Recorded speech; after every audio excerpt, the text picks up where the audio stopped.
times I saw little couplets trying to spin up where you saw that inflow notch starting to increase, and you're waiting for the outflow to kind of kick in, and it never did. So, there probably was numerous small spin ups in there that we never recognized, but it does highlight the same issue, right? We've had this huge radar hole over the Charlotte metro area that goes up into the Greensboro metro and really out towards the Fayetteville area. It's kind of that triangle of just horrible radar coverage. So the Raleigh office, they're trying to issue a warning in Anson County, which is basically closer to Charlotte than it is Raleigh. And the two radars they're looking at is Raleigh, Greer, and a terminal Doppler at Charlotte Douglas, which doesn't actually have the range to make it into Anson County. So it's a tough situation in a morning like that. Unfortunately, that tornado did damage about 10 homes.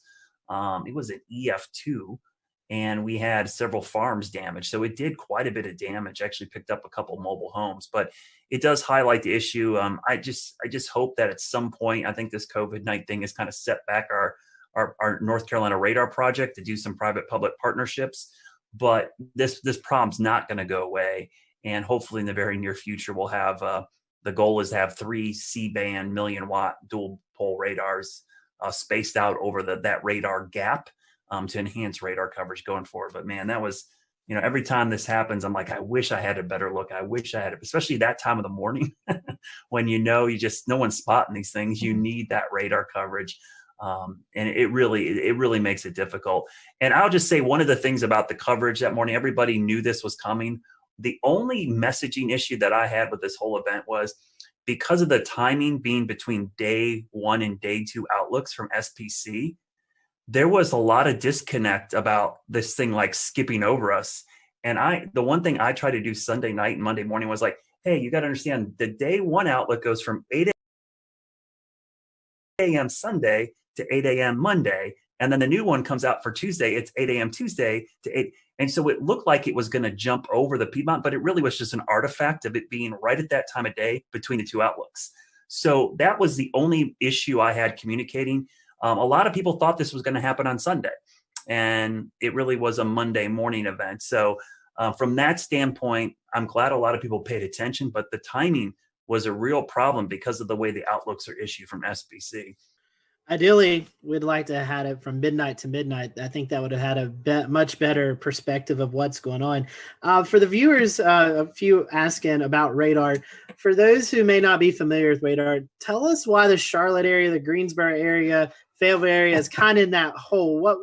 Why does the radar miss those areas? Oh man, it's a lot of politics. I'm not going to lie to you.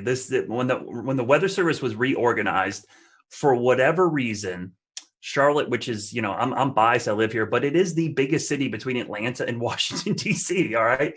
It does not have a radar within 50 miles of the biggest population center in this part of the country. And that doesn't just affect us. It affects Tim up in Greensboro and Winston-Salem. It affects Hickory, Boone.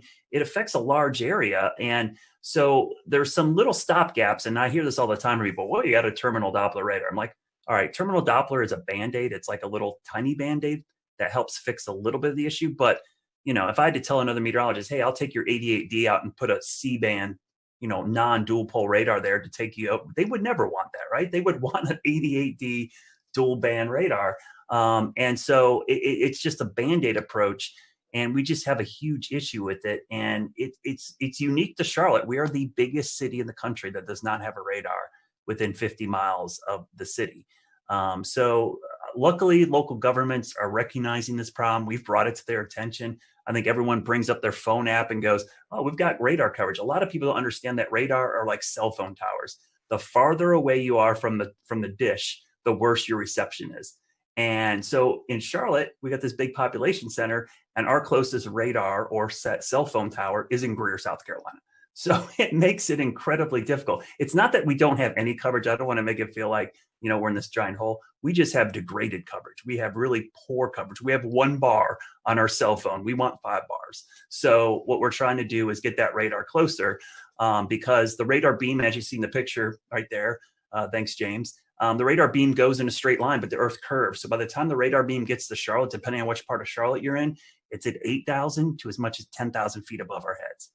Tornadoes happen down in the lowest 1,000 or lower.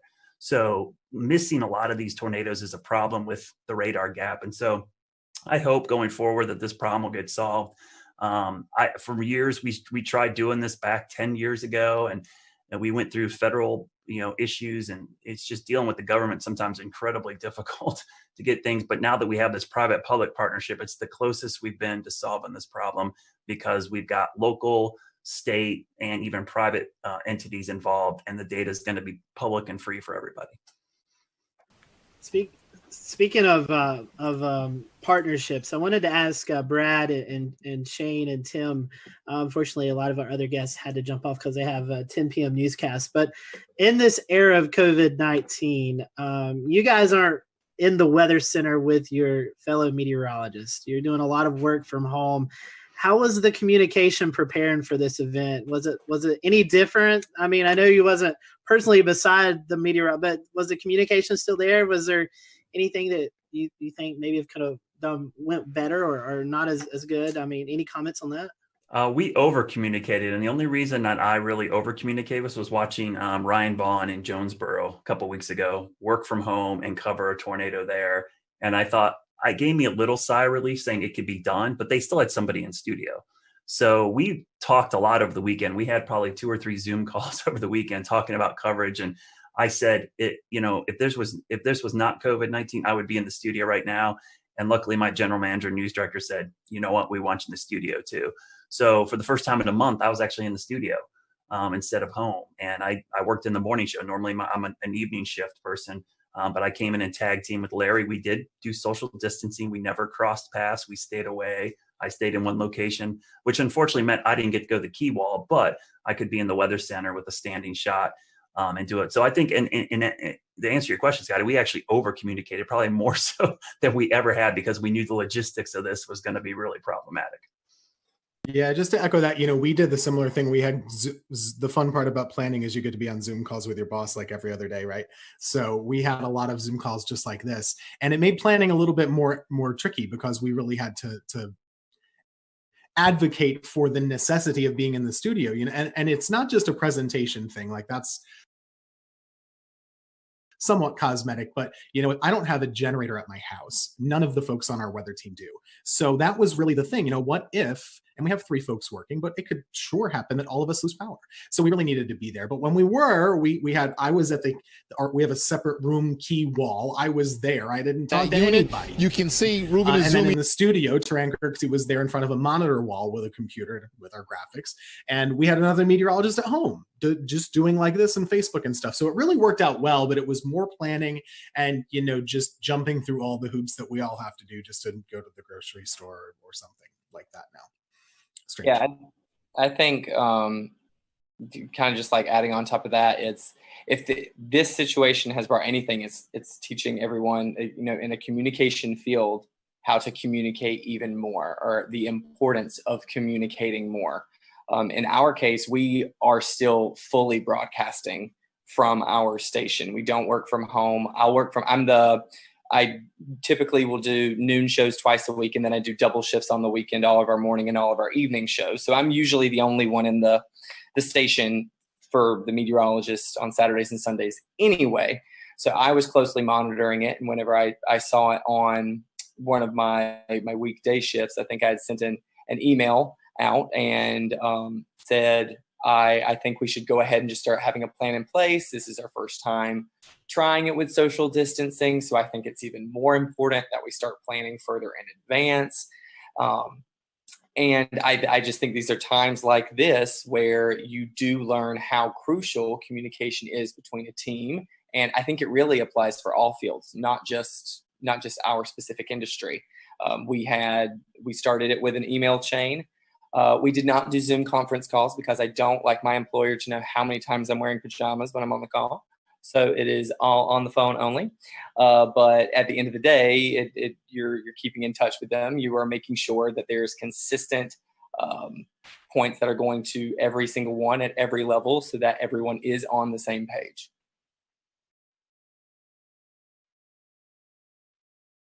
Yeah, I was going to say real quick, Tim, we had that same issue. That was our biggest concern, was the generator issue.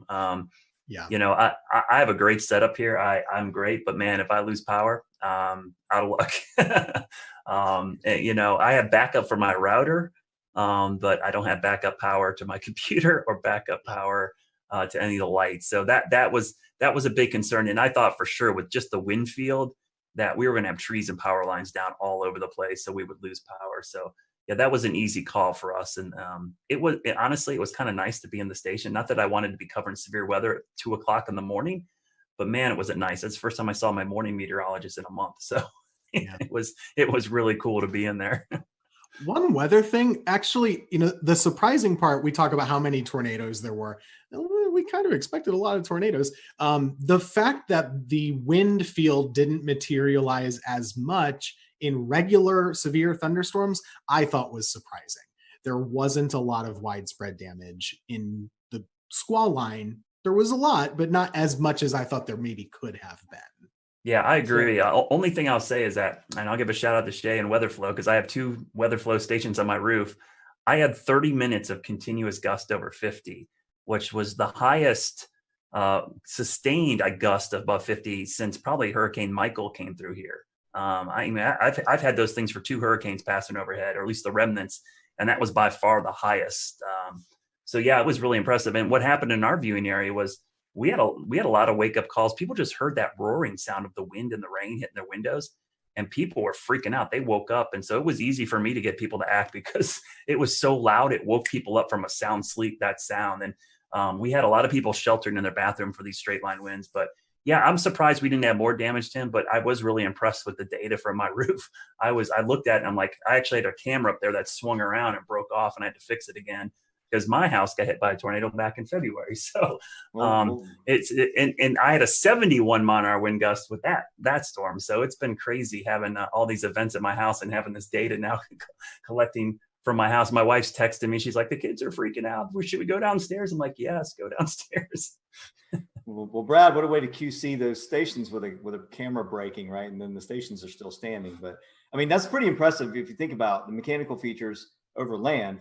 How trees and other homes block wind, and you're still getting gusts like that. You could almost assume that just above homes, right at the treetop level, probably several notch stronger just because of those mechanical features. But yeah, you know, even here along the coast, just like Tim said, I was surprised we didn't see a lot of those, you know, those gust fronts or those really strong convergences right ahead of the storms. It never really materialized here. I mean, we got 30 to 40 knots.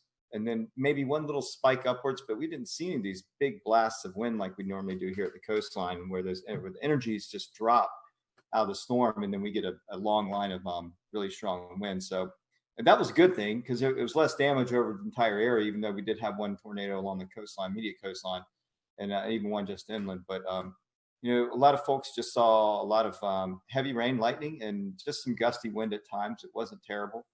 So, I mean, there's a little bit of reprieve from that storm, at least here along the immediate South Carolina coast, except for Murrells Inlet area and Litchfield. Yeah, so today's date, I think, is kind of significant too. The initial thing we were going to air today was going to be about the 2011 tornado outbreak that everybody really thinks about when they think about the strongest storm system maybe they've lived through or seen. You know, we chose to do this instead because this was such a significant severe weather outbreak.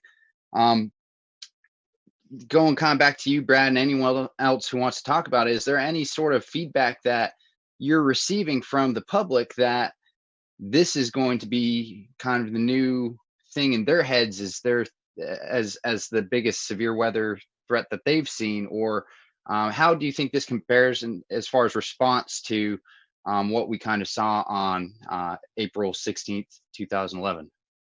I remember that April well, because that is the highlight of that month. But there were 4 separate significant severe weather events back in April. We had a derecho, we had baseball-sized hail, and we had the tail end of the Tuscaloosa tornado outbreak actually affect the Carolinas.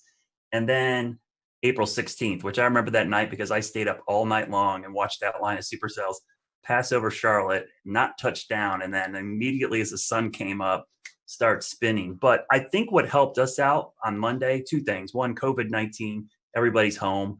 They're sheltering in place already. But two was our tornado outbreak back in early February.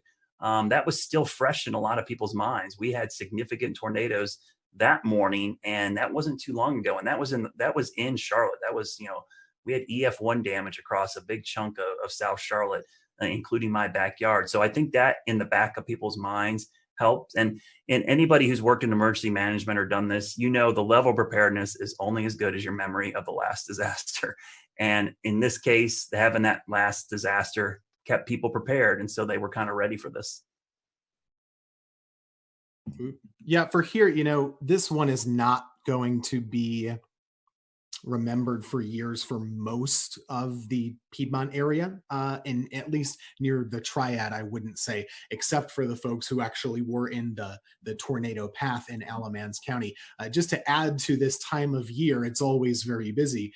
2 years ago today is the anniversary of the Greensboro tornado, which is still so fresh. We had a reporter do a story today. How is East Greensboro doing? The answer is, still not great. Unfortunately, it was a really rough urban tornado, a strong EF2 that came right through the city, stayed on the ground for 30 miles, all the way up basically toward the Virginia border. And that was just 2 years ago. So for a lot of folks, that's still what they remember, or maybe it's always very personal. So if you're in High Point, you remember the High Point tornado in 2010, right? It just depends on who you are and where you've lived. For me, that April 16th event is still, way up here and everything else is way down. I was working in Wilmington, but that thing was another level. And that year was just another level of severe weather. And I'll just add my own commentary to that. It was a year ago that we had a tornado outbreak here in the Carolinas. I don't even remember the number, but a year later, our thought is already bouncing back to 2011 and not a year ago. Yeah, that was 12, and it was Good Friday. I remember that very clearly. You're right. Scotty, I think that was the first time you sought shelter in your... I remember doing that, but I couldn't remember what date it was. Like, I forgot 2 years ago. I knew the Greensboro tornado, but I didn't know it was today's date. That's Monday the 13th is my son's birthday. And I remember on his first birthday, we were doing severe weather coverage, and on his second birthday, we were doing severe weather coverage. Yeah, I was in the basement live on this show when that happened. So yeah, crazy times. But anyways, guys, thank you so much for coming on. As Tim was talking about, I'll go ahead and kind of let the secret out of the bag. We pre-recorded the April 16, 2011 look back. So next week we're going to be airing that. So you'll see Tim back next week on our show. He'll be with us with a lot of other great meteorologists who kind of look back over that event. So we just hope all those, especially who are affected by this tornado outbreak, our thoughts and prayers are with you guys, and hopefully you'll recover quickly. And like Tim and Brad has said, this is the peak season for severe weather in the Carolinas. So we'll continue to monitor the weather for the rest of the month, and even into May is really kind of a high peak for severe weather. So we appreciate you joining us tonight. Big thank you to all of our guests tonight. This was a last minute show, and we got coverage from every market except the Raleigh market, but I don't really think there was much going on in severe weather-wise with tornadoes in that market. So we appreciate everyone coming on tonight, and we will see you back here next Wednesday night for another edition of the Carolina Weather Group, and we hope you have a safe and happy weekend.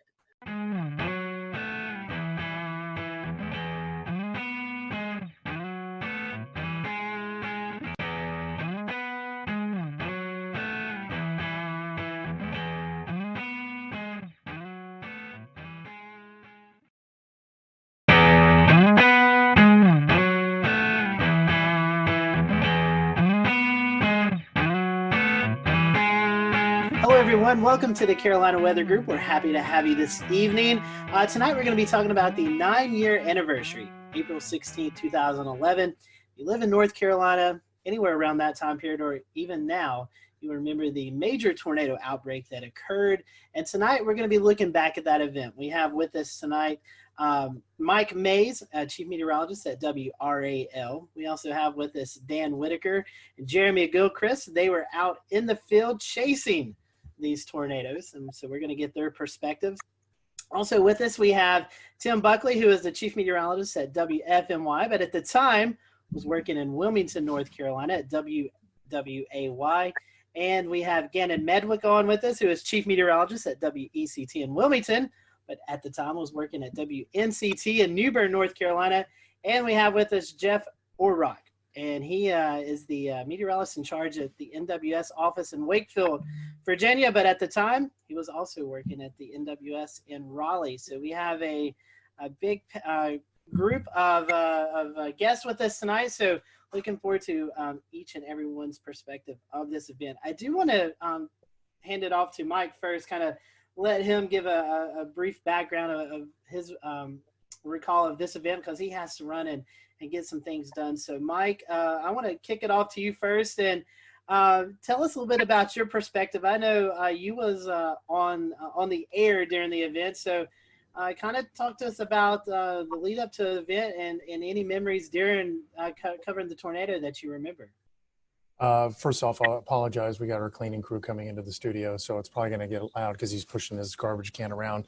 I recall a few days prior to the event, which happened on a Saturday, SPC putting us in a risk. I believe it was moderate on that Friday, and then Saturday morning I woke up to a high risk. Now, at the time, Greg Fischel, who was the chief meteorologist at the time, was out of town. He had a family emergency up in Pennsylvania, so he had to leave. So I have never covered an event as massive as the one that happened on that Saturday without him being here. So it's kind of like he's Batman, I'm Robin, and then Batman's gone and Robin has to take over. So for somebody who's never been in the lead, it was kind of nerve-wracking. But I had Nate Johnson with me, who had tornado coverage experience. He was the chief meteorologist in Abilene, Texas. You guys probably all know Nate.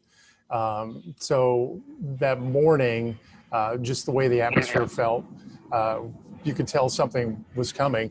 And around lunchtime, 1 o'clock, we started having the tornadoes develop over the sandhills.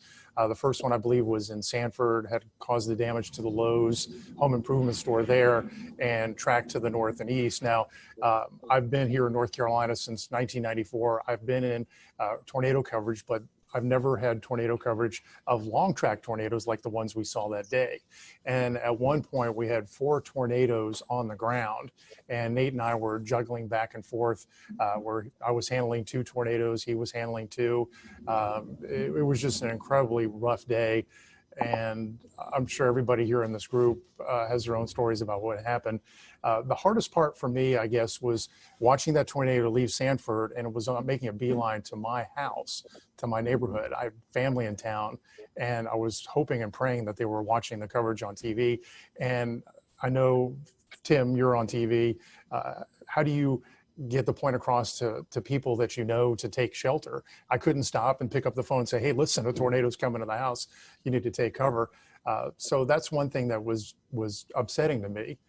The tornado passed about 50 yards from my house, damaged the subdivision right next to mine. I had some damage to some fencing. That was about it. I was very fortunate. And then after it passed my neighborhood, it was heading right here toward WREL. And I remember Nate Johnson yelling out loud to everybody in the studio, go to the basement, because it was at the time coming straight to the TV station, but at the last moment, it moved a little farther east and hit downtown instead of coming here.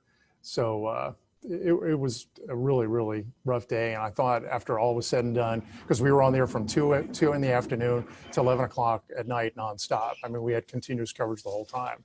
And when it was done, I thought, okay, this is going to be the worst. This is the benchmark of the worst coverage of a storm that I'll have in my career. But then we had Florence, and it was just days upon days of coverage with that. But yeah, it was not the best. And Jeff, from a National Weather Service perspective, how did y'all prepare, and how were y'all getting the message out in the days ahead of the event? Yeah, I mean, the fact that we had the moderate risk the day before, and we already had a feeling we were headed into a high risk, to be honest with you. So, we were already heavily staffed for that day. We already had a pretty good game plan. And I want to say by the time the storm started to move in from the west and really get going, I want to say we had at least a dozen people in the weather office, and we sectorized warning operations so that, we could have 3 or 4 different folks issuing tornado warnings simultaneously. And at the same time, folks working with Skywarn. I was kind of helping lead operations and also doing a lot of phone calls to the emergency managers. There's a lot of spin up ahead of this. There was a lot of email traffic, a lot of email briefings the day before. I remember even briefing Seymour Johnson Air Force Base because they were at the high risk at that point. We'll return to Best of the Carolina Weather Group in a moment. Now your Carolina weather forecast. Here are today's forecast high temperatures for North Carolina. Here are the forecast lows for tonight for North Carolina. Here are tomorrow's forecast high temperatures. And here's forecast rainfall across North Carolina tomorrow. Here are the forecast highs for the day after tomorrow.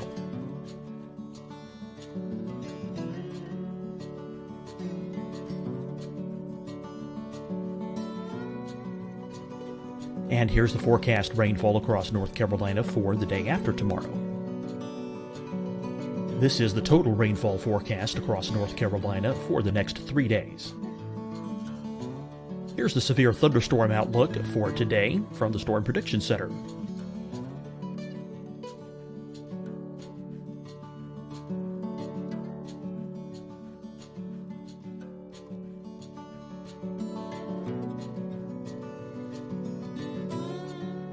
Here are the forecast high temperatures for today for South Carolina. Here are the low temperatures for today for South Carolina. Here's the probability of precipitation forecast across South Carolina today. And here are the rain chances across South Carolina tonight. Here are tomorrow's forecast highs across South Carolina. Here are the forecast low temperatures for tomorrow for South Carolina. And here is the probability of precipitation across South Carolina tomorrow. Here's the precipitation chances across South Carolina tomorrow night. Here are the forecast highs for the day after tomorrow in South Carolina. Here are the forecast low temperatures across South Carolina for the day after tomorrow. And here are the rain chances across South Carolina for the day after tomorrow. And South Carolina's probability of precipitation for that night. Here's the Storm Prediction Center's severe thunderstorm outlook across South Carolina for today through tonight. Here's the Storm Prediction Center's severe thunderstorm outlook across South Carolina for tomorrow and tomorrow night. And here's the Storm Prediction Center's severe thunderstorm outlook across South Carolina for the day after tomorrow through that night. Here's the severe thunderstorm outlook for today from the Storm Prediction Center.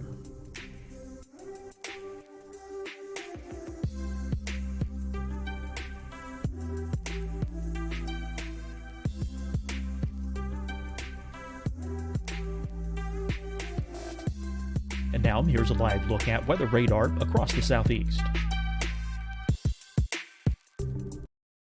Hi everyone, I'm Dr. Mandy Cohen, Secretary of the North Carolina Department of Health and Human Services. And when you follow the 3 W's, you protect your family and your neighbors from COVID-19. When you leave your home, practice your W's. Wear a cloth face covering, wait 6 feet apart, wash your hands often. Wear, wait, wash. We're in this together. Stay strong, North Carolina. Deciding when to wear a mask isn't about who you know or how well you know them. Just ask yourself, will I be with anyone I don't live with? If the answer is yes, get behind the mask. Help slow the spread of COVID-19. Get behind the mask. Learn more at covid19.ncdhhs.gov. Fight the spread and take a stand against coronavirus. Wear a mask in public. Stay at least 6 feet apart from others. And get tested. Join us and fight the spread. Visit scdhec.gov/COVID-19. Getting tested for COVID-19 helps you to take the steps needed to protect yourself, your loved ones, and your community. Find the testing location at scdhec.gov/COVID-19 testing. You'll see your Carolina weather forecast at 25 and 55 past. And now back to the best of the Carolina Weather Group on the all-new Carolina Weather Net.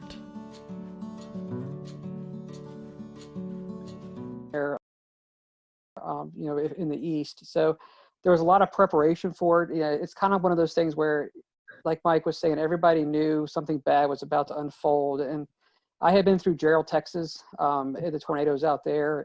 And so, going into this event, that was kind of the back of my mind that, we're headed into something, pretty big. And I do remember talking with Wake County and trying to explain what does a high risk day mean? I mean, the way we taught this in Texas was that, someone's going to die today. I mean, these are going to be big, long track tornadoes. And, this is going to be some serious stuff.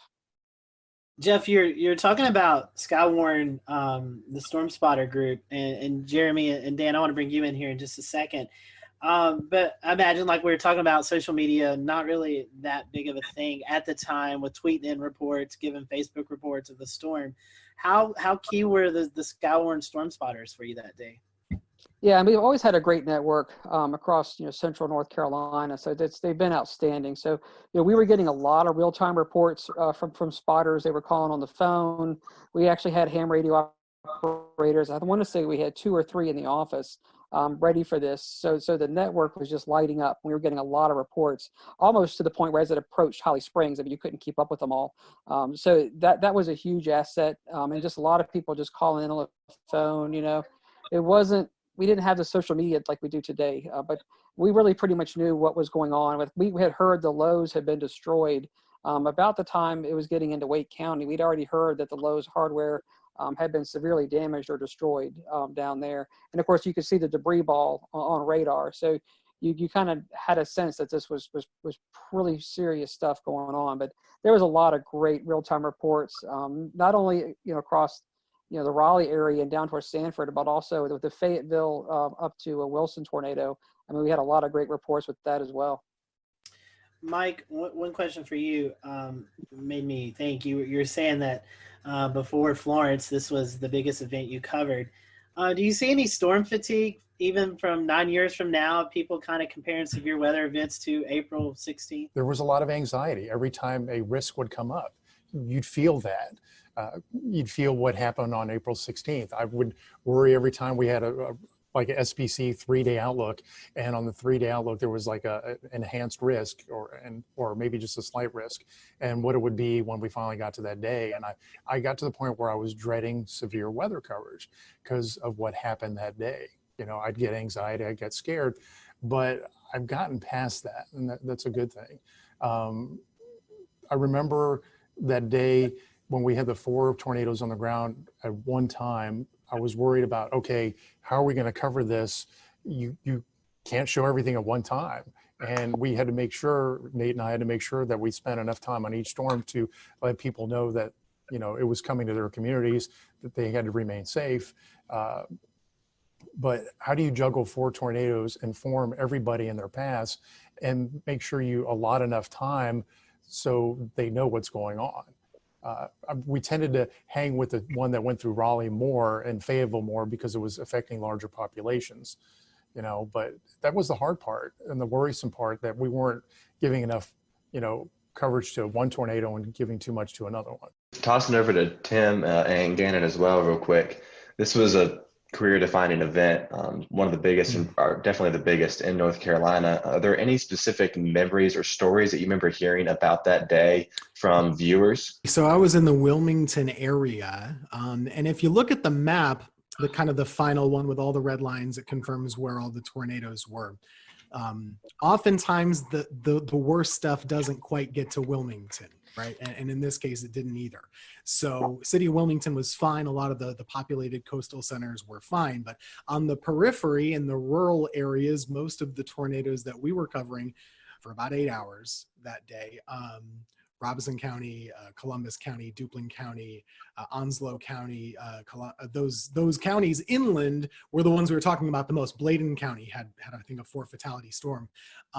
We, as always we do, actually got a lot of angry phone calls that day because most of the people in our area, they weren't seeing much other than blue sky. It was a really nice April morning. It was close to 80 degrees, I remember, breezy. There were NBA playoffs on at the day, so we were kind of fighting that battle in the newsroom, right, keeping people at bay a little bit while we were doing tornado coverage. Now later on, people understood how serious it was, especially once you started to see like the destroyed Lowe's foods and everything. But that was my first time ever really doing tornadoes, to be honest with you. It was my second year in Wilmington. Prior to that, I was in college, so I didn't know a lick about tornadoes. I grew up in upstate New York. I went to school in Pennsylvania. We don't get tornadoes. I mean, not really. So this was new for me too.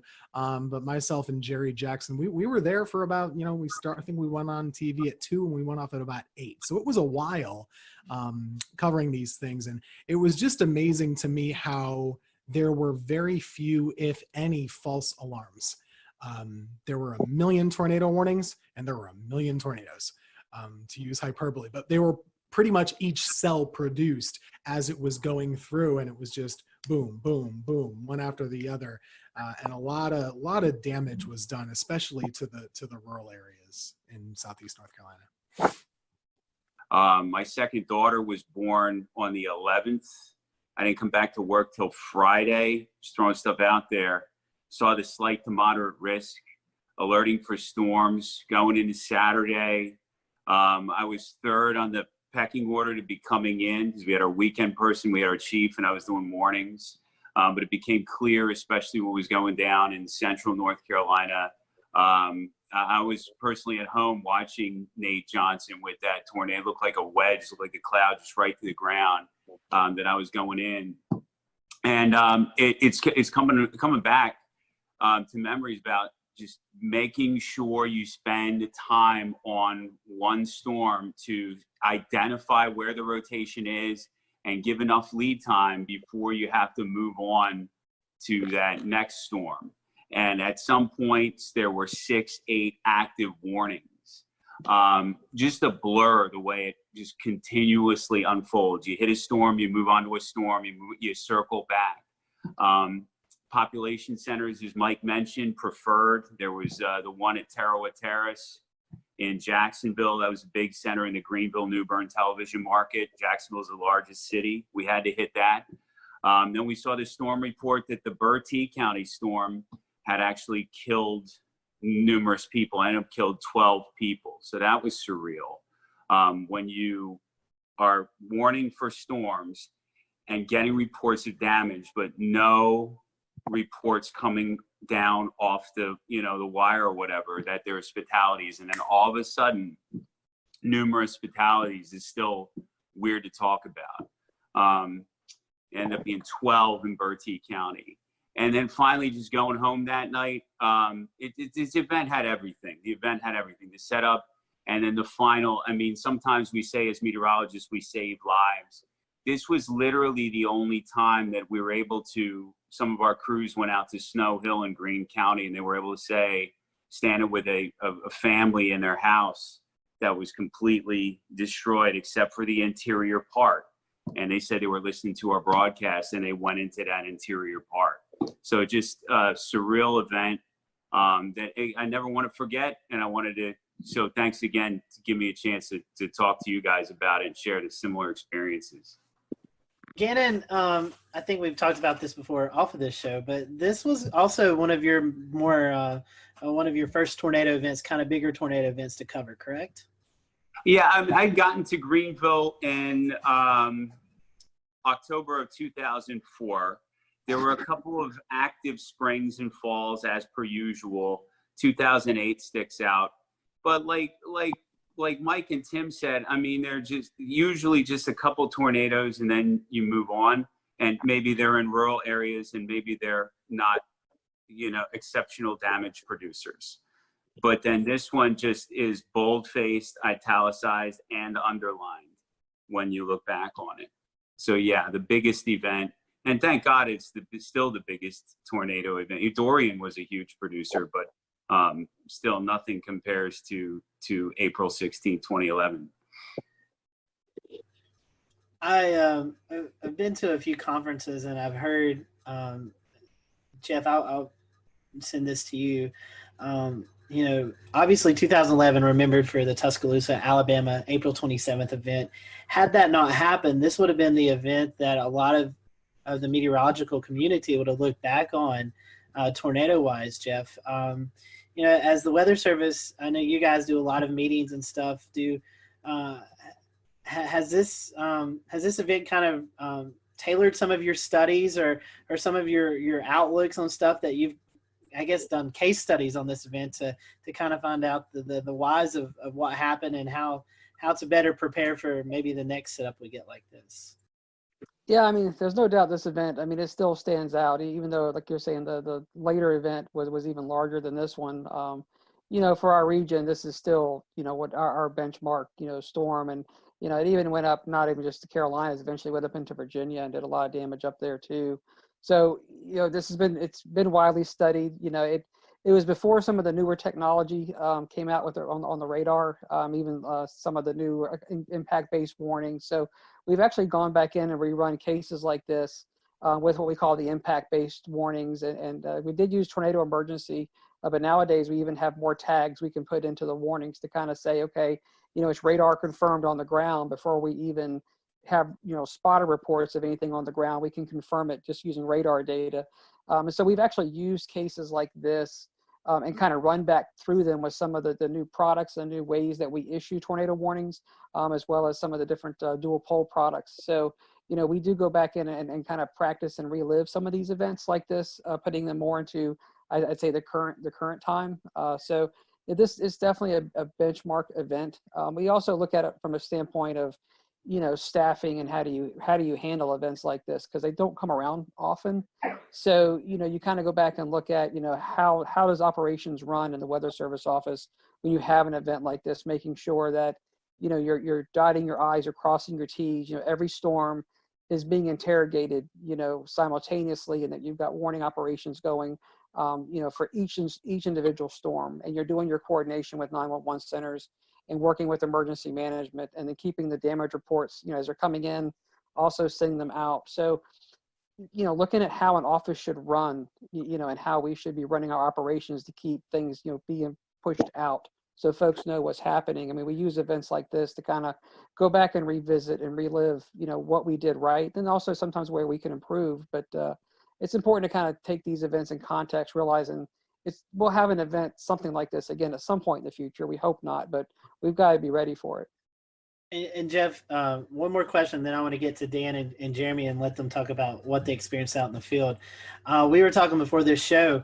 You guys, at a point in time, I think it was 5, 6, 7 minutes, were backed up by the National Weather Service in Blacksburg. Can you talk to our viewers tonight who may not realize in these situations when the Weather Service is actually in danger of getting hit by a tornado, you actually pass the coverage off to a neighboring office?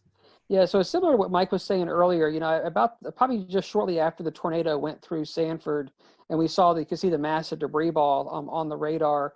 Before it got to Holly Springs, we realized that this thing was coming into most likely Southern Wake and eventually the south side of Raleigh, where the Weather Service office was. So I remember I picked up the phone and talked to the Blacksburg office. So we're paired so that a neighboring Weather Service office can really kind of basically restart their computer system, and they can come up as if they're, the Raleigh Weather Service office. So we called them probably almost half an hour out to just said, hey, look, we may get to the point where we've got to be backed up if this thing gets too close, so be ready to go, giving them a chance to get the radar up and running, the warning system up and running, things that they would need. And I think we called them back, I want to say about probably 15 to 20 minutes later, and we basically said, okay, this thing may really come get us now. And so I remember saying, if you hear from us again, you've got it. And so then what we started doing is we had 12 people in operation. So as it got closer, we started funneling some folks downstairs into the lower part of the building.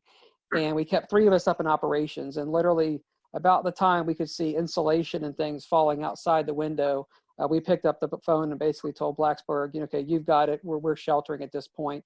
And we had already issued the tornado emergency for Raleigh. So the warnings were already out for Raleigh. And then we sheltered downstairs, like you're saying, for probably about 7 minutes, and then came up. And the tornado passed just to our east, going up South Saunders Street. Dan and Jeremy, y'all had a very different kind of experience. You guys were actually out in the field chasing these long track tornadoes. I guess, Dan, we'll start with you since you're the first on my screen. Kind of give us the firsthand perspective. What was it like actually being there within a mile of these monsters? One of the things that we had at the time that we still use that was very active was the NC Storm Chasers and Forecasters group on Facebook. And fortunately, there's a lot of information coming in through there being funneled in as well. And I remember I was in Alabama, I caught the storm, and all of a sudden there started being people kind of looking at some of the parameters for the next day in North Carolina. This was when it was at a moderate, I guess, before it got pushed to a high risk. And one of the things that was being looked at was how the storm system I was currently inside and what was turning into a squall line in Alabama was going to keep pushing across into North Carolina. And they were seeing on the HRR runs how basically that squall line eventually was going to break apart into supercells. And that's when really the tornado potential would strengthen. And so when that started coming into play, I just hauled it right straight back towards North Carolina, drove all night long, and made it into Greensboro, Burlington area for the start of where the tornado warnings really kind of got going. Followed the storm in front of it. I actually was able to bust through it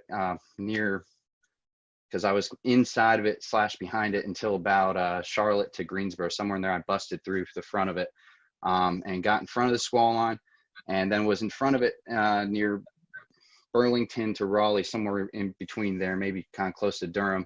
And that's kind of when it went tornado warned, and it started to kind of quickly overwhelm my vehicle and me and my ability to keep chasing it. There's a couple things that were very clear about this storm system and about these storms, which is one, they were very fast moving. I remember they were going about 60 to 80 miles an hour.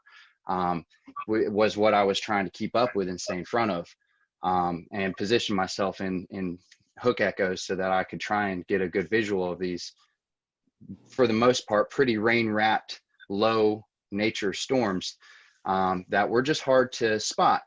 I had had great luck in Alabama the day before. I actually found myself up on a hill is kind of how I was able to see that tornado so well for such a long period of time. But this day it seems, in North Carolina, a lot more heavy rain, a lot more heavy wind. I basically ended up inside of some severe winds going, just at a guesstimate, 50 to 70 miles an hour at the very least, sideways blowing rain. Once I got out of that, I tried to get back in position, ended up in that again. Eventually just kind of the whole storm inside of that tornado warning just overwhelmed me and got in front of me right as it got into Raleigh.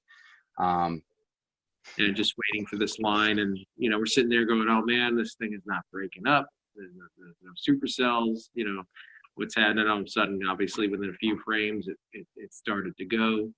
And so we're in Newton Grove still, and which was the right area to be. We just got a little impatient and saw the first one. By then it was already hitting Sanford and the lows, and we decided to speed on towards Raleigh to try to get it there.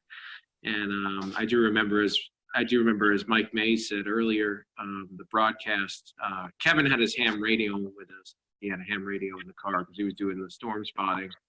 But I do remember that specific broadcast said, do not approach Raleigh, stop where you are, and all this stuff. And one thing I do remember about that whole day is just a surreal feeling that I can't even describe of the atmosphere. And the winds, even outside, the thunderstorms are blowing 40 to 50 miles an hour. Lots of inflow into these supercells from a long distance away, blowing dust and all of that. But when we got to Raleigh, as it was said, it went up South Saunders Street. We were not far from there. coming onto the belt line. And it was, I remember specifically seeing the power flashes just to my left as we were coming in. And we stopped right there because we knew it was rain wrapped. We couldn't see it. And we looked for an exit after that. And then we were trying to decide, do we, for about a couple of minutes, do we try to keep up with this one? We all knew that the storms, as Dan said, were doing, forward speeds of 60 to 80 miles an hour. We're already behind it. We're in a metro area. We're like, no, let's get out of here. Let's go for the next one down the line. That was the Wilson storm. And interestingly enough, that storm hit Fayetteville first, that next cell down the line. And I have a friend there who was in contact with me pretty much before we were chasing the Raleigh one, saying, do I need to take shelter? Is this the real deal? And I looked and the couplet was almost on top of him. And I'm like, yes, get in, And they got into a closet, and the tornado did hit their house. Fortunately, at that point, it was the start of that tornado's path. So it was weaker. They had a few shingles gone, but up the road from them, it turned into EF3 damage. So, but they were, they did take precautions and they were fine. I didn't find that out till later, but so then I had to beat the forward flank of that next cell. So coming out of Raleigh, so I was speeding definitely to beat that forward flank to get. I didn't want to get cored and then stuck and miss knowing how fast these storms were moving. So I was driving a Volkswagen Beetle at the time, and finally made it to 795 area. I got just a little bit south of it, and because I did want to get a clear view if there was a tornado. And then we were going up 795 northbound, so we get a straight on look at it, and I looked to my left, and I saw the rotation. I looked to my left and like, is that what I think it is? Because it was there wasn't that much contrast at that point, and it was open field, and so we just decided to stop there. And then it came out from some trees, and sure enough, that's the tornado, which many of you have probably seen the video of. Now marker 5.5, looking north-northeast. Large tornado on the ground, all the way to the ground. Multiple times. Kevin called it in. I think the tornado was about 100 yards wide at that point. We were about a mile and a half away. I could have gotten a lot closer to it, but I did not know the area that well, so I didn't know if I was going to pull up. This is the only reason I didn't. I didn't want to lose the view we had, and I knew how fast it was moving. I knew we had one shot to get a look at it, and that was going to be it, and then it was going to be gone. And so we decided, all right, we got a good view here. No, we're not super close, but we'll just stay where we are, and we're safe here. So we watched it, and then kind of faded into the rain from where we were as the rear flank downdraft came around. And we got hit by that a little bit. And then after that point, we took off for the next cell down the line, which we ended up in Farmville outside of Greenville. And we just missed it. We weren't fast enough. These storms were moving way too quickly. So we just had to find we actually had to use an escape route and go into the rain and hail so we'd get away from the couplet and let it pass because we weren't going to be able to see it from where we were. And then, so we did. And then we went into Farmville, and we saw the damage there. It just happened, but immediately, amazingly, the emergency crews were there. They were probably there within a minute or two after the storm passed. And so we took a look for a minute, and I remember letting, again, cell phone. I mean, smartphones were relatively new, but I did have one, Pickle 3. And I remember just letting a guy whose house got damaged use it to call his family. And then we wanted to get out of the way of the emergency services as quickly as we could. So then that was it. And then there was a squall line behind that. That was it. And then we went home after that. And then the last thing I remember is going to the NC State Library to upload my footage to YouTube, since I had a super fast connection as quickly as I could. And I think I remember emailing Mike Mays and sending him the link or something like that right away. And then Ariel, I know, put it up. And then it actually ended up in a few things like a National Geographic did a special on that whole spring because, as Dan said, there were a number of outbreaks that spring. Everybody remembers Tuscaloosa and all that. This was one of 3, I think, major outbreaks that they covered in that series. And so it ended up kind of spreading from there. And I think it is still my most viewed video to this date. But and that was about it. That was about the general summary of my day right there. Were you guys able to, after this event, in the days to come, to go out and survey some of the damage? If so, what kind of stuck out to you guys? Our biggest storm was in Bladen County, in Elizabethtown specifically. There were 4 fatalities there between, I believe, Elizabethtown and closer to Bladenboro. Also, a couple tornadoes up there in Bladen. And our reporters, We'll return to Best of the Carolina Weather Group in a moment. Now your Carolina weather forecast. Here are today's forecast high temperatures for North Carolina. Here are the forecast lows for tonight for North Carolina. Here are tomorrow's forecast high temperatures. And here's forecast rainfall across North Carolina tomorrow. Here are the forecast highs for the day after tomorrow.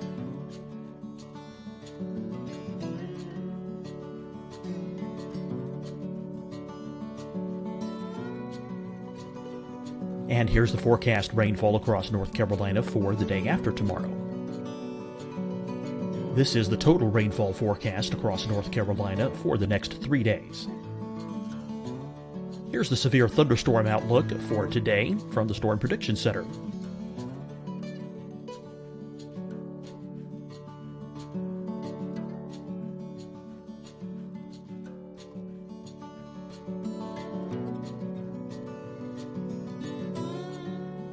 Here are the forecast high temperatures for today for South Carolina. Here are the low temperatures for today for South Carolina. Here's the probability of precipitation forecast across South Carolina today. And here are the rain chances across South Carolina tonight. Here are tomorrow's forecast highs across South Carolina. Here are the forecast low temperatures for tomorrow for South Carolina. And here is the probability of precipitation across South Carolina tomorrow. Here's the precipitation chances across South Carolina tomorrow night. Here are the forecast highs for the day after tomorrow in South Carolina. Here are the forecast low temperatures across South Carolina for the day after tomorrow. And here are the rain chances across South Carolina for the day after tomorrow. And South Carolina's probability of precipitation for that night. Here's the Storm Prediction Center's severe thunderstorm outlook across South Carolina for today through tonight. Here's the Storm Prediction Center's severe thunderstorm outlook across South Carolina for tomorrow and tomorrow night. And here's the Storm Prediction Center's severe thunderstorm outlook across South Carolina for the day after tomorrow through that night. Here's the severe thunderstorm outlook for today from the Storm Prediction Center.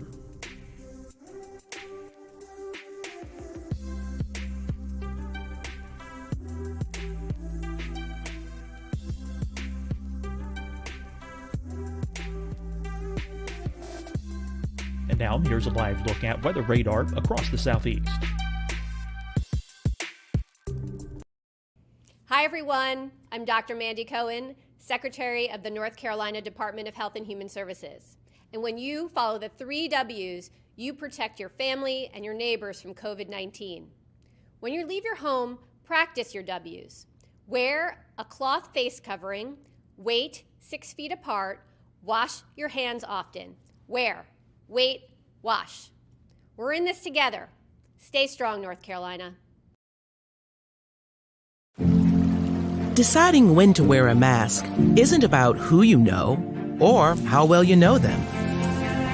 Just ask yourself, will I be with anyone I don't live with?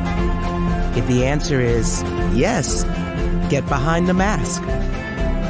Help slow the spread of COVID-19. Get behind the mask. Learn more at covid19.ncdhhs.gov. Fight the spread and take a stand against coronavirus. Wear a mask in public. Stay at least 6 feet apart from others. And get tested. Join us and fight the spread. Visit scdhec.gov/COVID-19.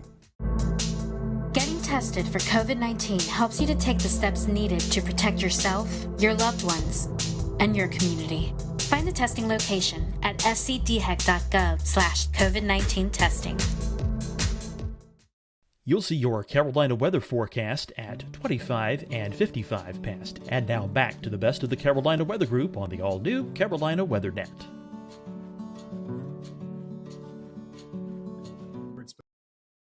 Because a lot of the structures really were just torn apart. It was EF2 damage, but a lot of mobile homes, a lot of weakly built structures there didn't stand a chance at all. Based on the strength of the storms that day. So like we usually see in North Carolina, a lot of times the tornadoes are short-lived and on the grand scale rather weak. This was just, there were a ton of tornadoes and most of them were really strong ones by our measure, at least too. So the damage was much worse than we usually see in a tornado outbreak. It was tough to watch. I remember a lot of people really, if they weren't personally affected by it, emotionally they certainly were, and there was a big outreach to try and help folks in the weeks following. So I have a question, Tim, coming back to you. How do you think the public responded as these warnings were going off and folks were being warned, hey, look, stay inside. These tornadoes are canvassing a wide area. There's no exacts, but do you feel like a majority of the public really responded well to that, or do you think maybe it was a learning lesson for a lot of folks? Well, I think it is difficult. Every event is different, right? And I think after this event, probably people took warnings more seriously because this was such a significant one and really a generational one. On that day, I can't really speak to how individual folks reacted. I think it was hard for them to understand. It was such a beautiful, bright, and sunny day in most of the areas until those storms got right up on top of you. So it was almost difficult to understand to the layperson how serious the weather really was. So a lot of these tornado warnings, like Dan was saying earlier, these storms are going 60, 80 miles per hour. The polygons were pretty big to account for that size, and you might have the warning going off and you're still in the sunshine, right? So that's not a typical response where you're going to shelter right away. You might take your time. So I do think that there was, number one, a challenge with it being a midday on a Saturday, a little harder for folks to maybe be paying attention normally. I guess it was always a case-by-case basis, but you look at the fatalities, there were a lot. There were just a lot. So I do think it was a learning lesson for a lot of folks after. After all these storms had passed and the days following the event, you guys had to go out and conduct storm surveys. What did that look like, and how busy were y'all? Because that was a lot of tornadoes to cover. And so within the first day, we knew we needed to get the fatal tornadoes that were long track. We needed to get those really well defined. And so we got those done. And then there were still some additional surveys on those two, but then really you spent the rest of the week going out into different areas. It took about a week to survey the entire area to get all the tornadoes in. But we focused on the ones that we knew were the worst, that there was the most attention on, just to get the EF rating, the tracks, the intensity, really identifying how the people died. When we lost people, that's a tough thing to have to do, to go out there and work with families that have lost everything. And a lot of times they're out there picking over their stuff, and you want to learn what they've gone through a little bit, but you've also got to be very careful. But most people really do want to talk to you and tell you their story. So we get out there and interact with them. The Lowe's was just an incredible story where they had heard the warning, and then somebody came in to the front of the Lowe's and basically said the tornado's coming. And I remember we talked to the manager. He got on the loudspeaker in the store and just told everybody to go to the back where the bathrooms were. There's more infrastructure in the back. And of course, the tornado hit. It blew in those big sliding glass doors. It blew those in. The whole front wall of the Lowe's hardware blows in, and the front roof collapsed. And so the manager in that Lowe's, who knows how many lives he saved? But there was a lot of good stories like that. But there was a lot of tough stories with a lot of loss through the day that that makes it tough. But it took us a week to get our hands around all of the damage across central North Carolina. What's your lasting memory from this event? If you could share it with the folks who are watching, what's your lasting memory from the event? I'll start with you first, Jeremy. Well, with me, I think it was just even more than the tornado itself was just a surreal feeling that entire day, and the surreal feel of the atmosphere, those winds, like I said, that were inflow into the storms themselves.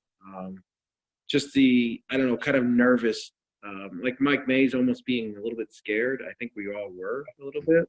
I mean, at least I was at the same time as being, you know, excited to possibly see a tornado. Of course, I don't want to see anyone get hurt. Or nothing quite compares to what that system did. Everything from the speed to the tops of the storms being, in a lot of cases, kind of lower topped, and especially the moment where it went from the squall line into breaking up into those individual supercells, and seeing that, like Jeremy said, happen in a couple of frames on radar, if you know, aka 10 minutes in time, all of a sudden it went from a messy situation to you have 8 of the most textbook supercells in a line coming sweeping across the state at a high speed. Being in the middle of that and seeing the actual sun break through the squall line as those storms separated was just a surreal moment, something that I haven't seen happen in North Carolina since, or anywhere really for that matter. I mean, every now and then a strong storm system will separate from a squall line to supercells, but I've never seen anything to that degree. This was a long week event for us because it took a long time to get all the surveys done. But I mean, going back to that day, you know, things I remember, obviously being in the office, but just how well everything did work. You know, we did lose, you know, more people than obviously you never want to lose anybody. We saved a lot of lives that day, you know, and so going out there and seeing how much devastation there was and how many people were doing the right thing and seeing how well things went in the weather office. I remember watching WRAL with, like Mike was talking earlier, and they had tornado emergency just in big bold red across the bottom of the TV set. They were on wall-to-wall coverage. You know, we were getting great spotter reports. You know, it was one of those days where everybody was intensely worried. We were all had a heightened awareness, but everything really worked the way it was supposed to work. I mean, everything we had practiced, you know, all the work we've done with the media and Skywarn and the training inside the office, it just all came together. And so, you know, while we lost people that day, you know, and that's always a tragic thing, there was a lot of things that did work, and a lot of people came together and I'd say performed at a top level. And at the end of the day, it saved lives. For me, I was definitely still a kid at the moment. I think I was 23 years old or 24 years old or something like that.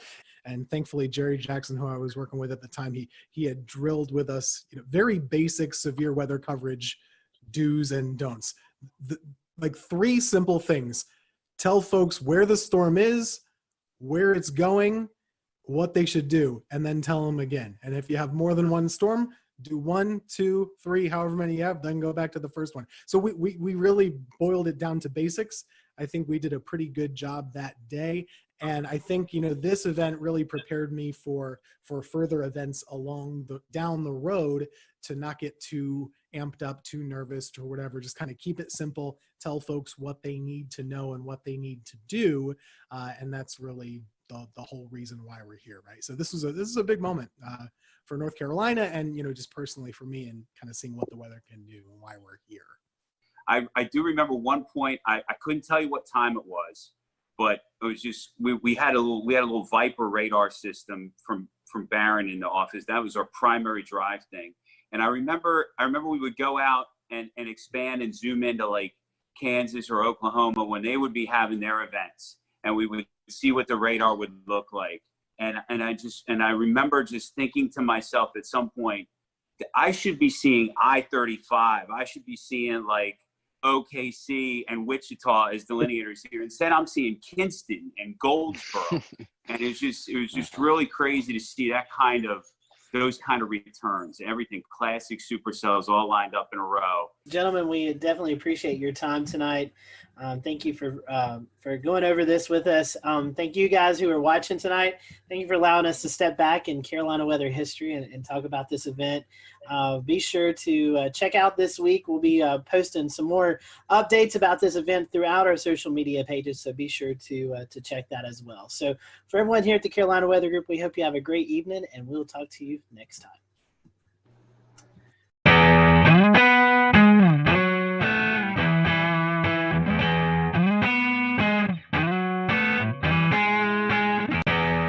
I'm James Brierton in Matthews, North Carolina. This tree, one of many that has fallen here in Matthews and across the two-state region of North Carolina and South Carolina following last Thursday's tornado outbreak. 10 tornadoes in all confirmed by the National Weather Service, who then spent Friday going out and surveying damage like this here at the playground of Matthews Elementary School. The school closed on Friday with power still out and trees like this still down. School was closed in Charlotte, Mecklenburg. Now, the National Weather Service happened to be celebrating its 150th anniversary this week. We're going to be talking about that coming up. The important life-saving mission they played today was all created over a century and a half ago. But first, let's talk more about the recovery efforts here in Matthews and across the region. This tree, the EF1 tornado coming through here on Thursday, caused damage across the region. 95-mile-per-hour winds knocking down trees like this, and also unfortunately taking down some homes where the roofs were damaged when big trees like this fell. All in all, we had about 2 storm deaths across the region, and that's too many. But it could have been a lot worse, and that's why we're going to spend some time in this episode talking about the very important life-saving role the National Weather Service played, because none of those deaths came inside of tornado polygons, and I think that has a lot to do with the role that the National Weather Service plays, getting those warnings out on TV, on radio, to NOAA weather radios, and now to our cell phones, wireless emergency alerts, alerting people like myself that they were in the path of danger. On Thursday, I was trying to make my way to the day job at the TV station when I received one of those wireless emergency alerts on my phone. I happened to be streaming on Periscope at the time. I'm driving here on Interstate 45. As that message comes in, take a look what happens. Just now receiving an emergency wireless alert on my phone for a new tornado warning issued until 12:45. Severe thunderstorm capable of producing a tornado was located 9 miles northwest of Indian Land or over Carrollton. Impact. Flying debris will be dangerous to those. All right, so this actually might be a problem for me. All right, ladies and gents, we might be seeking shelter here in the next little bit because I'm going to be coming right into this, and that is not my intention. As soon as this lets up a little bit, I'm going to go and look for some damage in that area. Right now, I am not moving. I am just to the south of that warning. That is where I want to stay. I do not want to be in the thick of it, but I want to be able to move quickly afterwards to take a look at what might be going on around there. Because of that alert sent by the National Weather Service and relayed to my phone, I was able to safely pull off the road, get out of the way, let that storm pass, and then I turned north, directly into where the storm had just been, continuing towards Park Road, where the storm had crossed through a neighborhood called Park Crossing. Here's a look at what I saw moments after that tornado came through and as that tornado was continuing east into Matthews. You can see we've got numerous trees down. This one, as it fell, took down a fence. We see several instances of this as we make our way through this Park Crossing neighborhood. Now, all of this damage occurred during the midday hour when a tornado-warned cell came through the neighborhood and it brought down several large pines, just like the one you're seeing right here behind me. To give you a sense of what the aftermath of storm damage smells like, it smells very heavily of pine and also sounds like chainsaws. We have another tree down here, this one just barely missing this brick home as it did kind of fall here and then continue to land, if you take another look, right across their front yard. So a very close call here for the family that lives right at the entrance of Chatham Oaks. This is inside again that Park Crossing Drive neighborhood. Now we are just to the west of Park Road. I was onto the east side of Park Road where the Cameron Woods neighborhood was not too long ago. Whatever came through here then immediately went through there, brought down several trees as well too. Neighbors out there trying to clear the way with chainsaws. About 10 minutes before the trees started falling, so I was able to be here to help out. How many trees are down besides what's behind us? I'm not one for hyperbole, but it's countless at this point. There's trees on houses. There's a lot of roads that are blocked. We're just trying to get cleaned up so people can get through. And also clear those storm drains, because as you can see, the rain is continuing to fall here at this hour, and so all of this water is going to need a place to run off. So you can see neighbors trying to also clear those drains as well. Back out here in the Park Crossing neighborhood, you can see this fence was no match for whatever came rolling through here a little bit earlier on, knocking down not only the wood sections of the fence, but also tearing it right from the brick pillar. The National Weather Service will be looking at damage like this and like the tree laying across the road to determine what exactly rolled through here during the height of the severe weather.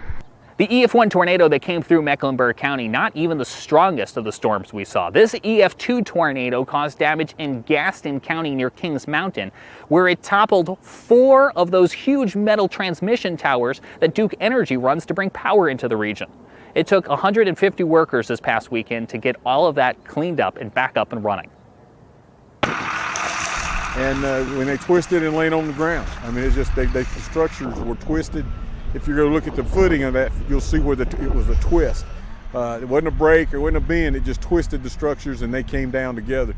So it was a very severe wind that caused these structures.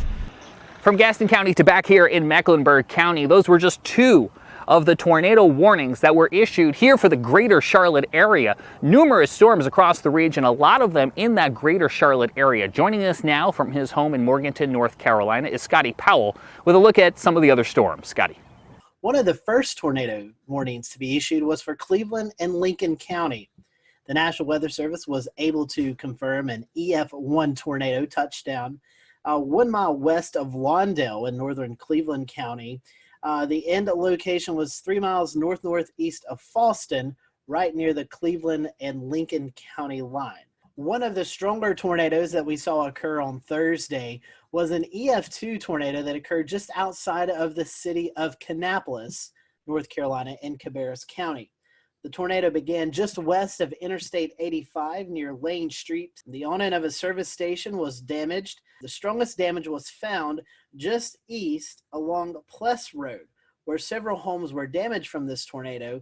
This damage suggests wind speeds of 125 miles per hour. The tornado weakened as it moved east, snapping and uprooting trees as it went, and it ended in Rowan County. Again, no fatalities or injuries from this tornado. I'm Carolina Weather Group panelist Scotty Powell.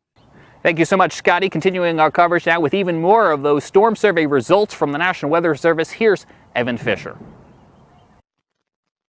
One of the first tornadoes to occur last Thursday happened in Spartanburg, South Carolina. Now, this one touched down pretty early in the day, before noon. It had a path length of 10.26 miles, so the second longest of the day, and a rating of EF1. This tornado did the most damage near the mall, just to the west, Westgate Mall in Spartanburg. As you can see here, there's a bunch of EF1 damage indicators near the mall area. However, as it tracked closer to Spartanburg, it did weaken a bit, and as it passed through downtown, there was minimal tree damage with just EF0. We had a pair of tornadoes in Stanley County, North Carolina, the first of which was pretty short-lived, only 0.4 miles long, the maximum width of 100 yards. Peak winds around 100 miles an hour, only did some minimal tree damage. However, the other one was a little bit longer with a path length of 7.3 miles, albeit discontinuous damage. But you can see here that there was damage indicators on the eastern side. Then again over here where there was a little bit more civilization. This tornado occurred just to the west of Albemarle, out in kind of a rural area. But nonetheless, this one did damage a child care center, ripping off some roofing, as well as damaging some manufactured homes with trees that fell onto these homes. This one actually had a maximum width of 1/4 mile, 400 yards, which is one of the more impressive widths of any of the tornadoes on Thursday. Moving a little bit further east, I guess all the way to the east, we actually had one tornado up in northeastern North Carolina in Gates County.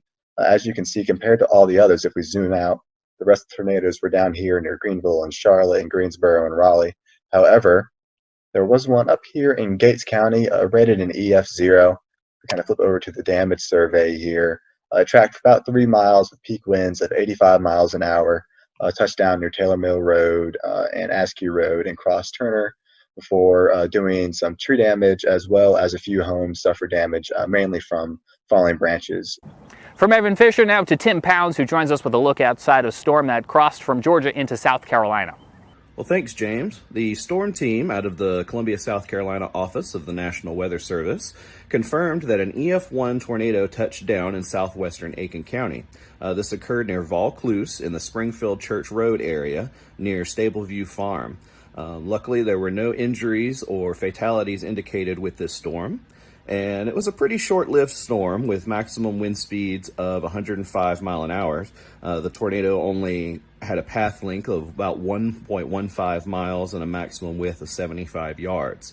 Another area of concern in the Augusta area was the Savannah River. The U.S. Army Corps of Engineers indicated that there was going to be a lot of extra flow from all the rain that occurred in the area, and they had opened the floodgates on the Strom-Thurmond Dam, releasing almost 30,000 cubic feet of water per second. So it was going to be a lot of water going down below the dam in the next few days. But other than that, that's about the extent of the storm report here in Augusta. James? Also had a lot of water that fell. A lot of water that fell from the sky, making it possible for big trees like this to fall in very spongy soil, but also challenging the water systems, the watersheds, the rivers, the creeks that now have to take all of that water that fell and eventually funnel it out to the Atlantic Ocean. We're watching rising waters along rivers and creeks and waterways that are now having to try to cope with all of that water. When you take a look at the debris that remains days after the tornado outbreak of last week, you have to pause and think for a moment and realize that it could have been a lot worse. But if it wasn't for the folks who tirelessly put in long hours at the National Weather Service, not only forecasting and warning about storms like this, but then spending hours and days afterwards going out into the field and looking at debris and conducting their storm surveys, well, frankly, if we didn't have the National Weather Service, we'd be in a lot of trouble. Now, the National Weather Service celebrated 150 years on Sunday. We, of course, wish them a very happy birthday. Now, we had Tom Nizzle on our program a couple weeks back. Now, Tom spent years at the National Weather Service in Buffalo, New York, before coming south to work at the Weather Channel. He now resides just across the border in Tennessee, and he's a bit of a National Weather Service buff, you could say. And he was very happy to spend some time with us to enlighten us on the history and the important role that the National Weather Service has played in its first 150 years and counting. Tom, you got to know the National Weather Service from the inside. What does this 150th anniversary mean? Well, I'm old. I'm not quite that old, but man, I look back. I have 32 years in the National Weather Service. They're celebrating their 150th anniversary. So do the math, man. I've been there for 1/5 of their entire history. I am old. But I'll tell you, I love going back and look at the history of a National Weather Service for the United States. And a lot of it has its roots back to my hometown, Buffalo, New York, which was one of the original 24 forecast offices in the U.S. when the National Weather Service, under a different name, began back in 1870. It's amazing when you think about the United States and think about the roots of weather and weather observations. My gosh, when our forefathers came here to the U.S., think about the fact that everything they did in their lives had some connection to the weather. I mean, they spent most of their time outside. It was an agrarian society. So two of our most famous weather observers and our most famous original weather people in the United States were two of my favorites, a guy by the name of Ben Franklin and Thomas Jefferson, right? Franklin was amazing. He was one of these Renaissance men that was interested in everything, and he was a great scientist. Franklin, by the way, was the first person to really study and chart something that's right offshore of the Carolinas, known as the Gulf Stream. That really was actually discovered in a way, in a scientific basis, by Ben Franklin. Franklin also took weather observations every day. How about Tom Jefferson, another Renaissance man? This guy took weather observations on a regular basis, and he shared those observations and developed a network with people that were around him. In fact, the cooperative weather observers in the United States today, their top honor that they can get is the Jeffersonian Award, for them taking weather observations. So those are two of the guys that really started things off. You know, we get into the 1800s, and as the country began to expand out to the west, all right, now the beginning of the 1800s, Weather Service actually went into a national operation in 1870. So 70 years before that, the U.S. was moving out and expanding to the west, and based on Thomas Jefferson's suggestions, the Lewis and Clark expeditions, they wanted to take science observations. Most of the Army surgeons who were trained as scientists would take weather observations on a daily basis, and they would mail them back in. They would, arrive months later into places like the Smithsonian, where they would gather this information and bring all this information together, begin to plot it onto maps and try to understand this array of data that we were gathering across the country. But my gosh, none of it was timely. It took months to get that information. So you come across to about the mid 1840s, and we had this amazing invention that takes the science of meteorology and rockets it forward. And it was called the telegraph. Because once you got the telegraph, you could get this data. We'll return to Best of the Carolina Weather Group in a moment. Now your Carolina weather forecast. Here are today's forecast high temperatures for North Carolina. Here are the forecast lows for tonight for North Carolina. Here are tomorrow's forecast high temperatures. And here's forecast rainfall across North Carolina tomorrow. Here are the forecast highs for the day after tomorrow.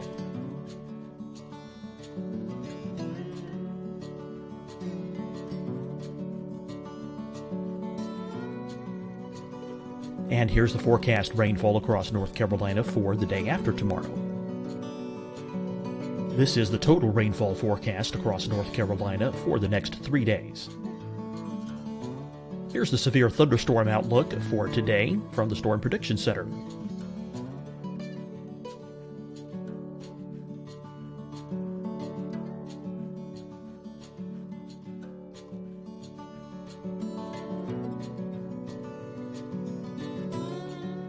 Here are the forecast high temperatures for today for South Carolina.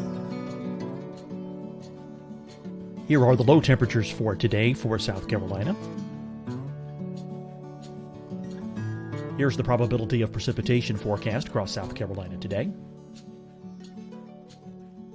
And here are the rain chances across South Carolina tonight. Here are tomorrow's forecast highs across South Carolina. Here are the forecast low temperatures for tomorrow for South Carolina. And here is the probability of precipitation across South Carolina tomorrow. Here's the precipitation chances across South Carolina tomorrow night.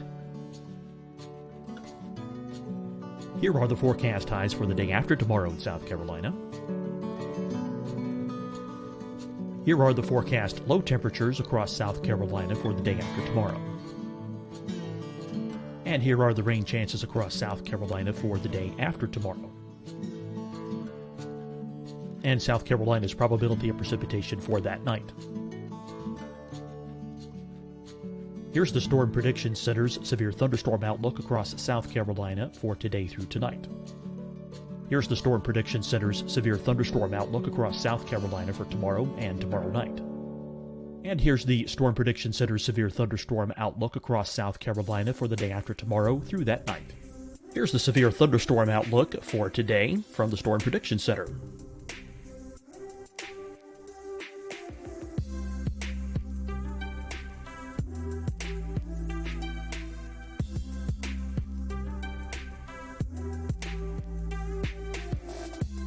And now here's a live look at weather radar across the southeast.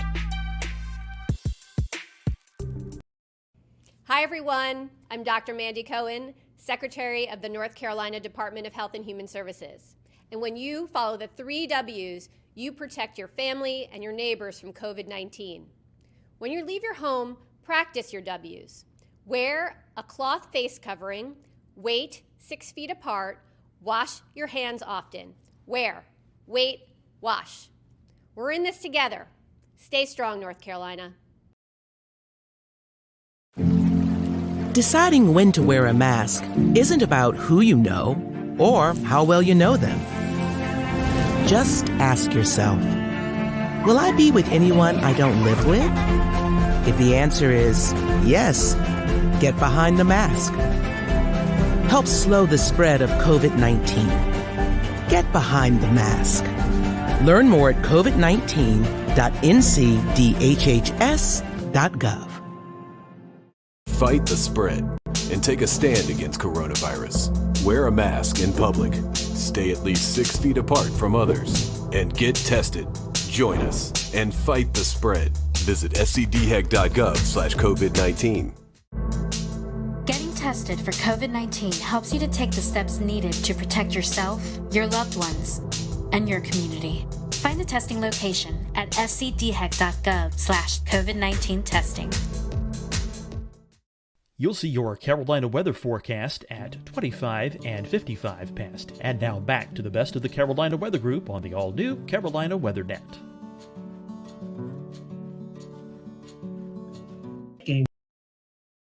And in almost real time, you could get it to one central area where that data could be compiled.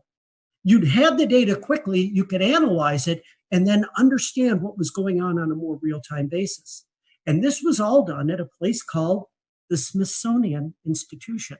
And Joseph Priestley was the guy that was there that was gathering all this information and beginning to plot weather maps.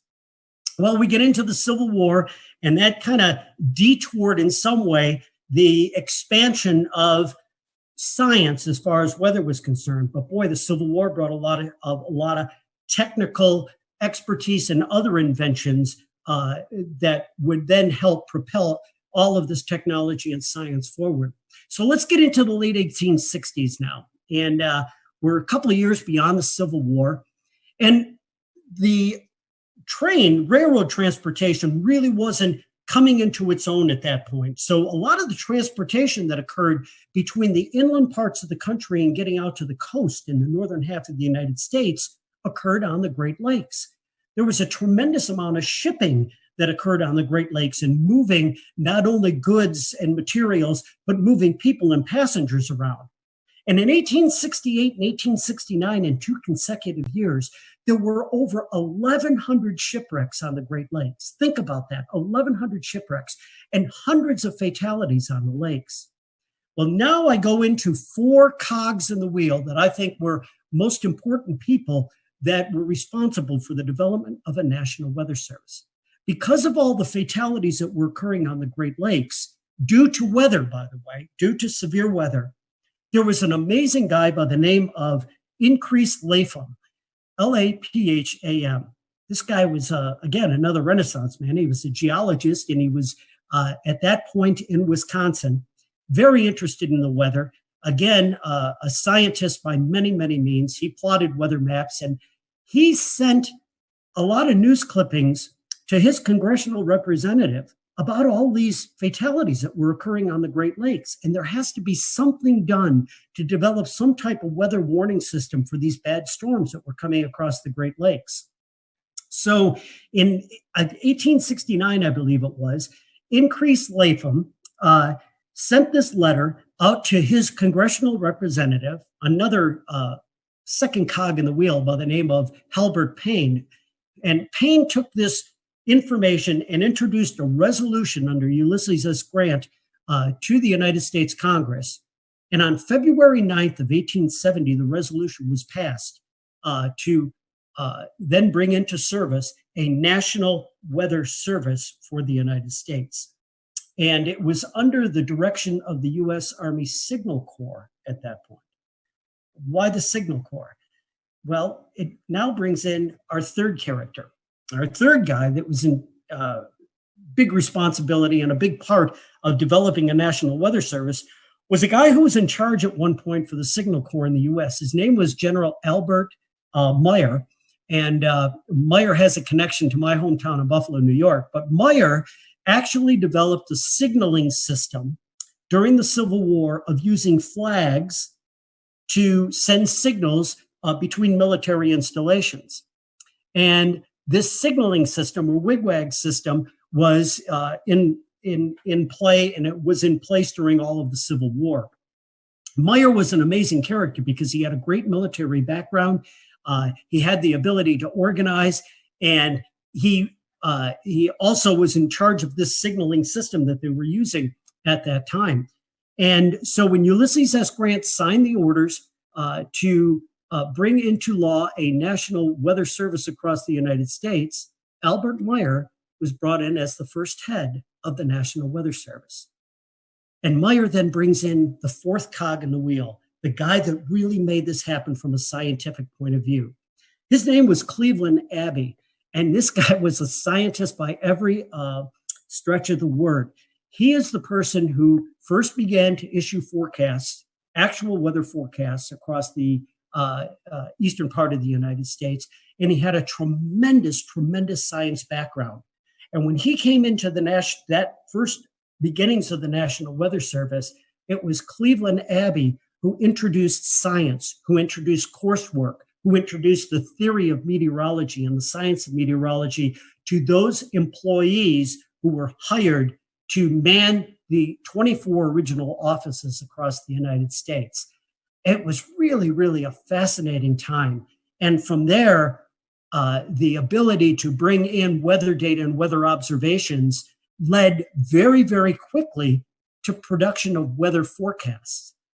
Within a couple of years of the formation of the Weather Service, these daily forecasts were something that everybody asked for.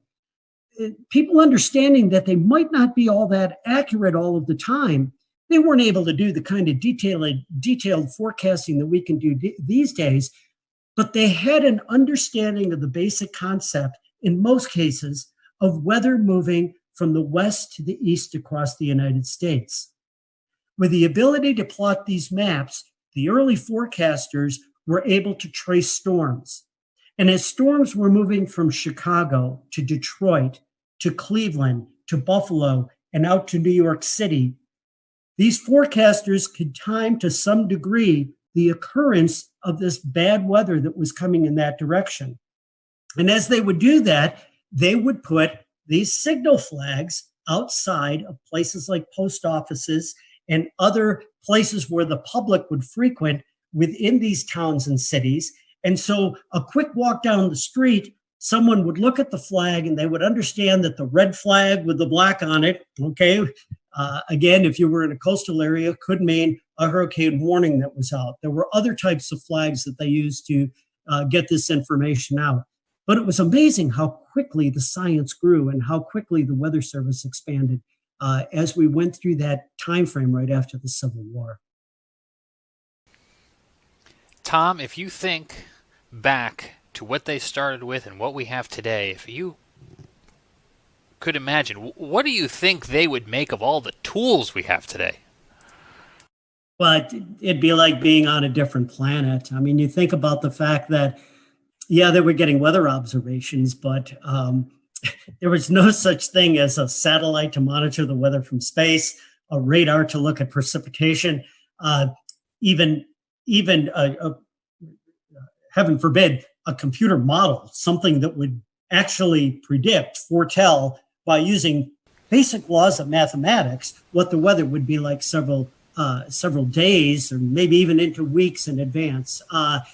It would be like a different world. And by the way, because I'm such a senior person at this point with a history of being in the National Weather Service, I came into the Weather Service at a time before computers were even introduced into weather forecast offices.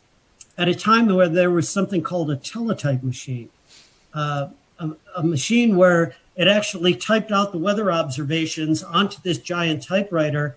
And as weather forecasters, we would rip that information off of this machine and sit down and hand plot and draw weather maps.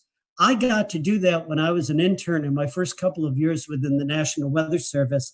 And to go from that to what we have today is amazing. So I can't imagine what someone like Cleveland Abbey would be thinking if we were able to place him into a science office like we have within the National Weather Service today. This is a very specific reference, and I'm not sure how many of our listeners will know it, but if you've ever been in the New York metropolitan area, and Tom, you're obviously from the state, and you listen to 1010 Winds AM, they have that tick tick tick tick tick tick tick tick tick tick tick tick. That's what I'm imagining when you say teletype, just all of that constant automatic typing. So the RFK bridge getting up to the Bronx is also very slow, and because of that, leaving Manhattan. That brings back memories for me, because that was the background noise in the Weather Service. It was like the old newsroom where you heard that, and that was the teletypes rattling away. I'm going back to my history. Only 35, 40 years ago in the National Weather Service, when I first came online, that's when we were first beginning to get satellite pictures, we'll call them, into the National Weather Service office. Now, we get satellite data today at minute intervals. It comes in on the computer. We run these huge loops at any resolution in any part of the globe on a regular basis. Everybody can do that online these days. In the weather office back then, we would get one image that would come in every hour. And if you wanted to do an animation of what was going on, all those images were placed on a clipboard. And you literally would take your fingers and take the pictures and let them go. And you could see the clouds moving across the eastern part of the United States. That was our animation back then. And that was after a tremendous increase in science and technology. It's fascinating because, as we all know, wars are terrible. War is hell. But wars also bring out tremendous advances in technology. And, World War II pilots, they were responsible for discovering the jet stream. As we got into World War II and immediately after, we developed the first large-scale upper air network across the United States with the launching of radiosonde balloons twice a day to get that information from the upper atmosphere, because weather occurs on 3 dimensions, right, throughout that depth of the atmosphere.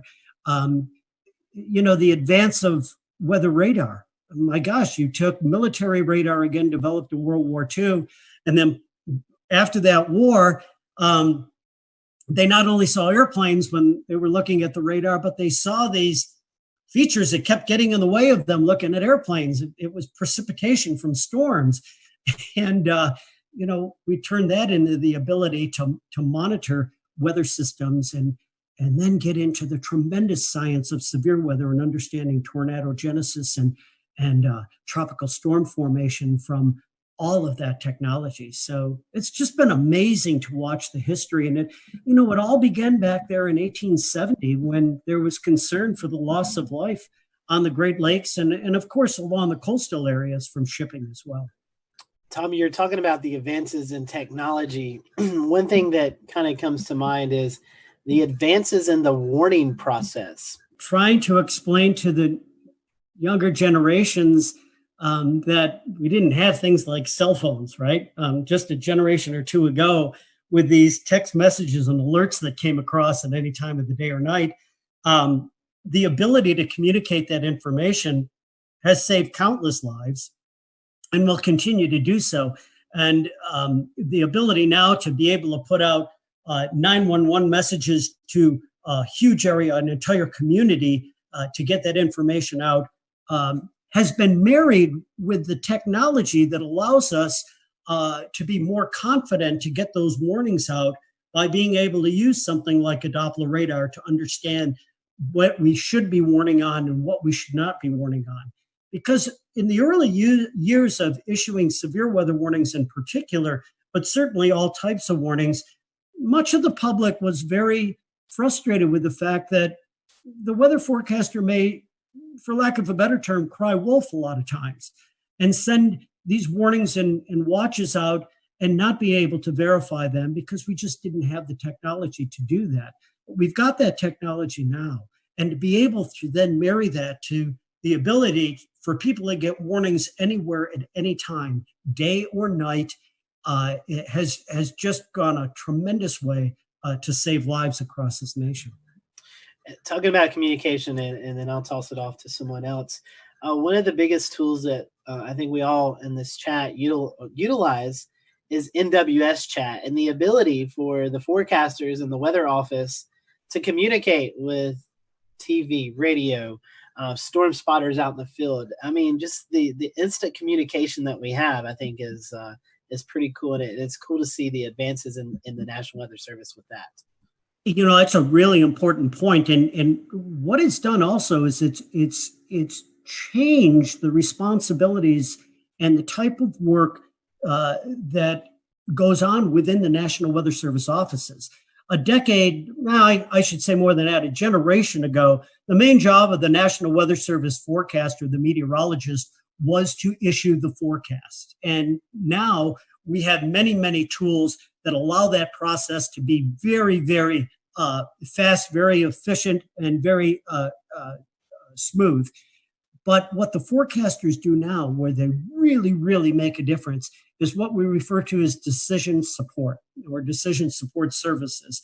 That ability to get that information and get it out and let our special customers know exactly what is happening when it is happening, contacting emergency managers and working with the emergency management community to have their resources ready to go, to be ready to respond when the weather is coming through. And also, you mentioned this tool that is used on computers called NWS Chat. It's the ability for the forecast office to chat or to talk or message to many of its users, its media, its emergency management system, those types of individuals, to get the most reliable and timely information back and forth from those communities and sending out their thoughts from the National Weather Service offices. I found it fascinating when I worked at the Weather Channel that we, within a matter, and I mean this, within a matter of less than a minute in many instances, a damage report, say somebody had a half-inch hail that came down in their neighborhood outside of Charleston, South Carolina. And they sent a report in on their phone to the National Weather Service saying, we got hail here. Within a matter of a minute or so, the Weather Service gets the report, pops it into a computer that goes into this system. And at the Weather Channel, our graphics meteorologists were watching that data coming in. And when they picked that data up with the click of two buttons, it ended up on air. I was amazed to see how quickly that process took. And it's the ability to get that information and communicate it out to the public, because time is of the essence, especially with severe weather. So it's another huge increase in technology that, once again, is helping to save lives. Tom, I don't know if there's any telling what this world would be like without the National Weather Service. So let me try to phrase this closing question to you this way. What would day-to-day life here in the United States be if tomorrow morning we woke up and there was no National Weather Service? I think it would be chaos. If you think about how much of our economy and daily life is tied directly to the weather, and the way you see that most succinctly is being in the checkout line at the grocery store, because everybody's talking about it. You have to know what's going on with the weather if you're going to react with the real world. Everything from our transportation to our agriculture to daily life in general revolves around the ability to understand how nature, how the atmosphere is going to impact us over the next several days. Without the National Weather Service, I think we would be way, way behind in where we are right now. We again thank Tom for his time, and to all of the folks at the National Weather Service who continue to keep us safe each and every day. We can't thank you enough. And to you at home, thanks for joining us for this special edition of the Carolina Weather Group. For all of us, I'm James Brierton in Matthews, North Carolina. We'll see you again real soon.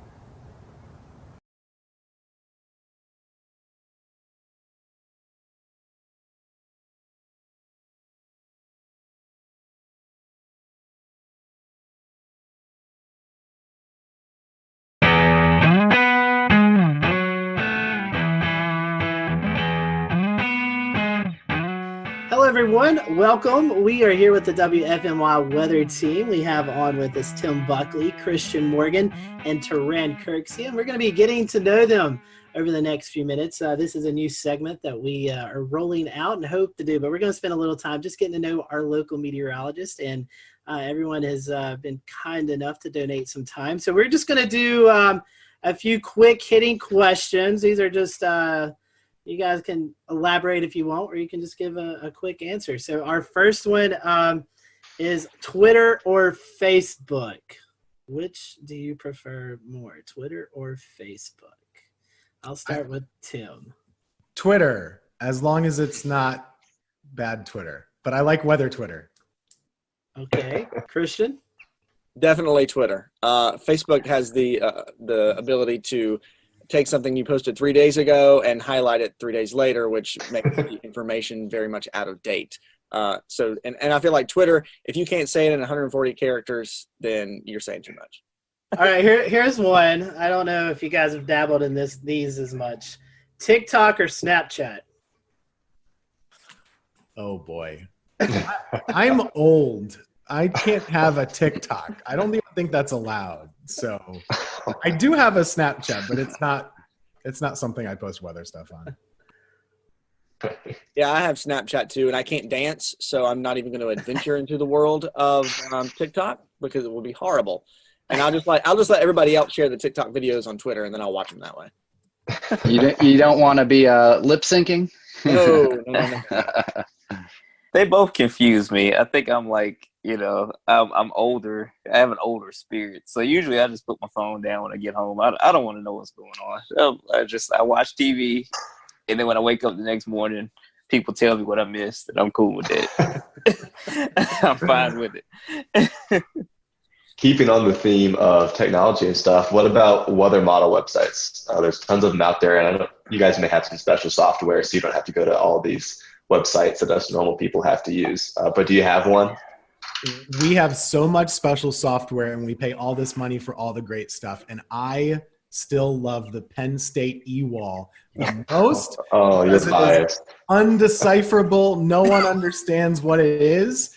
But I do, because I went there, and that's just my comfort zone. It's like my chicken soup for my weather soul is looking at the page of garbled numbers, knowing what it means. So I do like, and it's the only one that has an easy to understand 6-panel chart for like the NAM and stuff, and I like a 6-panel chart.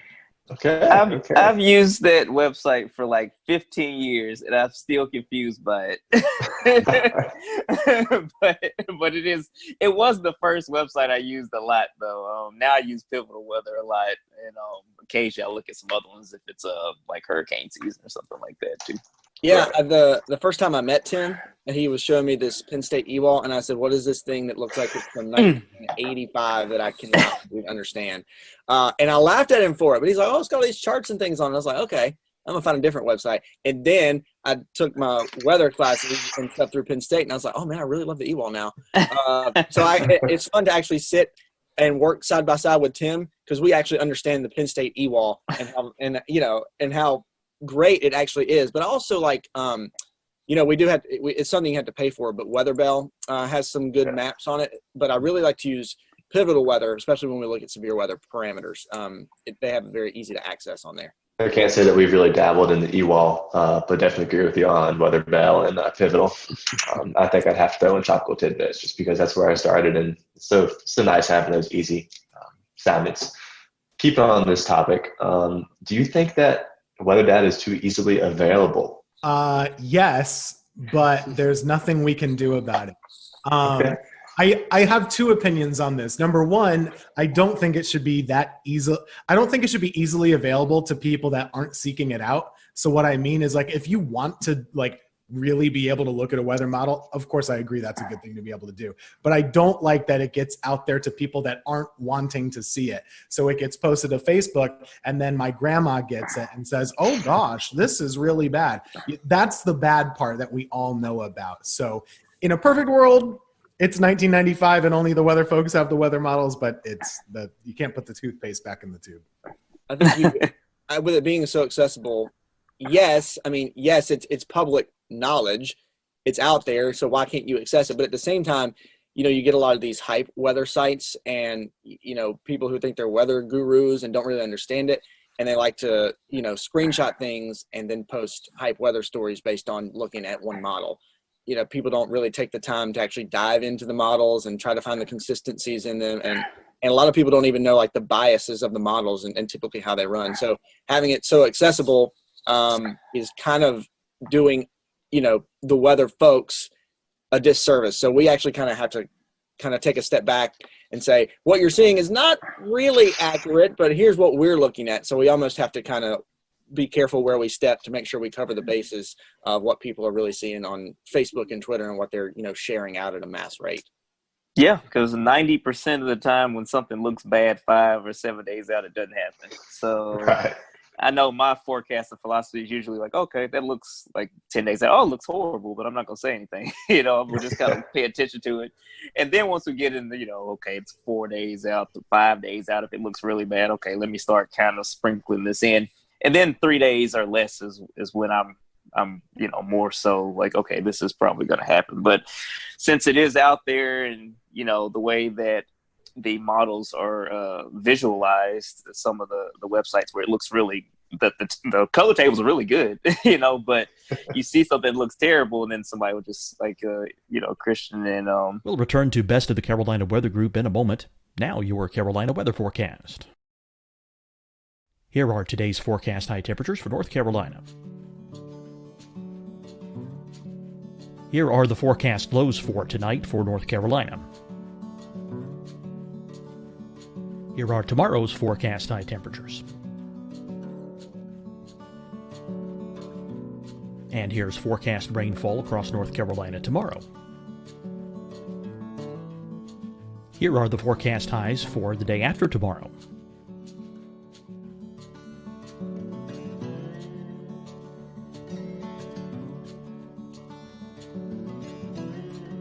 And here's the forecast rainfall across North Carolina for the day after tomorrow. This is the total rainfall forecast across North Carolina for the next 3 days. Here's the severe thunderstorm outlook for today from the Storm Prediction Center.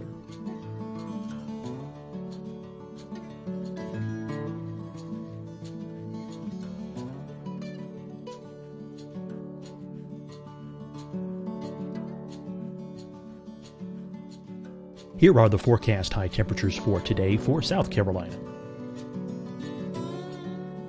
Here are the low temperatures for today for South Carolina. Here's the probability of precipitation forecast across South Carolina today. And here are the rain chances across South Carolina tonight. Here are tomorrow's forecast highs across South Carolina. Here are the forecast low temperatures for tomorrow for South Carolina. And here is the probability of precipitation across South Carolina tomorrow. Here's the precipitation chances across South Carolina tomorrow night. Here are the forecast highs for the day after tomorrow in South Carolina. Here are the forecast low temperatures across South Carolina for the day after tomorrow. And here are the rain chances across South Carolina for the day after tomorrow. And South Carolina's probability of precipitation for that night. Here's the Storm Prediction Center's severe thunderstorm outlook across South Carolina for today through tonight. Here's the Storm Prediction Center's severe thunderstorm outlook across South Carolina for tomorrow and tomorrow night. And here's the Storm Prediction Center's severe thunderstorm outlook across South Carolina for the day after tomorrow through that night. Here's the severe thunderstorm outlook for today from the Storm Prediction Center.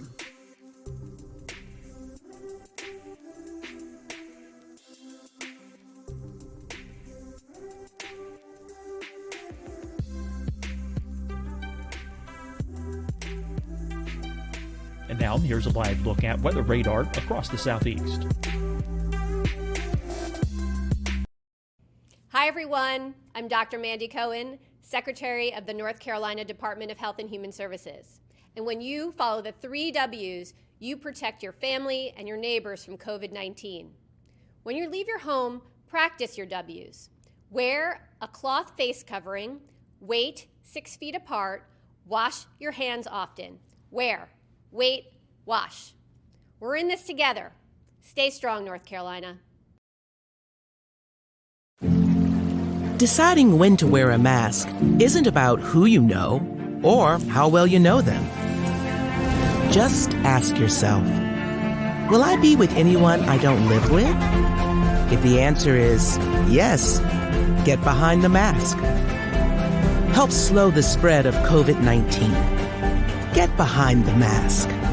Learn more at covid19.ncdhhs.gov. Fight the spread and take a stand against coronavirus. Wear a mask in public. Stay at least 6 feet apart from others. And get tested. Join us and fight the spread. Visit scdhec.gov/COVID-19. Getting tested for COVID-19 helps you to take the steps needed to protect yourself, your loved ones, and your community. Find the testing location at scdhec.gov/COVID-19 testing. You'll see your Carolina weather forecast at 25 and 55 past. And now back to the best of the Carolina Weather Group on the all-new Carolina WeatherNet. Then it explodes and you have to do damage control the whole time. And then when it doesn't happen, people say, well, you guys didn't know what you were doing. So yeah. That's the way it goes. Yeah, exactly. Corinne has lobbied for us to change our 7-day forecast to a 3-day forecast. All my career, I've been like 7-day forecasts. I don't like 7-day deterministic forecasts because most of the time the temperature 7 days out is going to be at least 5 or 8 degrees different, than what I said a week before. But that's just, again, my old man grumpiness. I've been complaining about that for my entire career, and it has not changed anywhere I've worked, so it's not gonna happen. I did a little personal case study not long ago. I was like, okay, I'm gonna take my forecast sheet and I'm gonna keep it, and here's what I put for day 7. And when I get to day 7, I want to see how much it's changed. And I mean, over those 7 days, the conditions change, the temperature changes. It's an evolving thing, especially once you get past 3 and 4 days. Yeah, I even tell kids when I do school talks, like, okay, days like 5 through 7, don't worry about those. It's more of here's what we're looking at down the road.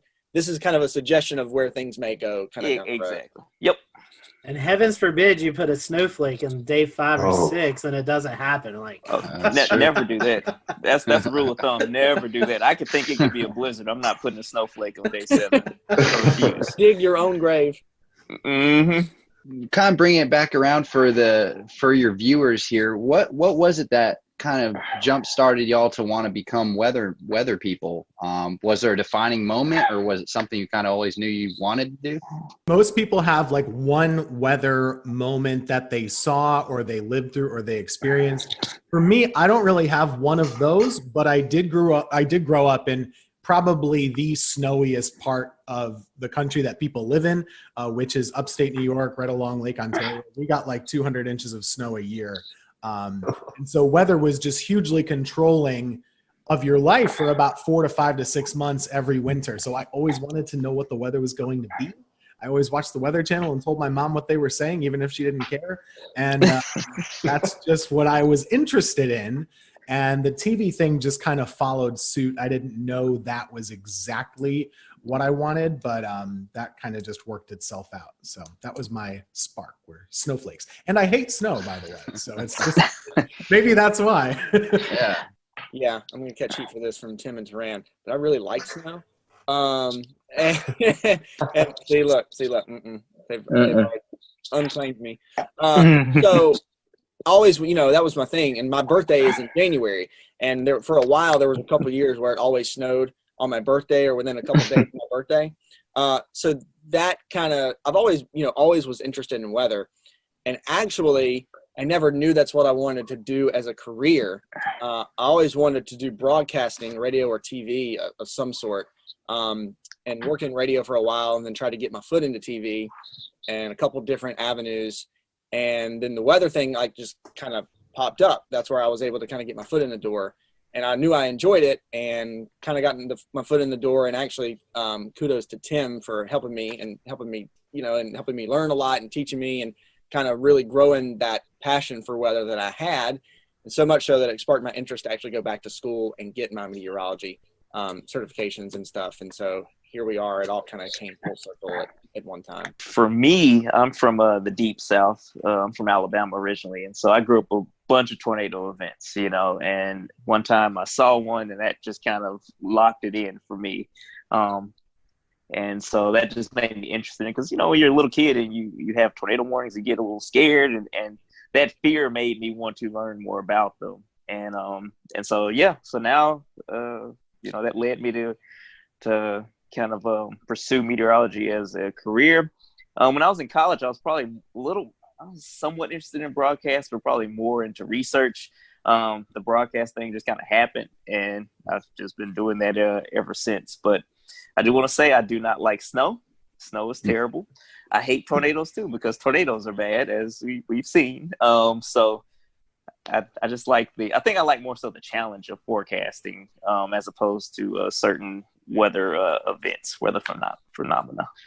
Yeah, that's a word. Yeah, I said it right. Phenomenal. My short career so far that I've had, I've already learned that weather is a very humbling thing. Forecasting weather is a very humbling thing, because you have this period of time where you're on it. You're like, man, I'm accurate. This is, it's working out. And then something falls in your lap, and it's, you're like, okay, I'm gonna come on back down to earth now.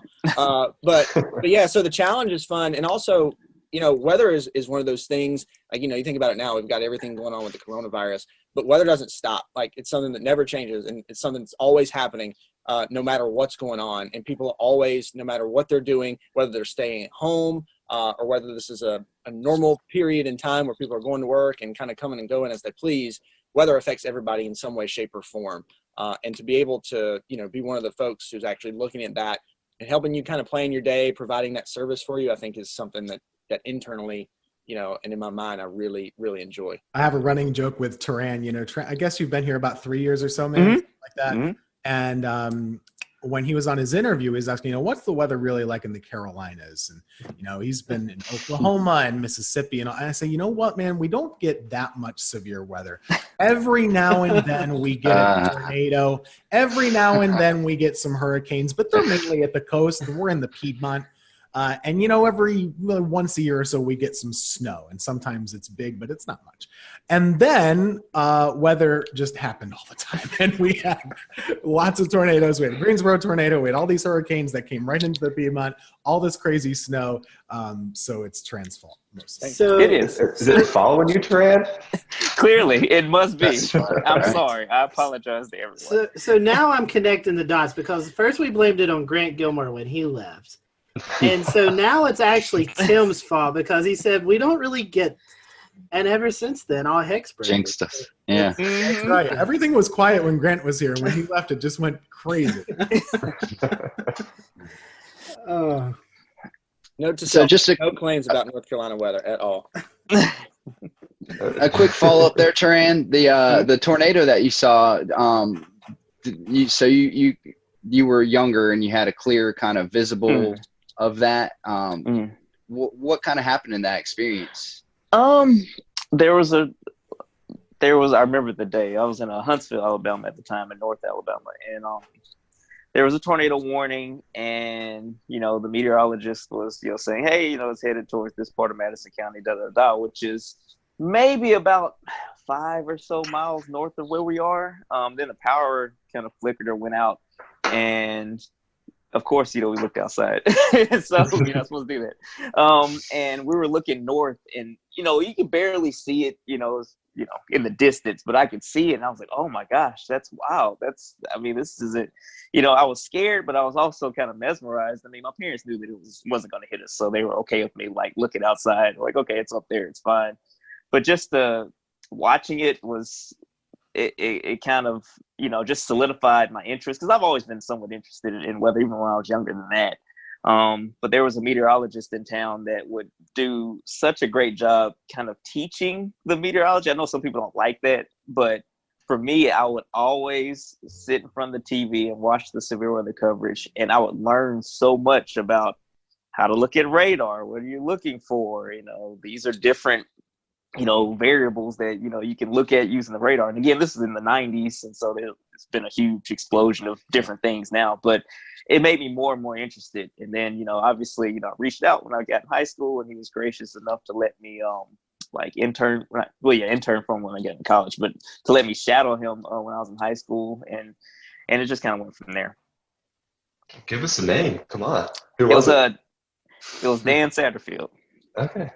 I know that's a name that, yeah, some people have different opinions, but yeah, he was awesome. And even to this day, he's, you know, just so gracious, you know, if I ever have a question or anything, you know, or, you know, he has always been one of those people that I could, you know, like, hey, you know, I don't understand this, I don't understand that. And he's one of the big reasons I ended up going to Oklahoma. You know, he started telling me, oh yeah, you know, a lot of tornadoes out there, you can learn a lot. I'm like, okay, sure, I'll try it. So yeah. Well, that's great. I think you're reading right off our question sheet. One of the next ones I was going to ask is, do you guys have a weather role model? So, Corinne, we just got your answer. Tim, Christian, a weather role model?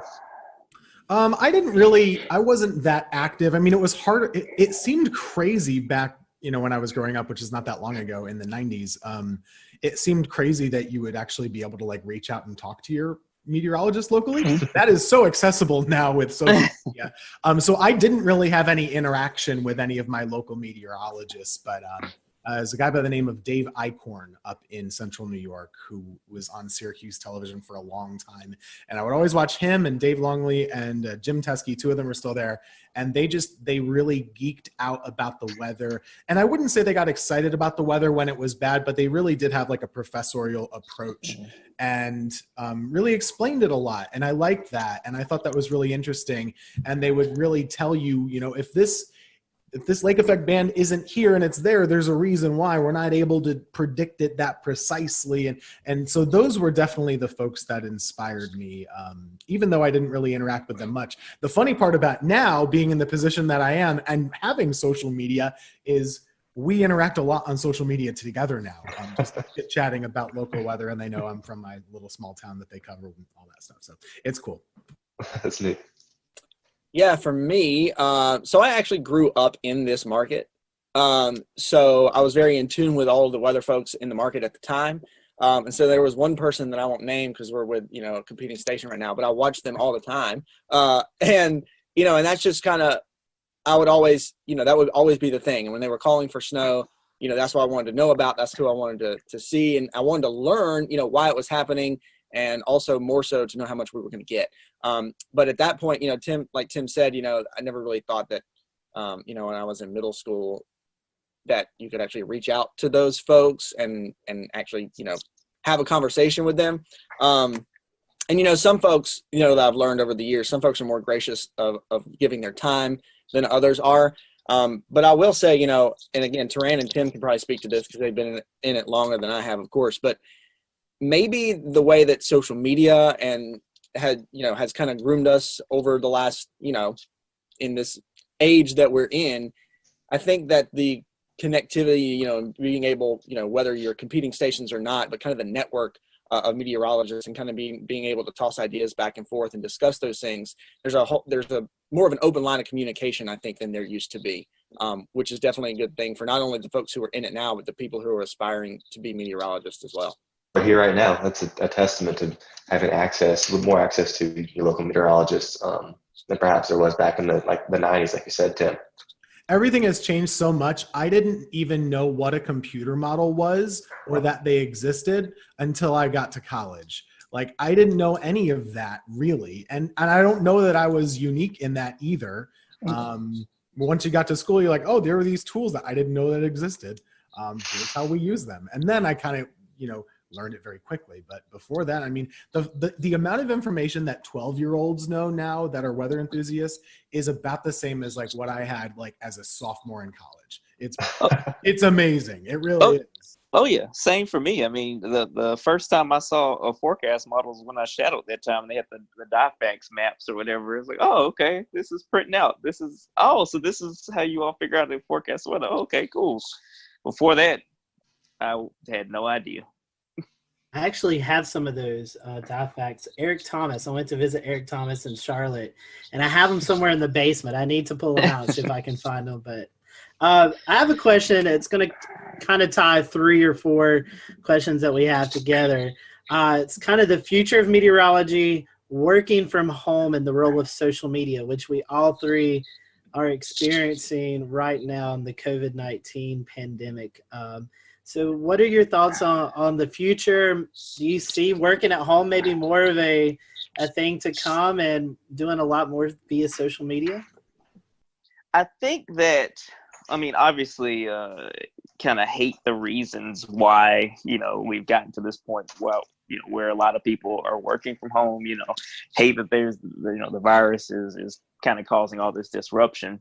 But with that said, a lot of friends I've been talking to over the past, somewhat talking to, I'm kind of introverted. Occasionally I'll ask them a question. I got to have one conversation a week with friends. But basically we were talking about, hey, it's 2020. The idea of going into an office every day in many industries is antiquated. If you're in sales or something like that, why do you have to go into an office building when you can just make your calls from home, or you can go and drive to your different sales spots from home and work out of your home office and maybe go to the office once a week. I think a lot of employers are seeing that their employees can be just as productive or even more productive at home, depending on how they work or what works best for different people. I know everybody's different though, so for extroverts it's probably important that they go into the office regularly to get that social interaction. For introverts, they might work better in solitude. So I think that as meteorologists, when you look at it, most weather days are fairly benign, fairly quiet. And I feel like on those days, working from home should be more of an option for all meteorologists. But you also have days where there's the threat of severe weather where that's not probably the best method.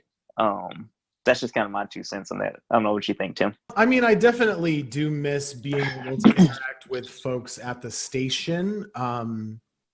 However, typically meteorologists aren't interacting with one another personally face-to-face because we're on different shifts.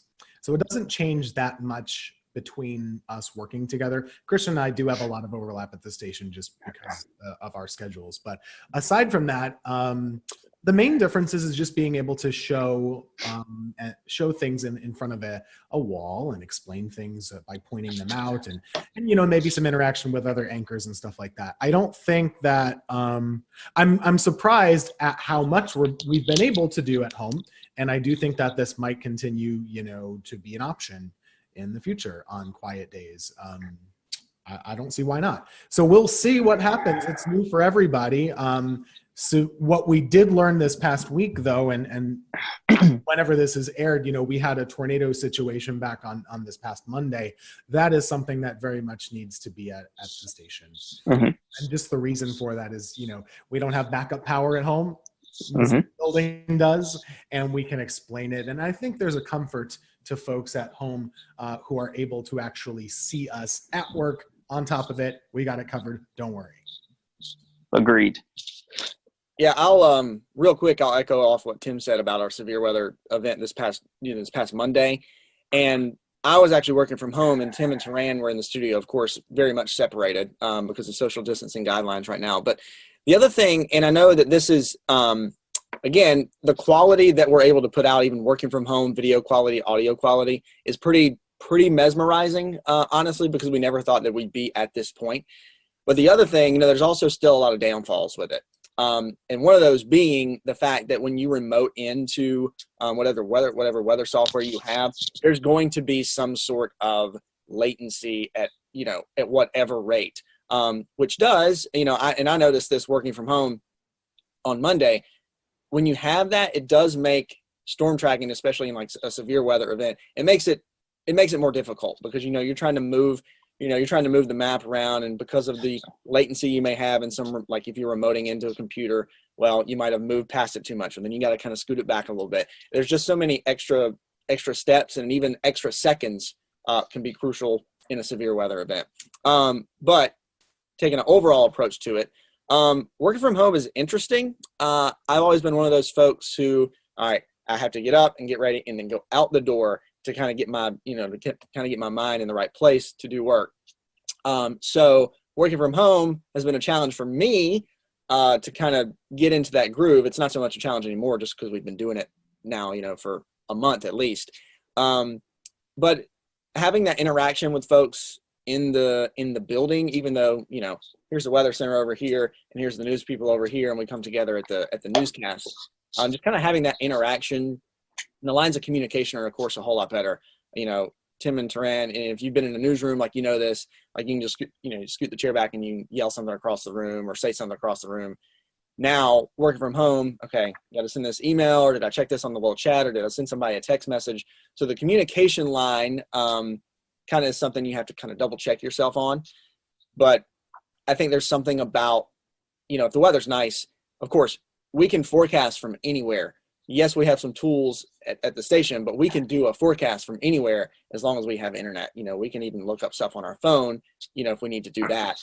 But working from home and putting the forecast together, is easy. But I think when things return to normal, if we are seeing more work from home situations, I think just being in the station, being in the studio, at least for the shows, has a value to it that you can't replace. No, absolutely. It's amazing all of the, just how much we've seen this working from home thing develop over the last 2 months. Who would have thought that every single meteorologist, just about every single meteorologist in the nation, would be broadcasting from their office with their cat in April. So it's just unreal. So we only have a few minutes left, y'all. So we're each going to ask you one kind of silly, lighthearted, fun question. So I guess, Tim, I'll start off with you and we'll go around. What is your favorite non-weather hobby? Favorite non-weather hobby? Getting outside and hiking and taking pictures. That's it. Great choice. And I know it's supposed to be fast, but I got this hobby, I think, by a product of working weather. And the reason is when I moved to Greensboro, I was working weekends. My days off were Wednesday and Thursday. No one in the world, let alone in our building, has days off on Wednesday, Thursday. So I had nothing to do. So I got in my car and I would drive to pretty places like Hanging Rock or the Blue Ridge Parkway or something like that. I would drive a long way and get to know the area. And then I got to know hiking. And at the time, I was just taking pictures on my iPhone. And then I kind of, started getting a better camera. I don't take as good pictures as Dan, but I try. He's my inspiration for good photos as well. So that's my hobby. Christian, Taran? Music for me. I'm a drummer in a 10-piece party and dance band that plays across the Southeast quite a bit. So music is my outlet. And then I love being outdoors. So even though I'm not that great at it, I love going golfing. And that's the nice thing from working from home. Like, even on these days, if I don't go in until the afternoon, the days working from home, I can just, walk out or go to the golf course and walk a couple holes and kind of get my fresh air for the day. And so, yeah, but music is my main hobby. Golf would be the second one. I like to spend time outside as well. Just kind of sitting outside is always nice. And I like the barbecue, which is a verb and a noun. Okay. It's a verb and a noun, contrary to popular belief. Read the dictionary, it's a verb and noun. Sorry, anyway. That's true. But Southern thing. It is, yeah. It's a verb and a noun in Alabama, and it's a verb and a noun in North Carolina too. Do people up north not think that it's a verb? Well, there's They use it much differently. Yeah. I can run out the clock on this if you want to. Go for it. The actual thing that you cook with, the barbecue instead of the grill. So this is the whole, and a cookout up north is called a barbecue as well. Yes. I'm telling you, that's the way it is up there. Yeah, once all this social distancing stuff clears up, I'm waiting for some Taran ribs. Every Saturday I see a post of Taran cooking. I've had extra time on my hands, so maybe our next lightning round will be in person. There you go. Taran, I gotta ask you, vinegar or tomato-based sauce? Well, I mean, that's the big debate here in North Carolina. Man, she about to get me in trouble, man. All right, so again, I'm from Alabama, but I spent most of my life in North Alabama. So Memphis-style barbecue is what I'm used to. And then when I lived in Oklahoma, Texas-style barbecue is kind of, one of my big things too. I like more tomato-based barbecue sauce. Like, you have to put, for me, I do put like, some apple cider vinegar as I'm cooking it, but I don't just like douse it in it. Like I just want a little bit of tang and then more sweetness. That's just what I prefer. Very nice. Very nice. We'll give that to you. Rant on that. I'm with Rand on that. Even though I'm from North Carolina, I don't want to eat barbecue and have my throat burn. A good mix, a good middle of the road barbecue. Well, Christian, I didn't, because we need the viewers to still like us after that. Disparaging barbecue or whatever. And these are the fun questions. Yeah. Christian, I didn't know you golf, so next time I'm in the air. We'll have to go hit the course. We'll do it, absolutely. All right, so one last, question before we wrap. Do you have a favorite weather or disaster themed movie? And if you all three say Twister, Yahtzee. Yeah, that was what I was gonna say. It's so bad, but it was so entertaining. And growing up, I was like, oh man, this is awesome. So, yeah. There was a volcano movie too that was really bad. What was the name of it? It was Volcano? Dante's Peak? Yeah, in the 90s. Yeah, there were two of them. There's Dante's Peak, and then Volcano was like in LA. Okay, yeah. Yeah. They're all really bad. Yeah. The worst one is The Day After Tomorrow. Oh gosh. Are you telling me that's not accurate? It is horrific. And I was in New York last. We'll return to Best of the Carolina Weather Group in a moment. Now your Carolina weather forecast. Here are today's forecast high temperatures for North Carolina. Here are the forecast lows for tonight for North Carolina. Here are tomorrow's forecast high temperatures. And here's forecast rainfall across North Carolina tomorrow. Here are the forecast highs for the day after tomorrow.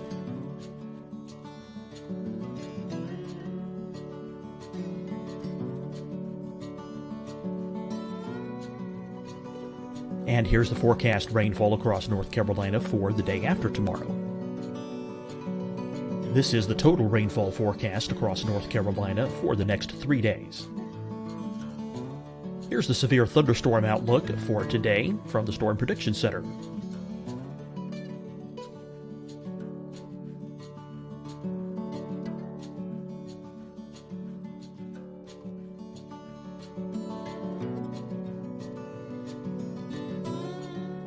Here are the forecast high temperatures for today for South Carolina. Here are the low temperatures for today for South Carolina. Here's the probability of precipitation forecast across South Carolina today. And here are the rain chances across South Carolina tonight. Here are tomorrow's forecast highs across South Carolina. Here are the forecast low temperatures for tomorrow for South Carolina. And here is the probability of precipitation across South Carolina tomorrow. Here's the precipitation chances across South Carolina tomorrow night. Here are the forecast highs for the day after tomorrow in South Carolina.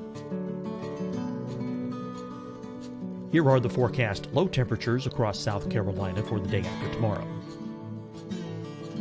And here are the rain chances across South Carolina for the day after tomorrow.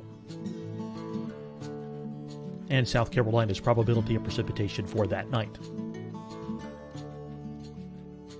Here's the Storm Prediction Center's severe thunderstorm outlook across South Carolina for today through tonight.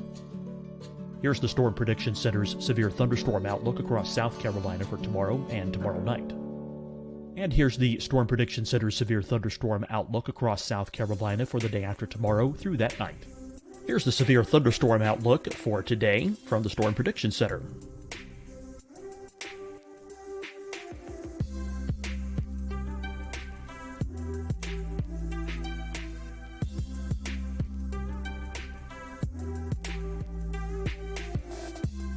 And now here's a live look at weather radar across the southeast. Hi, everyone. I'm Dr. Mandy Cohen, Secretary of the North Carolina Department of Health and Human Services. And when you follow the 3 W's, you protect your family and your neighbors from COVID-19. When you leave your home, practice your W's. Wear a cloth face covering, wait 6 feet apart, wash your hands often. Wear, wait, wash. We're in this together. Stay strong, North Carolina. Deciding when to wear a mask isn't about who you know or how well you know them. Just ask yourself, will I be with anyone I don't live with? If the answer is yes, get behind the mask. Help slow the spread of COVID-19. Get behind the mask. Learn more at covid19.ncdhhs.gov. Fight the spread and take a stand against coronavirus. Wear a mask in public. Stay at least 6 feet apart from others. And get tested. Join us and fight the spread. Visit scdhec.gov/COVID-19. Getting tested for COVID-19 helps you to take the steps needed to protect yourself, your loved ones, and your community. Find the testing location at scdhec.gov/COVID-19 testing. You'll see your Carolina weather forecast at 25 and 55 past. And now back to the best of the Carolina Weather Group on the all-new Carolina Weather Net.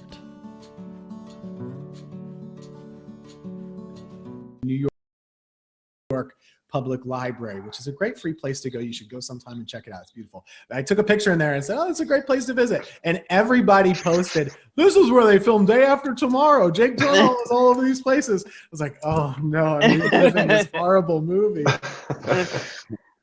Oh, well, guys, I have one question. I know you're talking about places to visit. We want to give a little love to the Triad areas. So what's your favorite place to visit? If you have visitors coming to the Greensboro, High Point, Winston-Salem area, where is your favorite place to go visit? What would you, where would you recommend to people?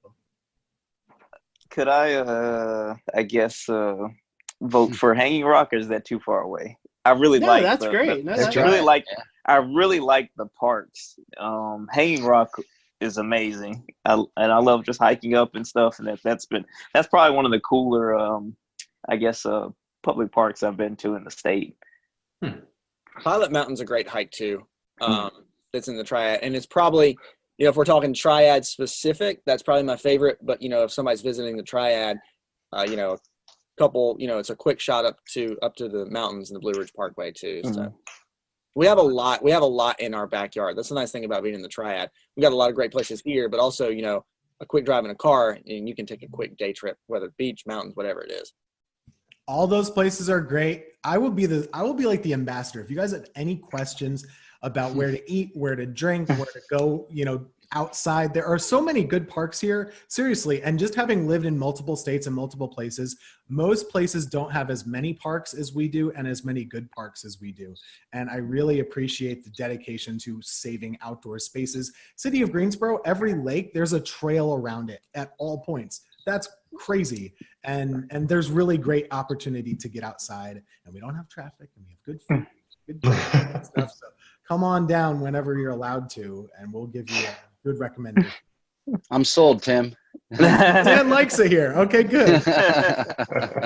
We certainly appreciate your time today. We talked about social media, so I'd feel bad if I didn't say, hey, give your guys a plug. How can they follow you guys on social media? Sure. Twitter or Facebook. Of course, mine is Tim Buckley WX. Just search Tim Buckley Meteorologist on Facebook. You can find me there. Instagram too, but I don't post much weather there. And mine is just TK Weather, like weather spelled out. So TK and then weather spelled out on, the internet. So I'm on there. On the Google machine. Just Google it. Just Google it. Yeah, Twitter, Facebook, Instagram for me too. C Morgan WX on Twitter, and then you can just search Christian Morgan WFNY on Facebook, and then C Morgan WX on Instagram as well. Awesome. Well, we appreciate your time. Thank you guys for watching. Hope you enjoyed it. We'll do another one of these soon. Thanks, guys. Yeah, thanks, y'all.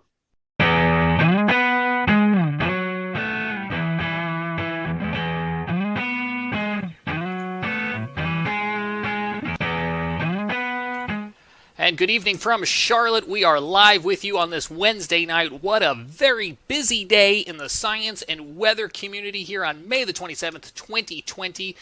We have a great show for you. It wasn't exactly the celebration that we were hoping for, as you probably know by now. SpaceX Demo 2's launch from the Kennedy Space Center in Florida scrubbed today due to weather, so we were going to talk a lot about the weather. We also had a surprise appearance by a tropical storm named Bertha, who suddenly came together off the coast of South Carolina, came ashore, and then brought flooding rains here to Charlotte. So we'll have Chief Meteorologist from WCNC, Brad Panovich, on to talk about that, and also geek out with us about space. And we're also joined by Tony Rice, our go-to friend of the show and space expert, and we're so happy that you all are here. Let's get right on into it. If you're joining us live tonight on Facebook, on Twitch, on YouTube, or Periscope, you can comment along with our show. If you're listening to the audio podcast or you're happy to catch this replay on the new Looping Carolina WeatherNet, hello to you as well, too. Tony, let's just start with the elephant in the room. Not the day we were necessarily hoping for.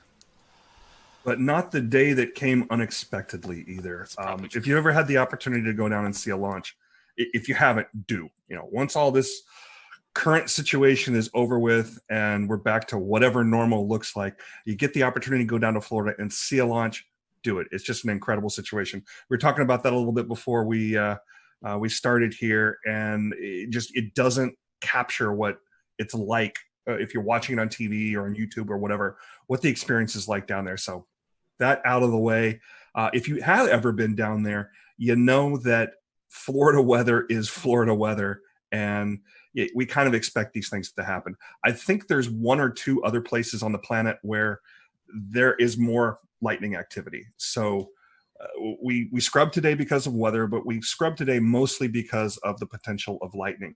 And that's something that we learned back during Apollo 12, even when the Saturn V was hit by lightning on ascent and basically rebooted the rocket several hundred feet above the pad.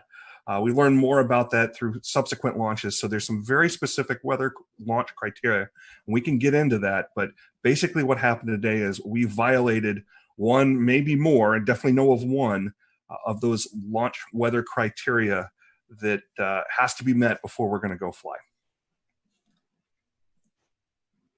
I just pulled a Scotty and forgot to unmute myself. We're certainly going to get into some of that weather criteria, and we're going to break it all down because we got some really interesting information. I don't want to get too far into the program for anyone who doesn't know. Tony, let me have you explain it. What is the significance of this mission? So this is the first time in basically 9 years that we attempted to launch astronauts from U.S. soil. So at the end of basically construction of the International Space Station, we retired the space shuttle.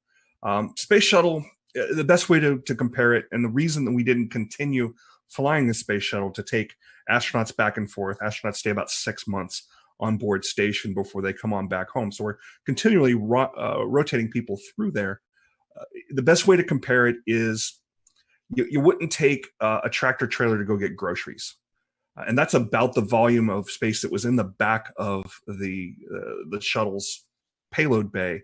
If you're just taking supplies, well, we can send an uncrewed mission up there. SpaceX has been doing that for a while. We've got some other ways of getting cargo up there. But to take people back and forth, we've been buying seats on the Soyuz, launching them from Baikonur Cosmodrome out in Russia, actually in Kazakhstan. But we really wanted to get that capability back onto U.S. soil. So several years ago, NASA, as a part of the commercial program that includes cargo as well, we want to hand over basically low Earth orbit to commercial agencies. SpaceX is one of them. Boeing's also working on getting some capability there. So it was really important to get this capability back on U.S. soil. And Administrator Bredenstein talked about it today. One of the main reasons we want to do that is we have one American up there right now.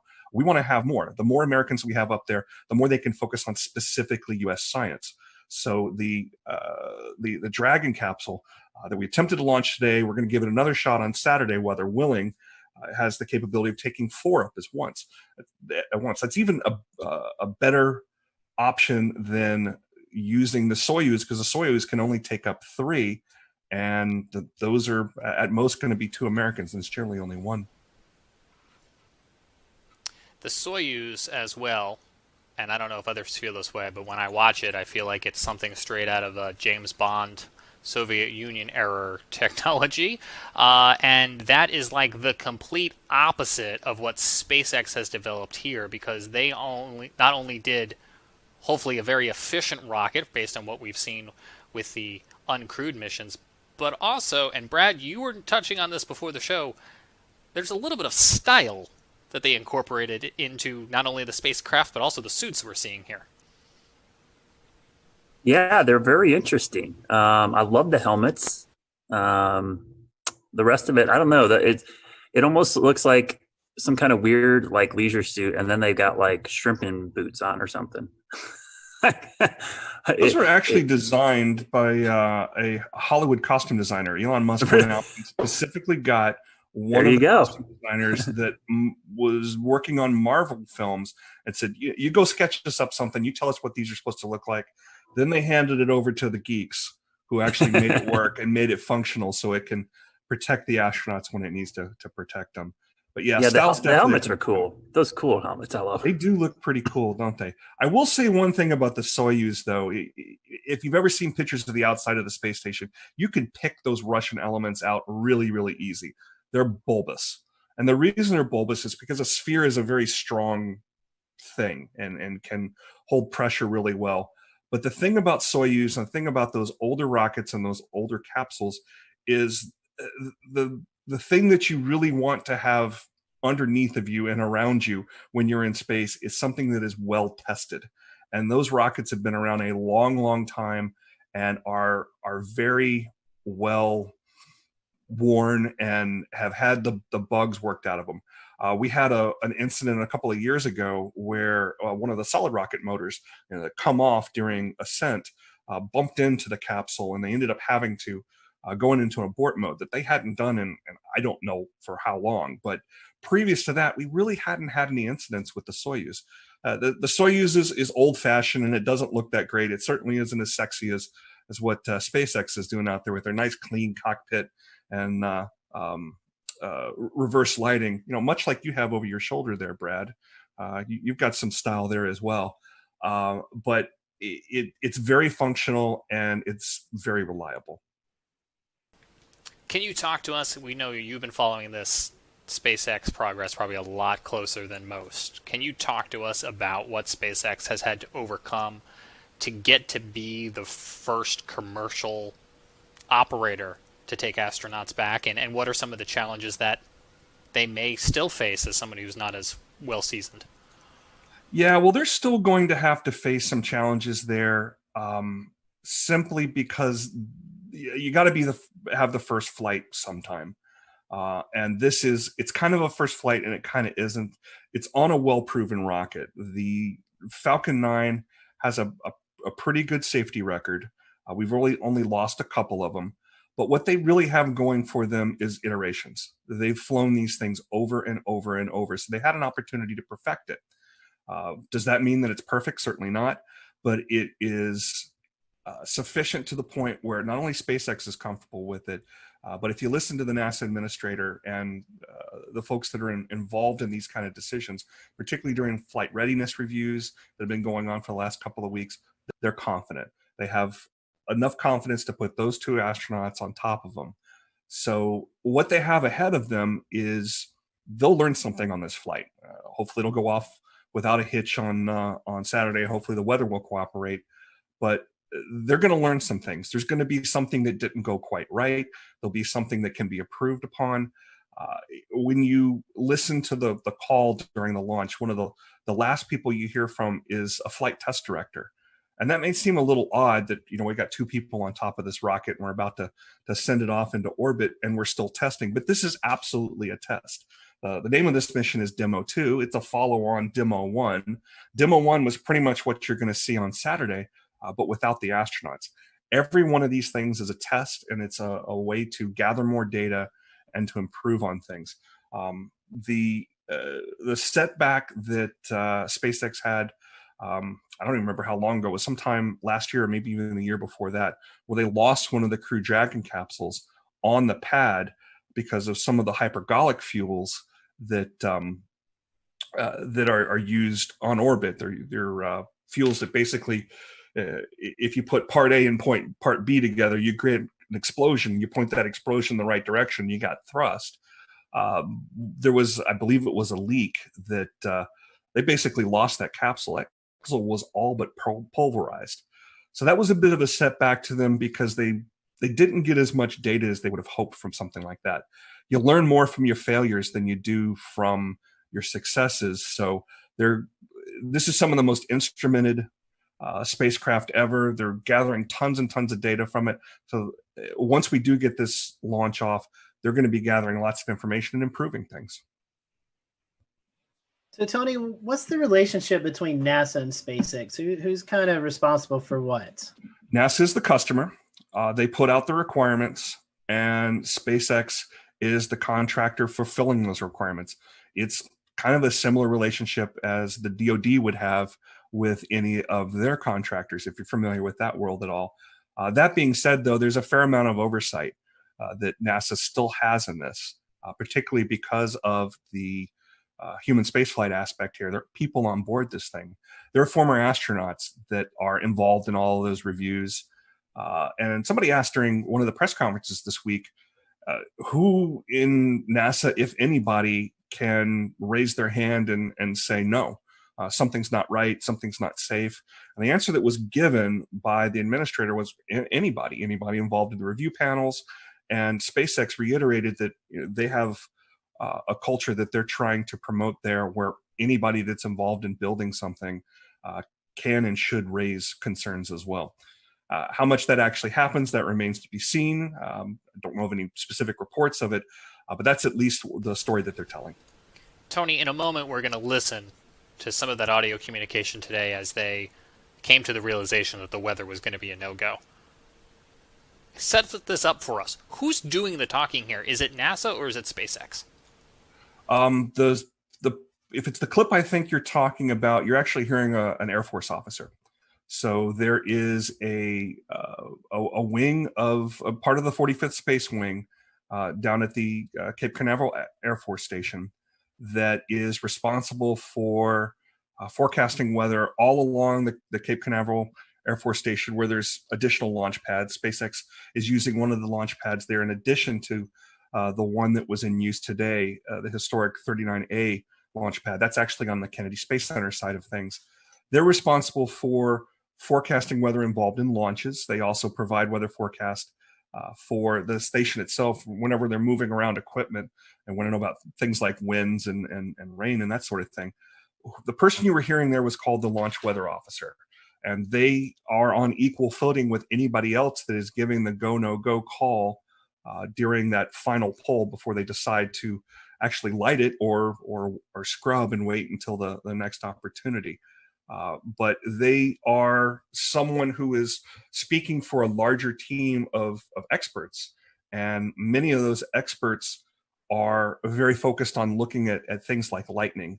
And that's kind of how things shook out today. There was a lightning concern that we can get into. Yeah, let's listen to the audio here, and then we'll talk about that exact lightning concern. Unless you can give us another 10 minutes, I don't think we're going to get there with any of the rules today. I'm going to give you 10 minutes. I mean, another 10 minutes past T0. Oh, 16:45 local. I think we'll probably be clear on all the rules, but not quite going to make it for this. Okay. We're going to check back in with you in about 2 minutes, and then I'll call it up at about T-minus 17 minutes. Okay. Yeah, there's some of them are starting to count down, but we still have one above 2,000. So if that gets below... So Tony was talking there a little bit as we came back about some of the liquid oxygen. You can explain that to us as well, too. But, Tony, what we were hearing there was about 20 minutes left in countdown, and they were so close, we think, to getting the weather rules all in agreement, and it just didn't come together. Yeah, it just didn't line up quite right. They were keeping an eye on some cells out towards Orlando, and very excitedly noticing that the cells were starting to break up. I was watching them, live there as well. there's a rule that says several of the rules mention 10 nautical miles, which if you've ever been down in that area, runs out not quite to Titusville and I-95. So you're watching any of that weather between the Space Coast and Orlando to see if those cells are going to continue moving forward, going to continue building intensity, or are going to break up. And the positives were that it looked like they were breaking up, and they certainly were. But that's not the only consideration that they're making there. What they were mentioning was field mill generators, and they dot all around not just Air Force property and NASA property. As you're driving out along the beeline heading back towards Orlando, you might notice some very tall towers out in what look like swamps or farmers field or something like that. These are more weather towers that exist further out towards Orlando, because as you can see, all the weather moves from the from the west to the east. So they're monitoring that as that goes along. These field mills, they're about the size of a large coffee can, and they have a spinning disc inside of them. And what they're doing is measuring the electric potential of the atmosphere, and they're measured in volts per meter. So there's everything has some level, some acceptable level, and it's about 1,000 to 1,500 volts per meter. And there's that, and you can see all those circles with the plus sign through them. Those are all field mills. I don't know which ones particularly were violating, but there was enough of them violating where they were running up over 2,000 volts per meter. I heard on the weather loop that wasn't sufficient to clear in time. They did see that voltage potential going down, and they did say about, like they said, about 10 minutes after launch, conditions were right where they could have launched. So it's worth pointing out here too that this was an instantaneous launch. If that was a shuttle sitting on the pad and it had sufficient fuel, we might have been able to launch today, because the shuttle had a wide enough window. It carried extra fuel. It had some additional steering capability that was not designed into the Falcon 9. The Falcon 9 was designed more for efficiency. We know that we can come back the next day and try to launch again. But the shuttle was designed in such a way that we could launch as far as up to 10 minutes after the planned launch time and still steer back into that plane. But the Falcon 9, you launch the second that you planned on launching, or you don't launch. It's not a matter of throttling up and catching back up to where you planned on being. Once you're in the wrong orbital plane, you never catch up with station. So that's why it was set up that way. So we've read through your tweet from earlier today, and it was kind of interesting seeing the different types of criteria needed to launch or to stop a launch. Mm-hmm. Do you want to kind of speak to more of some of these different conditions that can get in the way of a launch occurring, or what it takes to actually? If you don't mind, bring that graphic up, and you guys are the weather weenies here, so feel free to jump in on anything you see here that catches your eye. There's basically, we'll call it three things that they're looking at. Precipitation is one of them. We don't want to launch through precipitation. That's just a no-go. The other thing is clouds, and the clouds kind of go two ways. There's a thick cloud rule that's in place. We have launched other missions through clouds, uncrewed missions, and you see a really brightening of the cloud as the plume goes through it. But for a crewed mission where we want to keep eyes on the vehicle, particularly during a test like this, where the high definition video, they're basically shooting through telescopes that are on these. They look like old World War II guns that can elevate and follow the track of the vehicle as it goes up. We want to keep eyes on that. So that thick cloud rule is another one. But the rest of the cloud rules, when you really look at them in depth, they are all about lightning. Anvil clouds. Once a cumulus cloud has matured and a storm has matured to the point where you start seeing those overshooting tops as it's touching the bottom of the stratosphere, that's the kind of thing that really worries a launch weather officer, because it's got the potential to generate a lot of lightning. Lightning's very bad for rockets. I mentioned that earlier, how Apollo 12 was struck by lightning. Smoke in the area can trigger lightning. The rockets themselves can trigger lightning.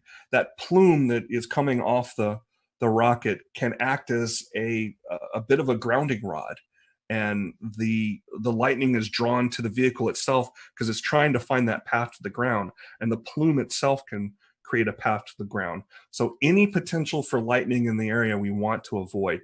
A good percentage of those launch weather criteria that you see there is about avoiding lightning. Yeah, Tony, I was going to say the lightning's concerned, but I can see 2 or 3 other ones, especially the convective debris one and the within 10 nautical miles of an anvil. Those were all met as well. So it wasn't, and I think it wasn't just one storm. They had storms exiting and also storms coming in. They were kind of surrounded. It was just a bad situation. As soon as I was looking at the radar and saw the lightning, I was like, this did not look good. Yeah, the times when I'm down there, I definitely have radar on my phone out watching it, and you can watch the storms boil up, little tiny cells boil up halfway between Orlando and the Space Coast. And it's that convective action as the sea breezes come on that really can create some of that. Didn't see a whole ton of that this afternoon, really did this morning. Saw those boil up, move across, dissipate. We're mostly seeing, more organized storms move across, or cells, I should say, move across central Florida. Hey, Tony, I have a question. What was the precise flight path? Was it to the northeast, southeast? What direction was it going to go? All these flights are going to go to the northeast, and they're following the same inclination that the International Space Station has. So when you're looking at an orbit, we'll return to Best of the Carolina Weather Group in a moment. Now your Carolina weather forecast. Here are today's forecast high temperatures for North Carolina. Here are the forecast lows for tonight for North Carolina. Here are tomorrow's forecast high temperatures. And here's forecast rainfall across North Carolina tomorrow. Here are the forecast highs for the day after tomorrow.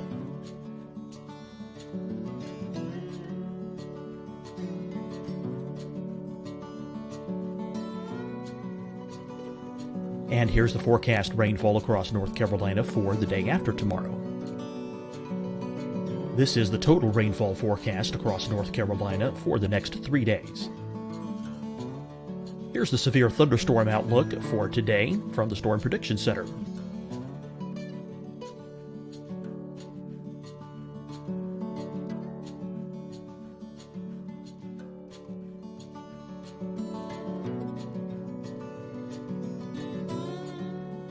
Here are the forecast high temperatures for today for South Carolina. Here are the low temperatures for today for South Carolina. Here's the probability of precipitation forecast across South Carolina today. And here are the rain chances across South Carolina tonight. Here are tomorrow's forecast highs across South Carolina. Here are the forecast low temperatures for tomorrow for South Carolina. And here is the probability of precipitation across South Carolina tomorrow. Here's the precipitation chances across South Carolina tomorrow night.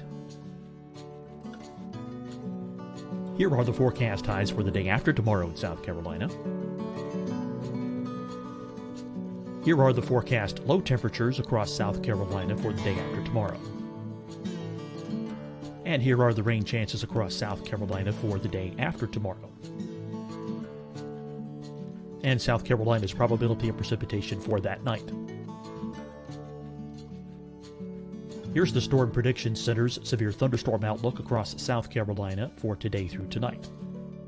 Here's the Storm Prediction Center's severe thunderstorm outlook across South Carolina for tomorrow and tomorrow night. And here's the Storm Prediction Center's severe thunderstorm outlook across South Carolina for the day after tomorrow through that night. Here's the severe thunderstorm outlook for today from the Storm Prediction Center.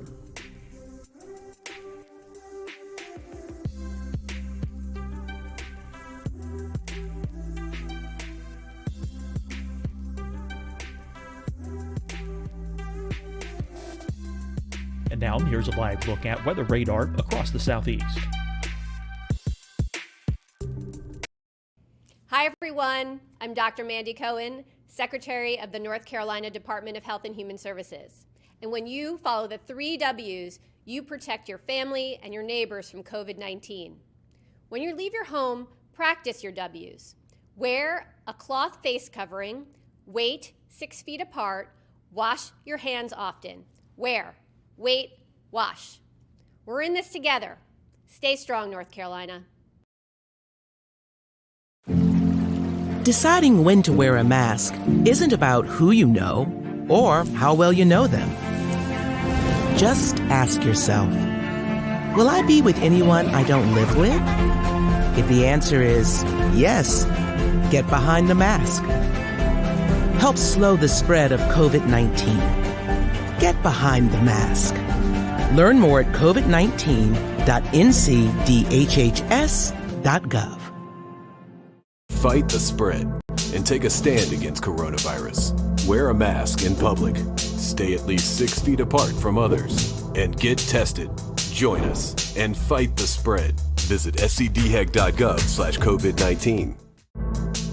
Getting tested for COVID-19 helps you to take the steps needed to protect yourself, your loved ones, and your community. Find the testing location at scdhec.gov/COVID-19 testing. You'll see your Carolina weather forecast at 25 and 55 past. And now back to the best of the Carolina Weather Group on the all-new Carolina WeatherNet.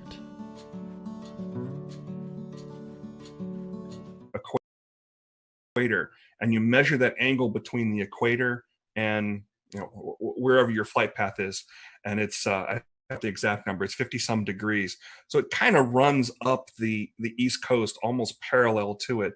So anybody out in eastern North Carolina, the next time we have a good launch, especially one at night, it's easier to see these at night because you got that plume to look for, but we should be able to see them definitely out from the easternmost part of North Carolina. But I think you've actually seen them a time or two in Charlotte.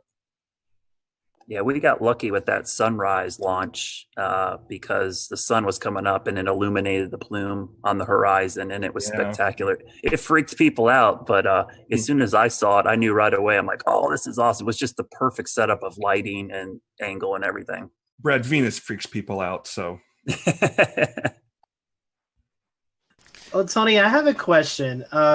We're talking about the weather and it kind of scrubbed this launch. So what happens now? I mean, what do you think the mindset of these astronauts are? I mean, now you get pumped up for this, and now it's kind of wait a few more days.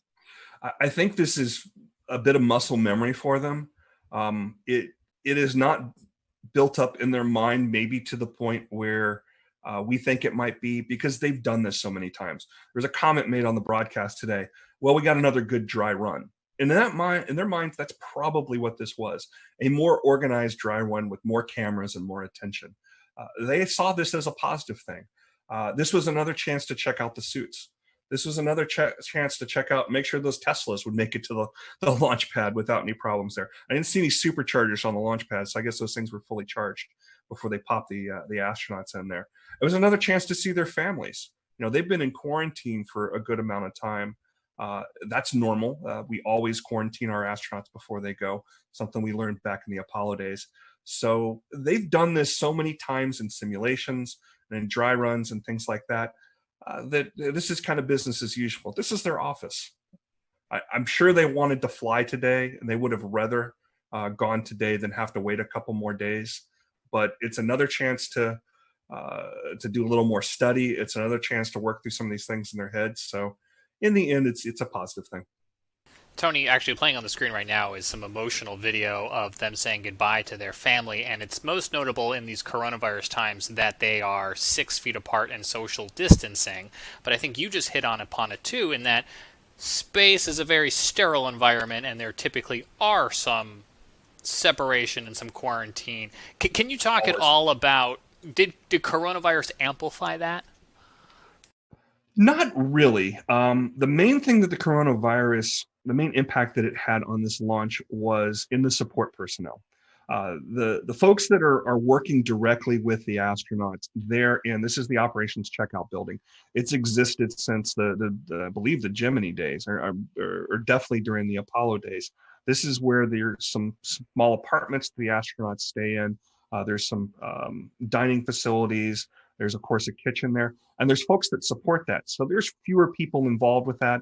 And the people involved with that were in their own quarantine as well. But this, that distancing you saw there, there used to be when the astronauts would arrive from Houston into the Kennedy Space Center, near that landing strip where their aircraft would come in, there was this drainage ditch, that the families would be on one side and the astronauts would be on the other. And that was where they said their goodbyes. So it's very common for the families to be separated from the astronauts just for their safety. One thing that's worth noting in that great video where you saw the two boys, the similarities with these two astronauts are kind of fun. They both have two boys about the same age. Both the astronauts are about the same age. They joined NASA. They were accepted into the astronaut class of 2000. So there's a similarity there. They're both test pilots. One was in the Air Force, one was in the Marine Corps. They both married astronauts as well. And both of their wives have PhDs. One's an oceanographer and the other is a mechanical engineer. But they're kind of similar in that regard. So it's really cool that they got to see their families here. And the one thing I really like about the Tesla is once those doors are shut and those guys are sealed in, the boys got to go up and wave goodbye to their fathers a little bit closer. You didn't get that in the Astra van. They just hopped on board and headed out there. Kind of brings us right back around to that whole stylistic difference we're seeing now with SpaceX in 2020. Did we think Elon Musk was going to put them on a motorhome and send them out there? No, he's going to send them out there like this. I did like the addition of the worm logo too, the old worm logo type. I was going to ask you that. That was going to be my end question. But is that your preference over what I learned today is otherwise called the meatball? The meatball, NASA has three logos. The meatball is what you see on the door there, and each one of those little items on there, the red swoosh represents aeronautics. You see some stars back there. Obviously, that's representing the space aspect of NASA. NASA's covering both aeronautics and space exploration. But the NASA logo, the stylized logo type, the worm logo we call it, I remember that from when I was growing up. So it's kind of nice to see it back. I don't have a preference personally. I think it's great to see them both. Tony, is there anything maybe we didn't ask you about that was on your mind today that you think would be important to include in tonight's conversation? Something to look for in the future. Well, obviously, we will keep an eye on the weather on Saturday and Sunday. The next launch opportunities, Saturday at 3:22 p.m. NASA's TV is going to start about 12:15 with coverage. So there'll be plenty of things to see there. There's a backup opportunity on Sunday at 3 o'clock. So hopefully we'll be able to get this thing off this weekend. But once that's finished, the next set of astronauts that go up on this Crew Dragon, I believe they're going to use all four seats. So we'll see this really starting to meet the demands that it was set out there for. And keep in mind that this isn't the only commercial human space flight effort that is out there that NASA is partnering with a commercial entity. Next, we're going to see Boeing. And we don't have dates on when that's going to be, but Boeing has a Starliner, is what they call their capsule. And it's going to be on top of an Atlas rocket, which is put out by United Launch Alliance. SpaceX builds both their capsule and their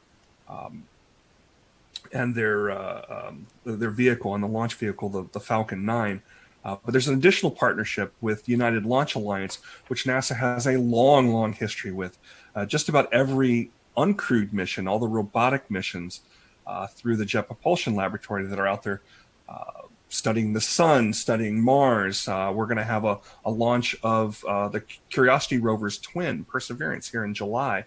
That's going to be on a United Launch Alliance rocket as well. That's a very well-proven rocket, too. It's actually the rocket I've seen launch the most.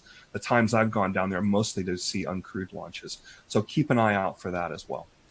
Is the plan here to get some commercialized versions of the International Space Station up there orbiting? That's one of the things that's being discussed, and it's certainly not going to be the last station up there.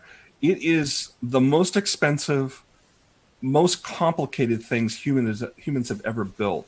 So I don't think SpaceX is going to be putting up their own version of this anytime soon. Are there commercial benefits to having an ability to do science and do manufacturing and low Earth orbit and taking advantage of the microgravity? Absolutely. We're doing things like we're even 3D printing human organs on station, something that you just can't do in the normal gravitational environment of Earth. You have to be up there in microgravity to do it. So there's applications. That's something that's going to happen. Is it going to happen in short order? Probably not. But there's definitely applications in space, and that's the direction things are going. Tony, we appreciate your time. Our fingers are crossed that we can get this off the ground this weekend and return United States astronauts to the space station from U.S. soil. Hopefully the weather cooperates. And I think you've got some TV obligations coming up there in the Raleigh area. And so we'll let folks in that area know they can catch you here in a little bit on TV. And we appreciate you squeezing us into your very busy day. Does anybody want to go on record and make weather predictions for Saturday? Or are we gonna launch on Saturday? It's Florida, like you said, Tony. Someone asked me, "What's it look like?" Hey, if you, especially that time of day, like mid-afternoon in Florida, basically at the end of May, early June, it's a 30-40% chance you can pretty much write it down. I think it'll be a lot like today. I think they just got to get lucky that they'll be in between storms right at that time. And the weather's very different in Florida than it is here in the Carolinas, in that stuff will spin up and it'll move through. Florida's not a very wide state, so it can move through in just 2 hours time from coast to coast, and it'll be a bright sunny day. It's the same reason I always cringe when people have trips to Florida and they look at their app and go, "Oh, looks like it's going to rain every day," and I'm like, "That's every single day during the summer." And like you said, Tony, it'll pop up. Yeah, it'll pop up and be gone. You just got a 30-minute shower. Our challenge again with these instantaneous launches is the weather's got to be right at that time. So what I tell folks, there's going to be another launch weather forecast that comes out here. The 45th Weather Squadron will put another one out probably on Friday. We'll definitely see one on Saturday. And when you see that go, no go percentage, follow me at RTP Hokie on Twitter. I always tweet these things out because they're a great source of information about what to look for. Don't get too wound up if the no-go percentage, is too high. I've seen things be canceled for weather, again, because of what you described with Florida weather, in the high 90s for go. And I've seen things be canceled for exactly have the ability to launch with absolutely horrid looking conditions a day before or even the morning before. There is truly a 50-50 chance that we will launch on any given day, and it's either we go or we don't, and it's based on what the conditions are right then and there. Tony mentioned during our broadcast tonight the Air Force 45th Weather Squadron, who was watching the weather very carefully down there and providing not only real-time conditions but forecasts for this and many other launches. We had the opportunity to have them on this show in January of 2018. There's a whole episode where we talked to them about all sorts of things, but we pulled the soundbite about lightning, and Tony showed it earlier, all those different lightning detectors. Let's just roll a little bit of that clip so we can hear straight from some members of the 45th, at least at the time here when this was recorded, about how they go about tracking some of those weather conditions. And with the lightning, tell us about the threats that lightning would pose to a vehicle being struck on the pad. And then this may be something more for the active duty members, but tell us about the new lightning defense systems that are on the pads now. So one of the major threats, again, for the range is lightning. And the reason why this is a threat is it poses a risk to the electrical system of the rocket. And it can actually cause a threat to the steering system. And so we want to make sure, and every time there's a lightning strike close to a pad where there's a rocket exposed, they have to kind of take it back into the hangar and run several tests to make sure that none of the circuits of the rocket got closed circuit or there was any damage to the steering system. Because again, and we have a sensor of 10 or a network of 10 sensors, very, very strategically positioned. And they are using the radio frequencies to be able to localize the different lining step leaders. And so each step leader is sending out a signal, and via triangulation, we are locating that step leader. So with those sensors, we can start pinpointing cloud to cloud or cloud to ground lightning strikes. Right now, the resolution that we have is 50 meters. So we can localize, or we can pinpoint a lightning strike within 50 meters of the actual location where it struck.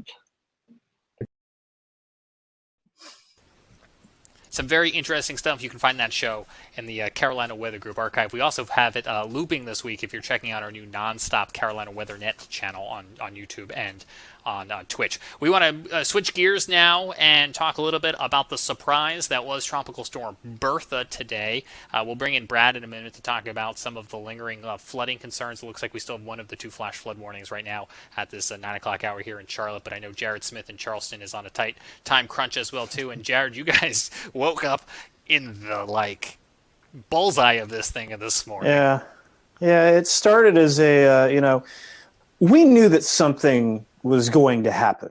So I think that's the most important thing to note, is that the surprise was the naming. It wasn't necessarily the fact that we were going to have heavy rain, that we were going to have gusty winds, that we were going to have a marginal tornado threat. All of those things, we went into this knowing that was a possibility. And we went into this knowing that there was a 20 to 30% chance that this thing could turn tropical. The Gulf Stream, much like you two, moves in mysterious ways. And so it was again this time. It just absolutely took off like a rocket. It started as a very strong velocity couplet. The Weather Service in Charleston had actually put out a special marine warning that ended up acting like a cone of uncertainty, because during the time of that special marine warning, the National Hurricane Center bumped the probability up to 70%, and then by 8:30 they had classified it as Tropical Storm Bertha, just 30 miles offshore. And so we're like, oh, okay.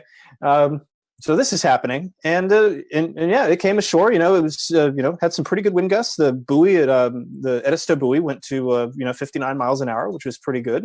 30, 40 mile an hour wind gusts, some scattered power outages, especially as you got into Myrtle Beach. Wasn't that bad. We've had way worse. We had tornadoes last week, right? And we had even heavier rain. Of course, we had flooding downtown, as we often do, but we had that even worse last week. So, again, we kind of knew that there was going to be something here. The fact that it got named when it did, it was kind of like, okay, but you could see it. I mean, you could see it coming together on the radar, and that guy, it started developing a little eyes. Like, wait a second. You start to see that it's expanding out from being this water spout producing supercell to something a little bit more, a little bit broader. So, it was caught us by surprise a little bit as far as that development. But again, we knew that this was going to kind of be how it went. There was nothing really surprising about that part. No major problems here in Charleston aside from the flooding that we're used to. But now it's just going to go up the gut and send a bunch of rain up there. We did set a rainfall record at the airport today, 2.08 inches, new record. Breaks a record set in 1977 of 2 inches straight on the dot. So we got another pretty good deluge of rain after the bone dry start to May. So yeah, it was an interesting day. I'm still getting comments tonight on Twitter and Facebook saying, "Is like, oh wait, there was a tropical storm? What?" It's like I was too busy. My favorite one right here is I was too busy disinfecting everything to know that there was a tropical storm. So. To give you a general idea of what kind of event Bertha was here, really wasn't that big, but did you say that we're up the gut? Because that's what I took away from what you just said. Yeah.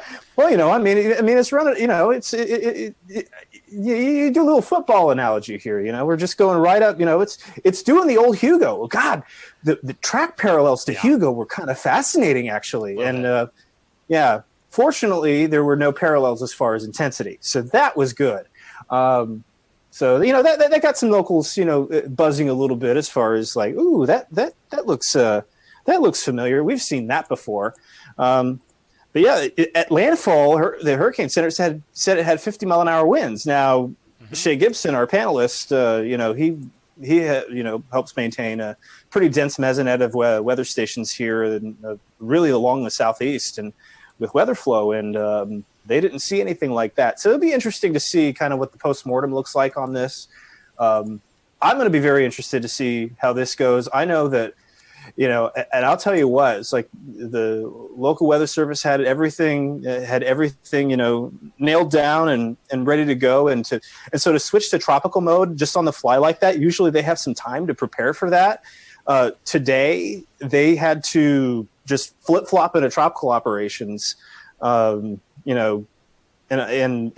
kudos to the weather service in Charleston for making that just so seamless. They did such a wonderful job.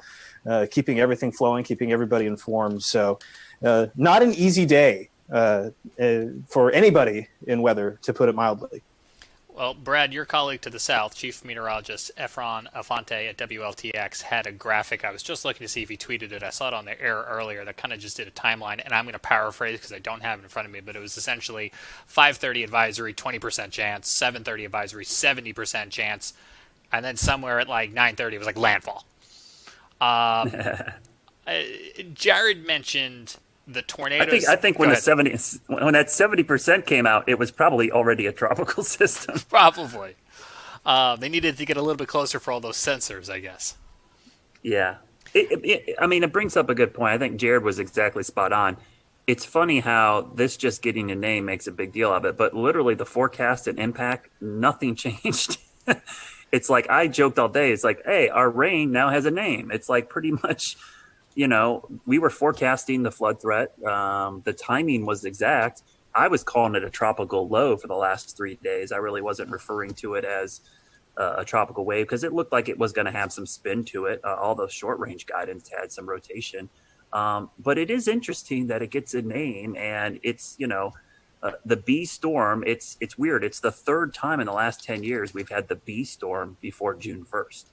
So that is rare, but it's happened a lot more frequently in the last 10 years. And I looked it up today, and I'm pretty sure, I think it tied for the third or fourth earliest B storm on record, at least formation-wise. But it's probably going to set a record for the shortest duration tropical system because I think it was last year we had the A storm. Was it Andrea? Only like 3/4 of a day did it maintain tropical characteristics. So this will be interesting to see what kind of longevity stats it's going to come up with. But the thing to remember about these is, I think as a communicator with the public, is the name really isn't important. It's the impacts. And I think if people focus on the impacts more, the name is not that big of a deal.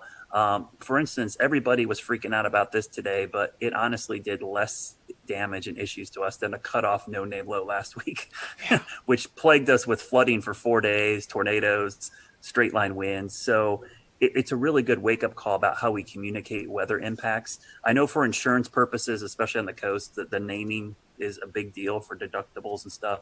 But in the grand scheme of things, the overall impacts did not change at all just because we gave it a name today. Can you talk about how last week's weather, and I don't mean to make any assumptions in the question, set us up for the flooding risk today, how it all kind of came together? Oh, I've been fascinated by watching the flooding. We had a lot of flooding in Charlotte, a lot of creeks, and I saw a couple creeks come up with only 1.25 inches of rain. That's almost, I never seen that happen. The problem was everything's saturated. That 1.25 inches of rain went right into the creek. Nothing soaked in. So we had several creeks flood almost instantaneously because of the 4 to 6 inches of rain we had last week. There's just, it's like a wet sponge, trying to clean a wet table with a wet sponge. You just spreading the water around. You're not really soaking anything up. And so today we actually set a rainfall record as well. I'm glad Jared brought that up because I had to check. in Charlotte, we did set a rainfall record for today as well. 1.55 broke, or 1.64 broke the old record of 1.55 in 1981. So I think that's the 9th or 10th 1 inch or more rainfall in a day this year. I think that's a record for this early in the year as well. So yeah, last week's rain really set the table for the flooding issues today. And we're going to see a lot of the creeks and streams continue to rise in the next 24 hours because this is all running off back into the Catawba, the Rocky River. It's flowing into the PD. I bet you're going to see some pretty substantial and surprising crest on some of these rivers because people don't expect the little bit of rain we got today to cause a quick jump in water levels. And just watch any of the storms that pop up the next 2 days. They'll be more scattered, but any one of those is probably going to produce flash flooding pretty quickly. I've been doing a lot of talking in this episode. I want to just pause for a moment and see if anyone else wants to hop in so I don't steal all the questions.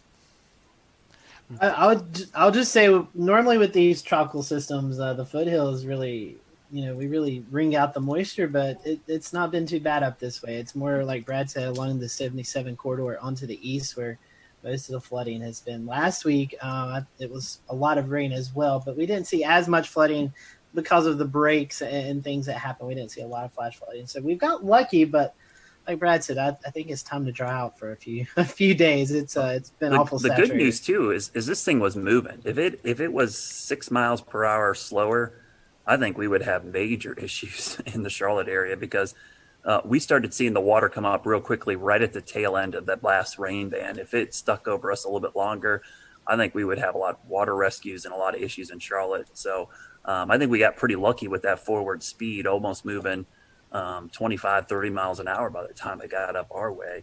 I think what's interesting is one of the comments I've been getting a lot today, and I think this is always one that's kind of the public sees these early storms and they go, uh-oh, looks like a bad season. And honestly, it doesn't really mean a whole lot for the season.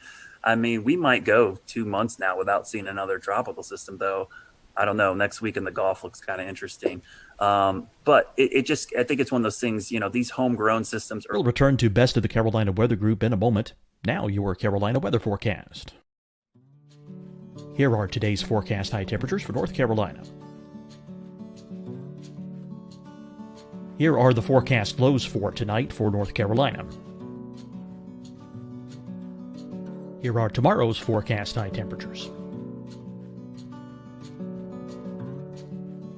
And here's forecast rainfall across North Carolina tomorrow. Here are the forecast highs for the day after tomorrow.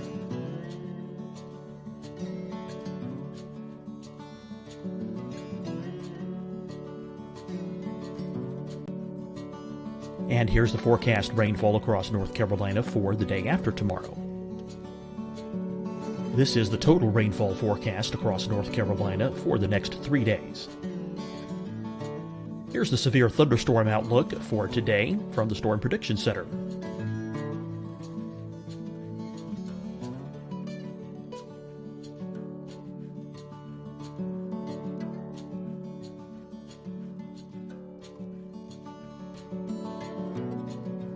Here are the forecast high temperatures for today for South Carolina. Here are the low temperatures for today for South Carolina. Here's the probability of precipitation forecast across South Carolina today. And here are the rain chances across South Carolina tonight. Here are tomorrow's forecast highs across South Carolina. Here are the forecast low temperatures for tomorrow for South Carolina. And here is the probability of precipitation across South Carolina tomorrow. Here's the precipitation chances across South Carolina tomorrow night. Here are the forecast highs for the day after tomorrow in South Carolina. Here are the forecast low temperatures across South Carolina for the day after tomorrow. And here are the rain chances across South Carolina for the day after tomorrow. And South Carolina's probability of precipitation for that night. Here's the Storm Prediction Center's severe thunderstorm outlook across South Carolina for today through tonight. Here's the Storm Prediction Center's severe thunderstorm outlook across South Carolina for tomorrow and tomorrow night. And here's the Storm Prediction Center's severe thunderstorm outlook across South Carolina for the day after tomorrow through that night. Here's the severe thunderstorm outlook for today from the Storm Prediction Center.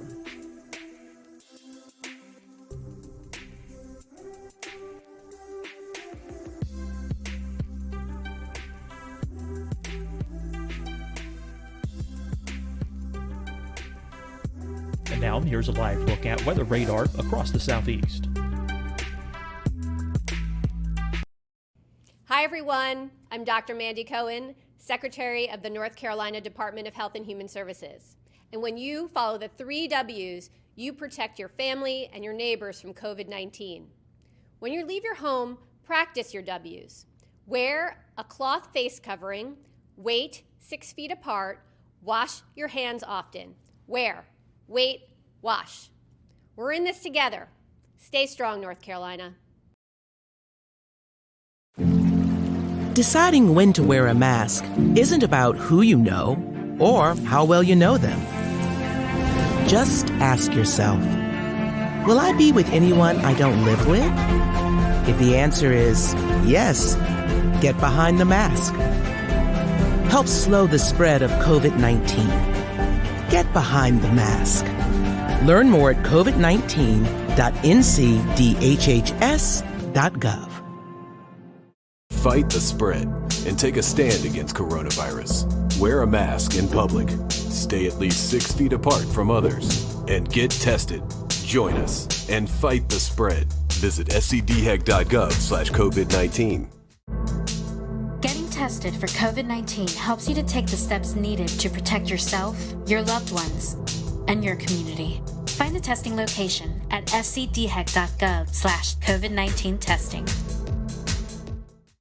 You'll see your Carolina weather forecast at 25 and 55 past. And now back to the best of the Carolina Weather Group on the all-new Carolina Weather Net. Bees that are over water.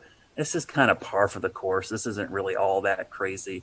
The only thing that would have me concerned, and Jared brought this up, is how warm the water is in the Gulf Stream and in the Gulf of Mexico. I think the sea surface temperatures are something I'll be watching a lot this hurricane season. But, you know, if we have a busy season and they're all fish storms, nobody's going to say anything about these later on in the season. And we'll remind folks that last week the Hurricane Center came out with their outlook for the season, and it was kind of at or above normal range. Yeah, it looked a lot like last season. Honestly, when you look at the numbers, it's almost like a regurgitation of last season's exact numbers we got. So, those above the seasonal forecasts get a lot of publicity, and there is some skill in them. Some of the forecasters do an amazing job, but the thing I always caution the public is the number of storms does not mean anything to you. One storm hitting you is a bad season. So I always bring up 1992, Hurricane Andrew, first storm of the season, one of the worst storms in U.S. history, the A storm. I think we ended up with 7 total named storms the entire season. But everyone will remember that season for Andrew. They won't. No one's going to go, 1992 was a great hurricane season. We only had 7 storms, you know. So the number isn't always important. It's the 2 or 3 that end up affecting you that really defines the season, in my opinion. Brad, let me ask you a non-hurricane question, a lifestyle question for Charlotte and I think beyond. It's been raining so much lately, I haven't been able to get out and cut my lawn, tend to the garden. Oh, when am I going to be able to do that? I think this weekend, this cold front, you know, I think this, if we didn't have all this rain and all this other stuff going on, we'd be talking a lot about this cold front in early June. I mean, it's going to, Monday and Tuesday, we're going to be in the low to mid 70s in Charlotte, morning lows in the 50s. That's the first 2 days of June. And dew points in the 40s, that's like heaven. So it is interesting to see that after this rainy pattern, we're going to get this great treat of weather to kick off the meteorological summer. So people will get the chance to mow their lawn and let their yard dry out. I've been pretty happy because my lawn looks amazing this year. If you do say so yourself. Yeah, we got so warm so early. I was able to get the fescue like in shape, and then getting rain. I haven't turned my irrigation on once.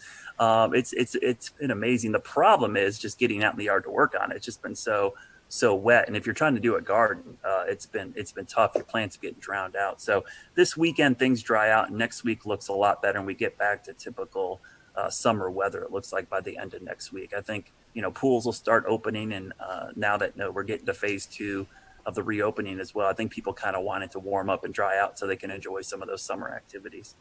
Scotty, we had a big NASCAR race kick off this past weekend in Charlotte. They got in the Coca-Cola 600. It went to overtime after a long weather delay, but there's still some more races they're trying to get in, right? Can you give us a weather sports update? Can you see the bags under my eyes? I mean, it's been a long couple of days. We had rain for the Coca-Cola 600, made it the longest race, 607 miles.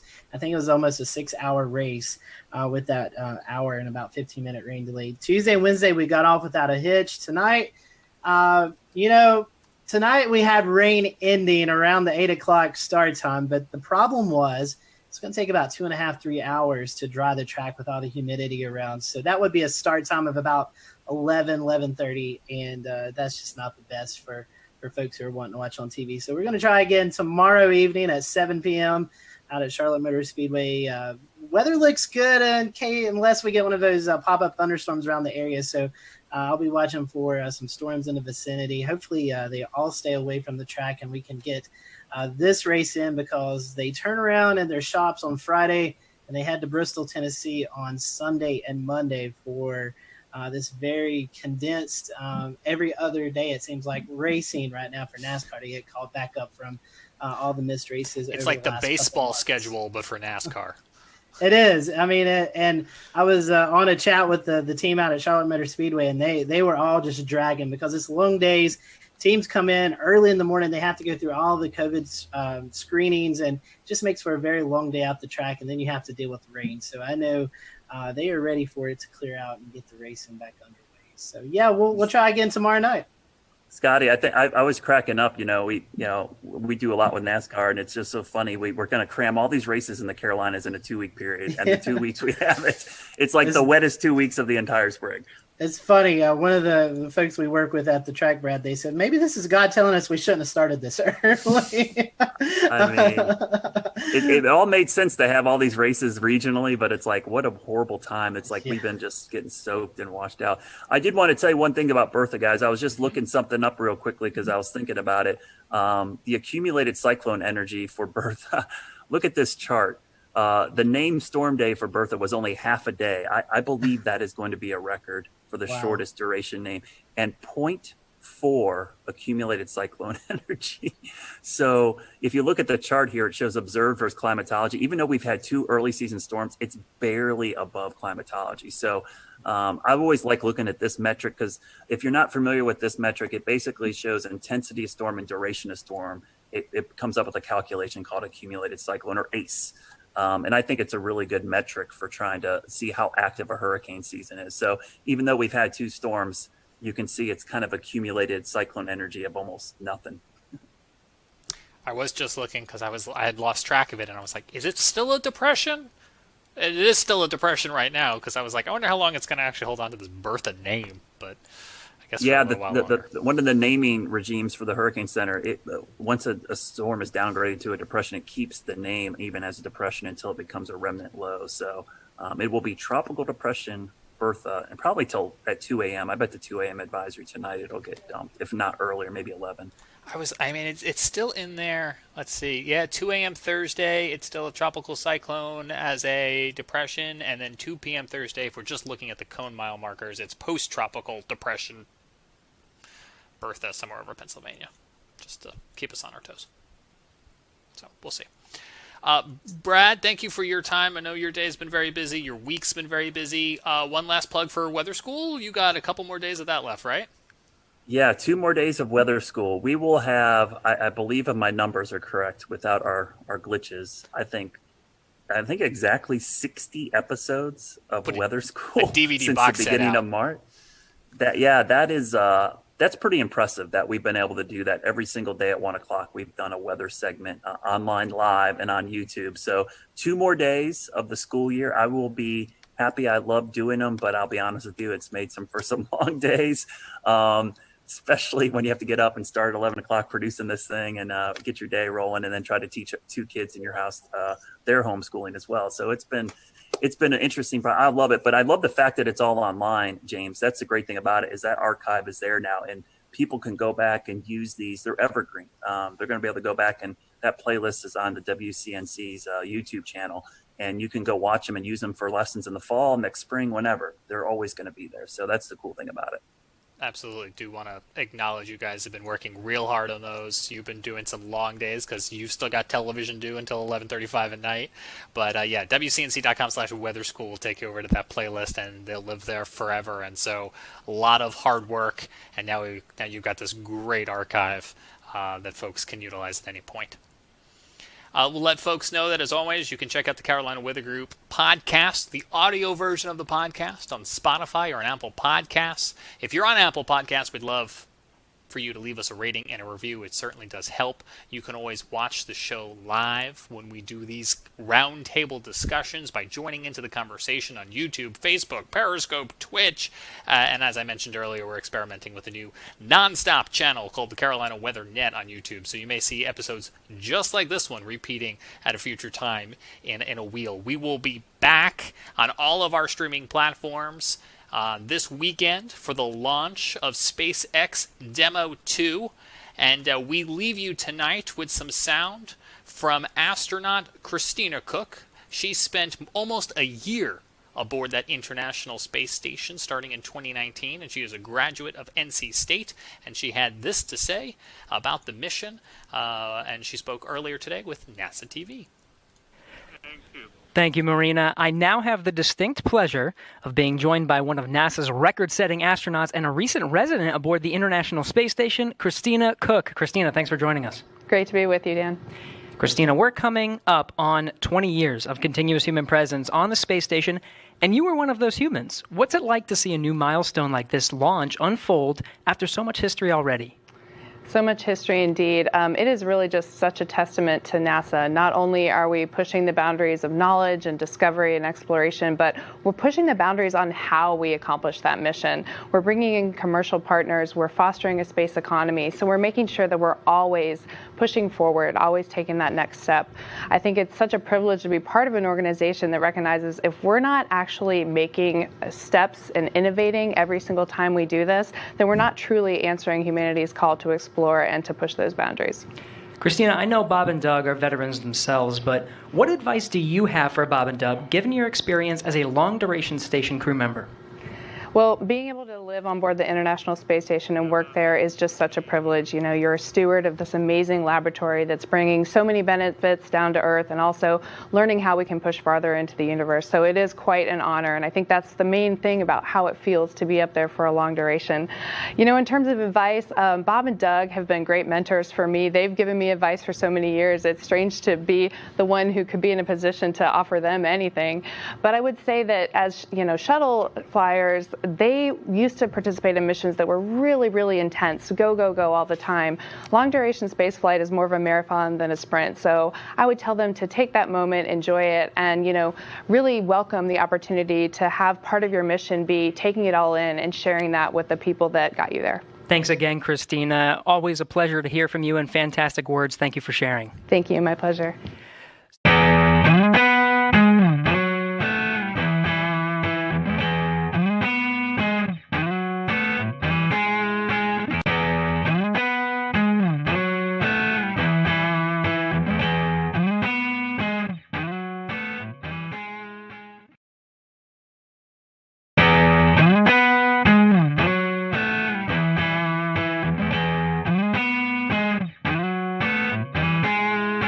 Hello, everyone. Welcome to the Carolina Weather Group. We're happy to have you this evening, and we want to bring in Alex Forbes, meteorologist student at Mississippi State University. And Alex has got a really cool project that he's been working on and was able to present over the last few months, and we're happy to have him on tonight. We're going to be talking about the SPC and the different risk levels. You know, sometimes you hear us talk about marginal, slight, moderate, all that good stuff. Well, Alex was able to interview you all with some assistance from some meteorologists and kind of get a better understanding of when we mention these things, what do you actually learn from it. So tonight we're going to be talking about that and some of his findings. We'll let Alex promote his social media towards the end of the show. So if you do have any questions that you'd like to tweet towards him, you can send them his way, and he can maybe help you out a little bit more with some of his research. So Evan, I know you and I, we're excited to talk about this. We saw this project a couple of weeks ago presented, and we're ecstatic to have Alex on with us tonight. So Alex, before we kind of get into the meat of the subject, first time guest with us, so we want to thank you for that. And we always ask the first time guest question. How did you decide this is what you want to do? How did you catch the weather bug? So for me, it was first grade. It was March. There was a line of severe storms that came through Metro Atlanta, and I still don't know to this day whether or not it was a tornado or straight line winds. We were never surveyed, so I don't know. But a tree fell on the corner of my house, right over there. And it fell on the house and it fell on the ground, woke me up at 4 a.m. And that was what planted the seed. But I didn't really start to get into weather meteorology until about 4th or 5th grade. And it just evolved over time. It started off with, or it continued with me doing the weather for the elementary news. And then, in middle school and high school and so forth, it just kept building and building and building. And lo and behold, I'm a senior now at Mississippi State. So something worked out. So in Georgia, I know Georgia has the meteorology program. What made you decide to go to Mississippi State? Yeah, so I want to do TV. Georgia has a fantastic geography program of which meteorology is a part of. They just recently added the meteorology degree, but Mississippi State is known for broadcasting, and that makes a difference. Plus, it's not exactly far from me. Mississippi State's or Starkville is about 4.5 hours. It's close enough, and their scholarships they offer for out-of-state students is fantastic. So it really became a no-brainer. As a Florida Gator fan, I'd much rather cheer for Mississippi State than the Georgia Bulldogs. I know James won't be happy about that. But. Well, it's a matter of fact. So that's right. That's right. Well, let's before we get in trouble, let's talk about what you've done some research on. The Storm Prediction Center, Alex. We see these outlooks posted, especially in the spring and summertime, thunderstorm outlooks with severe weather. So.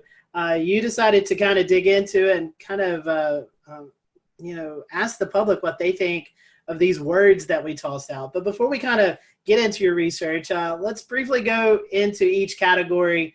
I know you had to do some research about those categories and basically kind of what kind of weather we see with those. Can you talk to us a little bit about those categories and what they mean and maybe then we can lead into some of your research? Yeah, so the Storm Prediction Center issues convective outlooks. You might know them as the avocado maps. Typically, it's a green region with a yellow region inside of that, with an orange region inside of that. Sometimes you get the moderate, which is the red, and the high, which is the pinkish purple color. So what I did was a belief that has existed among broadcast meteorologists for a long time is that the names don't work. So marginal you might see a storm. If you do, it could be severe. There's a certain percentage assigned to each of these that's arbitrary and it doesn't mean a lot to the public. So I'm not even going to get into them because they're meant for meteorologists. Slight is a step up from marginal. You'll probably see storms. A couple of them might be severe. Enhanced is okay, there's going to be storms. Probably half of them, give or take, might be severe. Moderate's like, okay, this is serious. There's going to be storms. They're probably going to be severe. And high is there's storms. They're going to be severe. There's going to be, in most cases, tornadoes. Loss of life is a concern, so forth. But the other thing I would point out about them is that when these categories were updated in 2015, they're not equally weighted. Right? So the marginal was the old C text. It wasn't a category before this. It's not like an old slight is now marginal. It's new category. Slight was split into two. They kept slight for the lower end of the threat and they added enhanced for the upper end. And then moderate is still moderate and high is still high.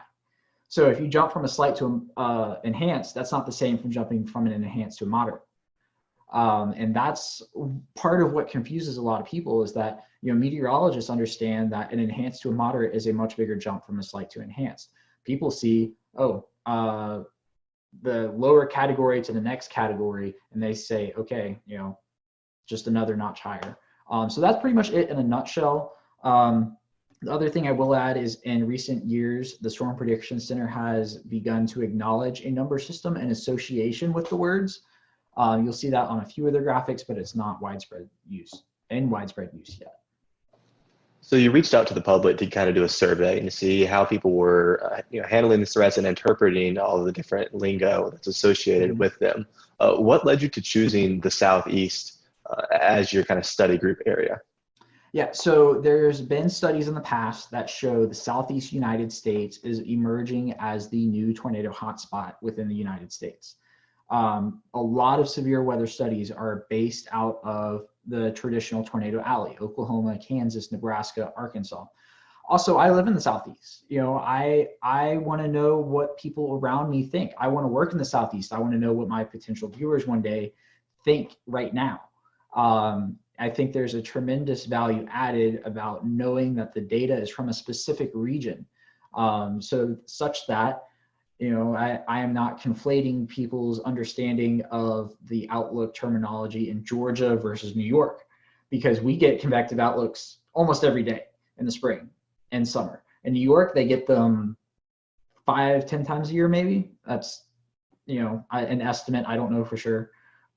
So I think there's tremendous value added in having a specific area and understanding that and what those people think in that spot. So what'd you find? I know that's kind of a big question with a big answer, but tell us about it. 4,000 responses culminated into this. And the headline is that what meteorologists, the hierarchy of the words that the Storm Prediction Center uses, that the meteorologists understand, is not understood by the public. Now, I will throw this caveat in there, in that the convective outlooks technically are not designed for the public. They never were, they still aren't. They are designed for meteorologists to take and then interpret and relate to the public. But that does not negate the fact that they are used on TV channels, social media, everything that the public sees almost in terms of weather on a regular basis. So what the biggest thing is that the current hierarchy, the marginal, slight, enhanced, moderate, high, is what the SPC uses, and what the public perceives as the hierarchy of those words with no context is slight as the first level, marginal, which is the second, moderate, the third, enhanced, which is the fourth, and the fifth being high. So the high is the only category that translates from one to the other. So it's a problem. I mean, the results even surprised me to an extent. I expected the moderate and enhanced flip, but I did not expect the slight and marginal flip. It's something that needs to be taken into account, because whether we like it or not, the public has become the primary consumers of the convective outlooks. And if there's a disparity in what people believe, especially when, you know, it's conveying life-threatening information, perhaps days in advance, you know, it matters. So that's the SPC part in a nutshell. There were some other pieces of the puzzle that was good news. Over 95% of people correctly identified alerts like a tornado watch, a tornado warning, severe thunderstorm watch, severe thunderstorm warning. 82% either agreed or strongly agreed that a severe thunderstorm, the term severe thunderstorm, means that the storm is capable of causing as much damage as a tornado. So, you know, something's getting through to these people with those terms. So that just brings up another conclusion that I had, that people should use the term severe thunderstorm, you know, warning watch, as opposed to thunderstorm warning or watch, which I see on occasion. It's not widespread use, but I just thought I'd throw that in there. And, you know, how people receive alerts was also measured in this. Close to 70% of people received an alert through their mobile weather app. So, I mean, that is more than 2/3 of the respondents to this survey who, keep in mind, are weather savvy because they most likely found this on a social media channel through a meteorologist. But still, we are at 70% of people now. Now, I will include that I did not specify the wireless emergency alerts as a different option because I don't think people know the difference. But still, 70% of people are dependent on their phones for an alert, and that's where they receive it first. And when an alert is issued, 61.8% of people say they turn to local television, which is a meaningful number. So if somebody's getting a tornado warning on their phone, they're turning on the TV to whatever meteorologist they follow and trust for information. So that's an interesting point because social media, especially weather Twitter, we're all involved in weather Twitter. And we're like, we get our weather information from Twitter a lot of the times. Yes. But the vast majority of the general people out there in the Southeast aren't on weather Twitter. They're not like us. They aren't going to see your tornado warning post or, whatever post you're doing. So it's interesting that, TV really still is the primary mode for those people to get those warnings. Yeah, and the other interesting thing about TV is that even among 18 to 24-year-olds, 51% of the respondents of that age group said they still turn to local television, which is huge. Wow. Because, I honestly expected that number to be low, but not for the same reason I think that a lot of other people think. It's that, people have this mantra of people our age aren't going to watch TV. And I don't know that to be the case because I think even now with millennials, it's not that we are never going to watch TV. It's that we aren't going to watch local news until it matters to us. And in most cases, that's not until you're in a established routine with a family, living in the suburbs, something along those lines. And I think the groundwork is there for local TV to prosper, actually, within, as our age group becomes older, if 51% of people now are already turning to local television whenever they receive an alert like this. And off of that, Alex, with local television, most of the time they are breaking in, but they're also simulcasting per se on a Facebook Live or on a Periscope or something like that. So, I mean, if you got to put the TVs in that aspect of the social media together, that's a pretty big percentage. Yes, absolutely. I found it interesting. We'll return to Best of the Carolina Weather Group in a moment. Now your Carolina weather forecast. Here are today's forecast high temperatures for North Carolina. Here are the forecast lows for tonight for North Carolina. Here are tomorrow's forecast high temperatures. And here's forecast rainfall across North Carolina tomorrow. Here are the forecast highs for the day after tomorrow.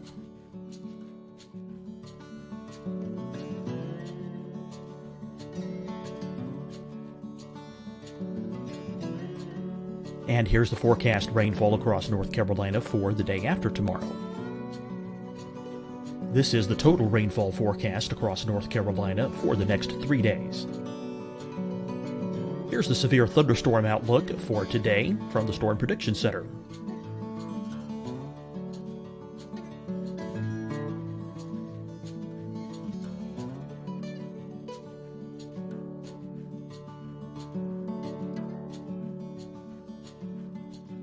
Here are the forecast high temperatures for today for South Carolina. Here are the low temperatures for today for South Carolina. Here's the probability of precipitation forecast across South Carolina today. And here are the rain chances across South Carolina tonight. Here are tomorrow's forecast highs across South Carolina. Here are the forecast low temperatures for tomorrow for South Carolina. And here is the probability of precipitation across South Carolina tomorrow. Here's the precipitation chances across South Carolina tomorrow night. Here are the forecast highs for the day after tomorrow in South Carolina. Here are the forecast low temperatures across South Carolina for the day after tomorrow. And here are the rain chances across South Carolina for the day after tomorrow. And South Carolina's probability of precipitation for that night. Here's the Storm Prediction Center's severe thunderstorm outlook across South Carolina for today through tonight. Here's the Storm Prediction Center's severe thunderstorm outlook across South Carolina for tomorrow and tomorrow night. And here's the Storm Prediction Center's severe thunderstorm outlook across South Carolina for the day after tomorrow through that night. Here's the severe thunderstorm outlook for today from the Storm Prediction Center.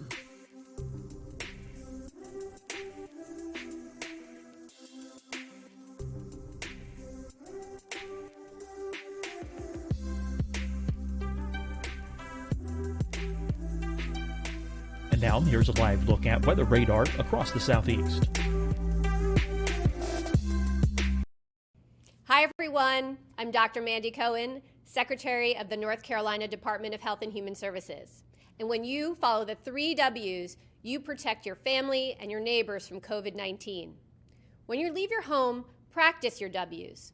Wear a cloth face covering, wait 6 feet apart, wash your hands often. Wear, wait, wash. We're in this together. Stay strong, North Carolina. Deciding when to wear a mask isn't about who you know or how well you know them. Just ask yourself, will I be with anyone I don't live with? If the answer is yes, get behind the mask. Help slow the spread of COVID-19. Get behind the mask. Learn more at covid19.ncdhhs.gov. Fight the spread and take a stand against coronavirus. Wear a mask in public. Stay at least 6 feet apart from others. And get tested. Join us and fight the spread. Visit scdhec.gov/COVID-19. Getting tested for COVID-19 helps you to take the steps needed to protect yourself, your loved ones, and your community. Find the testing location at scdhec.gov/COVID-19 testing. You'll see your Carolina weather forecast at 25 and 55 past. And now back to the best of the Carolina Weather Group on the all-new Carolina Weather Net.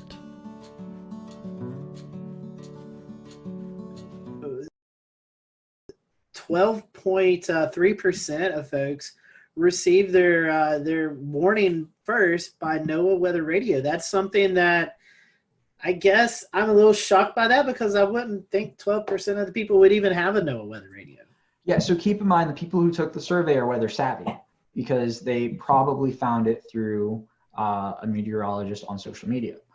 I would point out, though, is I don't remember exactly who did the study, what year it was. I just remember it was 10 plus years ago that the NOAA Weather Radio number was at like 60%, and it's down to 12.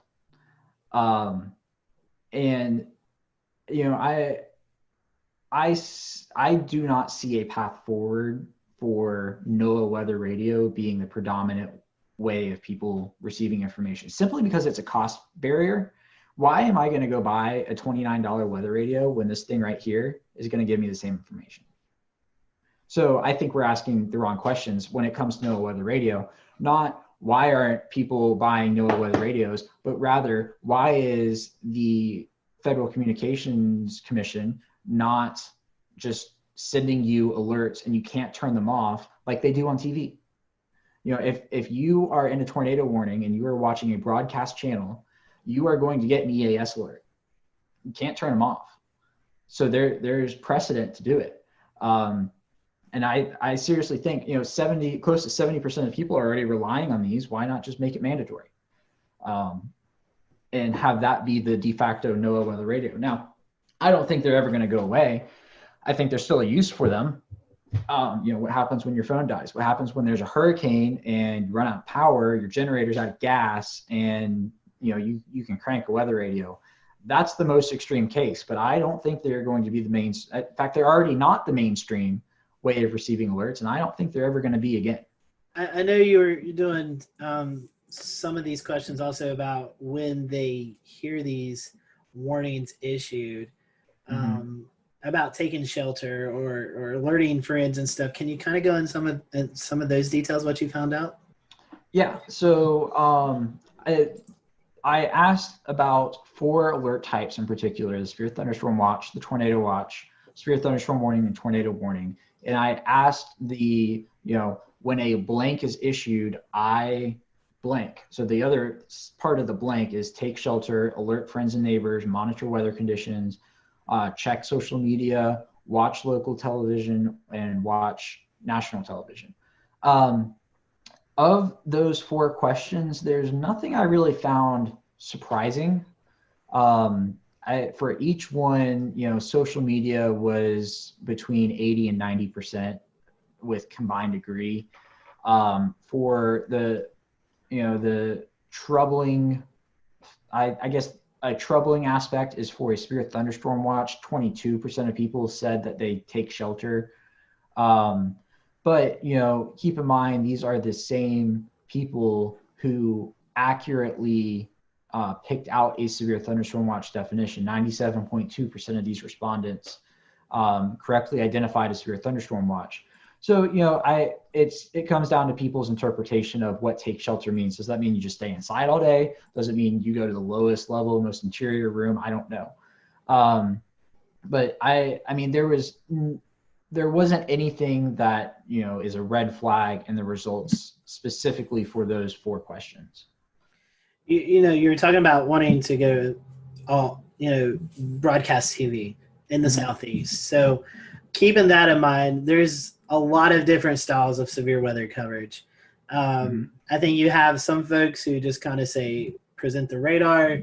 And then you have folks like James Spann, who really gets down into the specifics, like it's going to affect the Dollar General in town X or town Y. I know you may have not surveyed the folks on that, but what is your opinion on that? What do you think is most useful for those folks who are turning into TV, watching this coverage? Yeah, no, absolutely. The most precise you can be, the better.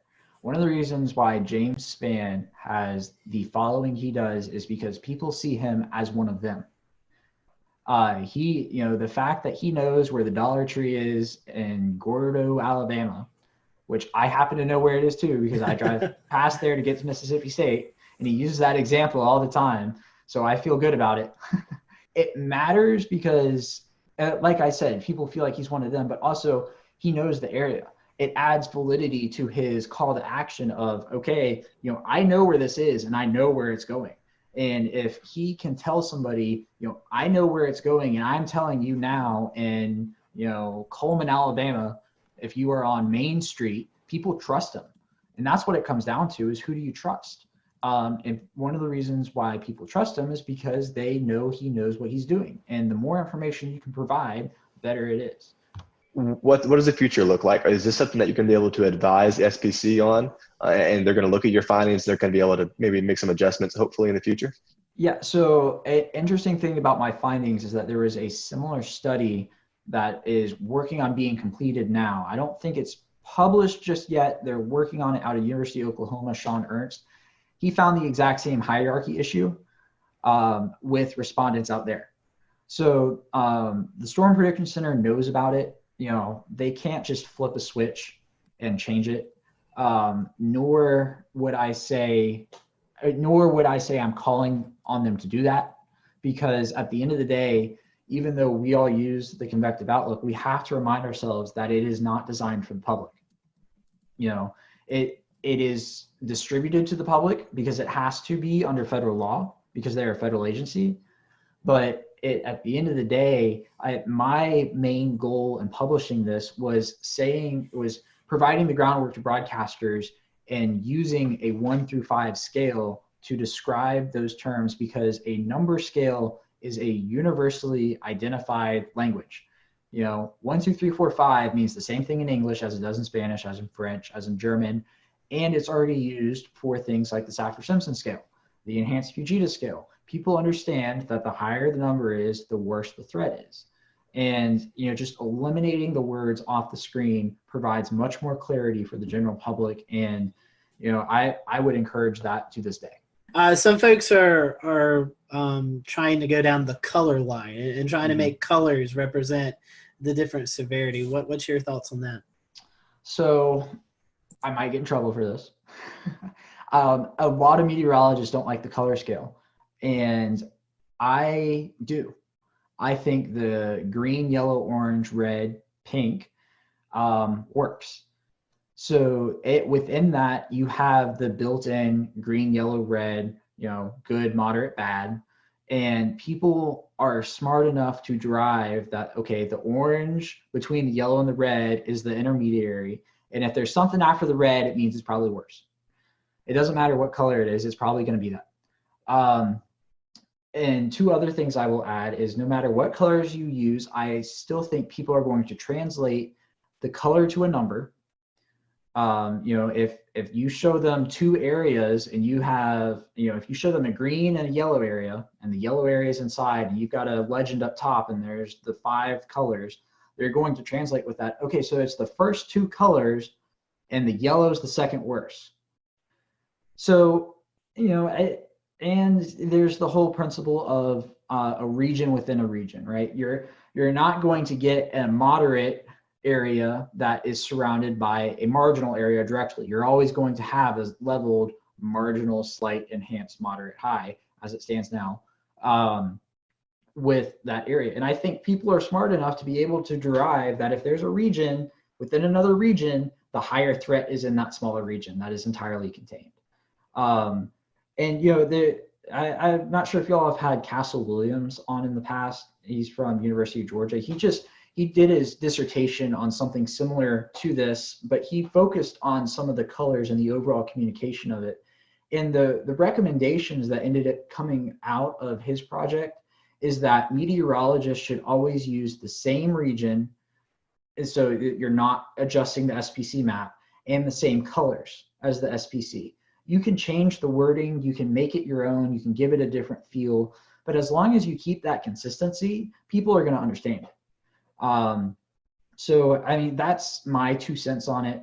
I'm a senior meteorology student at Mississippi State. I am in no position to be making that type of decision whether or not to change something, but I think it works. And I think a lot of the confusion comes from the words and not the colors. So, Alex, was there anything in the research that we kind of haven't covered or that surprised you that you still want to go over before we kind of start to wind the show down?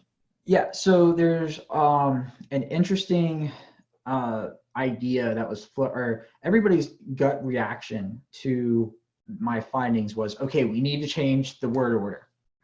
And I don't think you can do that because there is already an existing order. And if you change it, you're just going to confuse more people. Because what happens when, Sally down the road doesn't know that it changed and all of a sudden a moderate is now at level 3 and she's freaking out because it used to be a level 4 and that's a noticeable difference.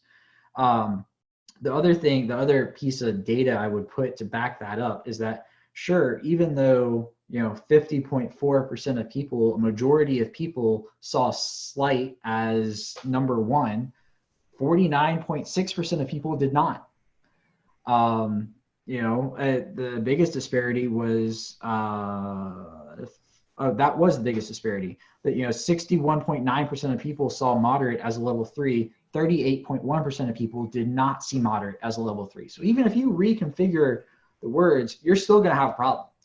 And I think those numbers would go up because you would just cause more confusion with a change. So that's why I advocate for an entirely number-based scale. I think it works. Just dump the words completely. You will confuse far less people. I think it's a very interesting topic because, as you were saying, I think it's hard to change the names. But I love the idea of the numbers, and I hope, I know SPC is looking at some stuff. And hopefully, with your research and the research that's going on out of Oklahoma, hopefully we can start to incorporate these number skills because I do believe people relate well or maybe more better with numbers than compared to these words because, in my mind, enhanced and a moderate automatically should be switched. That doesn't make sense to me. But I really do hope we can latch onto the number aspect, because I do think it conveys a more simple message. And when you're talking to people who are not weather savvy, they just want to know the information, and I think that helps get them the information they need to know. Yeah, and it helps them understand the threats better. Mhm. You know, you probably noticed in the beginning I had a little trouble describing the words, and I think everybody does, because the definition of them is percentage based. It's not based off of, you know, a certain type of storm that is expected, or a certain setup, or something along those lines. It's entirely arbitrary that people aren't going to understand. I mean, think about this. People don't understand chance of rain. All they do is formulate 50% is the halfway mark, and if it's below 50%, it's not going to rain. If it's above 50%, it's going to rain. That's literally what they do. I have asked people who are not meteorologists this question, and I have gotten that answer more often than not. So, you know, that's part of the issue, in that the groundwork for this is percentage based. But I would just circle back to one other thing, is that, you know, while the SPC cannot change their outlook with the flip of a switch, a chief meteorologist at a station can, as long as their news director is on board. You know, I will use Atlanta as an example. Even though I was an intern at Fox 5, what they do is they show the numbers and the words, which is most common for now. We're working on that. Channel 2 WSB here in Atlanta has dropped words completely. All they do is show the colors. They use a slightly different color scale. Not going to get into that, but on the screen, they literally type out level 3 risk, and then they list the threats. At NBC, the NBC station here, they do the same thing. They show the words and the numbers. And the CBS station has dropped the words. They show the colors with the 1 through 5, and they bookend it with low and high, which could also work. But you know, it just goes to show that there should be a consistent message. I think the consistent message should be the colors, and I think everybody's or the numbers, not the colors. Well, I mean, yes, the colors, but for my perspective, the numbers. I think everybody's on board with it. They were just afraid to drop the names.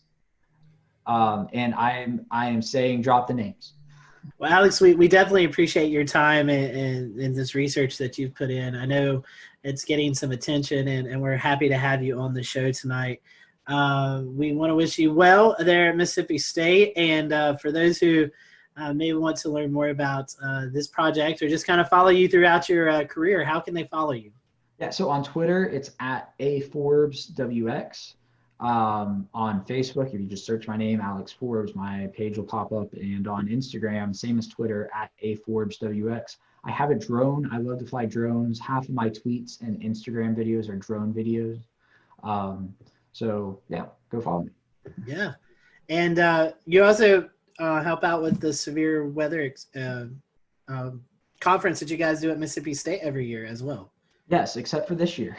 That's right. That's right. Yeah. Yes, it's a lot of fun. We've had some fantastic people. We had the National Weather Service director come out to Starkville last year. We were going to have the National Hurricane Center director this year, but our conference was scheduled for March 22nd and 23rd, I think, or 21st and 22nd, one of the two. So obviously that got whacked. And we did not have it, because it was in that awkward period of time where nobody really knew what was going on. And we didn't have the time to move it online. So we just, skipped it this year. It will be back next year, Corona, as long as that's gone. Fingers crossed for that. But, it's a lot of fun. If you can make it to Starkville, I certainly encourage everybody to come, especially, Mississippi State's alumni network is huge, and it's the perfect opportunity to get somebody else to pay for you to come back to Starkville. That's right. We'll leave it there. Alex, again, thank you so much for being with us, and thank you for watching the Carolina Weather Group. We'll see you next time.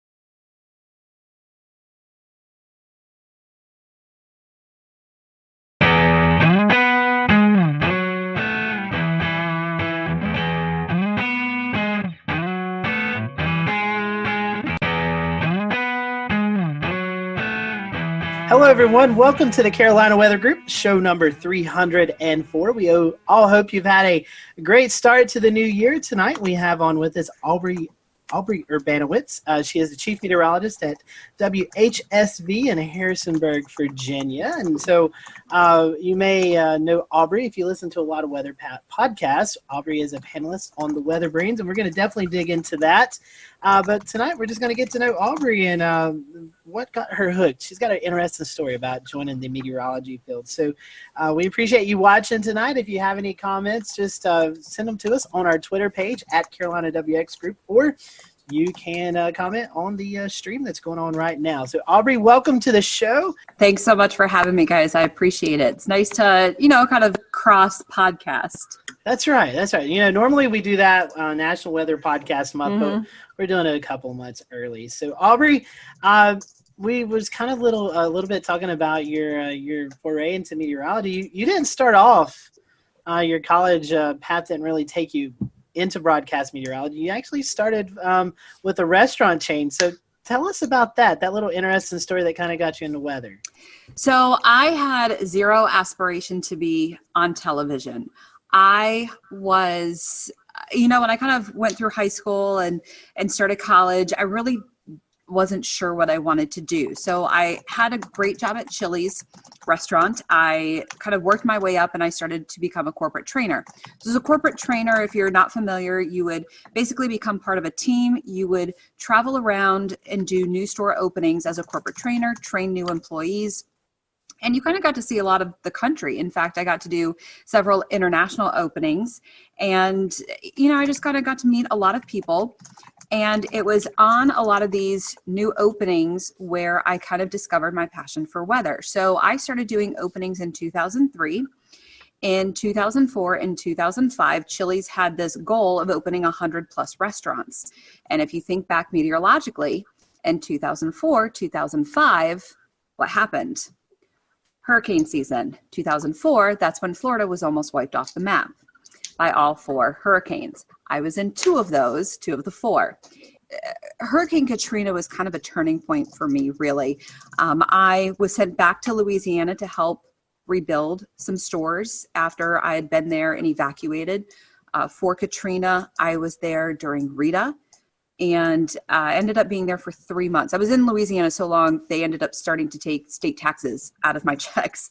So after that, I went back I was living in Johnson City, Tennessee at the time, and I went and saw Mark Reynolds at WJHL, who responded to an email that I had sent and brought me into the TV studio, and I asked him questions, and I wanted to be behind the scenes. I thought maybe, producing, I can make graphics, I was good with computers, and he said, there's no jobs in that, you need to be in front of the camera. And I said, oh, that's not me, that's not what I want to do. And he said, you can do it, I think you can do this. And he said, I want you to take a look at this program. And he pointed me in the direction of Mississippi State. And somehow blindly, I agreed to it and kind of followed his advice. And within maybe a couple weeks, I was enrolled or accepted into the Mississippi State distance program. And I was able to not only take classes and finish my degree, but also I was still able to travel with Chili's for at least 2 years and still able to do corporate openings. And so I got an internship and yada, yada, yada. I got my first job at WHSV in Harrisonburg, Virginia, and fell in love with this place. Absolutely never intended to be here past my 2-year contract, and re-signed, got promoted. Here's the thing. I got promoted to a Monday through Friday position from weekends after I think 7 or 8 months. After working in a restaurant for 12 years, meaning weekends and nights for 12 years, I thought, wow, I have weekends off. The rest is history. And I could not have asked for a more amazing place, a beautiful area. And now my brother moved here 4 years ago. My parents just moved here in May. So now I've got family here, which a lot of meteorologists, unless you move to your home market, you can't say that. So I just feel very blessed and kind of lucky. Now, Aubrey, you mentioned that you had no interest in going on TV. So none. From one industry into a completely different industry, where did you gain your experience on how to get yourself ready to go on camera and do live weather forecasting. Is that something you learned along the way? I know there's probably some folks out there that'll be watching that might be interested in seeing how you transitioned into that to get your confidence level up to be able to forecast on camera. So it was all the leadership in Chili's. It was the training role that I had. Working for Chili's for so long, I knew every item. I was quality control. I knew exactly what little details went on every single menu item. I could recite that menu backwards and forwards. I could teach.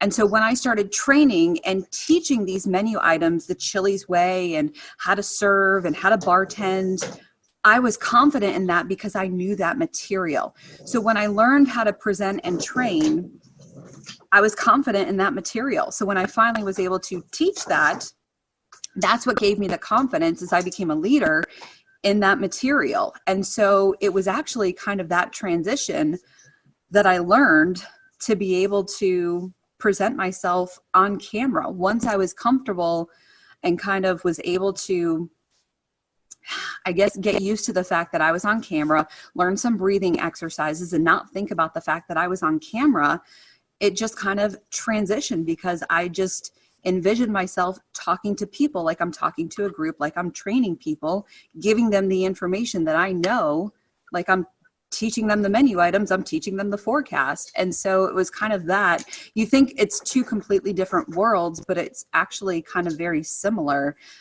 So that's how I transitioned because I had absolutely no desire to be on camera. I was never a theater major. I was never a singer. I was never a performer. I was a dancer, but that was when I was a kid. So, I never ever would have imagined I would have been on television, and now I can't see myself doing anything else. I love that history. I love how you put yourself on the fast track through that whole process. I can see. So going through the program, getting your meteorology degree, getting a job, it's something you became passionate about very quickly. So I'm assuming you probably have some favorite areas of study, maybe some research or favorite topics of meteorology. Would you like to share some of those with us? Yeah, so I've really developed a love for weather history. And I think a lot of that has stemmed from me learning this area and really kind of diving into Shenandoah Valley weather history. I'm not. We'll return to Best of the Carolina Weather Group in a moment. Now your Carolina weather forecast. Here are today's forecast high temperatures for North Carolina. Here are the forecast lows for tonight for North Carolina. Here are tomorrow's forecast high temperatures. And here's forecast rainfall across North Carolina tomorrow. Here are the forecast highs for the day after tomorrow.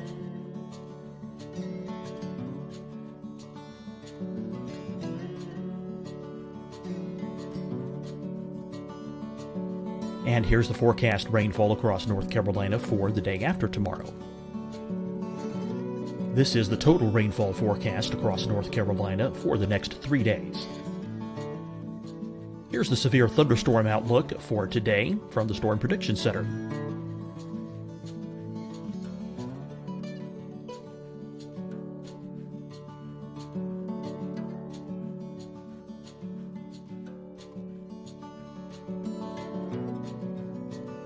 Here are the forecast high temperatures for today for South Carolina.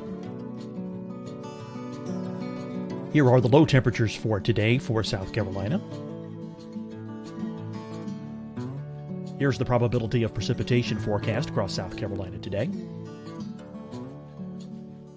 And here are the rain chances across South Carolina tonight. Here are tomorrow's forecast highs across South Carolina. Here are the forecast low temperatures for tomorrow for South Carolina. And here is the probability of precipitation across South Carolina tomorrow. Here's the precipitation chances across South Carolina tomorrow night. Here are the forecast highs for the day after tomorrow in South Carolina. Here are the forecast low temperatures across South Carolina for the day after tomorrow. And here are the rain chances across South Carolina for the day after tomorrow. And South Carolina's probability of precipitation for that night. Here's the Storm Prediction Center's severe thunderstorm outlook across South Carolina for today through tonight. Here's the Storm Prediction Center's severe thunderstorm outlook across South Carolina for tomorrow and tomorrow night. And here's the Storm Prediction Center's severe thunderstorm outlook across South Carolina for the day after tomorrow through that night. Here's the severe thunderstorm outlook for today from the Storm Prediction Center.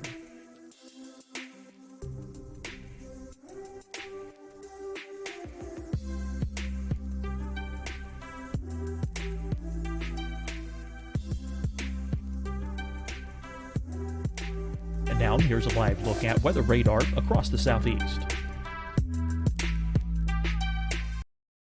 Hi, everyone. I'm Dr. Mandy Cohen, Secretary of the North Carolina Department of Health and Human Services. And when you follow the 3 W's, you protect your family and your neighbors from COVID-19. When you leave your home, practice your W's. Wear a cloth face covering, wait 6 feet apart, wash your hands often. Wear, wait, wash. We're in this together. Stay strong, North Carolina. Deciding when to wear a mask isn't about who you know or how well you know them. Just ask yourself, will I be with anyone I don't live with? If the answer is yes, get behind the mask. Help slow the spread of COVID-19. Get behind the mask. Learn more at covid19.ncdhhs.gov. Fight the spread and take a stand against coronavirus. Wear a mask in public. Stay at least 6 feet apart from others. And get tested. Join us and fight the spread. Visit scdhec.gov/COVID-19. Getting tested for COVID-19 helps you to take the steps needed to protect yourself, your loved ones, and your community. Find the testing location at scdhec.gov/COVID-19 testing. You'll see your Carolina weather forecast at 25 and 55 past. And now back to the best of the Carolina Weather Group on the all-new Carolina Weather Net. Mix of every kind of weather. We do get 4 seasons. We don't get super big storms often. When we do, we can get big storms. It's just not maybe as frequent as some other markets, but we do have a good storm history. And so I think when I was diving into that is when I kind of developed my passion for weather history and really showcasing. And I did kind of a keynote address at the Mississippi State Severe Storm Symposium last year on learning the weather history in your market. When you go to a new TV station, you'll make that bond with your viewers when you do learn that weather history. And it'll also make you become a better forecaster when you learn a lot of that weather history in your market. And I think it was kind of during that process that I really developed that. And now, you know, hurricanes are how I got into meteorology. So that I always have a soft spot for that, but I haven't really had much of an opportunity to forecast them. So I think I'm turning more into a severe weather nerd. And I'm really loving the structure of thunderstorms more and more. So I'm hoping to storm chase this spring. That's my goal. You know, as I become chief, you know, you're stuck in the studio more and more. So you don't get an opportunity to see the sky as much, even though we all love to watch the sky.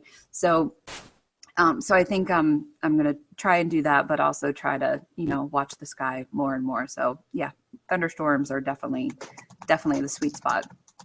Well, you sure get your fair share in the Shenandoah Valley area. The Mid-Atlantic's a pretty volatile area of the country where fronts sweep through and crisscross and meander and cause all kinds of interesting weather out that way. What is cold air damming and how does it occur and how long does it last?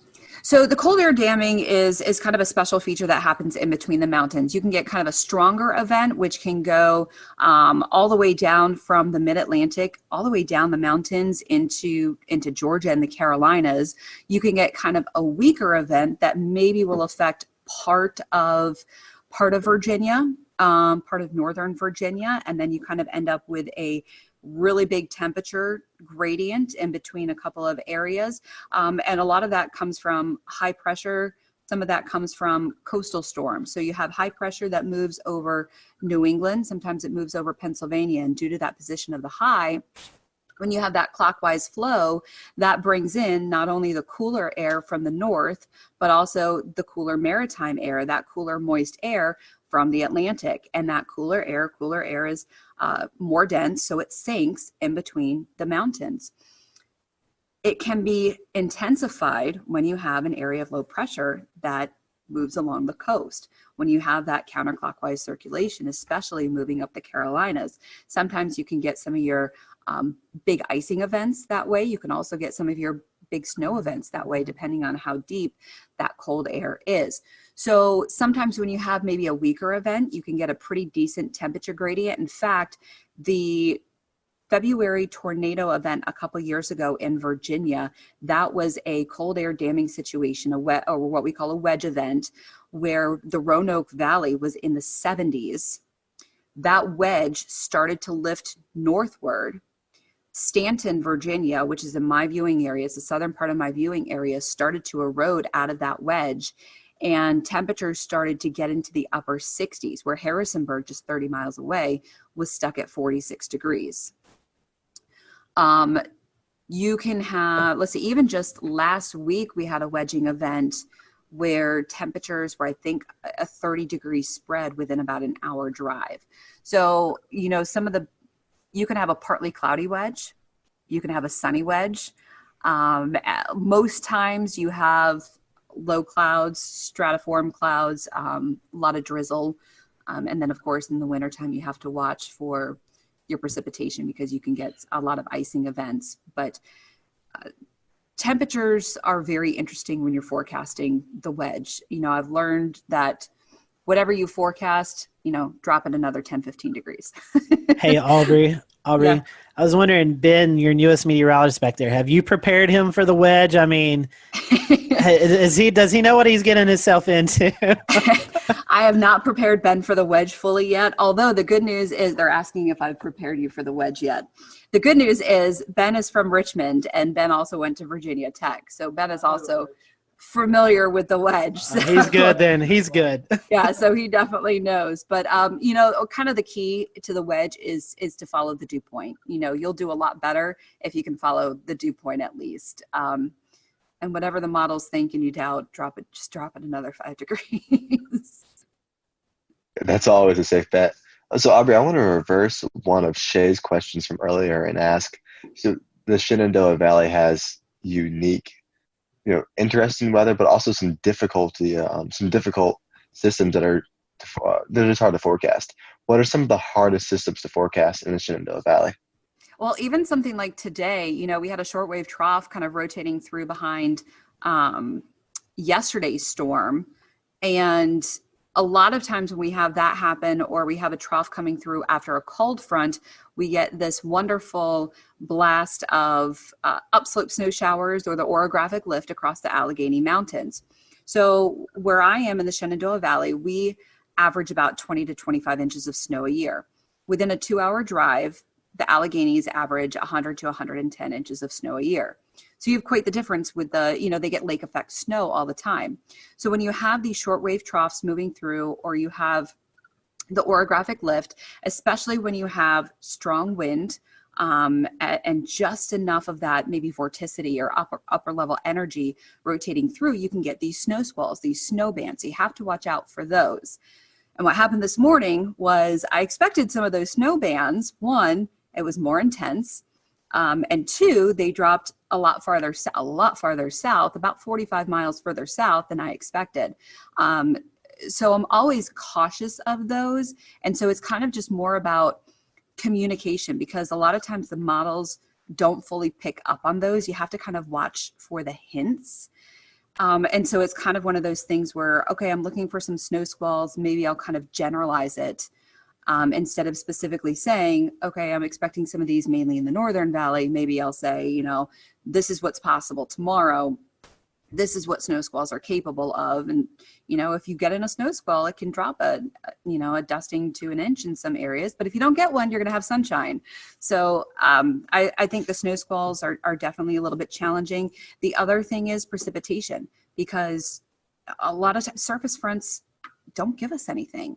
If there's not that upper level oomph, if we don't get, shortwave energy, if we don't get a jet streak, if we don't get any sort of vorticity or any sort of upper level support, the front just fizzles and we just don't get any precipitation. So because of downsloping can really kill a lot of our precipitation. So that's always challenging unless you have a derecho coming through like in 2012.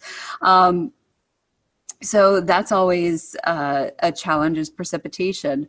The one great thing here is that we're usually we are not as humid as east of the Blue Ridge. The Blue Ridge Mountains are not that tall, but what they do is they block a lot of that Atlantic moisture. So we don't get as severe storms. If you ever watch the radar in the summertime, we'll get some storms, but watch them light up like a Christmas tree as they move east of the Blue Ridge. If you watch the heat advisories come out in the summertime, 99% of the time, they're all east of the Blue Ridge because of that humidity. We get a dew point of 66. That is a bad day here. So that's always kind of interesting. Well, that's interesting because I'm from Asheville originally. So a lot of the things that you're mentioning right now are exactly what we deal with. The downsloping, making Asheville the driest place in North Carolina. As well as we call it our northwest flow snow showers and the snow squalls. So that's interesting how it connects to Virginia weather and North Carolina weather. They're so similar the characteristics. Aubrey, we were talking earlier about you being on the panelist of Weather Brains. How did you get incorporated with James Spann and the crew down there? So what's really funny is apparently one of my viewers is a listener of Weather Brains, and several years ago he wrote in, somehow heard my story and said, hey, this girl has an interesting story of how she got into weather. You guys might want to talk to her. So Bill emailed me, and I was so intimidated. I was like, oh my God, I don't have anything to offer. You guys are amazing. Like, what? I don't have anything. So he had to kind of convince me to go on. And so I went on, and James was a little bit impressed of how I spoke. And I guess a few weeks after that, Kevin had a little bit of a tizzy and kind of quit the show temporarily, which he's done in the past. Imagine that. The accelerant. And Bill kind of had me on again, and then he asked me if I would be interested in being a panelist. And I was like, wow. Okay, and it kind of fit into my schedule. I was doing the 5 and 10 o'clock show. I was doing the 5. Was I doing the 5 and 10? I think I was doing the 5 and 10. It ended up working with my schedule, and I agreed to it. And I'm so thankful I did, because the amount of people that I've met is just, it's just great, and it's just the weather community. And of course, you guys know Weather Twitter is amazing. And the amount of things that I've learned, and with my schedule now, I don't always get the opportunity to complete the show. So I have to kind of go back later, but it's just the coolest. And that's pretty cool. That's a cool story. That's something. I have a Kevin Seeley story for you. You'll enjoy this. This was back in the Google Hangout days. Google Hangout has since went away, but we always copy and paste in an email, send it to our guests, say, hey, here's the link to join in. Well, evidently Kevin didn't get that part, and he actually tweeted out, hey, here's the link to watch me tonight. So we had all these people bombarding our Google Hangout, and we actually had to shut it down and redo a new link and everything. And so that's our Kevin Silly stories. We were talking, and all of a sudden these people just started popping in. We're like, who's that? And it was hilarious. But I think we can all echo, it's pretty cool doing a weather podcast, and you get to meet so many people in the weather industry that you follow on Twitter, and you may have a brief conversation on Twitter, but you actually get to sit down and have a conversation with them. And we get to geek out over these people too, and normal people don't get it. And it's just the weather enterprise is just so amazing, and you're geeking out over these rock stars, and we get to geek out too. So yeah, you mentioned earlier that you get to meet a lot of people, and even here in the Carolina Weather Group, You know, everyone has their own sort of opinions about, hey, my favorite guests. What are some of your most memorable guests that you've been a part of the panel for? Oh man. You know, the Greg Carbon shows are always a treat. Those are always good. Mike Bettis came on and talked to us about his chase situation that happened in was that 2013? I think it was either 13 or 14. Yeah. Yeah. When they rolled over. Yeah, it was El Reno. And that was a pretty powerful show. That was, you know, hearing his story. That was always a powerful one. Let's see. You don't have to go into details. You don't say anything. Were you on show 404? Yes. That was interesting. That was an interesting, and you know what? I don't know that I even spoke during that show. But I do have the shirt from Helicity Weather that's plus minus F3. And I think I'm the only one that actually has that because I just think it's hilarious. We internally will just joke around. We'll just show at 404, and we automatically know. You know, that's just that was an interesting show for sure. We have a couple more minutes with Aubrey. I know she has to get ready for the news tonight. Talking about weather brains and shows and guests you had. A lot of us have mentors in the weather world. Do you have any weather mentors? I mean, I would assume maybe James Spann might be one. I mean, any others that you know, my biggest mentor is Mark Reynolds. I would not be where I am without him. Not only did he kind of blow my mind, he answered my email. I mean, I was just asking to come in and view a studio to see if this was even a field that I might even want to pursue. And he brought me in as someone who is curious, told me after only meeting me for 20 minutes, told me he thought I had the voice for this and I could do this, and talked me into the Mississippi State program. I mean, that's the kind of person he is, and then fought to get me an internship and worked with me and then still let me come in the studio when I needed to practice on the green wall, on the chroma key. I would not be where I am without Mark Reynolds, and I still keep in touch with him. And he's given me advice over the years, and I absolutely would not be where I am without him. I wish I had a lot of other weather mentors. I've had to do a lot of learning on my own, which is not ideal, but you know, someone who's determined, who really wants to succeed at this industry, sometimes you do what you have to do. So, but I would not be where I am without Mark Reynolds from WJHL, and he's amazing. And I know a lot of other people at NWA this year, Tom Watts, who used to work with Mark and who was on air when I was living in Johnson City before I got into meteorology. I actually got to meet him. And then Ken Weathers, who also used to work with Mark, I think was one of his interns also. We were all there at NWA. And so we were kind of Mark's little proteges. And it was just cool to kind of be a part of that group. So Mark is it. That's very, very cool. I love that stories and all those people too. I do want to change topics a little bit, but feed off of your comment about, you know, learning things as you go. The last 10 years, we've really had to learn how social media works and how it plays into our field. Yes, I know it's kind of a necessary evil, but it also turns out, you know, very helpful for, you know, our online shows and things like that. So talk a little bit about how important social media is to you as a meteorologist and with Weather Brains as well. Yeah, so it is very important. As much as sometimes we do hate it, it is very important. I utilize it to the best that I can. And there's a lot of, so the bad thing with being a female is you get a lot of comments. You get a lot of nasty comments. You get a lot of rude comments. You get a lot of crazy comments. And I know a lot of females that will turn off a lot of their messages and private messages, which is really sad that you have to do that.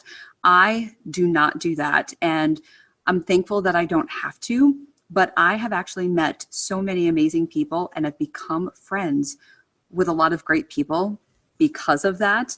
And I've become friends with some great viewers because of private messaging and things like that. And I'm very thankful for that. So it's really sad that some other female counterparts don't have that opportunity. Maybe just because I'm in a smaller market, I kind of have a little bit of that opportunity, and I've maybe been a little trusting with some people, but I have been lucky enough to make some of those really great relationships with people. So building those relationships with your viewers are obviously very, very important, especially with, when you're getting that information with storm reports, snow reports, rainfall reports, storm chasers, those photos, or just relying on, even just everyday photos when it's quiet outside, just to sometimes fill your time, relying on a photographer. So those are always great, relying on information and having that communication back and forth. But social media, it's the future. It's where we are. But you can do a lot with social media. You can get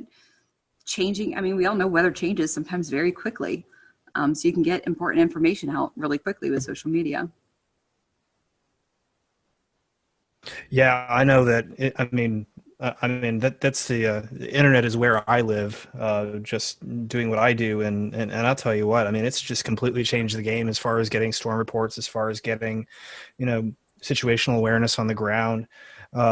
You suddenly have so many more cameras to tap into, and it really just I don't know how y'all did it before that, but I know that it's completely changed the game here, for sure. And here in Charleston, we have a really good and engaged community. So I'm curious, before we get into something even more fun,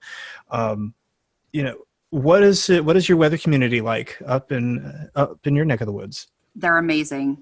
I would not be here still on TV where I am without this community. And I constantly say that this community is why I stay here. This is why not only I stay here, but why I've brought my family here, because this community is still amazing.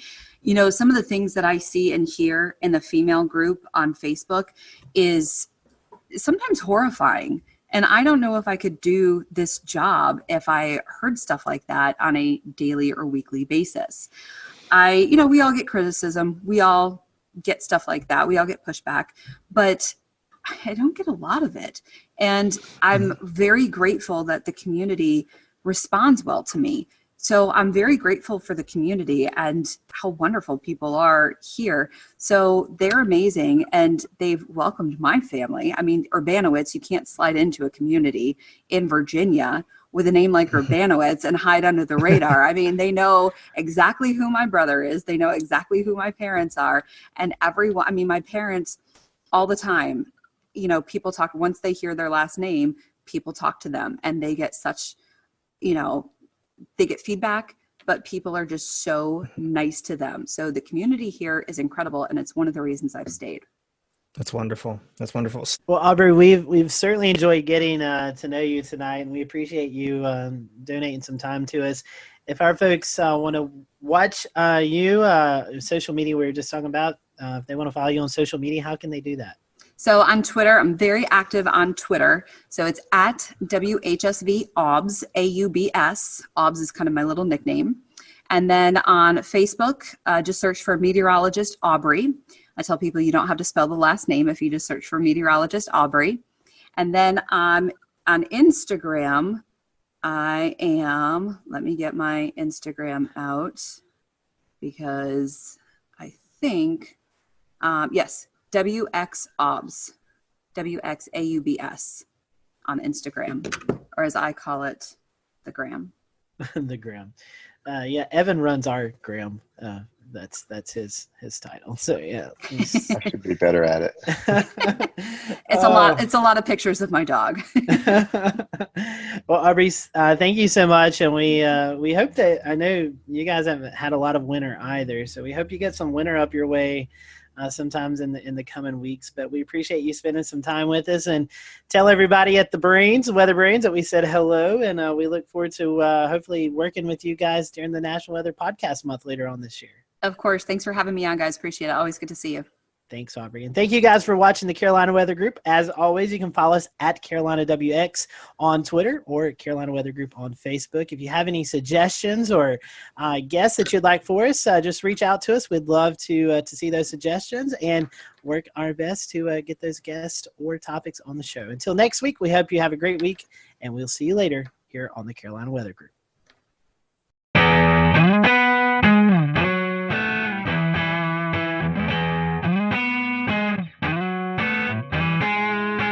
Hello, everyone. Welcome to the Carolina Weather Group. I'm Scotty Powell. We're happy to have you this evening. We have with us Stephen Paff. He is the Warning Coordinator Meteorologist at the National Weather Service in Wilmington, North Carolina. And tonight we're going to be talking about ocean hazards.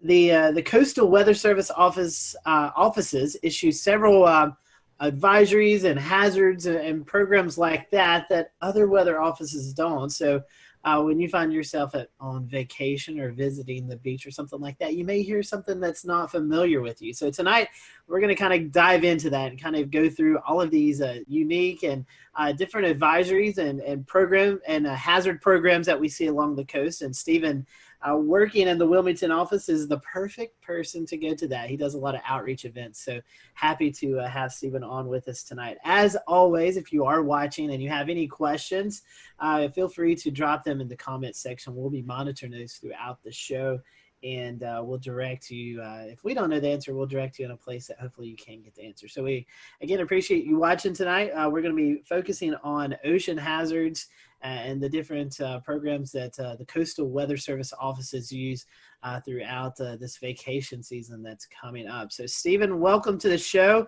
It's been a long time since we've seen you, so I hope that you've been doing well. First question I want to ask to you before we kind of get into the meat of the interview tonight is, when I say warning coordinating meteorologist, for those who may not be familiar with the Weather Service terms, what is exactly your job there at the National Weather Service in Wilmington? Yeah, great question to start off with. We love these long titles, but good evening, and I appreciate the opportunity to talk with the group, and some of these hazards that we're going to be talking about, mean a lot to me, and you never know with the information that we share who we can impact with our lives. We might be able to save someone's life based on the information we share tonight. So thanks, but thanks for having me. But warning coordination meteorologist, I am like the public liaison.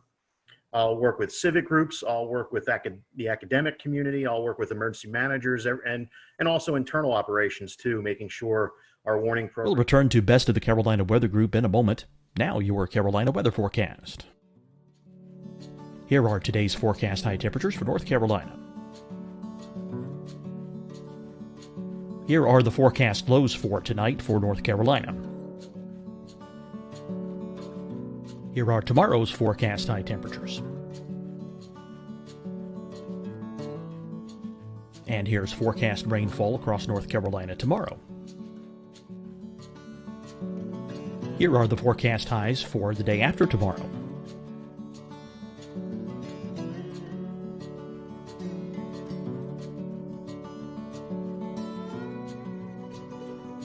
And here's the forecast rainfall across North Carolina for the day after tomorrow.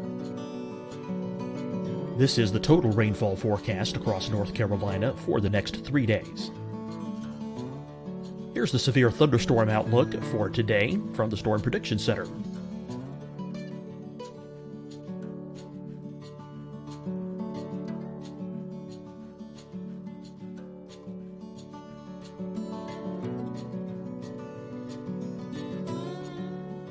Here are the forecast high temperatures for today for South Carolina.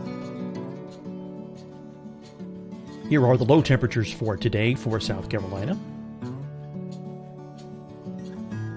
Here's the probability of precipitation forecast across South Carolina today. And here are the rain chances across South Carolina tonight. Here are tomorrow's forecast highs across South Carolina. Here are the forecast low temperatures for tomorrow for South Carolina. And here is the probability of precipitation across South Carolina tomorrow. Here's the precipitation chances across South Carolina tomorrow night. Here are the forecast highs for the day after tomorrow in South Carolina. Here are the forecast low temperatures across South Carolina for the day after tomorrow. And here are the rain chances across South Carolina for the day after tomorrow. And South Carolina's probability of precipitation for that night. Here's the Storm Prediction Center's severe thunderstorm outlook across South Carolina for today through tonight. Here's the Storm Prediction Center's severe thunderstorm outlook across South Carolina for tomorrow and tomorrow night. And here's the Storm Prediction Center's severe thunderstorm outlook across South Carolina for the day after tomorrow through that night. Here's the severe thunderstorm outlook for today from the Storm Prediction Center.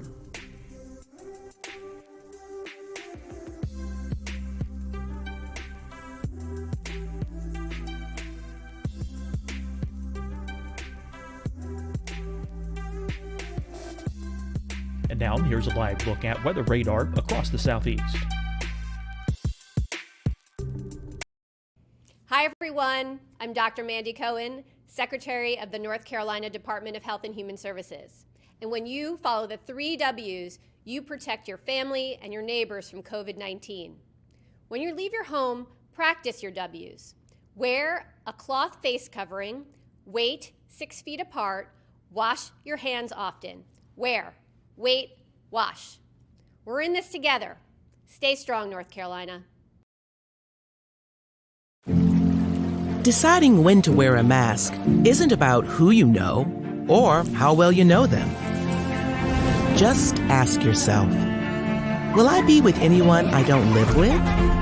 If the answer is yes, get behind the mask. Help slow the spread of COVID-19. Get behind the mask. Learn more at covid19.ncdhhs.gov.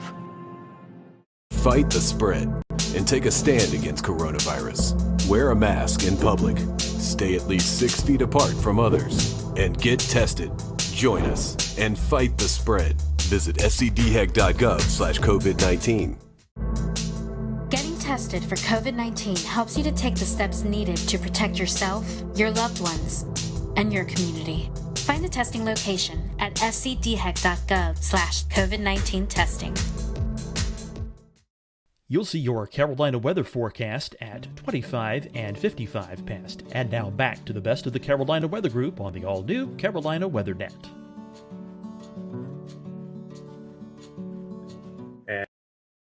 And the information needed, provide training.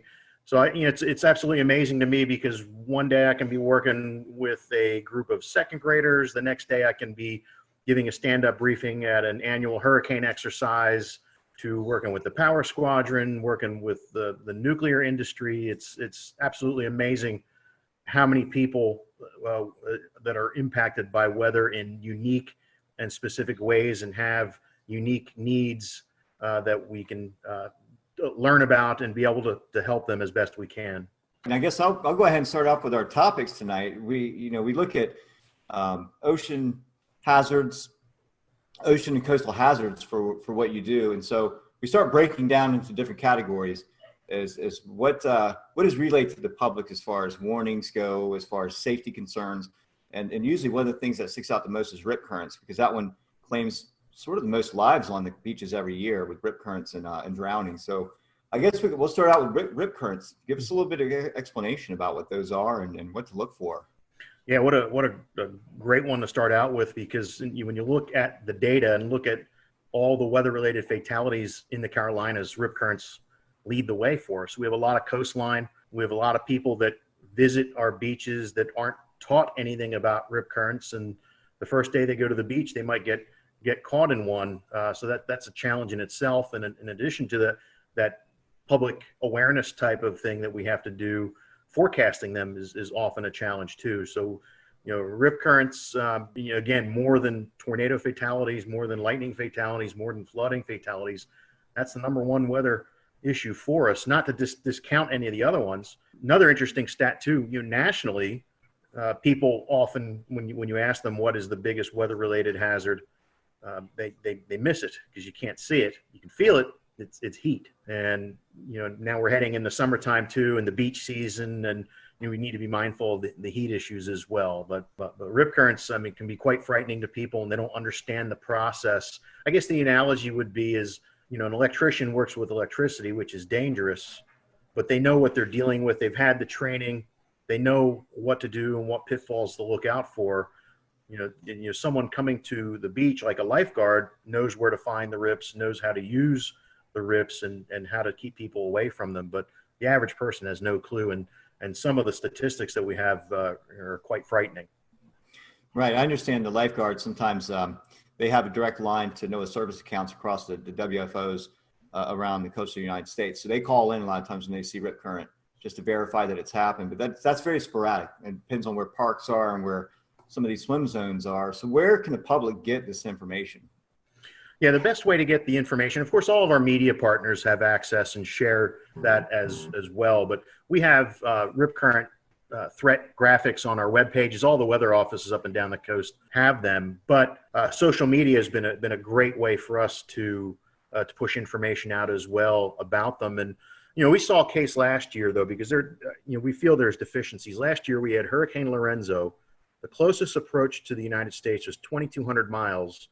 Yet that hurricane led to more hurricane deaths compared to the other storms that year on the East Coast, and it was 2,200 miles away. So we're thinking we need to start treating these big rip current outbreaks, these huge events, maybe like we do with severe weather outbreaks. Tell us a little bit about the risk levels that are involved with rip current forecasting.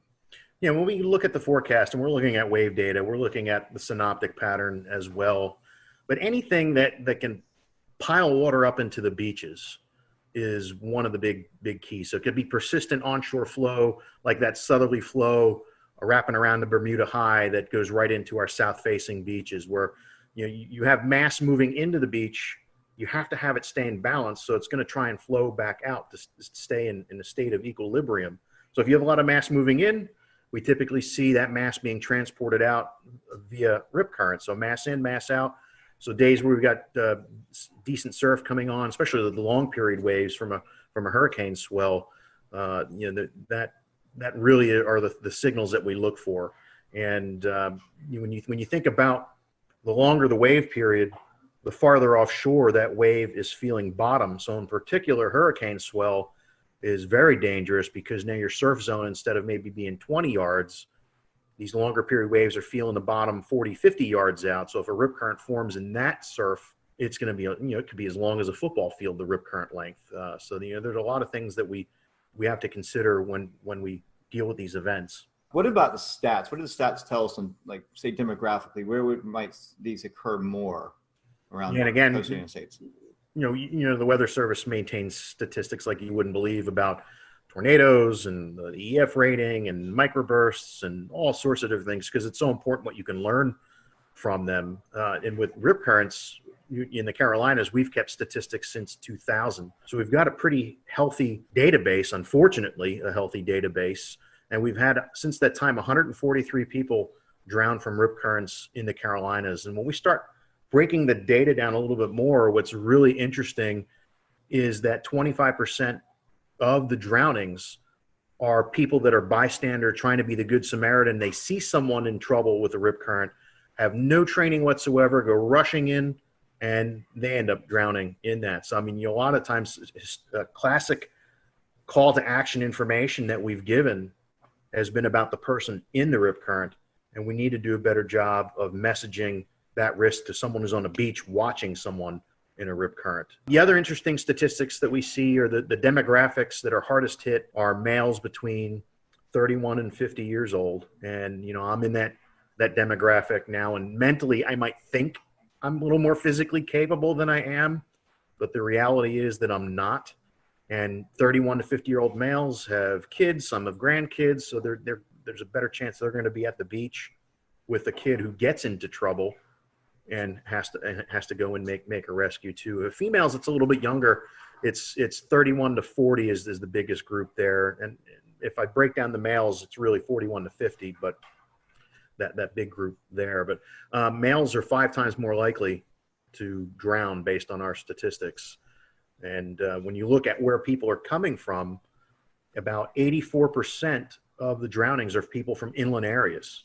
That's exactly right. A lot of folks come here, they have no idea that there's several factors in play. In fact, another topic to bring up is longshore currents. We know that we have tidal swings here in the Carolinas up to 6 feet for South Carolina, even 8 feet down into Jekyll Island, Georgia. So that's about the highest tidal swing on the southeast coast, but it makes for some pretty nasty currents along the beaches, along with waves and the potential for the riptides. We talk about currents, right? And how strong these currents are. Yeah. And how does that factor into what your forecasts go? That's a great point too, because every year it seems, especially when there's more of a lunar influence, the higher high tides, lower low tides, a lot of our inlets, you could walk across them during low tide during these more of these lunar astronomical ranges.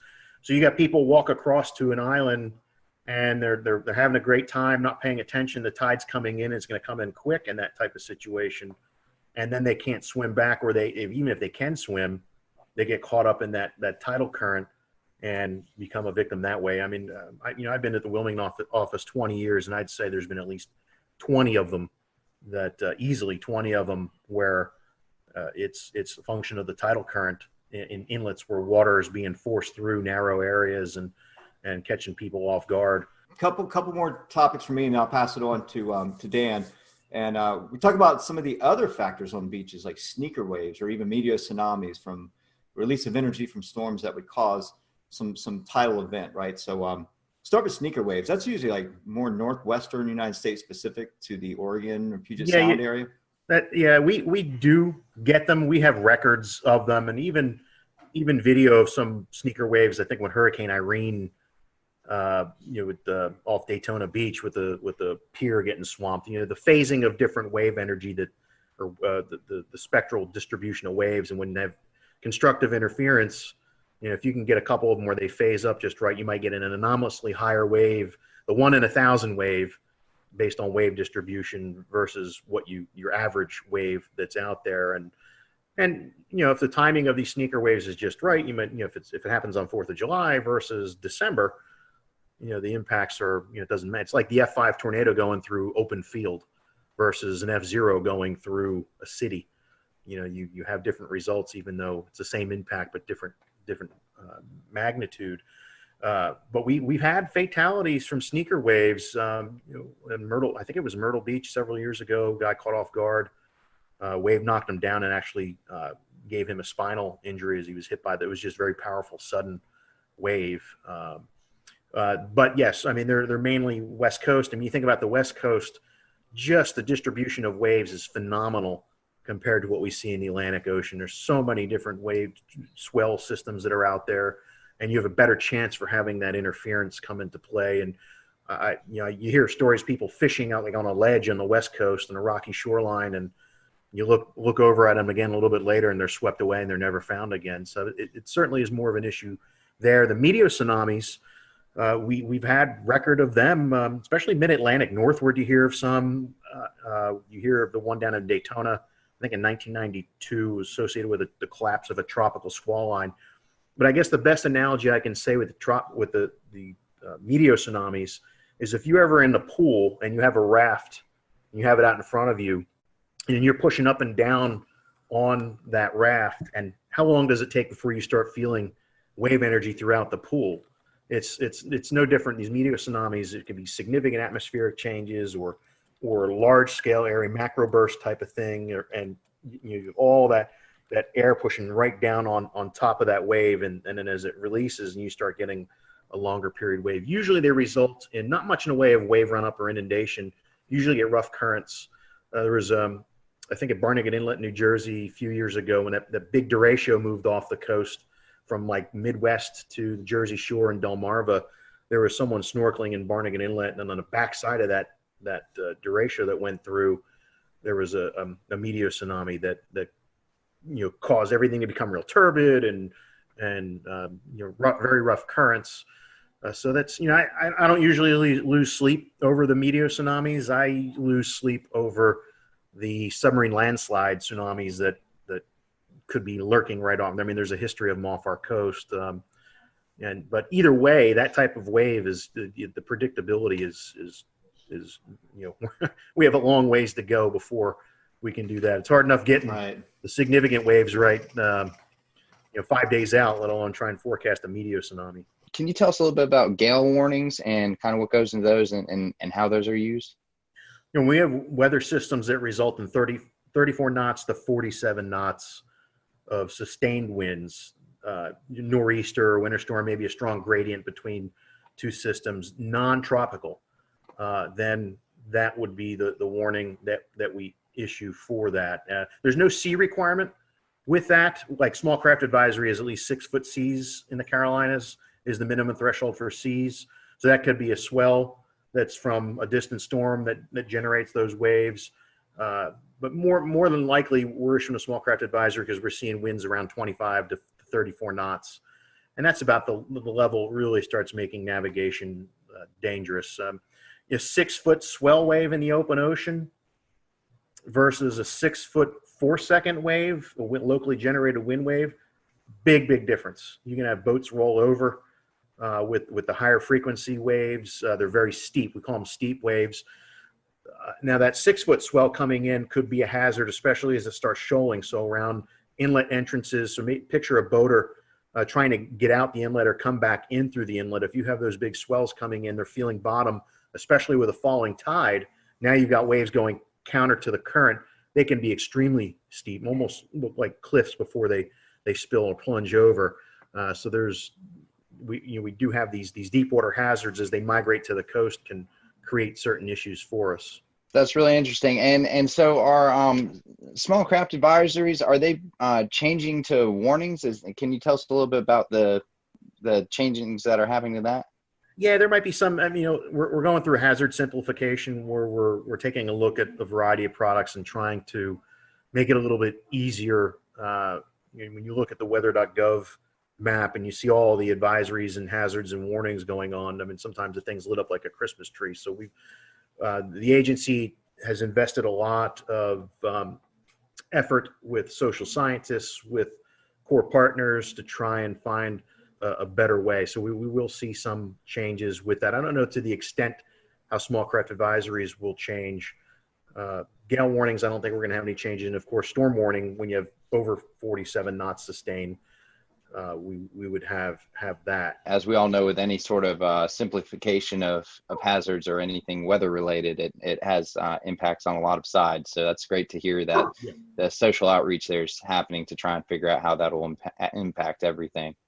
One more thing that I have to talk about as far as open water hazards are concerned, as far as the special marine warnings,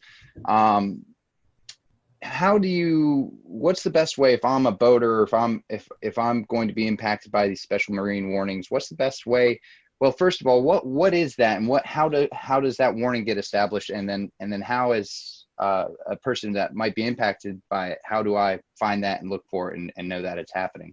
Yeah, it's a great point, and it is a challenge just because of limitations of coastal weather radio, cell phone connectivity, access to apps. When you're further out, when you're farther offshore, you're losing a lot of the ability to receive this information. So it's always important to know before you go. If there's a day that we're calling for all these thunderstorms, it's not worth it. Live to play another day type of thing. So right off the get-go, we've lost boaters to strong to severe thunderstorms before. Knock on countertop, not lately, but it has happened where people are taking risks and get caught by quickly evolving storms, like even that MCV that went through yesterday morning here. I would not have wanted to been anywhere near a boat with that coming through. But when we do have something like that come through, if we anticipate winds over 34 knots, then we would issue a special marine warning, or if it had water spouts with it, or large hail, because large hail in the open ocean you could break the windshields on the boats and things like that too. But usually they're issued for 34 knots or higher sustained, or I'm sorry, any gusts 34 knots or higher, and any potential for a water spout. As soon as we send the information out, it will play over the weather radio, and a lot of the VHF bands on a boat radio, you can see or hear those messages coming across. Now, some boats have radar on them, but they're not the right band to interpret weather data when they're twirling around. Usually if there's a big thunderstorm target, the band that the marine radars are used, you might only see the edge of what's out there. It's not powerful enough to penetrate into the storm. So that really doesn't provide much in any way of value. But I think there are some providers via satellite where you can get information. But it is a great question, because you need to be connected to that environmental intelligence if you're going to be in an area where you're at extreme risk. You can't just 30 miles offshore, you can't just seek safe harbor in 10 minutes. You got life and death decisions to make, which is why we say avoid it if at all possible. Go a day when there aren't thunderstorms in the forecast. Stephen, a couple more advisories to cover with you, and one of them is one that we see almost monthly pretty much in the Carolinas with the lunar cycles and onshore winds and other factors. So the first one we'll talk about is coastal flood advisories. What exactly are they, and what should the public be looking for when they're issued? Yeah, that advisory, unfortunately, we're issuing more and more frequently, and there's a couple reasons for that. With sea level rise is one issue, but there are also parts along the Carolinas where there's actually subsidence going on. So the land is sinking. There's parts where the land is rising a little bit, and there's parts where it's sinking too. You can also have changes to the local hydrology.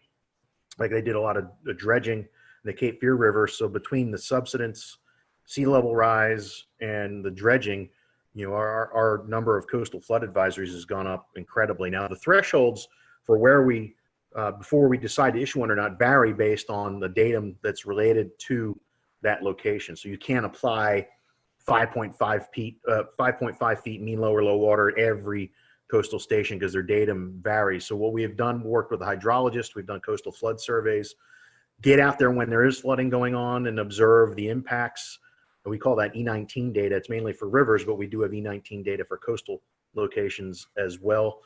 And once we know what the level is and what the impacts are, now we have a good database and we can put good information into a coastal flood advisory based on the levels that are predicted to occur. So moving on to the next advisory, and I think our last advisory for the night, high surf advisory. I think this is one that sometimes, especially for beach visitors, not necessarily residents, but someone who's coming from inland areas, it's easy to underestimate a big surf.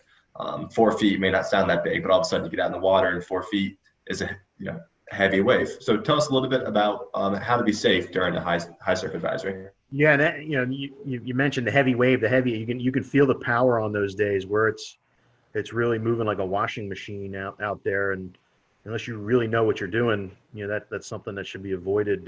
Just between the plunging breakers, potential for spinal injuries, those sorts of things, and it makes you hard to see too. So you get into trouble, and you're in this rough surf or high surf, you might be hard to spot, or even hard to get someone's attention if you're in the perspective of being in the water. But some of the thresholds we use, I think, are about 6 to 8 feet breakers we get, depending on how clean the ocean is, depending on the wind. Surfers get excited when we do high surf advisory, especially if you get a light offshore wind and it cleans it up a little bit. It doesn't look like a washing machine, but it's still powerful and dangerous if you don't know what you're doing. The thresholds vary up and down the East Coast, but our wave climatology, it's not like Cape Hatteras, like Wrightsville Beach is we get decent waves there, but typically not like you see it at the Outer Banks. And then you get in the Long Bay, Myrtle Beach, you got to get the wave energy coming in the right direction for us to issue a high surf advisory. The Frying Pan Shoals block a lot of that easterly swell, where Wrightsville Beach might get it, but Myrtle Beach won't. So it's really unique to the shape of the coast as well, but it's a great point to talk about. Move to my last question before I hand it off to Scotty. Chemical and oil spills, I'm probably going to see this a little bit less frequently, but if you're out in the water, it's certainly still a hazard if it's ongoing. Where is this a problem? Is it a problem in the Carolinas? And if so, how can we be aware that it's happening? Well, it's frightening how many tankers bring all sorts of scary things just off the coast. And the 21 years I've been in Wilmington, there have been a couple close calls, especially I think one time a barge with maybe number 6 broke loose off of Cape Fear, and luckily in a storm, and luckily they were able to get a hold of it and make sure it didn't cause any problems. But with oil rigs, it isn't a big issue for us because we don't deal with any. I mean, more for the Gulf Coast. I mean, I'm more concerned with maybe a ship with hitting a shoal or a collision, sea fog event, and you got ships carrying xylene or some other terrible chemical that collides with another one, and now we have to deal with the decision support thing, working with emergency managers. And that's why, I mean, it doesn't matter. It could be severe clear weather. We always have to be ready.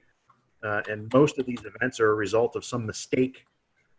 And when we talk about oil spills, but at least what I'm proud, part of NOAA is the National Ocean Service, and they have scientific service coordinators that have responsibility for each part of the coast. So it's important for us to have a good relationship with the coordinators in our area, which we do. So we've exercised with the Coast Guard, going through their incident command training, doing their oil spill exercises, and working with the scientific services coordinator, because it's all about knowing who the players are, not just showing up going, okay, what do I do? How can I help you? These are hazards that have come about from out in the water. What about any of the hazards that have originated from within inland? I think one of the biggest examples we've all seen is after, I believe it was Hurricane Matthew and maybe Florence as well, seeing a lot of stuff being carried out from the rivers and satellite imagery showing it making its way into the water.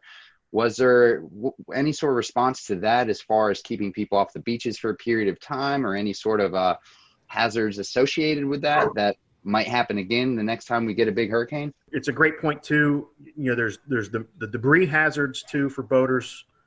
There's the biological type of hazards too. There's a lot of things washing down pollutants that, I think the rule of thumb is, you really don't want to be messing with the water after a hurricane or a huge flood event. Bacterial counts are high, the other pollutants that are out there, give time for it to flush out. And what's amazing is that after a hurricane, the fishing is usually tremendous along the waterways and just offshore for that month or two afterwards. One thing that very photogenic around the Carolina coast, and we see these events happen, are water spouts. So can you talk to us about maybe the conditions that warrant to these water spouts? And I know you guys monitor these and you give out surf hazards. It's kind of like a beach day forecast, and you give out water spout threat, lightning threat. So talk a little bit about that forecast you give out, but also the conditions that are really able to produce these water spouts off the coast. Yeah, and I got to give props to one of our lead forecasters, Tim Armstrong, who developed this water spout risk, where he went back and looked at a catalog. We'll return to Best of the Carolina Weather Group in a moment. Now your Carolina weather forecast. Here are today's forecast high temperatures for North Carolina. Here are the forecast lows for tonight for North Carolina. Here are tomorrow's forecast high temperatures. And here's forecast rainfall across North Carolina tomorrow. Here are the forecast highs for the day after tomorrow.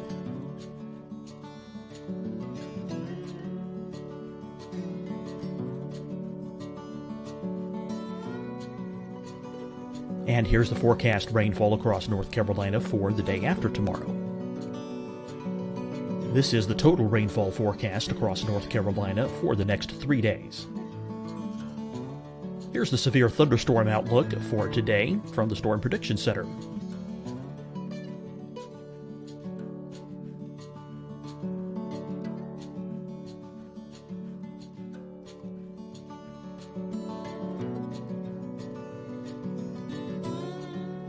Here are the forecast high temperatures for today for South Carolina.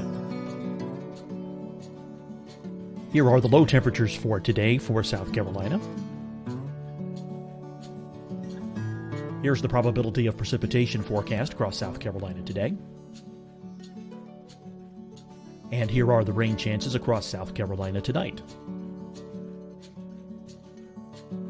Here are tomorrow's forecast highs across South Carolina. Here are the forecast low temperatures for tomorrow for South Carolina. And here is the probability of precipitation across South Carolina tomorrow. Here's the precipitation chances across South Carolina tomorrow night. Here are the forecast highs for the day after tomorrow in South Carolina. Here are the forecast low temperatures across South Carolina for the day after tomorrow. And here are the rain chances across South Carolina for the day after tomorrow. And South Carolina's probability of precipitation for that night. Here's the Storm Prediction Center's severe thunderstorm outlook across South Carolina for today through tonight. Here's the Storm Prediction Center's severe thunderstorm outlook across South Carolina for tomorrow and tomorrow night. And here's the Storm Prediction Center's severe thunderstorm outlook across South Carolina for the day after tomorrow through that night. Here's the severe thunderstorm outlook for today from the Storm Prediction Center.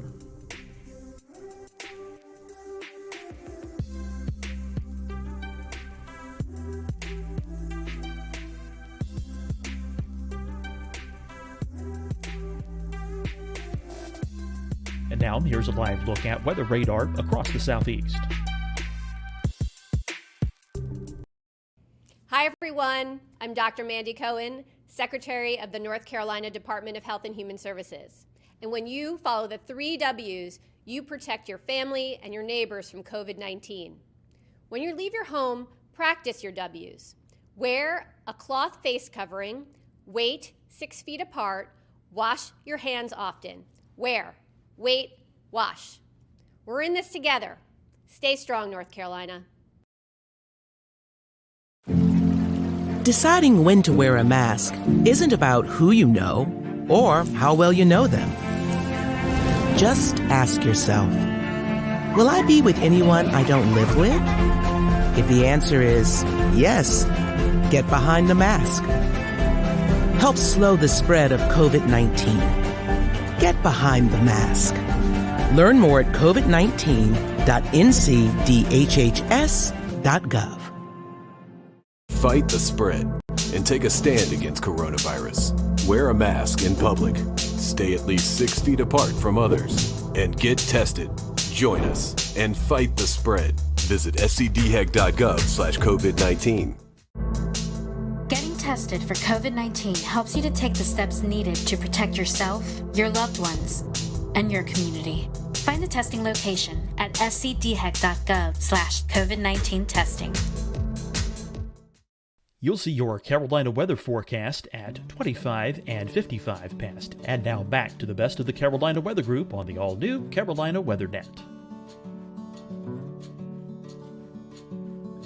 Years and found some really interesting information about instability and actually lack of shear type of environment, but with the boundary in the area like a land breeze or some other boundary that might be stalled up there. So it was, we think, people see a water spout and they might think it's it's the classic tornado, and some of them are, like the big Myrtle Beach tornado, July 6th, 2001, somewhere around there, was actually like a classic tornado that just happened to ride down the beach and move into the water. So some are classic tornadoes, like even the tropical cyclone tornadoes are more of the classic type versus your regular water spout. So, but every summer we get the right instability in place. We get light winds through the atmosphere with that boundary there, and we get you get funnels that come out, and some of them can be in absence of any rain,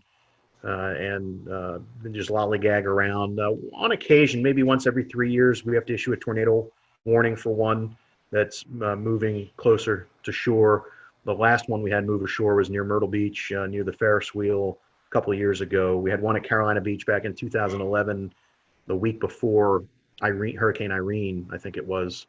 We had to do a tornado warning for that. And they don't show up on radar all that great. We use some products like Spectrum to really see some of that smaller scale turbulence that's going on associated with the funnels. They're usually very narrow, so with the beam spreading out from the radar after a distance, the circulations sometimes are too small and they don't get captured by the beam all that well. So it's important for us to have partnerships with the Coast Guard and the boating community, and lifeguards as well, to see them and get that information back to us so we can take take action unless it's a little bit bigger one that shows up on radar. Well, Stephen, we've certainly appreciated this all useful information as our listeners and followers head out to the beach for some relaxation time, and we hope tonight's program will help you all who are listening and watching to know these hazards, that on a sunny beach day there's still things that we need to pay attention to.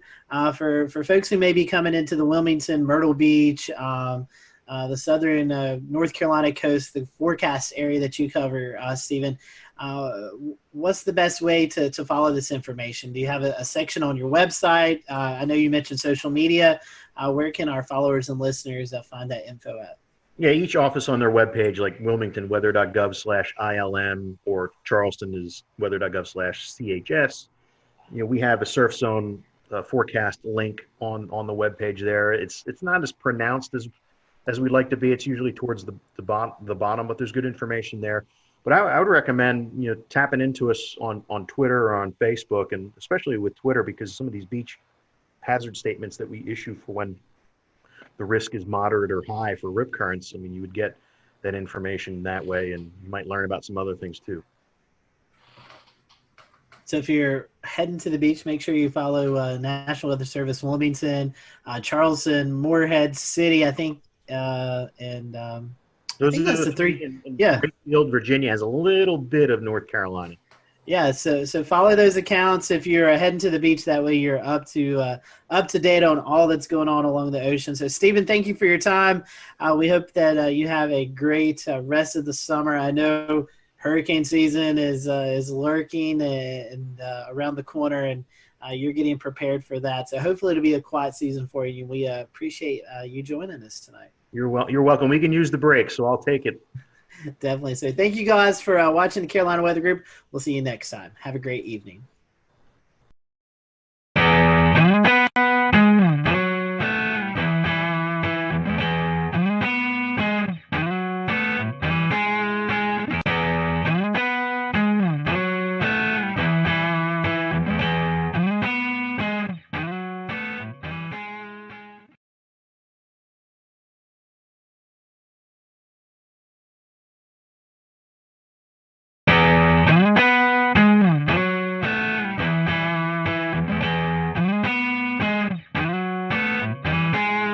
Good evening, everyone. Welcome to the Carolina Weather Group. We're happy to have you tonight, and we have a special treat for you. Chief Meteorologist Bill Walsh from WCSC in Charleston, South Carolina, Emmy Award-winning Chief Meteorologist, who's also an author, a Lieutenant Colonel in the U.S. Air Force Reserve, and much more. We're looking forward to having Bill with us tonight, and Bill just celebrated his 34th year in broadcast meteorology, and we're just going to look back over those moments for this next little bit. So we're happy to have you. And towards the end of the show, we'll let Bill give out some of his social media information. So if you're not following Bill on Twitter or Facebook, definitely want to give him a follow, especially if you're in the Charleston area, if you plan to visit. So Bill, welcome to the show. I know we've had you on before, normally talking about hurricanes or landfalling tropical systems, but we wanted to get you on tonight just when the weather's calm, and well, when we're recording this, the weather's calm, and we'll put that out there. But we just want to kind of get to know you. So our first time question for a lot of our first time guests is, how did you get hooked into this crazy career that we all love to do here in the weather world? Great to be here, by the way. It's so cool to be with everybody. And I definitely watched love the podcast. It's funny. It's just kind of an accident, actually, believe it or not. I was really into aviation, into, flying airplanes. And I got my pilot's license when I was 16 years old. So I actually got my license to fly before I got my license to drive. So I had to get a ride to the airport to take my check ride. But anyway, I was really thinking about going the aviation route for a while. And my sister's boyfriend at the time was working in radio. And I really was fascinated by broadcasting. And he was about 3 years older than me, 3 or 4 years older. And she ended up marrying the guy. But, this was back in high school. And then he wanted to be a broadcaster, and he went into television, and I would hang around the radio stations with him when I was in high school. And I was like, this is cool. I like this. I like the broadcast is cool, but I really am fascinated by flying and weather, and really aviation weather was really what I was interested in, and thunderstorms and snow. Of course, I grew up in the snow belt, you know, with the blizzard of '78 was the biggest thing that hit us when I was a kid. And I was like, by the way, I just dated myself there, but that's okay. So this big giant blizzard comes along. We have 52 inches of snow. I'm fascinated by the weather. I'm saying, I got to get into this. I got to figure it out. So I ended up, believe it or not, I ended up taking a bus. I lived in Rhode Island, and I took a bus downtown Providence. I probably was a sophomore in high school, maybe something, and I snuck up to the TV station, which was Channel 10 WJAR. And the station was way up on top of the outlet. It was kind of like a Macy's type store, right? So it was on the top floor, and back those days, there's no security. There was no, you know, I mean, it's just like the door opens in the elevator. I walk out. There was one woman there, and she said hello, and I just looked like I knew what I was doing. So I walked like right into the studio, and there was, you know, the guy I watched growing up on TV, John Giorgi. I'm like, oh, look, there's John Giorgi. Look at that. Look at that green wall. Well, what is that thing? Look at, wow, a satellite picture. Holy mackerel. One satellite picture. You know, it was, oh, look at, those are the maps that they put the little stickies on. How about that? You know, it was really fascinating. So, I mean, at that point I was hooked. So I ended up, you know, knowing that I really like television, I really like weather. I wanted to put the two together. That's kind of how I ended up falling into this stuff. So you've definitely covered some big events in Charleston. Talk a little bit we'll go into some specifics here later on, but talk about your time in Charleston and, you know, what that's meant for you. I know you've been a figure in the community. So what's it been like forecasting in Charleston? Oh, it's been fantastic. I mean, Charleston is such a great place. You know, as I said, I was in Rhode Island, and I was looking for a full-time gig. I wanted to get, well, I had a great gig. I did, by the way, my dog is here. if you're wondering what, that's Ruby. And, so what happened was, you know, I was looking for I wanted a, you know, Monday through Friday gig or something like that. I looked very, very young, as I continue to this day, except for the hair, see? But anyway, so, I decided that I'd start looking. I wanted to go somewhere warmer. I really like tropical weather. I love hurricanes. So, and we, you know, at that time, even in the 80s, there weren't that many big hurricane events. So I ended up, you know, throwing my tape out there, and I got a call by the station here in Charleston, WCID. And they said, hey, we're interested in you coming down, maybe being our chief meteorologist. Once their meteorologist was leaving, she was going to have a baby. And she was going to, you know, just leave the business.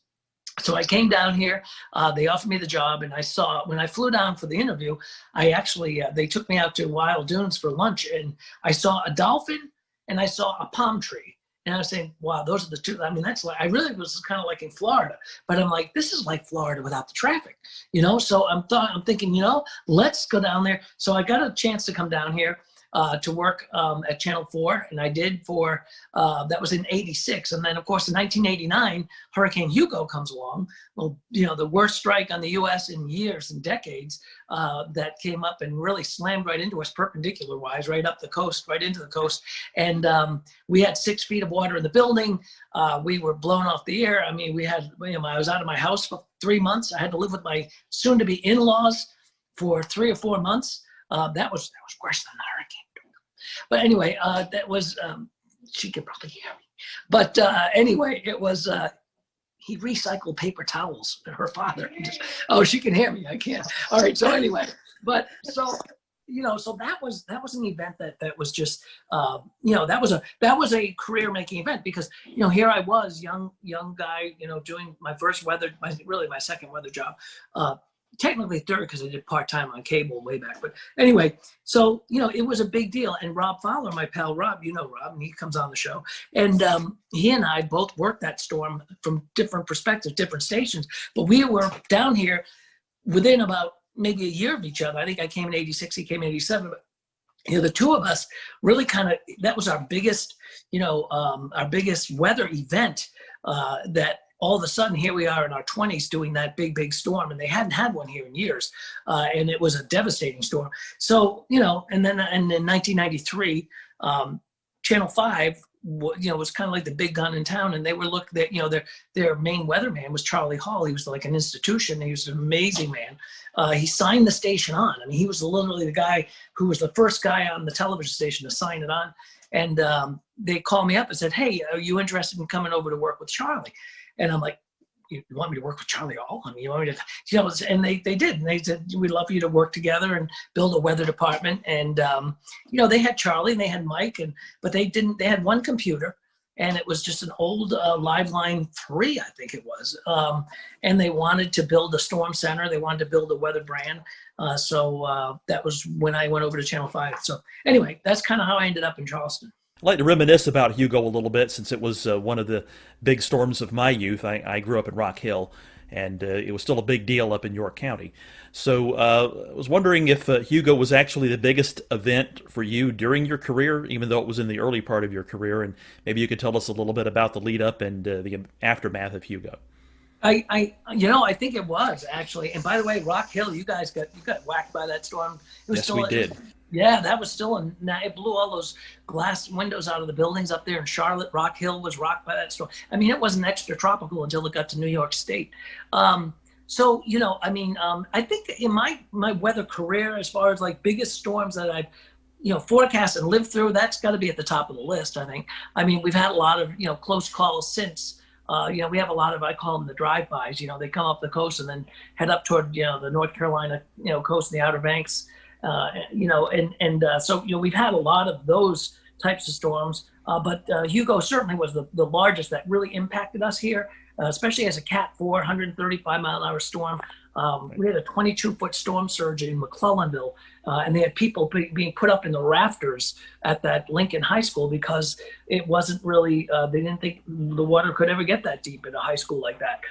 It was a precedent-setting one for me, but also for the station, all three stations, it really was, and for Charleston itself. The city remembers it every year, 31 years ago now, hard to believe. But there was, I think that and a couple of the snow events, actually, if you think about it, a couple of years ago, we had a snow event where we had, and I know some of you guys are going to laugh at me, we had 6 or 7 inches of snow. And, that's a big deal for Charleston. It is a big deal for Charleston. We were, and it was so cold. It was such a cold air event. The cold air was really in place for about 3 or 4 days after that. So it didn't melt off very much. It melted off a little bit during the day, but it was thick enough that it refroze at night. So it was a real mess. So some of these snow events were amazing. Certainly the hurricanes were amazing.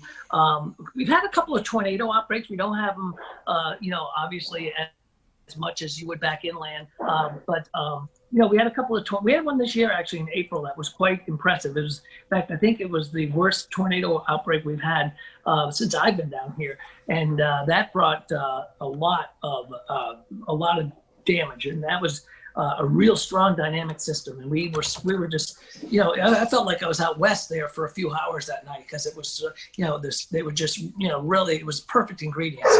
So those, I think Hugo, the snow and, the tornadoes, always an adventure here. Going back to Hugo, there's one other thing I wanted to ask. Even today, do you still see reminders of what happened when Hugo blew through? You do, actually, which is kind of interesting. I was on the Isle of Palms not too long ago, just about a week ago. I was out there, and there's still empty lots out there. Same thing on Sullivan's Island. There's still places where things never came back. It took about a year, to be honest with you. When you think about, Florida and Michael and Mexico Beach and places like that, we see these storms and we see the impact. Like we had Laura and we had, everybody covering it. We had the storm chasers out there. I was watching Jim Cantori at 3 o'clock in the morning, and then, then the media, everybody goes away. But living through Hugo, we had to live with that for, forever. And certainly a year after that, it was a year until things got sort of back to normal. We didn't have power for 2 weeks, but it'd be interesting to go back. I think that'd be kind of an interesting documentary or something. You just go back to some of these places and say, okay, how are you doing a year later? How are you doing 2 years later? In particular, places like the Bahamas, right after Dorian. Nobody really talks about it, but obviously, those islands, there was an incredible disaster. And it'd be interesting to go back to Freeport and back to Abaco and take a look at some of those places, because see how they're doing now. So I think to answer your question, there are things still around that you can tell that were pre-Hugo or post-Hugo, but we filled in quite a bit in 31 years. I would echo your thoughts exactly, because even now, if you go and walk around, you look at some of these oak trees and pine trees, you can still see where most of these trees, they were blown over, they were popped in half, so to speak. So you can still see where the knottage is and where new limbs have grown over the years, but you can see where the disformation is in a lot of the trees still, even after all these years. So yeah. Yeah, you really can. And there's a lot of people that live here that were here then, and they remember it. They remember surviving and getting through it and things like that, and rebuilding their house, or getting back to what was a house. So,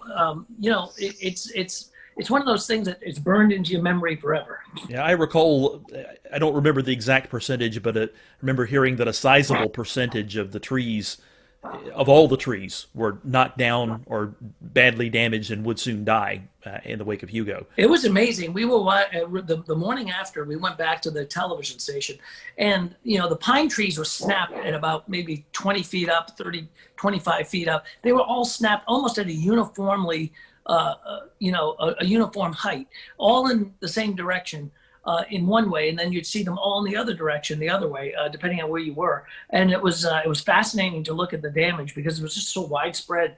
But a lot of those trees were, the Francis Marion Forest was completely devastated. And it's been a long time, and it's still being, rebuilt. A lot of those newer trees, or some of those trees that have come back, it takes a while, obviously. Bill, how was communicating the threats from Hugo, specifically the storm surge? We've made a lot of progress in the past 5 to 10 years of trying to explain what storm surge is and the areas it impacts. What was it like explaining the water that could come with a storm like that back in the late 80s? So that was interesting, because that was before slosh models, and that was before we had the LFM. And so, we didn't have a lot of the great tools we have today. And at the time, remember, the Hurricane Center only went out 3 days. They didn't go out 5 days, and we didn't have the Euro. We didn't have all of these great products that push us out so many days in advance.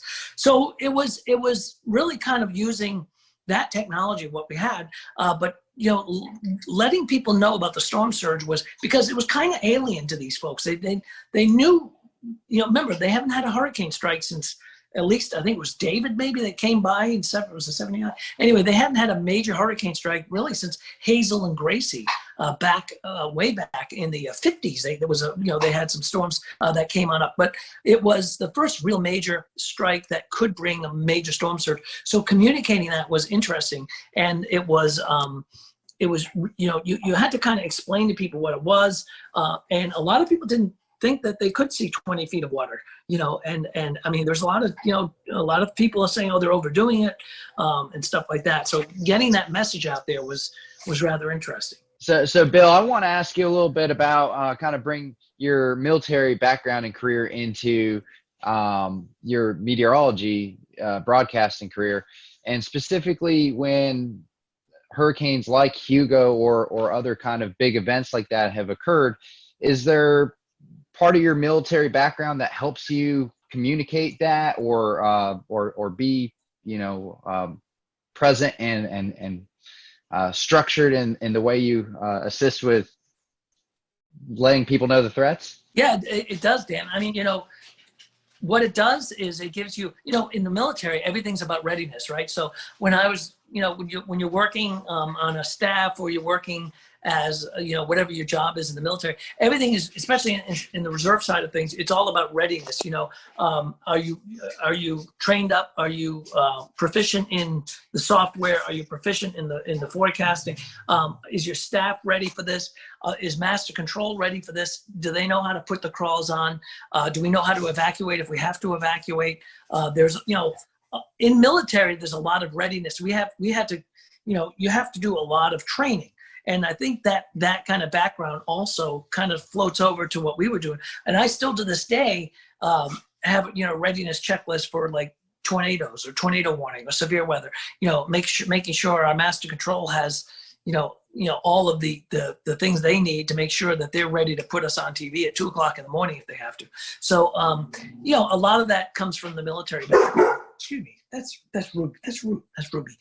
So a lot of things come from the military background that go into television that help me pretty much get through these storms. But I think it's a good background. And military is a whole different world. When I was doing military. On the weekend, I'd go away, or even during the week, I'd be like, it's like literally changing hats. It's a whole different world of the way things are done. TV is, there's a bit of show business. We got the science side of it, but there's show business, and it's a whole different world where military, it's totally different. So if you're briefing a commander, for example, on an upcoming storm, or you're doing a battle group command type of, if you're doing a forecast for a battle group, you're talking about different types of weather, but those people, it's a different audience. So so you use that training, I think, to help you be ready. Readiness is the most important thing. Well, that readiness was obviously very important in 1989 with Hugo, and it still is. Bill, we've talked about before on this show, in the unfortunate event that South Carolina and the South Carolina coast and Charleston area were to ever face another storm like Hurricane Hugo. How prepared are we nowadays in the Charleston metro for a major landfalling hurricane? I think we're pretty well prepared. We're prepared, and we're at a point where we know what to do. We know how to get the messaging out there. We're prepared better than ever when it comes to communication between social media, the television, the OTT over the top stuff, all of the different platforms that we can broadcast to. So getting that word out is going to be even better. As far as evacuation and stuff like that, that is drilled pretty much every year. We have hurricane drills with the state and with the Highway Patrol and the National Guard and stuff like that. So I think South Carolina is pretty well prepared. There are some caveats. We flood on a good thunderstorm on a high tide down there. So depending on the timing of the storm, also the trajectory of the storm versus the coast, how much flooding that we could have. But to get people to move. We had a big evacuation during Florence, and that was a major. It was a Cat 1 actually. It was a major disruption, but it wasn't even a major hurricane as it came down the coast. But it was a rainmaker moving at 2 or 3 miles an hour, just flooding North Carolina and northeast South Carolina. But yet, governor, had evacuation all the way down through Beaufort County down into near the South Carolina Georgia border. That put a lot of people out saying, well, why am I evacuating? That storm's up near Myrtle Beach, and it's really flooding like Conway and not us. So, and a lot of that we have to try to explain to people and say, we don't make the evacuation call. We tell you what's going to happen, weather-wise, what to expect. So in that reference, I think we can. We'll return to Best of the Carolina Weather Group in a moment. Now your Carolina weather forecast. Here are today's forecast high temperatures for North Carolina. Here are the forecast lows for tonight for North Carolina. Here are tomorrow's forecast high temperatures. And here's forecast rainfall across North Carolina tomorrow. Here are the forecast highs for the day after tomorrow.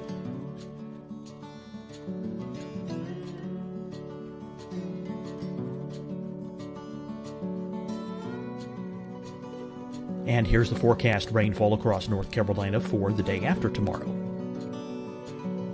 This is the total rainfall forecast across North Carolina for the next 3 days. Here's the severe thunderstorm outlook for today from the Storm Prediction Center.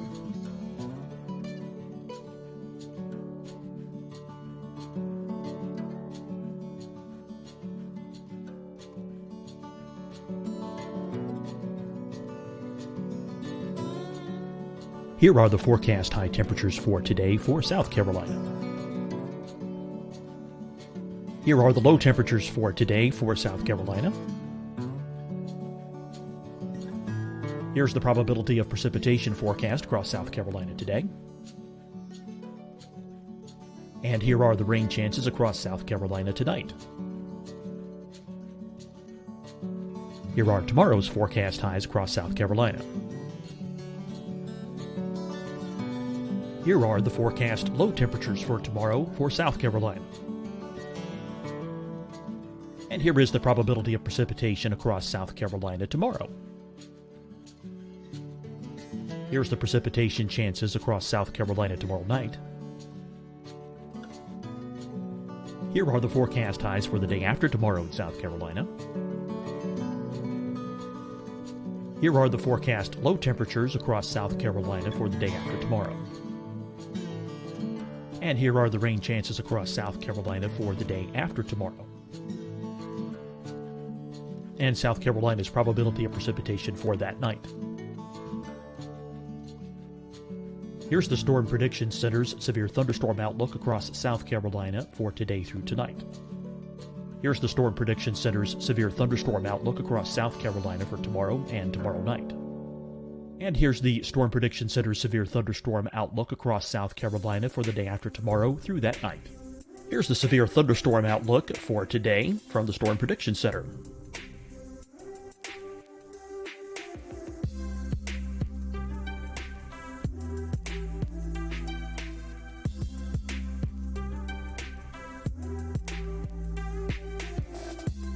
And now, here's a live look at weather radar across the southeast.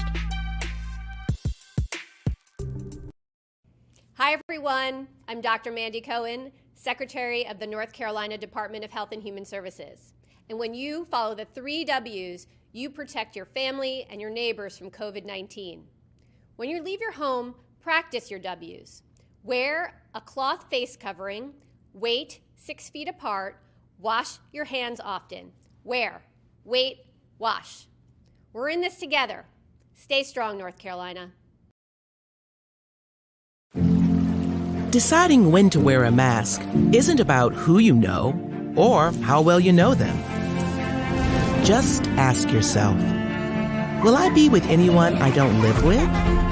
If the answer is yes, get behind the mask. Help slow the spread of COVID-19. Get behind the mask. Learn more at covid19.ncdhhs.gov. Fight the spread and take a stand against coronavirus. Wear a mask in public. Stay at least 6 feet apart from others. And get tested. Join us and fight the spread. Visit scdhec.gov/COVID-19.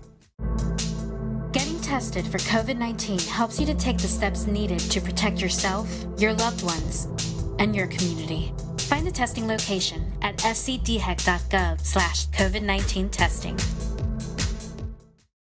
You'll see your Carolina weather forecast at 25 and 55 past. And now back to the best of the Carolina Weather Group on the all-new Carolina Weather Net.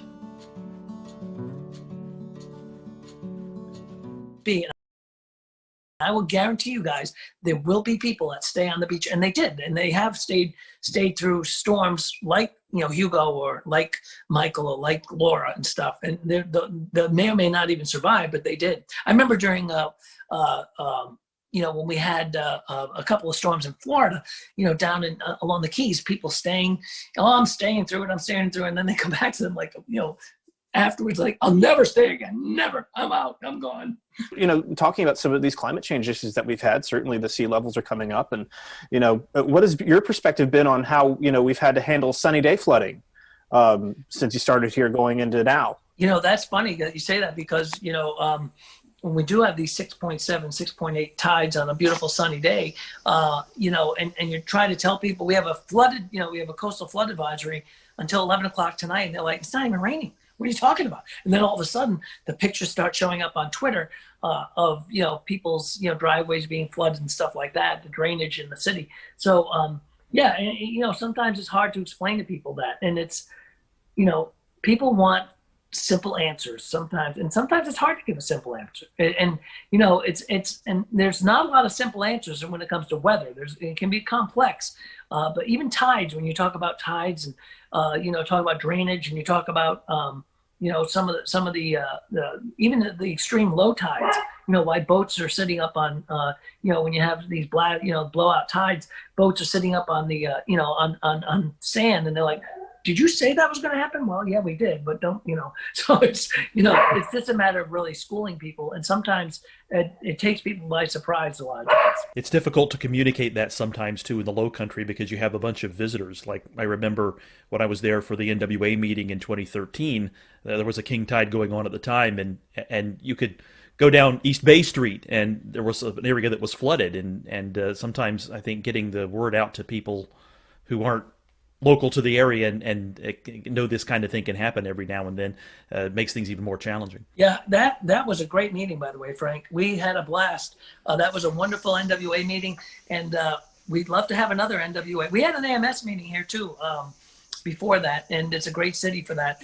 There's our shameless plug right there. We love to see everybody come back, but when we ever have conventions again. But yeah, I mean, it is, and it's hard to explain that to people. That they say, hey, look, this is this is not a rain event. This is not we're not seeing a major storm along the coast. Why are we getting flooding? And it's a beautiful blue sky day. So a lot of it's education, and the TV folks will tell you all the time that they give us 2.5 minutes to do the weather and say, oh, by the way, could you explain how this stuff works? So it can be, it's challenging. And I always, when I coach people and doing weather, I'm like, you're taking such a complex thing and you're making it simple, but you have to cherry pick the most important things and let people know about them. What's good about today though, is that we have things like this podcast, things like social media, Facebook, and I'm sure you guys know, when we have big storms, and ask like Rob and everybody, Ricky will tell you, I mean, we're not only doing television, we're doing Facebook, and it's like you'll do six shows and they'll say, by the way, can you do another Facebook Live in a half hour? And it's like, wow, I just went through all this, but I have to go through all this again. But again, it's sometimes for a totally different audience. So we're kind of schooling people along the way as well. Well, Bill, besides the whole weather TV gig, besides the military gig, you've also done some writing, right? I have. That's kind of like a hobby, more fun than everything. Yeah, I did. I write some novels, and had one come out recently. It was right before the COVID thing. So we were setting up these like we would do like Panera Breads we ended up going to different places to do some book events just to promote the book and whatnot. And then boom, COVID hit. Although we've been doing a lot, I've been doing some Zoom, what do they call them? Book things, book events, like a lot of book clubs and things like that. But yeah, I wrote a novel when I was flying a lot for the Air Force. Really, I started thinking about this when I was Navy first, and when I went from the Navy to the Air Force, my job in the Air Force had me flying quite a bit in different places on C-17s, and so I started thinking about these stories and stuff like that I put together in a book and in a novel. We actually pitched it. My first book was pitched as it was more of a national security thriller, and it was pitched as a TV show. And my agent was like, you know what, this would be a good book if they don't buy it as a TV show. And they didn't go for the TV show, but the other people came up and said, we'd like you to do the book on it. So, so I've done a couple of books and three novels, and that's, it's fun. I mean, I don't do downtime very well sometimes, so I've got to be doing something. So I guess I write sometimes, and it's really kind of enjoyable. The last one I did, which was Uncle Danny, was actually based on 3 live characters up in New England that were really, they were the kind of the tip of the spear when it came to the booze business and prohibition. They were probably the biggest movers of liquor in the Northeast in New York, and one of them was a great uncle of mine. So so I got to write a book about it. So I thought that was pretty interesting. Kind of on your weekend job has become air shows and aviation and flying recently. That's actually kind of how we met and talked about things and knew each other better, was through kind of the aviation world. Talk a little bit about your time with the paratroopers and announcing for them and doing all the stuff with the team. Yeah, I love doing the air show stuff, Ricky, and as you know, and you do too, and a lot of our folks do. So yeah, when my last job when I was doing I was with Special Operations Command with the SOCOM, the Special Operations Command Paracommandos, and my job was kind of a threefold job. I was a DZSO, drop zone safety officer, I was a weather officer, and I was a public affairs officer. I kind of had three hats. So as part of that, I ended up doing a lot of they know I was in television, so I did a lot of the narrations of the jumps, either into stadiums, into air shows. We did a lot of football games and things like that. So I did that for almost 4 years. I was on the team, the Paracommandos team, and it was a blast. So I got me into the air show side of things. I've always been fascinated with air shows. Just from being a pilot, just from being, part of aviation. So I started doing some air show announcing. And again, there's some big announcers on the air show circuit. They're fabulous and great friends of mine. And I just kind of fill in when, there's a show available. I'll throw my hat in the ring if somebody needs an announcer. And I really like announcing air shows. It's fun. It's a lot of work, actually. It's a lot. I mean, it's a long day. You're usually up in the sun and stuff like that. But it really gets you into the aviation side of things. And it's fun. So I really like doing air shows. I've been working with Airshow 360, a team that does a lot of air show broadcasting. We're kind of trying to take that announcing thing and do like Airshow Live, which is another broadcast company that does air shows.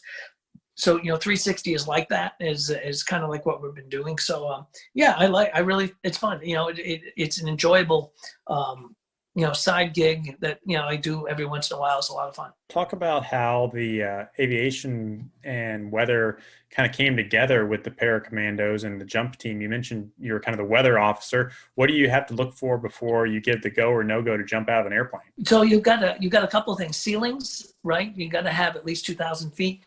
You also have to have wind. The wind at the surface has to be within a certain component. Like for a stadium, 13.5 miles per hour.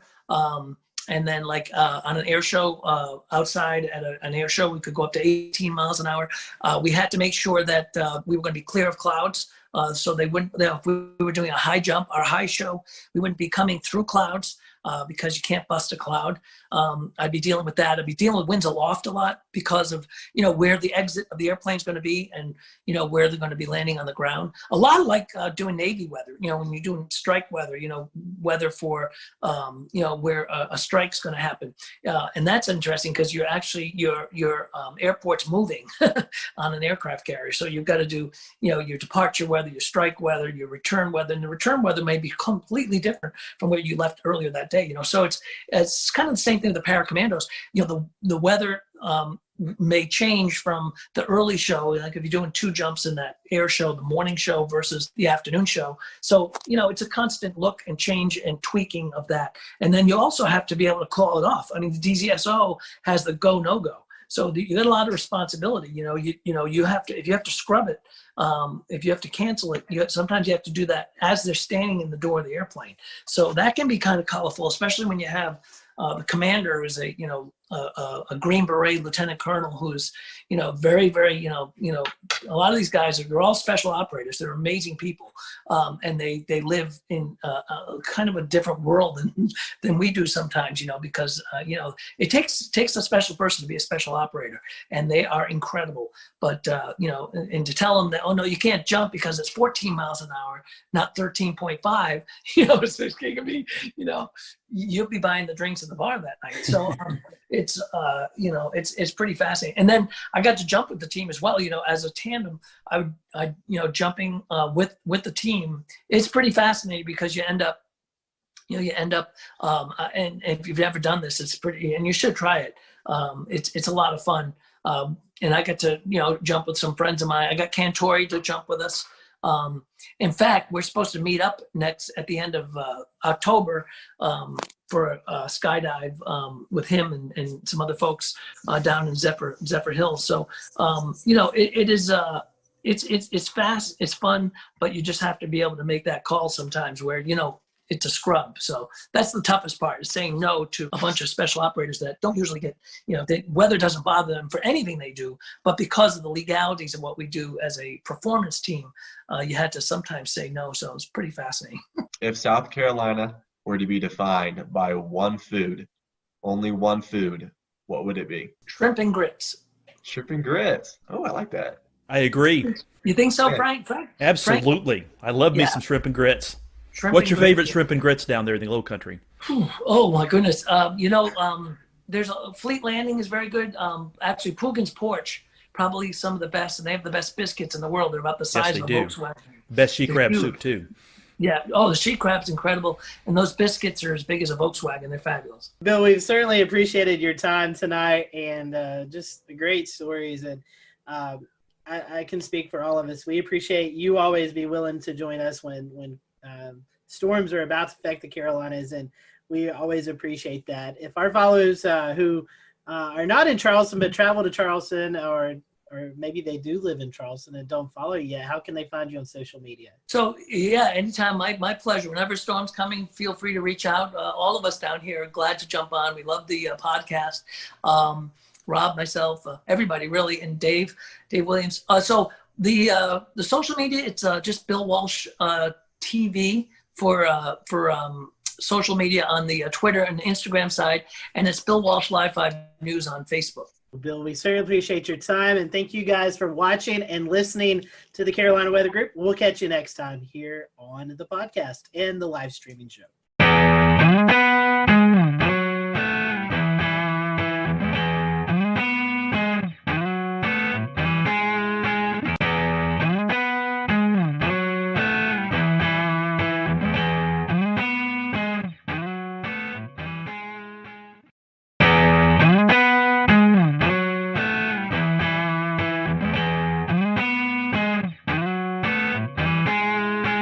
Hello, everyone. Welcome to the Carolina Weather Group. We're happy to have you this evening. Tonight, we have a very special guest with us. Former FEMA Administrator Craig Fugate is joining us. And Craig, we welcome you to the show. We're happy to have you this evening. Appreciate you wanting to spend some time with us to talk all things weather. You've experienced a lot from your journey in Florida to all the way up into Washington, D.C., being the FEMA Administrator. So we look forward to hearing your conversations tonight. For those who are watching, feel free to follow along with us on social media. Tell us what you think about the show. Let us know if you have any comments. So, Craig, welcome to the show. Our first question to our guests who've never been on is, what is your weather journey? Do you have a weather story? But I'm just going to ask you, what is your journey? I know you started off in Florida where a lot of weather affects you, but did you have a little bit of a weather bug growing up, or was it all in emergency management? No, I can remember as a kid,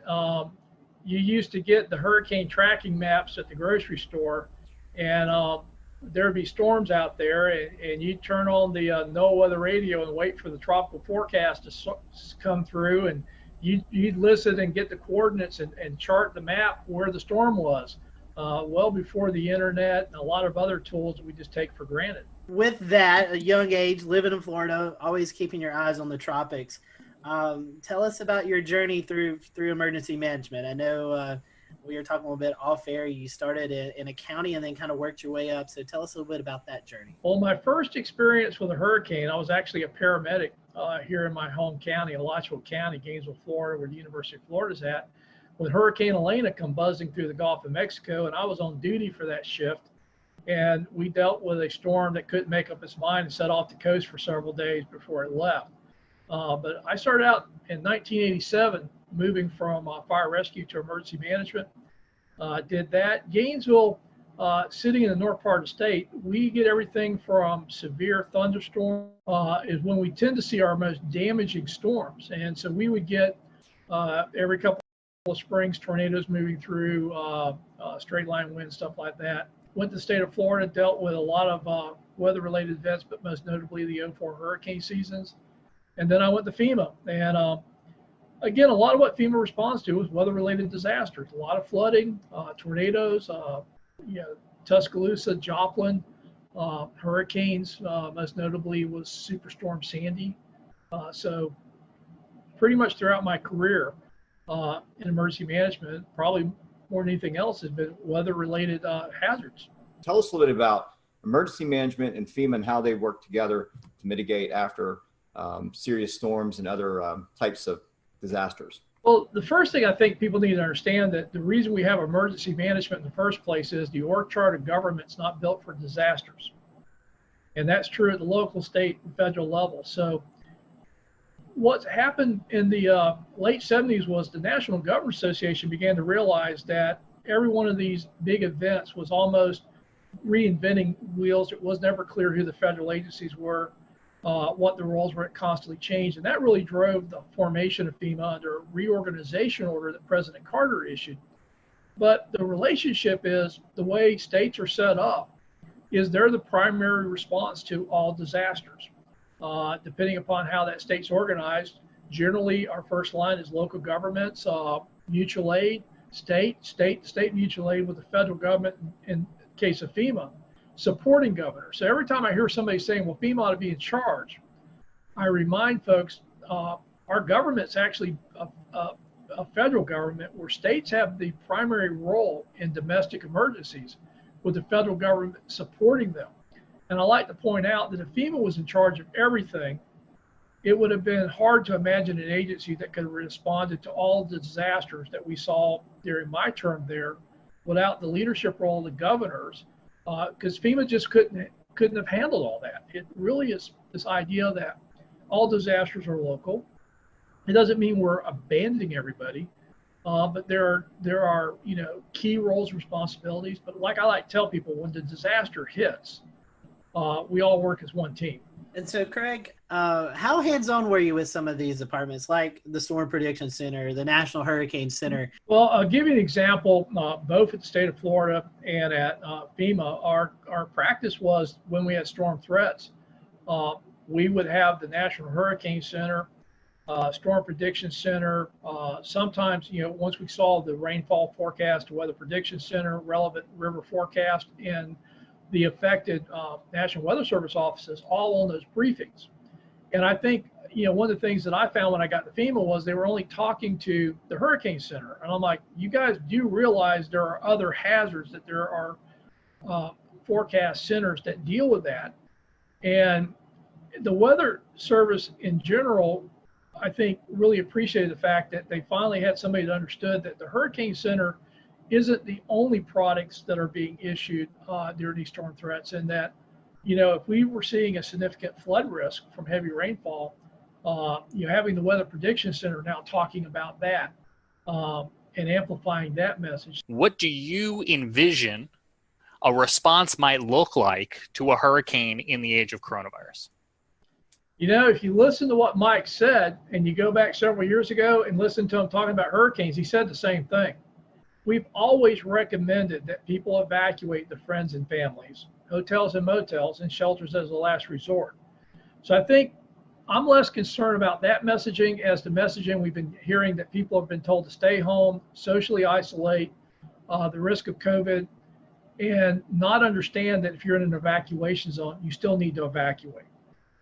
I think it gives more emphasis to the fact that we've always said friends and families are a much better option than shelters, that you don't have to go hundreds of miles. You just need to get inland away from the storm surge areas.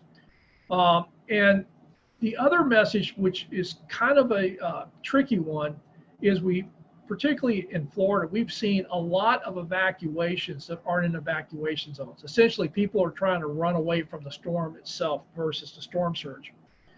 And Florida's trying to do some messaging around that, of know your zone, know your home. That if you're not in an evacuation zone and your home's relatively in good shape, built to current codes, to consider staying home and putting up your shelters and riding the storm out, again, reducing the number of people evacuate. But the biggest thing I'm telling people about this hurricane season is, if you're in an evacuation zone, your plan is to evacuate, COVID or no COVID. And about the only real additions you need to make is add masks, hand sanitizer, disinfectants, and wipes to your go kits. If you could find the disinfecting wipes. If anybody finds them, let me know. I will trade you toilet paper. I've got plenty of it. What is your idea of what the plan is going to be for the rollout from emergency management perspective on shelters? Well, the Red Cross and FEMA and the national organizations, volunteer organizations active in disasters, have a website. It's the National Mass Care Strategy website, where they've been updating information on mass feeding, congregate and non-congregate care shelter. Well, I'm an emergency manager. congregate and non-congregate. What does that mean? Congregate care is your traditional mass care shelters where they're looking at how to screen, maintain social distancing, and minimize the spread of COVID in those shelters. But the other thing is looking at more utilization of hotels and motels, dorms, other spaces that usually weren't going to be picked for shelters.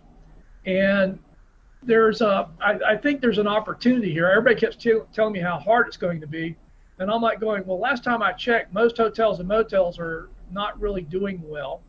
And FEMA will reimburse if you put people in hotels and motels. And I hear how hard it is to plan, but the reality is we have a lot of capacity, particularly in my home state of Florida, to put people up in hotels and motels. And FEMA will reimburse for that under protective measures. So we're still going to need mass care shelters. There's good information out there. It's updated fairly frequently as we learn more about COVID, and now that we're seeing cases increase. But the alternatives are, do you really want people not to evacuate because they're so fearful they have nowhere to go? Or do you prepare the shelters and understand that you're going to have to manage that with COVID and take the steps to minimize the spread? Craig, the current administrator to FEMA testified earlier today before Congress. We're taping this, but today, earlier on the 22nd of July, you had an opportunity as well to provide some feedback to members of Congress. What did you tell them about what you're seeing in the state of the ongoing coronavirus response? Well, I think, again, my emphasis was on evacuations. We need to be clear about that and not mix messages with talking about how dangerous and confusing and everything else it's going to be, and really focusing on when you're in the storm surge area, that's the primary threat. We need to evacuate, and we need to acknowledge COVID, but we shouldn't use COVID as a reason not to evacuate. So we need to clear that communication up. But secondly, we know that moving people is a vector, and everybody talks about evacuations. I said, well, the other problem is going to be on the response. We're still going to need to move utility crews. We're still going to need to move search and rescue crews. But if you think about a lot of these disasters, we see a lot of volunteers moving. And that may not be our best tool. And everybody says, well, what are you going to do? I says, well, I don't know about you, but we got pretty high unemployment rates right now in Florida. So my question is, and having done this for a long time, there's not that much that requires people to have extensive training to be able to help in a disaster. And again, it's reimbursable. Why don't we hire people and put them to work locally? We've already seen this with COVID in states where local governments had actually hired restaurants to cook and prepare meals under contracts to feed people that were shut in or isolated or couldn't get to stuff. And again, I don't ever want to say we don't use volunteers, but I also think with the unemployment rates we have, particularly in the hospitality industry, I think there's opportunities to employ those folks during disasters to minimize the amount of people we have to bring in from outside of a community, but more importantly, start putting money back into the economy. So let me ask you this one, Craig, because in your experience in not only preparing or helping communities prepare for disasters, but helping them afterwards too, I'm curious where your expertise and your opinion lies on the whole question of schools. Do you have an opinion or thought on whether kids should be going back to the classroom at this point? This is going to be a hard one because I always like to talk about... We'll return to Best of the Carolina Weather Group in a moment. Now your Carolina weather forecast. Here are today's forecast high temperatures for North Carolina. Here are the forecast lows for tonight for North Carolina. Here are tomorrow's forecast high temperatures. And here's forecast rainfall across North Carolina tomorrow. Here are the forecast highs for the day after tomorrow.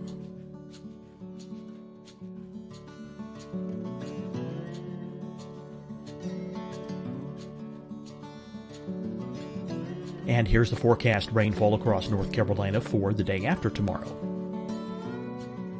This is the total rainfall forecast across North Carolina for the next 3 days. Here's the severe thunderstorm outlook for today from the Storm Prediction Center.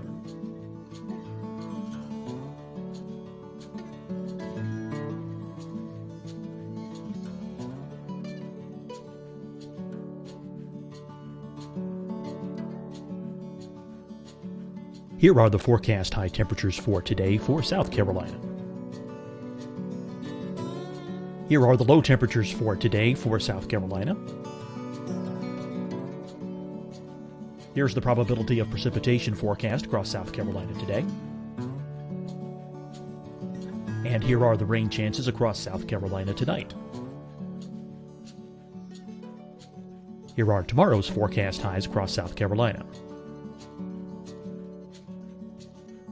Here are the forecast low temperatures for tomorrow for South Carolina. And here is the probability of precipitation across South Carolina tomorrow. Here's the precipitation chances across South Carolina tomorrow night. Here are the forecast highs for the day after tomorrow in South Carolina. Here are the forecast low temperatures across South Carolina for the day after tomorrow. And here are the rain chances across South Carolina for the day after tomorrow. And South Carolina's probability of precipitation for that night. Here's the Storm Prediction Center's severe thunderstorm outlook across South Carolina for today through tonight. Here's the Storm Prediction Center's severe thunderstorm outlook across South Carolina for tomorrow and tomorrow night. And here's the Storm Prediction Center's severe thunderstorm outlook across South Carolina for the day after tomorrow through that night. Here's the severe thunderstorm outlook for today from the Storm Prediction Center.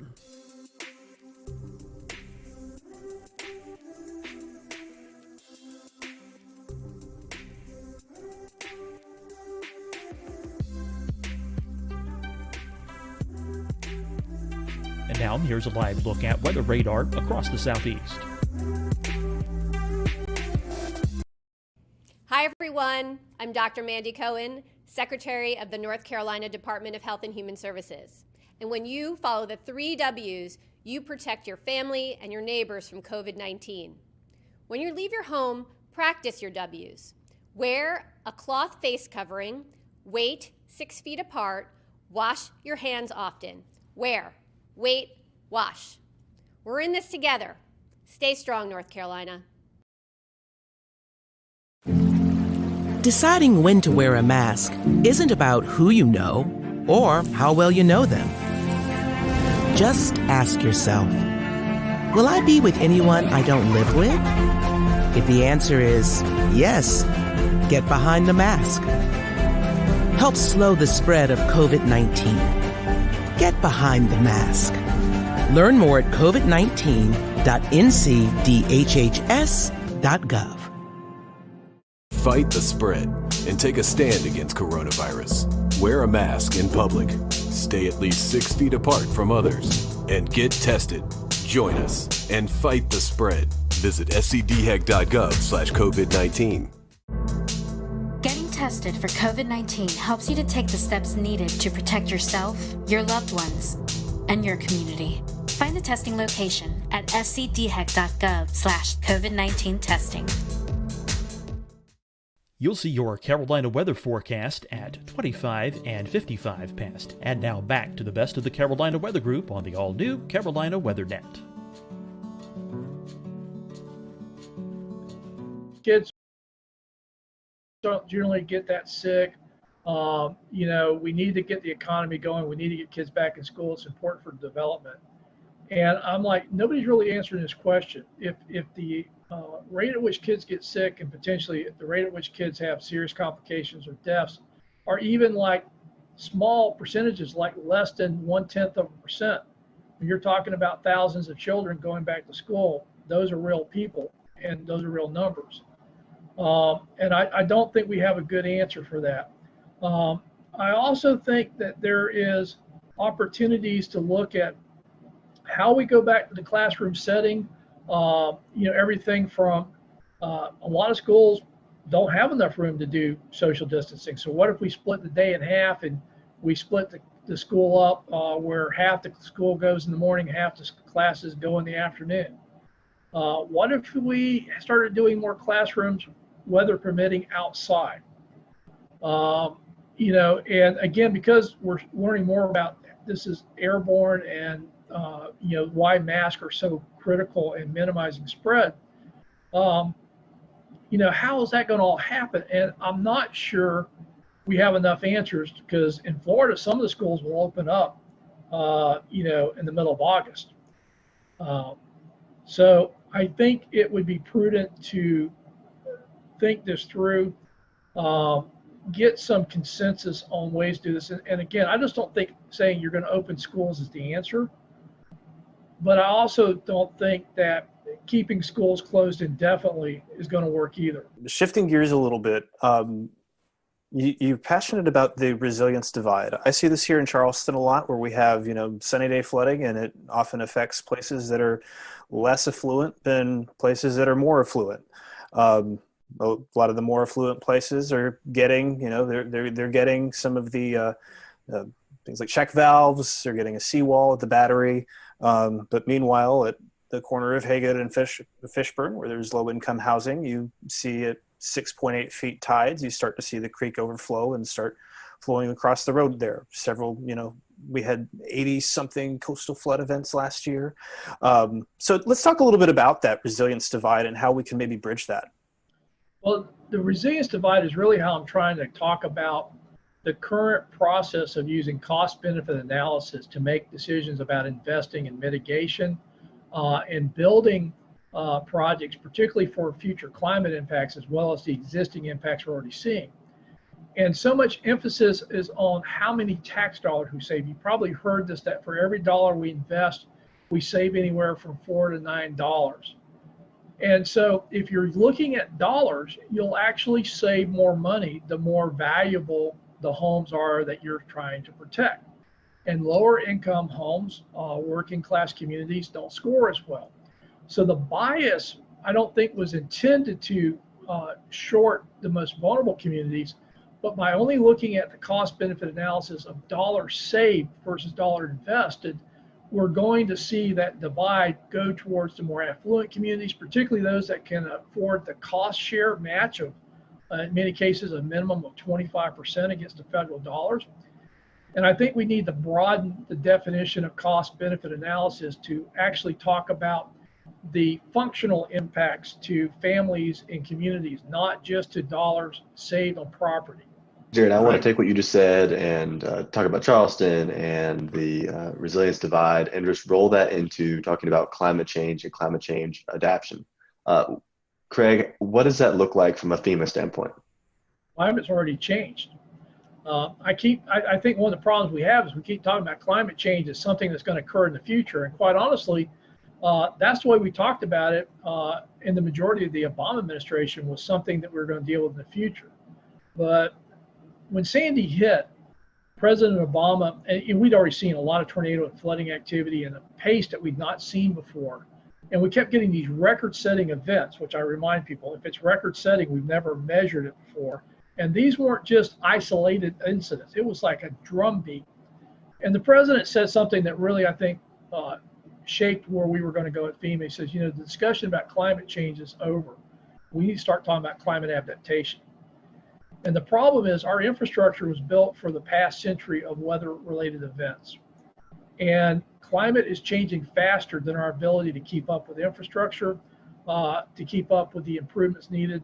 And this is why I think it's so important as we talk about federal investments, big infrastructure, federal highway bill, HUD dollars, the alphabet soup of funding, including the FEMA disaster dollars.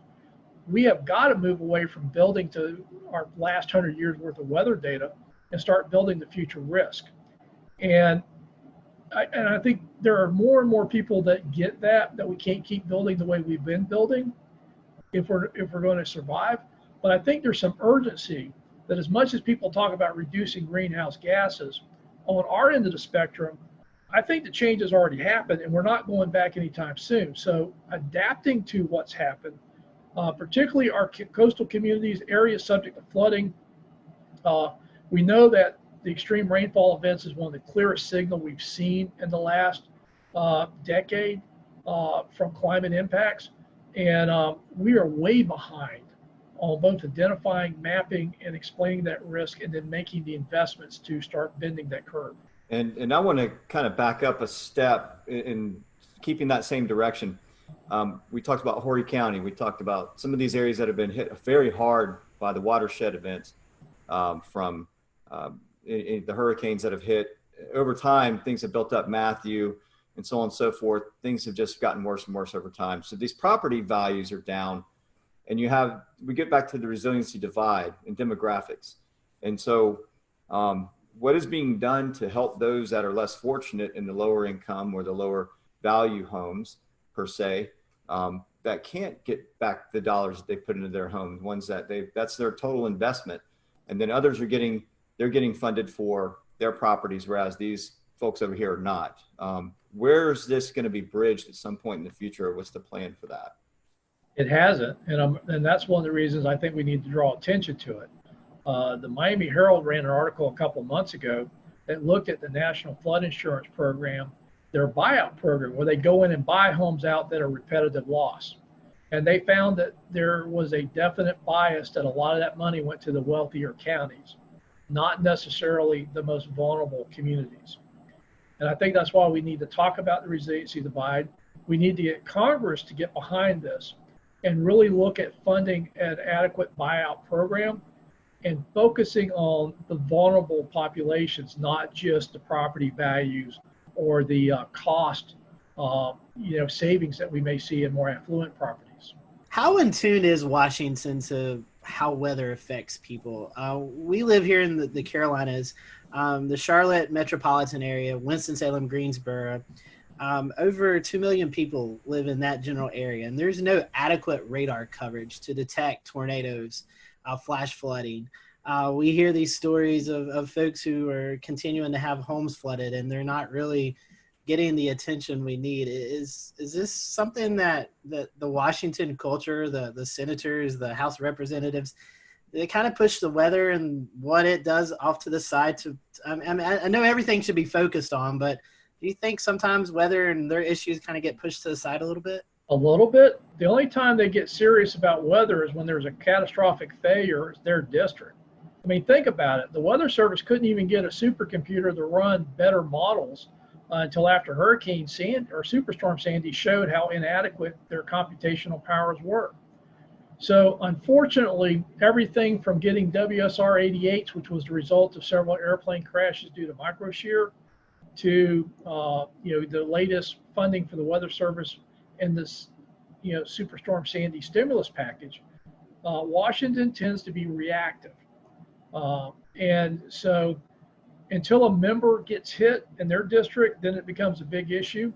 But overall, most people treat the weather, and again, it was always amazing to me, members of Congress that thought you could defund the Weather Service because you had other private meteorologists issuing forecasts, and the Weather Service shouldn't be competing with them. And they actually were promoting defunding the Weather Service and letting other organizations do it. Craig, do you think we have a radar crisis on the horizon? I think if we're serious about being able to rapidly detect fast-moving tornadoes, particularly now the warning systems have caught up with the forecasting. Just having better resolution on forecasts, but we can't tell people more precisely, I don't think would have been a good match. But if you think about it now, we're moving away from county-wide warnings to polygons. We now have, with the weather, the wireless emergency alerts, the better ability.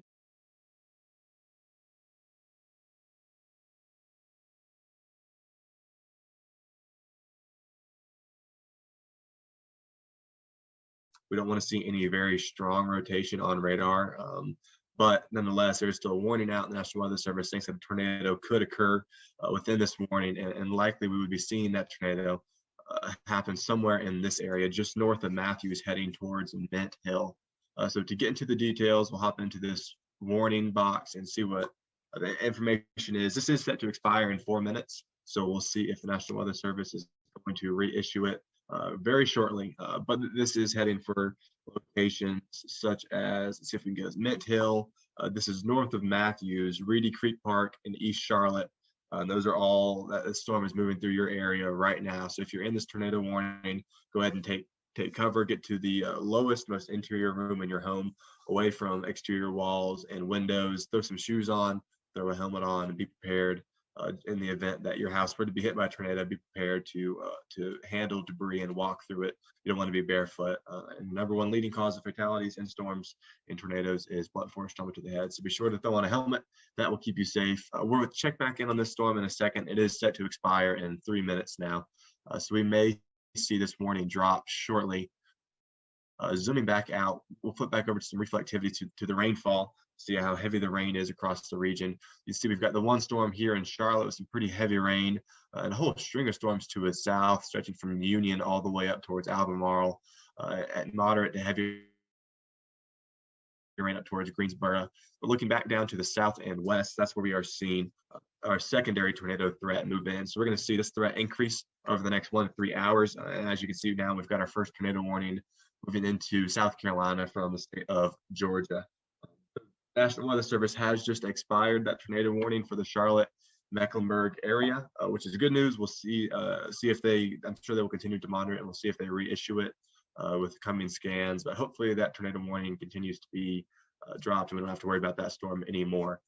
As I was saying, this area over here, Greenwood, Lawrence, Anderson, just to the south of Clemson and Greenville, this area, and even closer towards Columbia, for being honest, has been highlighted by the Storm Prediction Center as an area of with an increased threat for tornadoes this afternoon.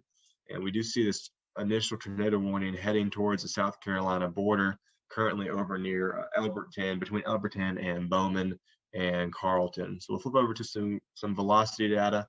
We will see what this is looking like on radar. And right off the bat, here we see a pretty strong and apparent couplet right here, a velocity couplet. This is where winds are moving towards the radar and away from the radar, causing for some spin right there in that location. This is just to the north and west of Elberton, moving east. Let's pull up this tornado warning, get some information on it, and I'll read it off to y'all. This is set to expire in 30 minutes. This tornado warning will be live for a while longer. As of 1:34 p.m., this was located 5 miles west of Elberton, moving east at 25 miles per hour. Currently, just radar indicator rotation. We don't have any confirmation on this. No one has laid eyes on it, and we don't see any debris ball yet on radar. So that's a good sign. It's just indicated rotation. But nonetheless, this tornado may be on the ground now or may touch down shortly. So if you're in this warning, go ahead and take shelter. This storm will be near Elberton around 1:50, Middleton, Russell State Park, and Lake Russell around 2 p.m., and Lounsville and Calhoun Falls around 2:10. A few other locations, Dewey Rose, Sweet City, Ricetown, Richard B. Russell Dam, and Ruckersville. All of those locations, go ahead and take cover, get to your safe place, lowest level of your home, away from exterior walls and windows. Put some shoes on, bring a bike helmet with you, something to keep your head safe in the event that a tornado were to hit your house. This storm is located just to the north and west of Elberton. Elberton is going to pass just to your north within the next few minutes, and then it's going to make a break for the South Carolina-Georgia state line. And let's see if we can animate it to get a little bit of a better idea for its track over the coming minutes. We'll pull this back just a hair. So this thing is heading due east, maybe a touch north with that rotation over the last few minutes. So Lounsville, you guys are definitely under the bullseye for this storm. We would not be surprised to see that rotation move toward and over that area over the next 20 to 25 minutes or so. Currently, this is still in Georgia, which I know technically isn't part of the Carolina Weather Group, CWA, but nonetheless, this is an area of rotation that we're watching, and one that concerns us, especially as it continues to wrap up and get a bit tighter. We'll flip over to some correlation coefficient. This is what we use to search for debris on the radar to see if there's any non-meteorological targets up in the atmosphere.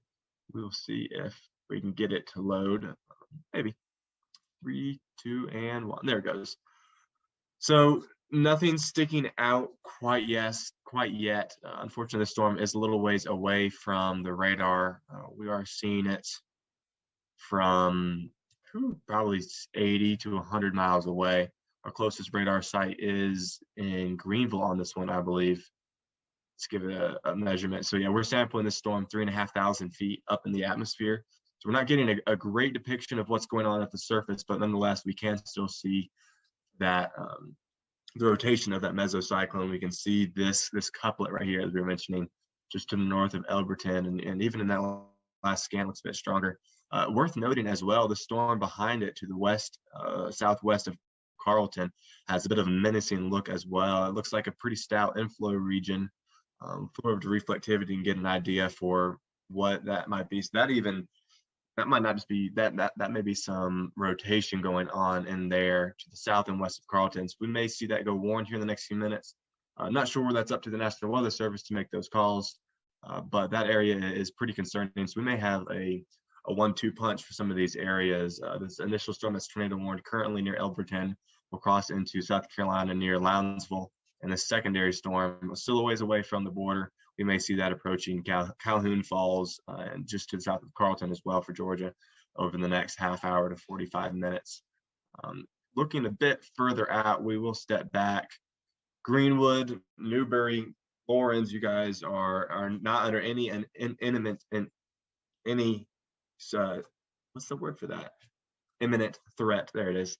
You guys are currently safe, no warnings, but nonetheless, these areas, Greenwood, Newberry, Laurens, you guys could potentially be impacted by some strong to severe storms as we head over the next 1 to 2 hours. This whole area, Columbia, Rock Hill, Augusta, you guys, your atmosphere is relatively untouched.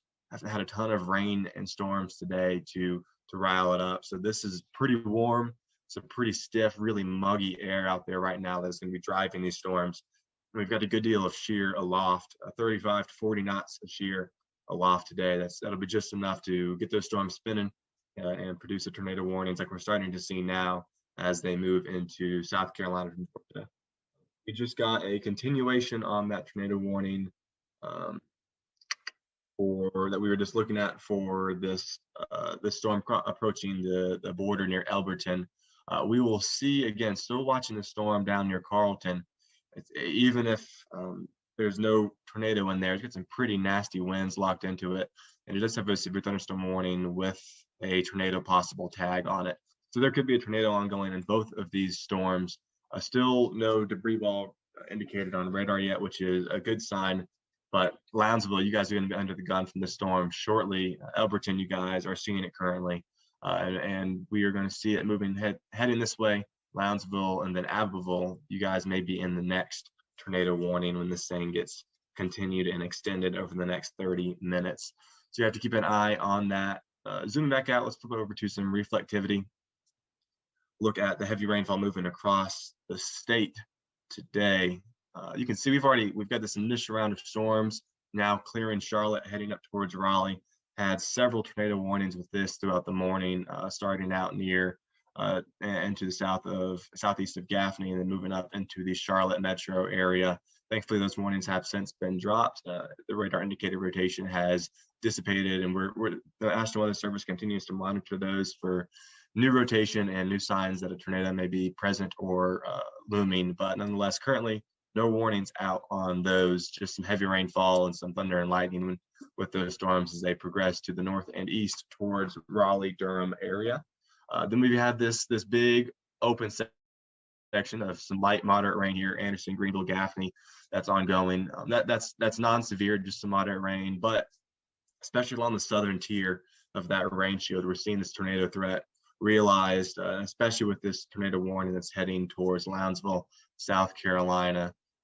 We will flip back over to reflectivity. And before we go back to the Lounsville storm, let's go ahead and check on this real quick. This is going across the lake right there. I believe that's Lake Russell. It is. So this will be crossing Lake Russell and Lake Russell State Park around 2 p.m. So if you're out and about on that lake, or if you have friends out and about on that lake, you certainly want to get off the lake and get back to not only just on dry land, but also into a sturdy shelter away from walls, exterior walls and windows.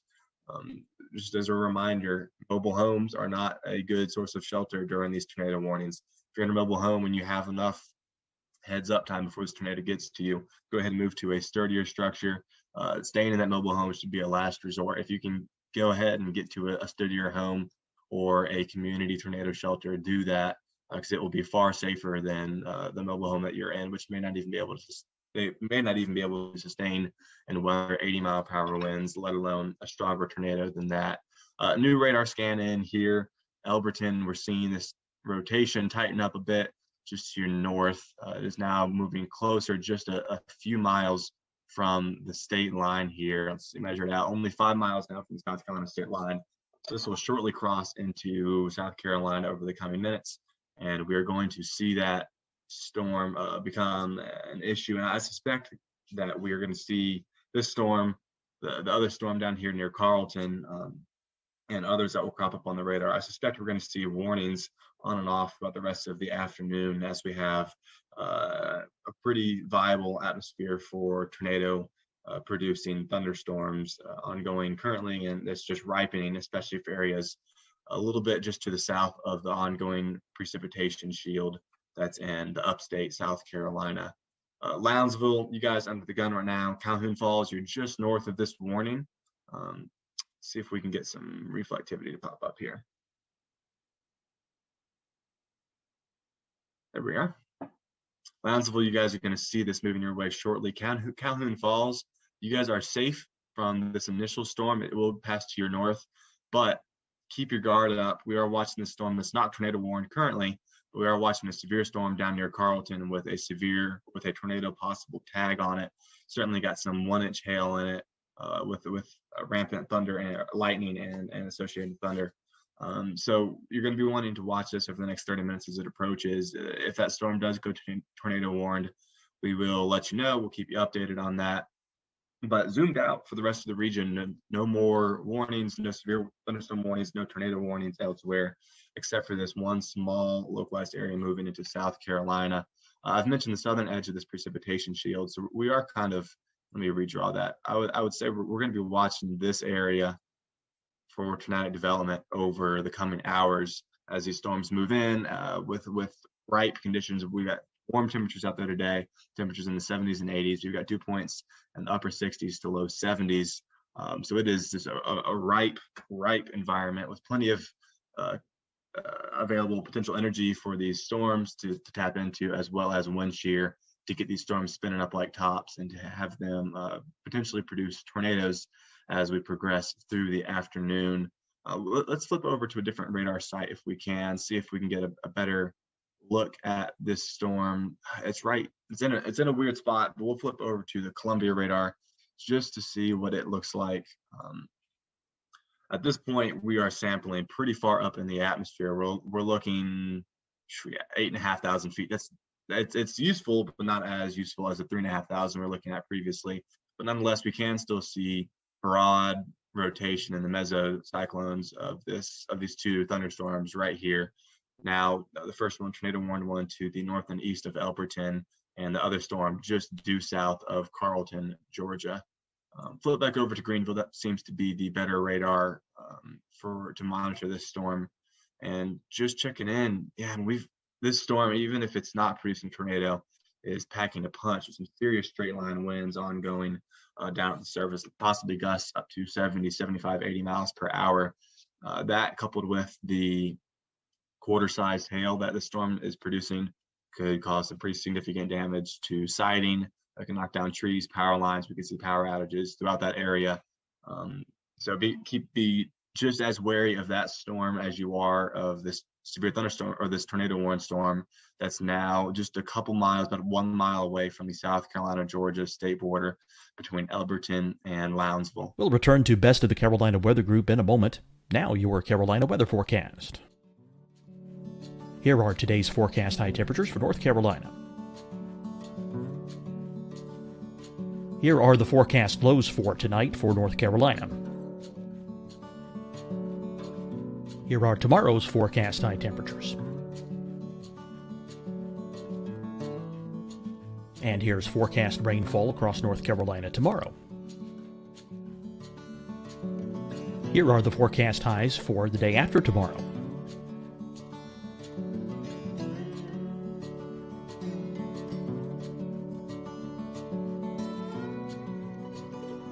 And here's the forecast rainfall across North Carolina for the day after tomorrow. This is the total rainfall forecast across North Carolina for the next 3 days. Here's the severe thunderstorm outlook for today from the Storm Prediction Center.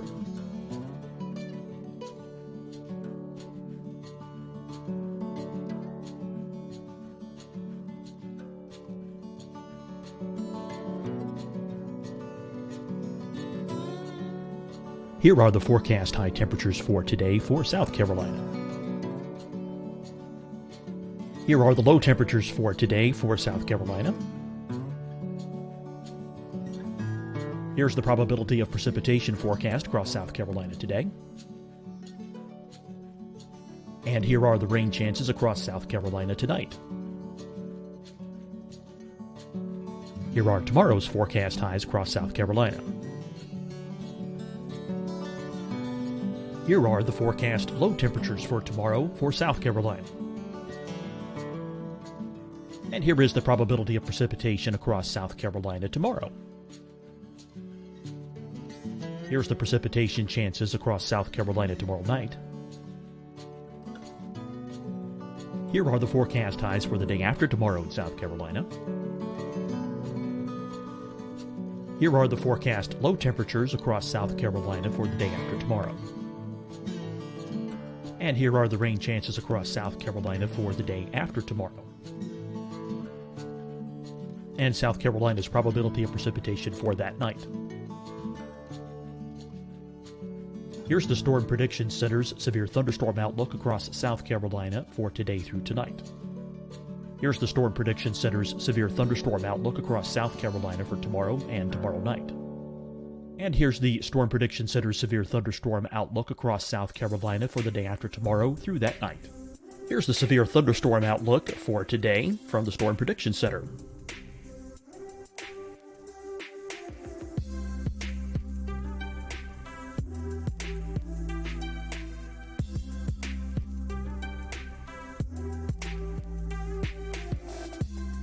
And now here's a live look at weather radar across the southeast. Hi, everyone. I'm Dr. Mandy Cohen, Secretary of the North Carolina Department of Health and Human Services. And when you follow the 3 W's, you protect your family and your neighbors from COVID-19. When you leave your home, practice your W's. Wear a cloth face covering, wait 6 feet apart, wash your hands often. Wear, wait, wash. We're in this together. Stay strong, North Carolina. Deciding when to wear a mask isn't about who you know or how well you know them. Just ask yourself, will I be with anyone I don't live with? If the answer is yes, get behind the mask.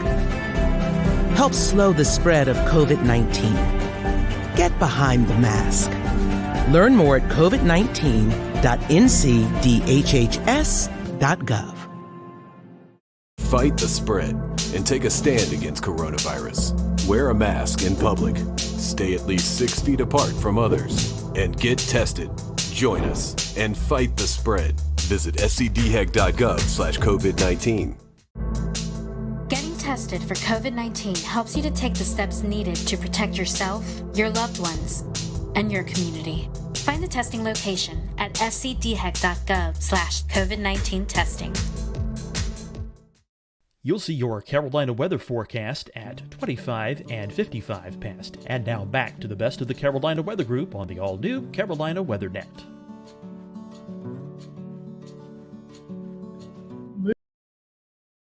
Moving past the original 120 characters to start including links in that, we can actually now issue across cell phones more detailed warnings from the Weather Service than their current technology can really do.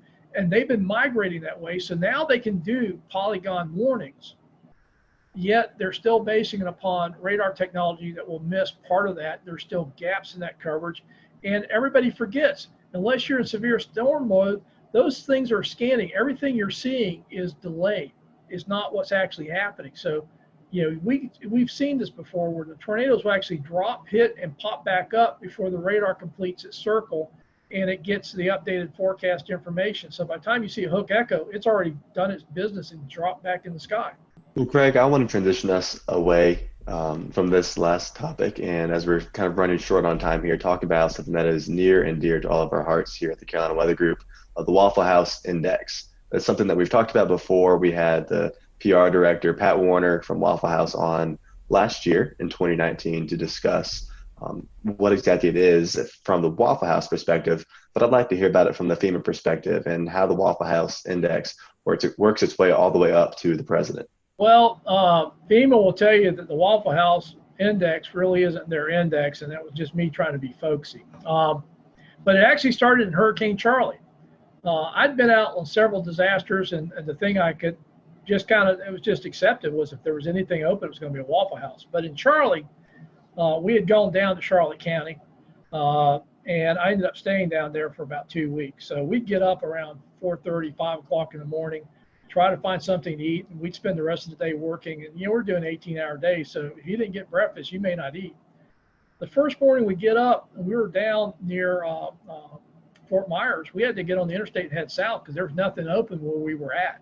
And the first thing we get to is Waffle House. We go in and sit down, and this lady comes out with a mimeograph menu. You're so used to the big plastic menus, and I already knew what I was going to order. But she says, the only thing we have is on this. And that was like, well, okay. And so we ordered, but, we got coffee, we got our eggs, we got a good breakfast. But it wasn't everything you would normally expect there. Next morning we get up, and the actual interchange we're at now, Waffle House was now open. Went in there, same deal, mimeograph menu. So the folks I was with, Ben Nelson, who was our state meteorologist in 2004, he's now with the Jacksonville Weather Service office as a forecaster there. And at that time, Major Tad Warfel, now Colonel Warfel with the Florida National Guard, with me. And we were color coding the counties after Charlie, red, yellow, and green, using a stoplight to show indicators, EOC activation, search and rescue, schools, stuff like that. And they put into the slide deck the Waffle House Index. And that's where it came from. Green was open with a full menu, yellow was open with a limited menu, and red was closed. And I guess it would have stopped there, except we had changed how we operate in Florida. We weren't waiting for the counties to do assessments to say they needed help after these hurricanes, because I kept asking, well, why don't we just respond like it's bad? We'll get there faster, and if they don't need us, we'll go home quicker. Well, the question was, if you're responding out on the Panhandle, like with Hurricane Ivan, and you're driving out I-10, and literally we were going right as soon as the hurricane force winds passed, I told guys, we're going to be safe, but we ain't going to stay dry.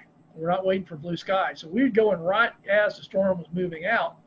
And the question was, where do you stop? And that was kind of how the Waffle House Index got used. If you got there and the Waffle House was open, it ain't bad. Keep going.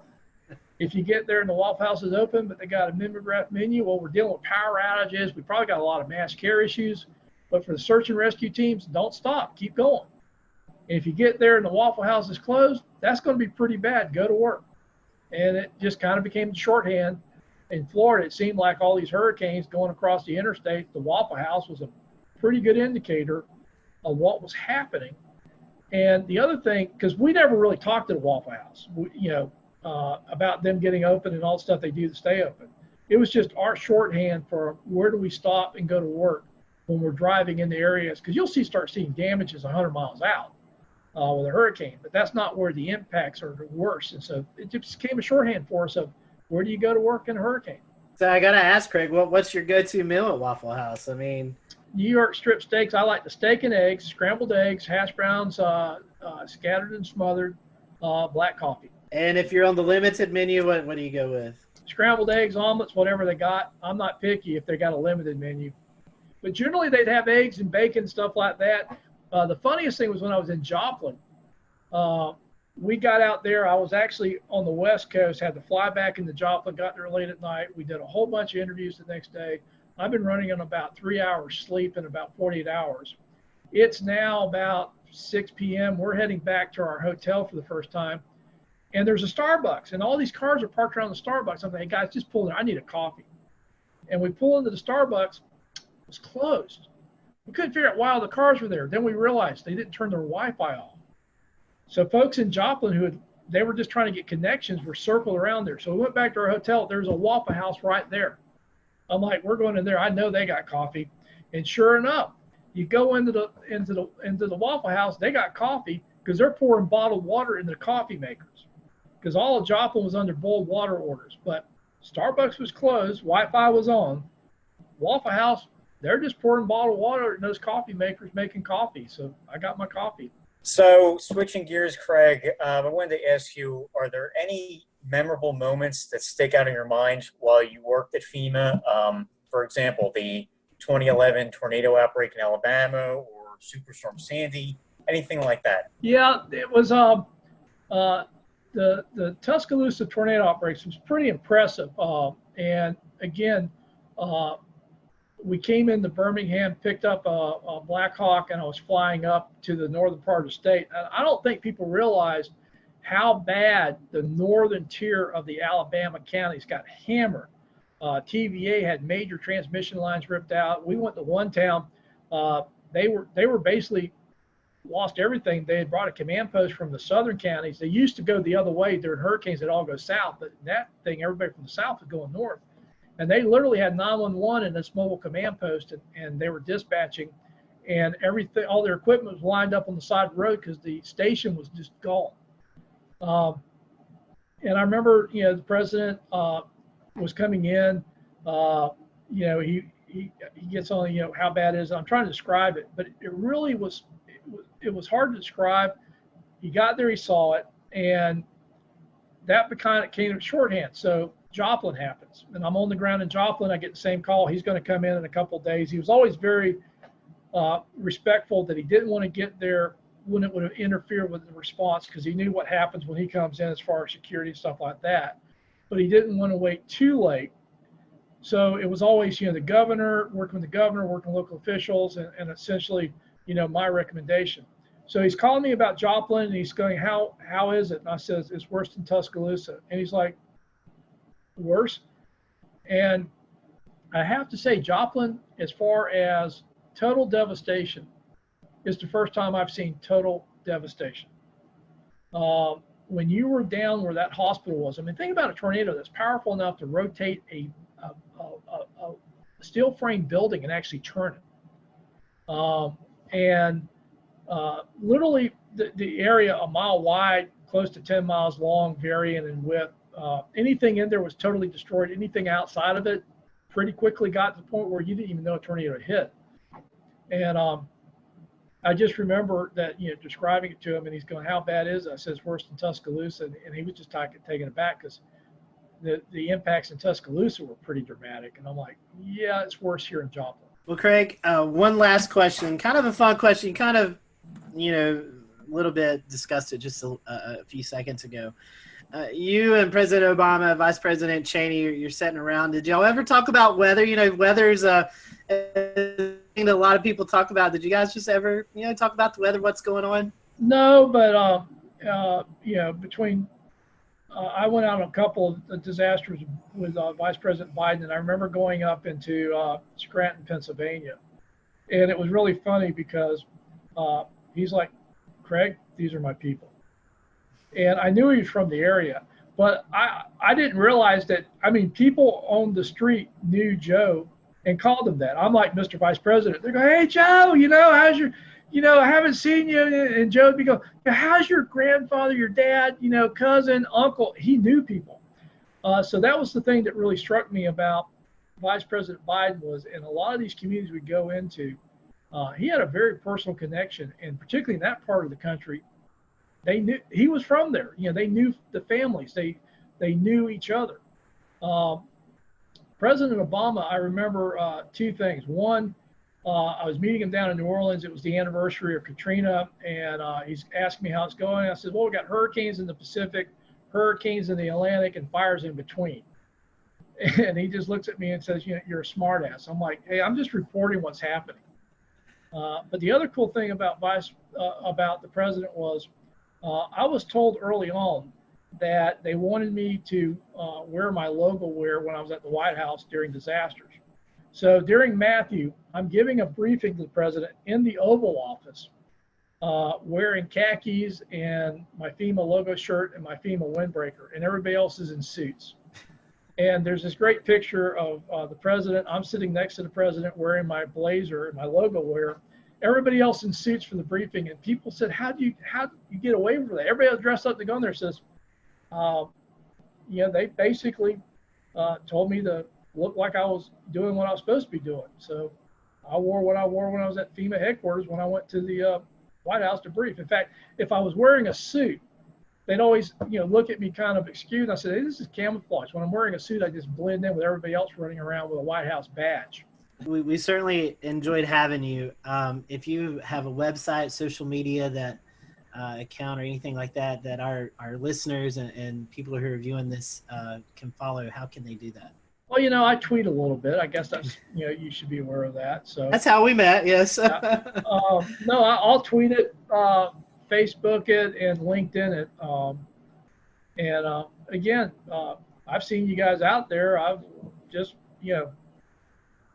thrilled to be invited. Hey, we're now I feel like I've made it. I've been on the weather group, Well, we appreciate your time, and again, I have to send Marshall Shepard an email that says, I've been on your podcast, but it wasn't half as much fun as the Carolina. Craig, thank you for being with us tonight. Interesting conversation, and folks, again, it's very important to know the risk as we enter the COVID season or the hurricane season mixed in with the COVID, and hopefully you'll take Craig's advice as you prepare. So until next time, we hope you have a great week, and we'll see you back here on the Carolina Weather Group.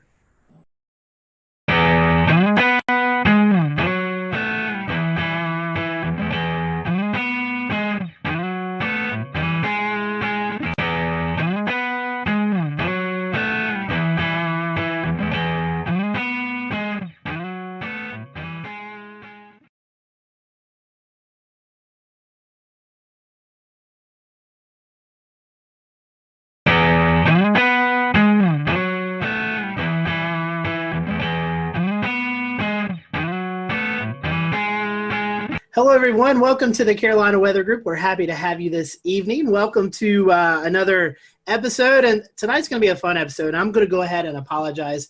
I hope I don't talk too much because we're combining weather and sports, and when we do that, it really makes me happy. Tonight we have on with us Sean Bratton and Mike Ventrisi from the Fantasy Football Weather Guys, and if you play fantasy football, you may have never thought about the weather element to it. And so tonight, we're going to talk a little bit about that. We're going to talk about the product and how you can follow along throughout the year, so your fantasy football team is up to par and potentially beating the rest of your people who are not thinking about the weather. So we're happy to have Sean and Mike on with us tonight. And guys, we appreciate your time. We'll go ahead into the conversation since both of you guys are first-time guests with us. We always start off our questions like this. We want to know how you got kind of caught up into the weather bug, the weather story. So, Mike, what is your weather story? And then we'll let Sean tell his weather story. Hey, so thanks so much for having us, guys. This question always comes up, and it always starts off with, it's usually always the same answer, right? It's some kind of high impactful weather event that has just kind of brought us into the field. So I grew up on Long Island, New York as a kid, and ended up experiencing Hurricane Bob in 1991.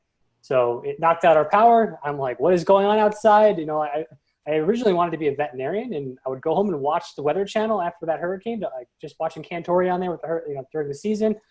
And I realized I should probably change profession pathways and go into that meteorology just because of how nerdy I was just kind of sitting out under an umbrella watching a thunderstorm. So, but it was Hurricane Bob that really got me into that passion. And that's pretty much why I ended up getting a PhD in tropical meteorology. So I didn't grow up too far from where Mike grew up. I grew up in New Milford, Connecticut. So it's in Litchfield County, Connecticut. And I actually still remember this day very vividly.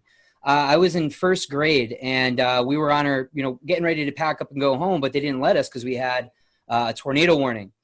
So I was basically plastered my face to the window looking at these ominous clouds and the rain. And I was just like in awe the entire time. Everyone else was scared. I was there up on the window wondering what the heck was going on. And we were actually kept after school for quite some time until the night, until things got cleared up. We did have a tornado touchdown near our school in Litchfield, Connecticut. So it was a really cool event. And then also the blizzard of 96 was a big high impact weather event that had been early January of 96. That was a big event for me. I remember that we had off school, and it was we had like 24 to 30 inches of snow. So it was a really cool event too. And then of course, I'm sure you hear this a lot, but the movie Twister came out, and that kind of sealed the deal for me after watching that. You know, we were talking off air, but we've done this show for a while, and it seems like that there's a common denominator there with Twister and how many people is brought into this industry because of the movie. Like us, we all have our other weather day jobs, and we kind of do Carolina Weather Group, for fun, and that's what you guys do with the fantasy football weather guys. Tell us about what you do in your daytime jobs. I know you guys are both connected in the weather industry as well. Yeah, so I guess I'll start off. And so I work currently for the weather company, which is owned by IBM. When I started my career there, I dabbled with a lot of energy forecasting, pretty much providing weather information to folks who were trading natural gas futures and some of the utilities. But since IBM has stepped into the picture here, they have been transitioned into more of a I guess you could say an analyst. My title is a meteorological engineer, essentially, where my main goal in the company now is to make sure that our forecast offerings are the number one most skillful product out there. So it's been a lot more of data engineering, software engineering, and playing with Twitter on the side, pretty much.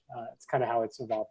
For me, I'm actually I teach AP Physics at a school called Lane Tech here in Chicago. So I teach honors in AP Physics, and then I also teach at the College of DuPage. I teach some weather and climate courses there. This is very cool. And so, Sean, that's something weather. It seems like a lot of people are interested in, but you're actually teaching these kids. We'll get into fantasy football, but I find this really unique. Yeah. What is it like teaching kids weather? I mean, it's something I know we all get to go out and do school talks, but you're actually maybe talking to high schoolers, college kids. Yep. What's the field like right now? I mean, is there a lot of interest in weather? Yeah. So I have taught at the high school level and the college level. And in both of those cases, people are just kind of taking it as a gen ed, right, to take that credit. But one of the things that I found is the application of the content really goes a long way. So if you're going to sit there and just read off some slides, they're going to go to sleep. But really getting them involved with the weather, looking at current events, looking at maps. I had students typically do their own map discussions, run their own map discussions. Once we get into forecast mapping and all of that stuff, and they really seem to enjoy that. And there are a lot of students that have become avidly interested in weather as a result. I have a few people really interested in climate, some in more in synoptics and in mesoscale meteorology. That's been really cool. We also do kind of like these little trips. The National Weather Service locally here will do balloon launches, and they'll kind of go and kind of experience that, which is a really cool experience for them. But it's really cool. I mean, really just it's a really cool science to bring to life because you experience it every day. And students really enjoy that aspect of actually being able to experience the weather, make your own forecasts, and kind of making it come to life. That's very true. Well, let's talk about fantasy football, weather. I told you guys before I play fantasy football, but never really put the concept together until I came across your product. So, tell us how did you guys become about? I mean, how did this website? Blog. I know you guys do a podcast now. How did you guys come about putting the product together? Yeah, we Sean and I have been talking about fantasy football and the weather component for a number of years. We've kind of gone back and forth and just saying, hey, did you see that snow game? Like Roethlisberger threw 4 interceptions. He was projected to be the number 1 quarterback of the week. What just happened there? It's been just kind of this informal thing for a while, and it's kind of evolved throughout the year, a couple of years now.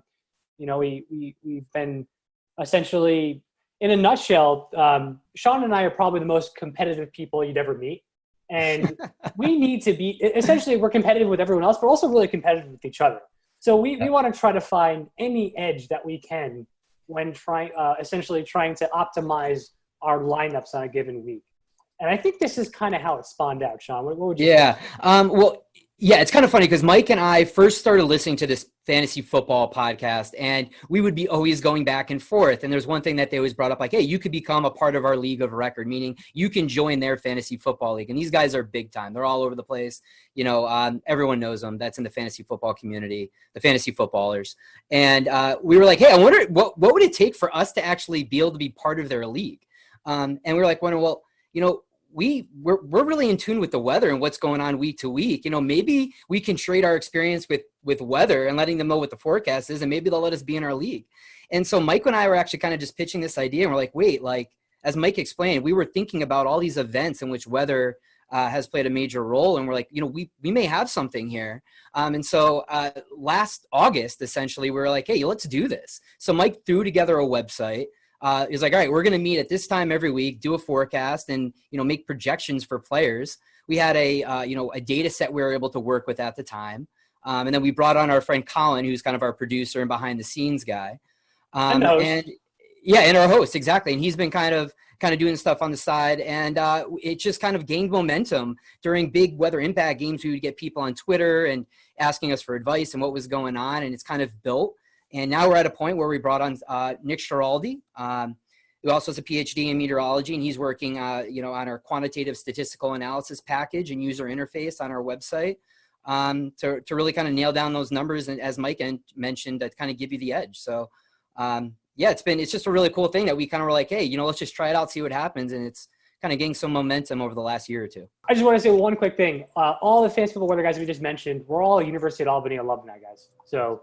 That's our deep root connection. Well, I'm going to go ahead and share your website. Let's take a look at what you guys have created here. And I mean, this is pretty impressive because it looks like you guys have developed your own modeling within for the continental United States, what we call CONUS.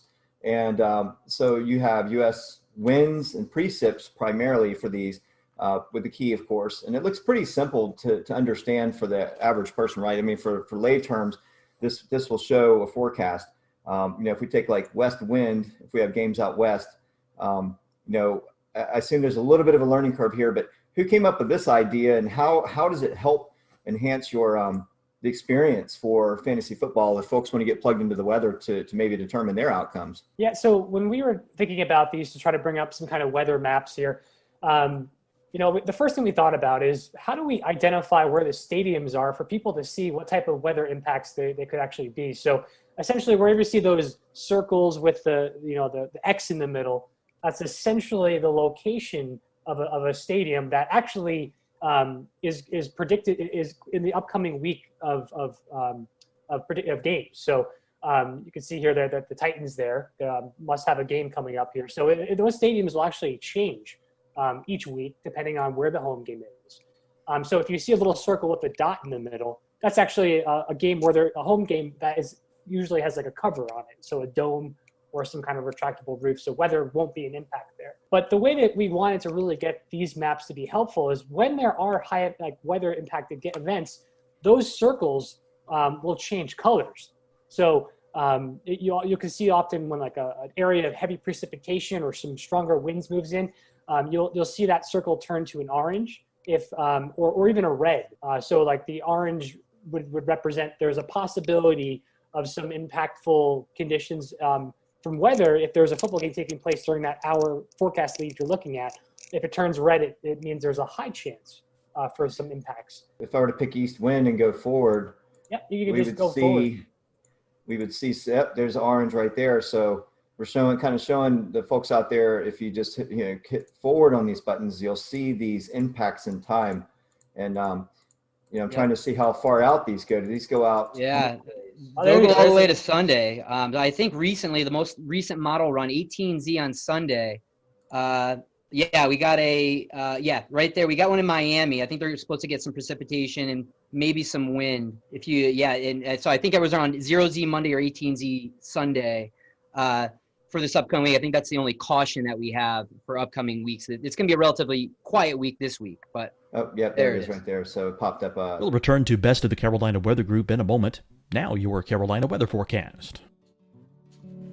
Here are today's forecast high temperatures for North Carolina. Here are the forecast lows for tonight for North Carolina. Here are tomorrow's forecast high temperatures. And here's forecast rainfall across North Carolina tomorrow. Here are the forecast highs for the day after tomorrow.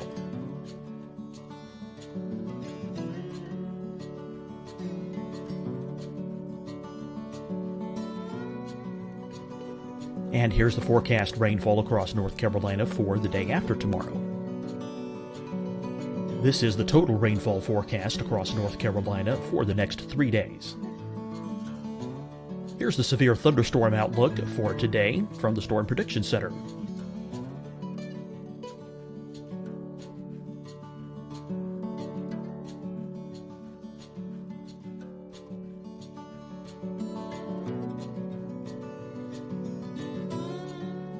Here are the forecast high temperatures for today for South Carolina.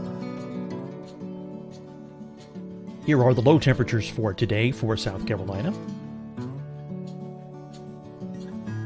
Here's the probability of precipitation forecast across South Carolina today. And here are the rain chances across South Carolina tonight. Here are tomorrow's forecast highs across South Carolina. Here are the forecast low temperatures for tomorrow for South Carolina. And here is the probability of precipitation across South Carolina tomorrow. Here's the precipitation chances across South Carolina tomorrow night. Here are the forecast highs for the day after tomorrow in South Carolina. Here are the forecast low temperatures across South Carolina for the day after tomorrow. And here are the rain chances across South Carolina for the day after tomorrow. And South Carolina's probability of precipitation for that night. Here's the Storm Prediction Center's severe thunderstorm outlook across South Carolina for today through tonight. Here's the Storm Prediction Center's severe thunderstorm outlook across South Carolina for tomorrow and tomorrow night. And here's the Storm Prediction Center's severe thunderstorm outlook across South Carolina for the day after tomorrow through that night. Here's the severe thunderstorm outlook for today from the Storm Prediction Center.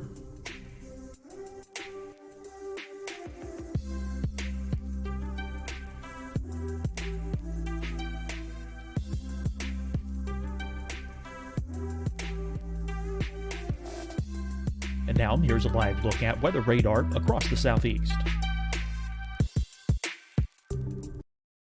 Hi, everyone. I'm Dr. Mandy Cohen, Secretary of the North Carolina Department of Health and Human Services. And when you follow the 3 W's, you protect your family and your neighbors from COVID-19. When you leave your home, practice your W's. Wear a cloth face covering, wait 6 feet apart, wash your hands often. Wear, wait, wash. We're in this together. Stay strong, North Carolina. Deciding when to wear a mask isn't about who you know or how well you know them. Just ask yourself, will I be with anyone I don't live with? If the answer is yes, get behind the mask. Help slow the spread of COVID-19. Get behind the mask. Learn more at covid19.ncdhhs.gov. Fight the spread and take a stand against coronavirus. Wear a mask in public. Stay at least 6 feet apart from others. And get tested. Join us and fight the spread. Visit scdhec.gov/COVID-19. Getting tested for COVID-19 helps you to take the steps needed to protect yourself, your loved ones, and your community. Find the testing location at scdhec.gov/COVID-19 testing. You'll see your Carolina weather forecast at 25 and 55 past. And now back to the best of the Carolina Weather Group on the all-new Carolina Weather Net. Back a little bit, but yeah, I mean that's pretty neat how you've integrated weather into a forecast impact for a specific area, and it could be anything. It could be anything going on for that area too. So. Sure. Football games in particular, but that's pretty neat. I really like that format. Now, tell us a little bit about the fantasy impact table. Yeah, sure. So this is a table that will outline each set of games for the week. And to be honest, there's been so many changes with the schedule here because of all the impacts from COVID. But so we try to make sure this is up to date. And I think I did update this on Tuesday. So essentially, it'll show out the slate of games here, and it'll be in chronological order. There are a time and weather impact there, and you can see for the weather, if it says fair, this is the predicted weather for the time of the game, then the impact will show none, right? If you have good conditions, there won't be any real impacts from weather. But if you do see certain criteria met in the wind or precipitation, that's where essentially you could see things like a caution, where essentially winds might be, and precipitation might be like this marginal type of event where there's probably going to be some weather, but it doesn't look like it's going to really be a stunter or a significant impact on all the players in the game. But if you do see like some criteria, let's say you have winds 20 miles per hour with heavy rain for the duration of the game, that's where you would see an extreme impact. And this table would update that this updates probably twice a day. So this is a way to kind of come back to the site and look at it. And this kind of gives us a bird's eye view as to what to expect. So what we do is we use this as kind of a template, and then we'll expand on this during our podcast, and we'll let people know what players we're interested in, because we do have historical stats for specific players and also by position in general. And we can elaborate on, okay, we have, forecast at 18, 25 mile an hour winds, whatever it may be. Well, this player in windy conditions, this is how they perform statistically. So we kind of update them on the expectations based on the weather. We are in the process of updating this. Hopefully over the next several weeks. Again, our buddy Nick Schiraldi is going to actually customize this by position and also possibly by players. So the ultimate thing is people want to know, how is my fantasy team going to be impacted? That's bottom line, right? So we're going to have fantasy point differentials based on those weather conditions that we're going to be adding to this table hopefully soon here. And Sean, you were talking a little bit earlier. You guys actually are doing a lot of the analytics and numbers, and you're talking about specific players who may see the effects. You're talking about Roethlisberger throwing 4 INTs in a snowstorm, or it could be Denver. It's an extremely windy day, so Drew Lock, the wind may affect his performance. So how do you guys talk to us a little bit about that? How you're breaking down how it's affecting individual players? Yeah, I can lead on this one. So we have basically archived data that we're able to use that breaks it down basically almost every play for every game going back to 2009. So what we're able to do is look at those fantasy stats. So we have fantasy point projections for half point PPR, full point PPR, standard leagues, and we're able to look at how that player has performed statistically during those weather-like events. So, hey, how is this quarterback performed in 20 to 30 mile an hour winds? Okay, well, we see a decrease in fantasy points by 4, and they throw their TD or their touchdown interception ratio has changed X, Y, and Z amount. And then we also kind of have another stats package that we'll use based on weather conditions as well. So what we try to do is say, all right, our forecast is this for the weather. Let's look at the specific players and, the positional players that we're interested in for that game and see if there's actually going to be an impact. Because quite frankly, for some players like an Aaron Rodgers, maybe we don't see as much of an impact for them. So we're not going to be as concerned about that player. For other players like a Jared Goff or something like that, or Kirk Cousins, for example, who played in Seattle this week during rainy games, there's an impact there we've seen statistically. So we really got to kind of decipher. We just, we kind of do this by position, but even a little bit more specifically by player when appropriate. That's really awesome. You guys have been doing this. Obviously, you started the website last year when we're recording this, it's October 14th. So we're about week 5, I think, into the season, maybe week 6. I can't remember with COVID and all that stuff going on. But talk about how the fans, how have you guys, the outreach? I mean, have you got a lot of positive responses from fantasy football player or fantasy footballers? How's that went? So I think our biggest interaction with folks right now is on our Twitter handle at FF Weather Guys, where it typically the interaction is most prevalent during weeks where there is predicted weather and the folks are aware of those impacts. Usually when you see like some of the mainstream media or sports channels talking about weather impacts, and usually I guess that as you get up into later in the season, as winter storms or late fall storms can get more energy from the jet streams. that's where we typically see those larger weather impacts. And I think that's where the draws start to come in, especially when people are fighting for those playoff positions, right? They want to make sure that they don't make a mistake, and people start to get really meticulous with their lineups. And we're speaking more specifically on like these redraft leagues, essentially where you have like a draft at the beginning of the season and you have your team throughout the year. So that's where we've seen the most interaction with regards to our fan base. Yeah, and during those weeks, I mean, we'll broadcast on our Twitter feed like, "Hey guys, this is what we're forecasting. Here's are the impacts," and people will reach out to us. So like, "Hey, I'm deciding between playing this player and that player. What do you think?" And we'll say, "Hey, based on what we've seen in these weather conditions, this player has a discrepancy of this. You know, we would side with this guy." And so we've seen this for a variety of weather events. Most people think of the big rain or snowstorms, but this also applies for high impact wind events as well. We had 1 week last year that we had 4 big wind events, whereas 25, 35 mile an hour winds, we saw considerable impacts. Yeah. One of those games was the Kansas City Chiefs, and people who were starting Tyreek Hill and Patrick Mahomes, they were, really intent on getting some of those deep bombs that just never happened. They didn't get any passes over 20 yards. Yeah. So you literally see these coaches' plans.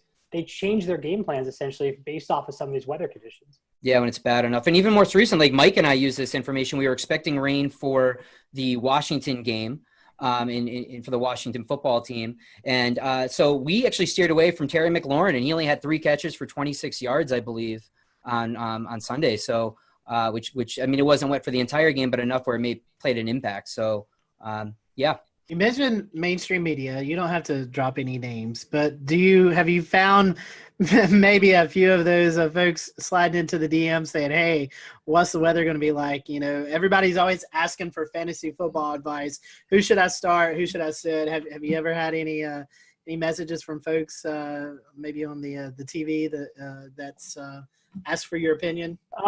So I don't think we've had any essentially any folks reach out for start-sit decisions regarding that, but we have some interaction with some of the folks from Fantasy Pros and the Fantasy Footballers, and I think there was a couple of folks from Yahoo.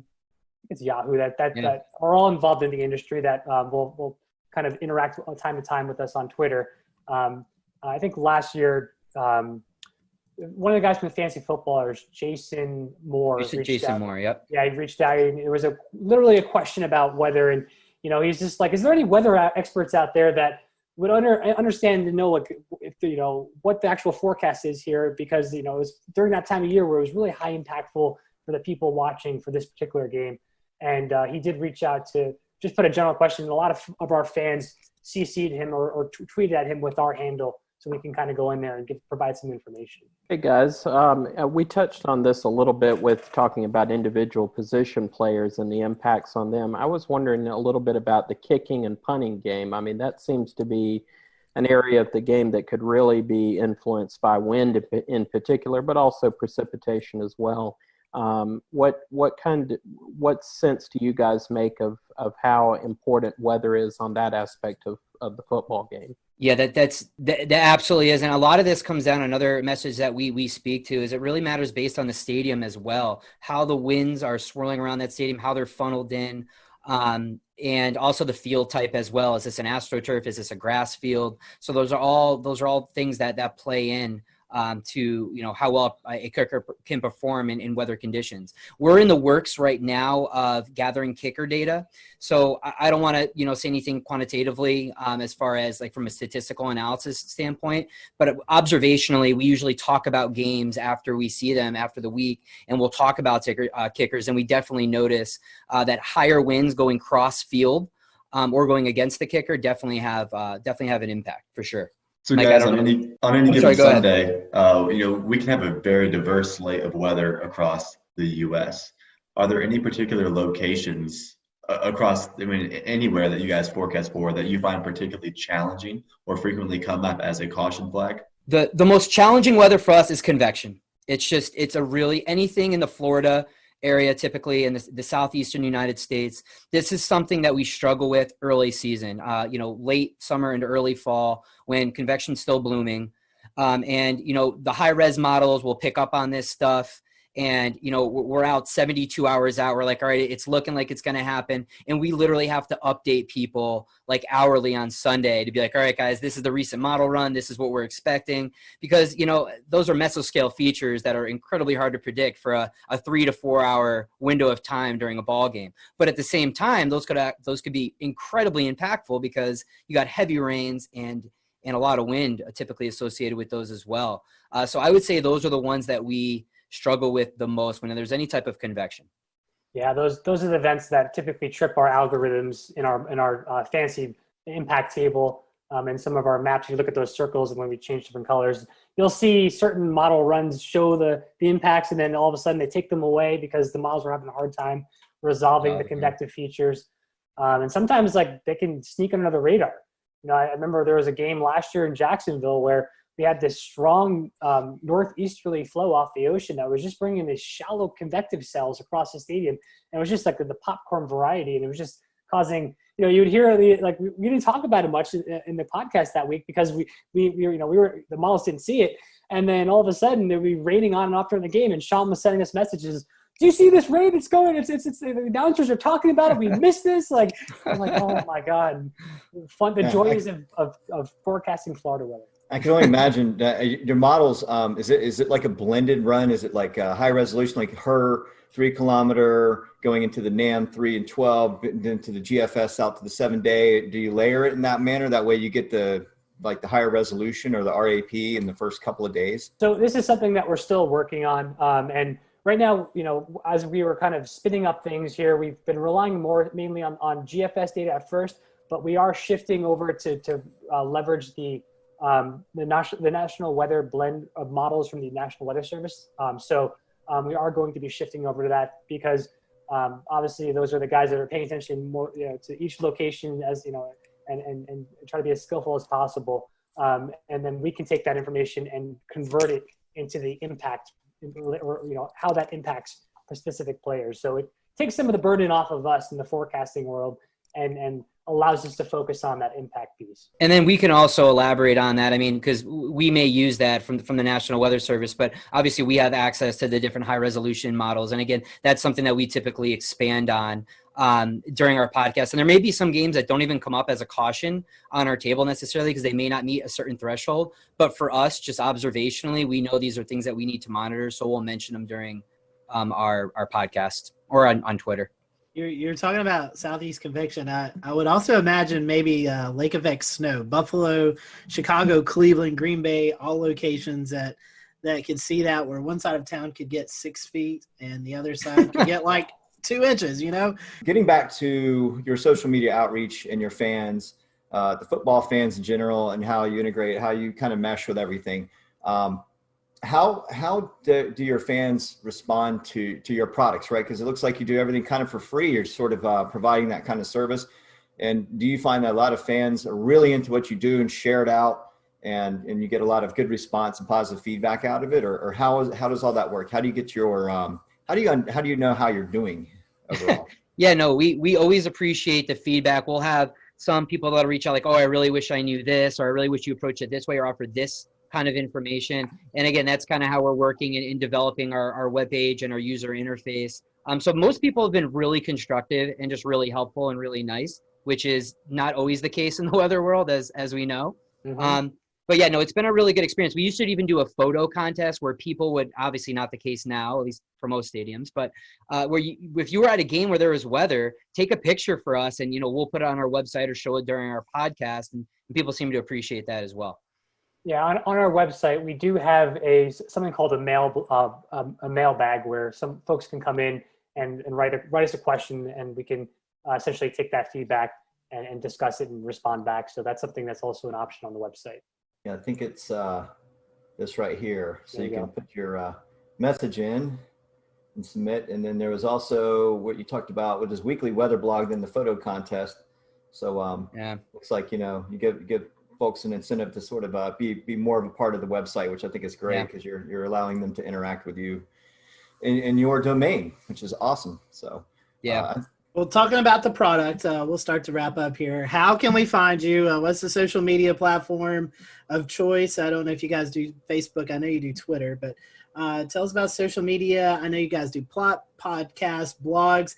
I even think you might be dabbling into doing some live game updates. Am I correct with that? Yes. Yeah. So we've been moving onto the Twitch platform. So if you twitch.tv/FF Weather Guys. That's essentially, we have our show usually on Thursday or Fridays. We try to do it around 8 p.m. And then when there are high impact weather events on a Sunday, we'll get up on Twitch again and have a Sunday show, usually around 11 a.m. That's one source where we've been kind of more interactive with folks. Well, guys, thank you for your time. We appreciate it. Thank you guys for watching the Carolina Weather Group. Make sure if you're a fantasy football player, go check out these guys.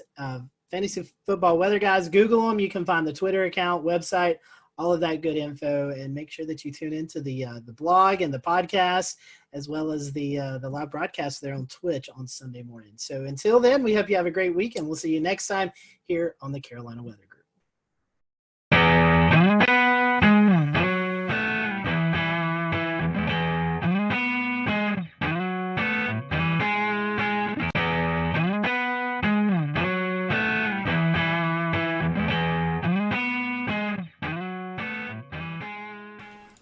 Good evening from Charlotte. It is June the 17th, 2020. I'm James Brierton. Did you get a chance to see the sun today at all?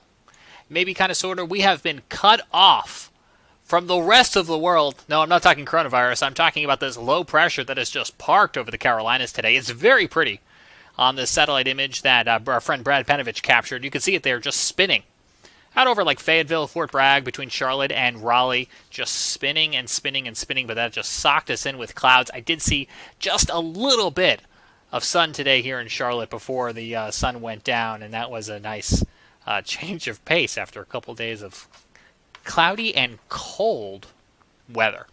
All right, this week we are talking the PGA Tour, which has resumed and is in Hilton Head, South Carolina for the RBC Heritage. It kicks off tomorrow after a couple of practice rounds. I'm holding here the weather forecast from their on-site meteorologist, Stuart Williams. This is what we call a tease. I'll have this for you coming up. What we're going to get to first is a piece of tape that has been very patiently waiting in the wings. So Stuart sat down with the Carolina Weather Group in February to record an interview that at the time we thought was going to air alongside the Wells Fargo Championship here in Charlotte. Well, as you now know, that never happened, and other PGA Tour events were canceled. They are now resuming operations without fans and will be playing in Hilton Head, South Carolina, so we are very excited to be able to bring this piece of tape to you. This is a premiere of a new episode. You've never seen this interview before, despite the fact that it was recorded in February, but I felt that I needed to explain to you that it was recorded in a time where I could still get a haircut, and where the picture of snow over Scotty Powell's shoulder made sense, and all the references to fans attending the event also made sense back just a few months ago. So without further ado, we'll get on over to this, and then coming up later on in the program, about 30 minutes from now, we'll get a check of your weather headlines this week, including that PGA Tour forecast, an update on Sharpie Gate, and we'll take a look at the tropics as well, too. But without further ado, here is our interview with Stuart Williams, the on-site meteorologist for the PGA Tour, and he'll tell us a little bit about the company he works for as well. Hello, everyone. Welcome to the Carolina Weather Group. We're happy to have you this evening, and we present Mr. Stuart Williams, meteorologist for the PGA Tour, which is a really cool job that I would love to have. As a big golf fan, I think it's a really unique job that Stuart has, and he's going to talk to us a little bit about that tonight and let us know what all his duties are as he travels across the PGA Tour. And we'd love for you to interact with us tonight. So if you have any questions or comments, feel free to drop them on the social media platforms, and we'll address those. And we'll let Stuart give out some of his social media information towards the end of the interview tonight. That way, if you want to follow him on Twitter, you can do that, or just get more information. So we appreciate having Stuart with us tonight. Stuart, welcome back to the show. I know we had you on a couple of years ago, fellow North Carolinian, and it's great to have you with us tonight. Glad to see that you're actually home and not out on the road right now. So For those who may be introduced to you for the first time, tell us a little bit about you. I know you live here in North Carolina. You went to school here in North Carolina, so kind of give us a brief background about who you are. Yeah, I grew up in Winston-Salem. I currently live in High Point, North Carolina, and I got my meteorology degree from UNC Asheville. So I was actually there from 1988 to 92. So that kind of dates myself there. So 50 years old now, so I'm getting older. But yeah, so after that, I started working for a company called Mobile Weather, and we started doing golf tournaments, weather for golf tournaments. So it started like with the Crosby Celebrity Tournament there in Winston, and the Vantage Championship, which was a Champions Tour event in Winston. And after that, I was interning then at that time when we started those, probably about 91 or so. And then as I graduated, we kind of formed a company called Mobile Weather, and we started doing more and more golf tournaments. So individual tournaments would hire us. And then from there in 1995, we signed a full-time contract with the PGA Tour doing all their events. So, and it just kept snowballing from there. And then so I was working with a company then called Mobile Weather. And so we were doing golf tournaments. I was traveling all over the country.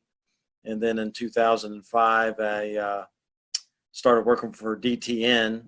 And ever since then, I've been with DTN, and we just keep growing and doing more and more events. So, you know, we have all the PGA Tour, Champions Tour, Korn Ferry Tour. We do the LPGA.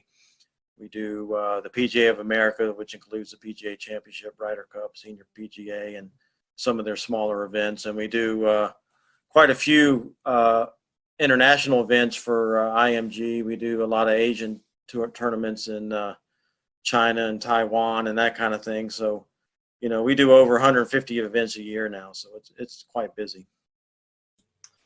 Well, sort of.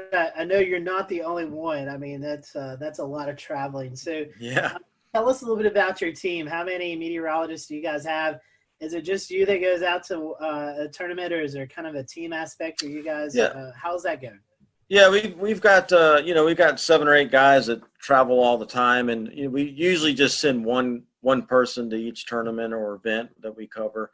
You know, because we also do outdoor concerts, and we do some other events like that we have a meteorologist go to, and that help out. But you know, there's one guy per tournament, and so basically, you know, on the PGA Tour or any golf tournament or any outdoor event that we do, lightning is the number one concern. So that's why a meteorologist is on site. We set up an electric field mill. We have 2 laptop computers that have obviously the Doppler radar, lightning detection. You know, we have a mix of VISLA's National Lightning Detection Network, and you know, and so all that data that we get in-house, we have, you know, all the computer models that we look at, the NAM, the Euro, the GFS, all those. So everything's in-house, and we sector where we're going to go, and we can make custom products for ourselves and that kind of thing. So we make our own forecast on site. So using all that technology, as an official comes in wondering what the weather is, if we do see a threat, we see a storm developing, the officials can come in, we can show them exactly on the screen what is happening, and based on what we're showing them and what our opinions are of what's going to happen, then the officials can make very good decisions of, okay, when do we need to stop? And then once we do that, especially on the PGA Tour, they have LED boards across the golf course. They'll put weather warning signs up. The officials will blow horns to the players, signaling that it's a dangerous situation. So then the players will get moved off to evacuation vans and cars and that kind of thing, and they're brought to the clubhouse. And so hopefully, if we do our job correctly, then we've given enough time to where people can get back to the buses and hopefully back to their cars, because not everybody has a clubhouse pass. So they can't all get indoors to safety. So we got to get a lot of them back to their cars. So it's a big machine. It's a big operation. We'll return to Best of the Carolina Weather Group in a moment. Now your Carolina weather forecast. Here are today's forecast high temperatures for North Carolina. Here are the forecast lows for tonight for North Carolina. Here are tomorrow's forecast high temperatures. And here's forecast rainfall across North Carolina tomorrow. Here are the forecast highs for the day after tomorrow.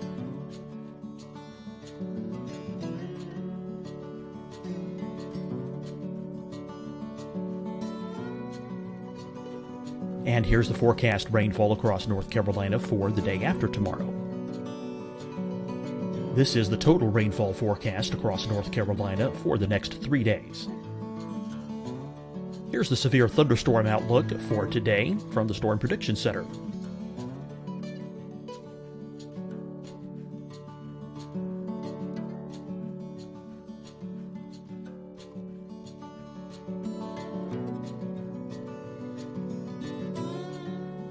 Here are the forecast high temperatures for today for South Carolina. Here are the low temperatures for today for South Carolina. Here's the probability of precipitation forecast across South Carolina today. And here are the rain chances across South Carolina tonight. Here are tomorrow's forecast highs across South Carolina. Here are the forecast low temperatures for tomorrow for South Carolina. And here is the probability of precipitation across South Carolina tomorrow. Here's the precipitation chances across South Carolina tomorrow night. Here are the forecast highs for the day after tomorrow in South Carolina. Here are the forecast low temperatures across South Carolina for the day after tomorrow. And here are the rain chances across South Carolina for the day after tomorrow. And South Carolina's probability of precipitation for that night. Here's the Storm Prediction Center's severe thunderstorm outlook across South Carolina for today through tonight. Here's the Storm Prediction Center's severe thunderstorm outlook across South Carolina for tomorrow and tomorrow night. And here's the Storm Prediction Center's severe thunderstorm outlook across South Carolina for the day after tomorrow through that night. Here's the severe thunderstorm outlook for today from the Storm Prediction Center.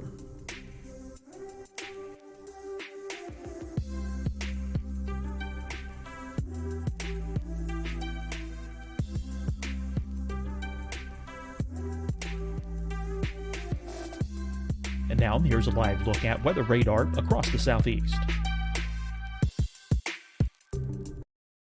Hi, everyone. I'm Dr. Mandy Cohen, Secretary of the North Carolina Department of Health and Human Services. And when you follow the 3 W's, you protect your family and your neighbors from COVID-19. When you leave your home, practice your W's. Wear a cloth face covering, wait 6 feet apart, wash your hands often. Wear, wait, wash. We're in this together.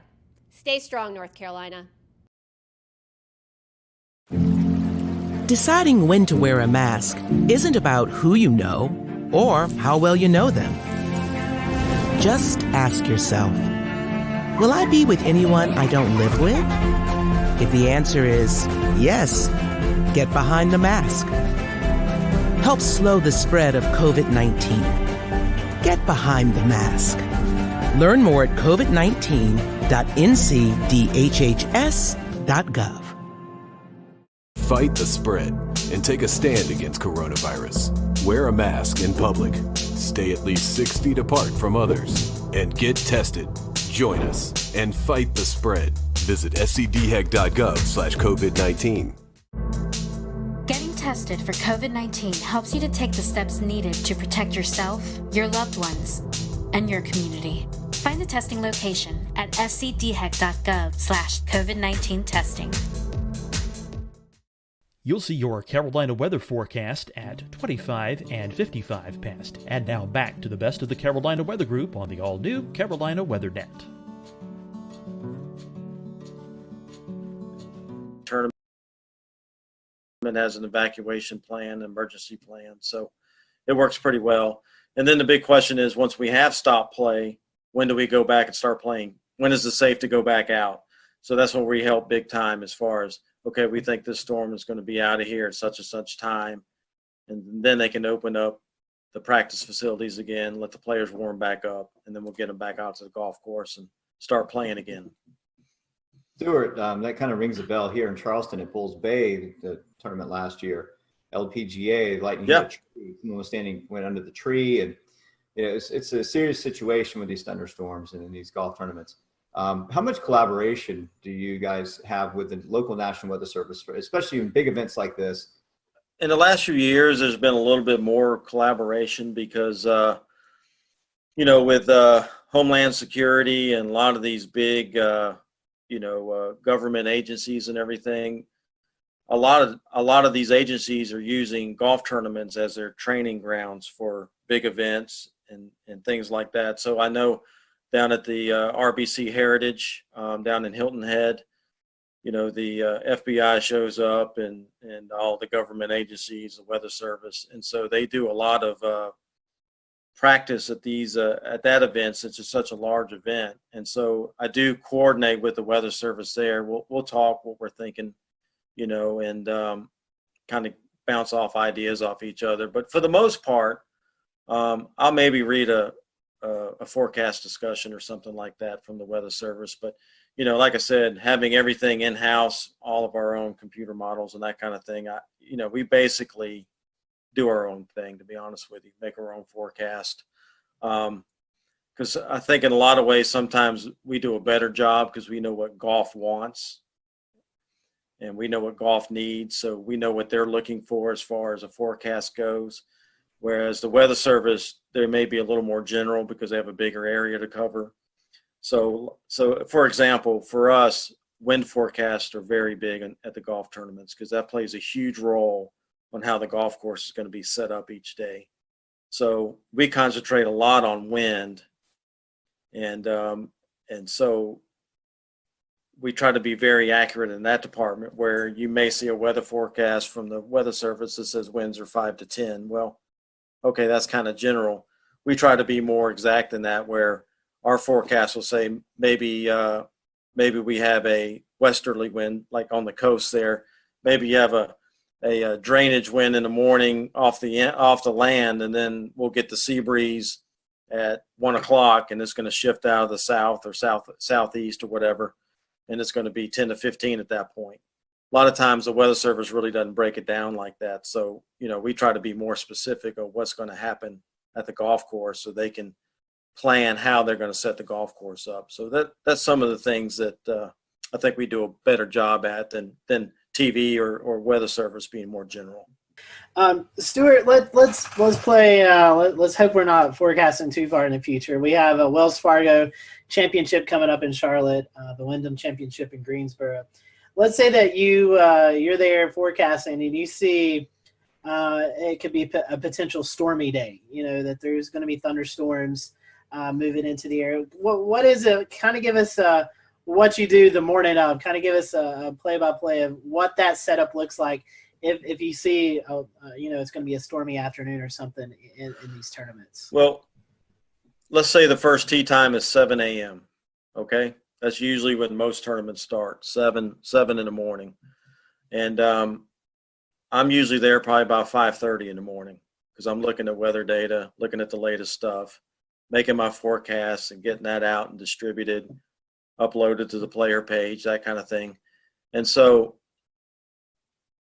we also have radios that we communicate to the officials with. So every morning I'll go into the rules office and tell the guys as they head out to set the golf course up what I think the winds are going to be that day, and then what time I think the best chances of us getting a thunderstorm.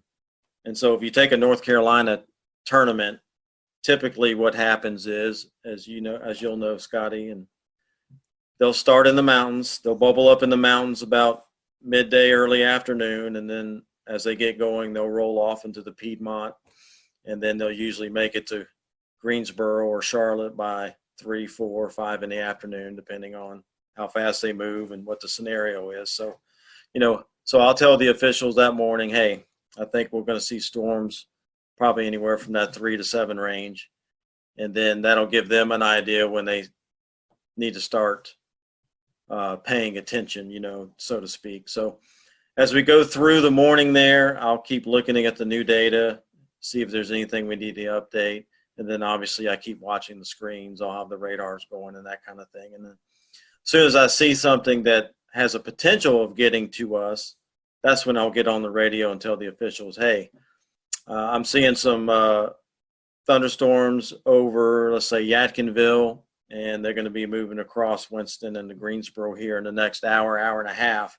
So that'll give them the heads up that, hey, I'm starting to see some stuff that could impact us here in the next hour or two. And so that's when we'll start putting on the LED boards. There's a weather policy that runs and things that say, hey, inclement weather is possible, please pay attention, that kind of thing. And then as the storm keeps moving closer, then I keep updating the officials. And then when I think is within, less than an hour, usually the head rules official, which would be Mark Russell or Slugger Wyatt, who are in charge of the competition, basically, they'll come into my office. I show them exactly what's happening. And then we try to give at least 30 minutes notice before the storm's going to hit the golf course so that we can blow the horns and give enough time for people to start trickling out and get the players in.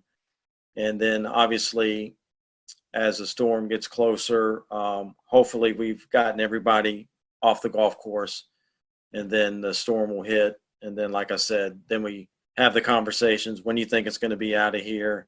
When is it safe to resume? And so they'll already start making the plans on when that gets out of there, when we're going to let them to go back out and warm up on the range and then get them back out on the golf course. So, it's kind of a lengthy process, but as with weather, you guys, we have thunderstorms that can pop up right on top of you. So that's why we also have an electric field mill that we set up on site that measures the electrical charge. And so if we're seeing something develop real close to us, hasn't produced lightning yet, and we're wondering, is it going to, that electric field mill gives us the heads up that, hey, charges are building. And also looking on the radar, you look at the cloud tops. You kind of know what those cloud tops keep growing, and you know what the freezing level is. And when it gets a certain height above that freezing level, that's when you start seeing the lightning. So using all those things together, using all those things together, we can get a good idea that, hey, this cell will probably going to produce lightning.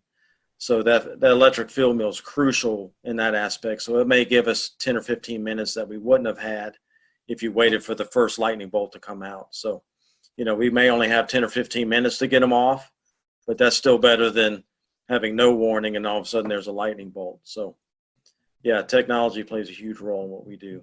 That's pretty fascinating. I didn't realize that much went into it. That's pretty sophisticated and really good coverage on your part. Stuart, once y'all blow the horns, this is kind of going back a few minutes, but once y'all blow the horn to warn there's a tornado or tornado warning storm or even a severe thunderstorm on its way, the players, they're coming off the course. But for bystanders that are sitting alongside the course or even in the stands, is there a safe place for them to go? Unless you have a clubhouse pass, and generally no. So, if you're having a severe weather event, obviously you don't want to keep them in the tents and the skyboxes because those are temporary structures and big lightning rods as well, just, with the poles and everything. So, we try to get people to go back to their cars, go back to the buses, get back to their cars. But, it doesn't always happen that way. There's always stragglers. There's people that try to hide and wait it out. And because, as soon as we start back play, then they can run out and get a good spot on 18 or whatever.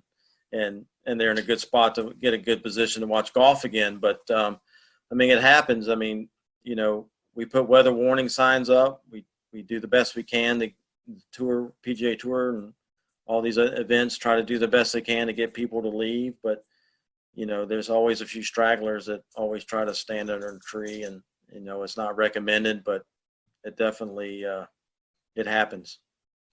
No, I was just going to say that I'm sure that's a problem at a lot of these outdoor sporting events, whether it be air shows, I would imagine, have a big problem with that, or even like you mentioned earlier, concerts. I think it was just last year we saw some video went viral of a concert tent just taking off. And downdraft, outflow wind of a tornado, thunderstorm. There's my brain. So yeah, that seems like a real problem. Yeah, it is, and there's a lot of outdoor festivals and concerts and stuff that don't have a meteorologist, and the people in charge really don't know weather. So I think that's when you have more of the mistakes made or decision making, not poor decision making, when those things happen. So, fortunately for us and my company I work for, DTN, we do a lot of consultation. We have a lot of customers that call in and get opinion from a meteorologist. So I think it's getting better and better as far as people hiring meteorologists or at least weather companies to help them out and make good decisions. And like for me, on the on-site business, actually have a meteorologist at your site is expensive. You got to pay for hotel rooms and airline tickets and ship equipment and plus have the meteorologist there. So that's kind of a hard thing for some organizations to pay that kind of money to have somebody there. But once you have that meteorologist there that's on site, they see how it works and how it takes the pressure off them making these decisions. And it actually pays for itself, to be honest with you, to make good decisions. But, like I said, if you don't have the money, a lot of these organizations just don't have the budget for it. Hey, at least they can still hire a company like mine and have a consultation where they can call in, so it definitely makes a difference. Definitely so. Able to do that for Speedway Motorsports Incorporated. It definitely, I tell them, I'll worry about the weather. You guys worry about running the event. And it's just, I think it's a peace of mind for those folks. Well, I mean, I say it all the time myself is I'll tell you when you need to worry. Yeah, I'll do the worrying for you. Exactly. I'll tell you when you need to worry. So, yeah. I want to get back to what you mentioned about winds, right? So we talked about wind science, right? And we get into the nitty gritty of it, right? So you're talking about sea breezes, you're talking about things at the coastline, even inland, where you can have wind shifting or building, stronger pressure gradient, higher winds from certain directions. Do you get into the science of saying, you look at the course, you look at the direction of wind, the dominant direction of wind for the day, and the speeds? Do you talk about which links are going to be more difficult than others? When you look at long range trajectory shots or higher iron shots, do you speak about look for a lean to the left or hooking or anything like that when you get into the wind forecast? Yeah, the rules officials, the guys that are setting up the golf course, they're the ones that's more concerned with which holes are going to play. Let's just say we have on hole number 1, we have a strong south wind and it's blowing, 15 to 20 miles per hour. Well, if it's blowing from behind them, then a lot of times what they'll do is they'll move the tee blocks back so that hole plays longer. And then on the next hole, maybe it's going the opposite direction. Now it's in the player's face when they tee off. So they may move those tee blocks up so it plays shorter. That way they're trying to keep everything moving, but they're also trying to make it not hard, but they're trying to make it fair too, not necessarily hard, but fair, and keep things moving. So, crosswinds play a big role, especially near the greens, where if there's a lake or a big sand trap or something that's on the right side and it's blowing from left to right, well, they may put that hole location more towards the left side of the green, so guys aren't dumping in the lake the whole time trying to get it to the hole. That's so all those strategies play a role in how the golf course is set up. So definitely wind direction definitely is important, how strong the wind is. So they're actually changing distances and layout. Absolutely. So we have 18 holes, and all through that golf course, it's going to be in their face or behind them, left to right, right to left. So all those things play a role in how the golf course is set up. So definitely wind definitely is a major impact on golf tournaments. So. Very interesting. Very neat. Scotty, go ahead. Yeah, Stuart, in some circumstances, I know we saw the Masters had some severe weather roll through back in 2019. When we see these big severe weather events, you guys, I'm sure, coordinate with the course, with the tour, with the TV networks, and kind of make the best plans. Is that right? Yeah, we try to do what's right. You don't want to get anybody hurt. And if there's a high risk for severe weather, i.e. tornadoes or even, just strong straight line wind and storms, there's we may go early, 2 tees early on the weekend or a day on the weekend to avoid some of that severe weather that we think is going to happen in the afternoon. So, the tour is aware of that, and they'll try to make accommodations to maybe avoid some of that to keep people safe and get the round in. Because, the tour has a policy that we'll play on Monday to complete 72 holes. 72 holes is a must. They want to get every round in.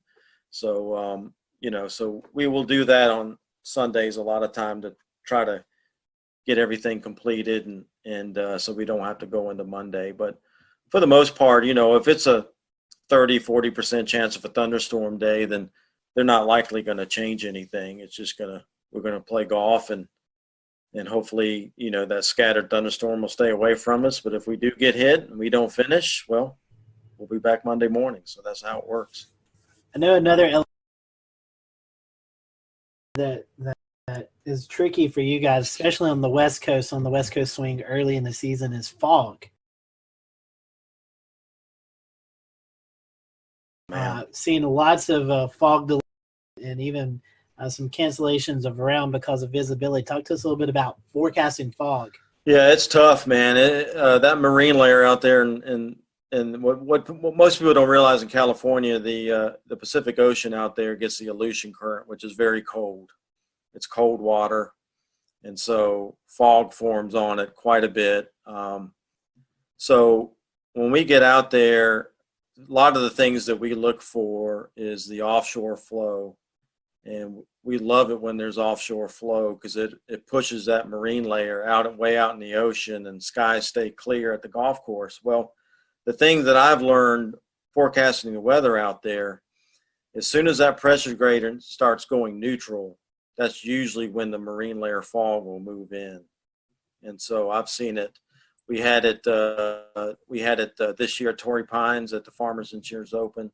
One day the fog rolled in early in the morning, and it stuck around till about 9:30 in the morning. So we had to delay for a couple hours, and then the sun finally ate through it and broke it apart, and it pushed offshore. So, it's a tough thing because with fog, you just don't know how long it's going to stick around. How thick it's going to be. We get the marine layer out there too. Sometimes it lifts and it's just a cloud deck and you're fine. It's just a cloudy day. But at Torrey Pines, we do have some elevation. I think we're up at 400 or 500 feet there. And so if it lifts up to 500 feet, we're in the cloud and we get socked in. And then obviously you go other places along the coast there that's not elevated and then it's fine. So it's definitely tough. But it's something we deal with, and we just try to help the best we can with that. So, I know we're getting late on the interview. A fun question here: any favorite PGA Tour stops, and any of the PGA Tour players really weather savvy that we might not know about? Well, I mean, favorite weather stops. I mean, as far as any tournaments go. Hilton Head's a big favorite of mine. Any Hawaii tournament's great. Pebble Beach is awesome if the weather's good. Same thing with Torrey Pines in California. So yeah, we go to some great places. I mean, this past year I went to Japan and South Korea. I went to Shanghai, China. And this year, later in the year, I'm going to Australia. So yeah, I mean, we go to some great places and it's a lot of fun. So yeah, it's good. I was going to say, you have to go to these areas and actually learn the weather in these areas. You probably would have to understand it before you even go. Yeah, believe it or not, I mean, everywhere I go, I start paying attention to where I'm going a month or two ahead of time. So I know when I get there what's been happening. So you kind of got a feel for what's been going on. So, I've already been keeping tabs for the next couple of weeks when I go to Tucson and California again.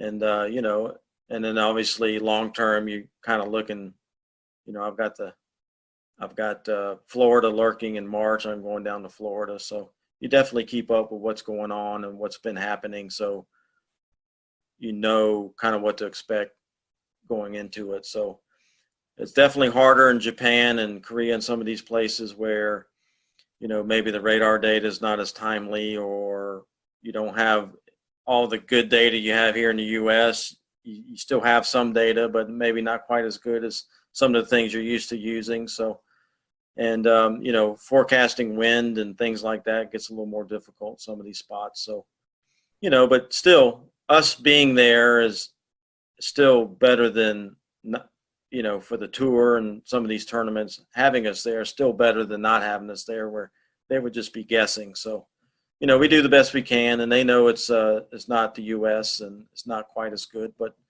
it's still, we still send our electric field mill over there, and we still have that and the detection network and that kind of thing. So. Oh wow, I bet that's interesting, transporting that equipment across seas to foreign country. The tour sends a lot of containers and things, so it goes on with a lot of the scoreboards and that kind of stuff. So it helps. One more question from me is as far as the golf and the weather. Talk about course saturation. We're talking about frost in the morning, dew on the grass, dew points, humidity, right? How does it factor in to your forecast for when the starting time is? Does that sometimes get pumped up because of the ground's just wet and needs time to dry out, or? Well, obviously, if it's totally saturated, there's the rules of golf dictate what we can do as far as playing golf on a saturated golf course. So if there's still some standing water or some real wet areas, the tour a lot of time will institute a policy of lift, clean, in place, where they can get relief maybe from some of those spots to a drier area that's not any closer to the hole, but they get some relief, and then they can pick up mud on their ball, so they can pick the ball up and wipe the mud off and place it back down and then hit it. So that helps us out quite a bit. But if we still have water running down the fairways, or there's puddles on the greens, and you can't put the ball through a puddle, so then obviously we can't play in those conditions. But golf courses are made to drain, so typically once the standing water is gone, then they institute that policy of maybe lift, clean, in place. That way we can still play and not be stopped under the rules of golf. So as far as frost goes, we do try to do frost forecast. It does come into play a lot of times when we're in the desert of Arizona in February and March, because it can get really cold there in the mornings and then warm up pretty quickly for the mid to late mornings. So we try to help them out with frost forecast.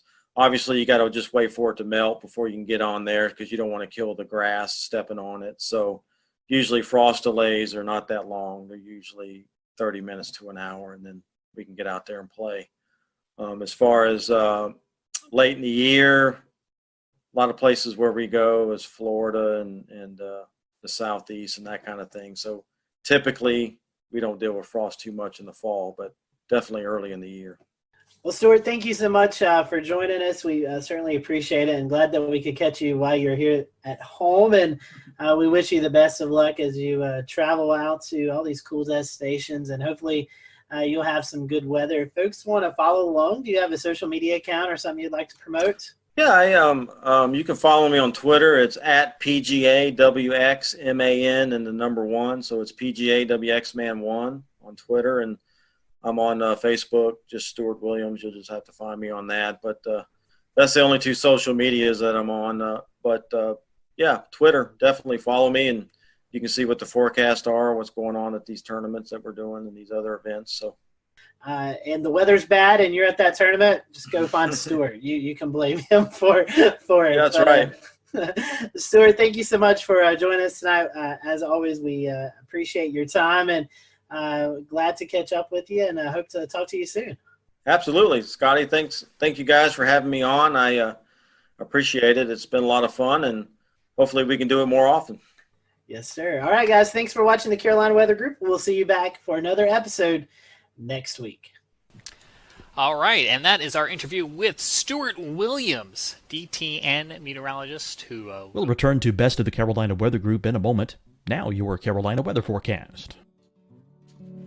Here are today's forecast high temperatures for North Carolina. Here are the forecast lows for tonight for North Carolina. Here are tomorrow's forecast high temperatures. And here's forecast rainfall across North Carolina tomorrow.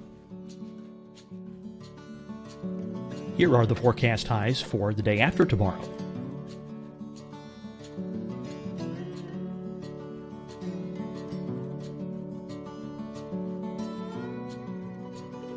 And here's the forecast rainfall across North Carolina for the day after tomorrow.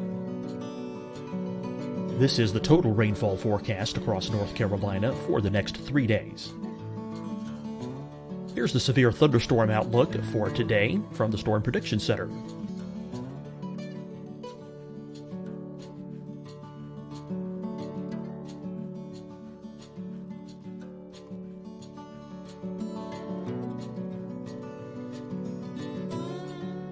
Here are the forecast high temperatures for today for South Carolina. Here are the low temperatures for today for South Carolina. Here's the probability of precipitation forecast across South Carolina today. And here are the rain chances across South Carolina tonight. Here are tomorrow's forecast highs across South Carolina.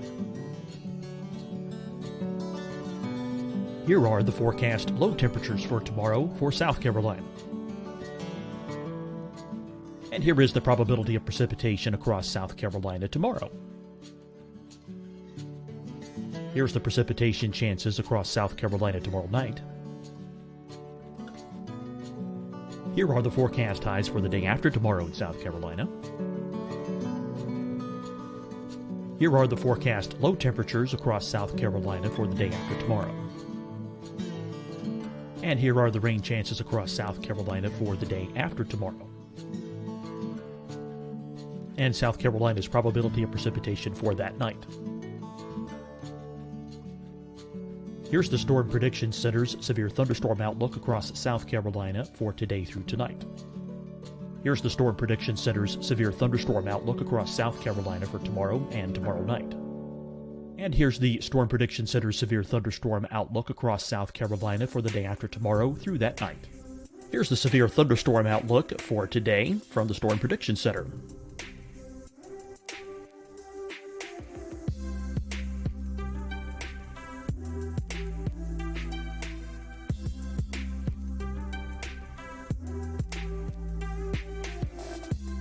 And now here's a live look at weather radar across the southeast. Hi, everyone. I'm Dr. Mandy Cohen, Secretary of the North Carolina Department of Health and Human Services.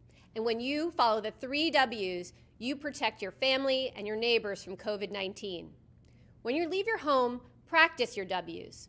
Wear a cloth face covering, wait 6 feet apart, wash your hands often. Wear, wait, wash. We're in this together. Stay strong, North Carolina.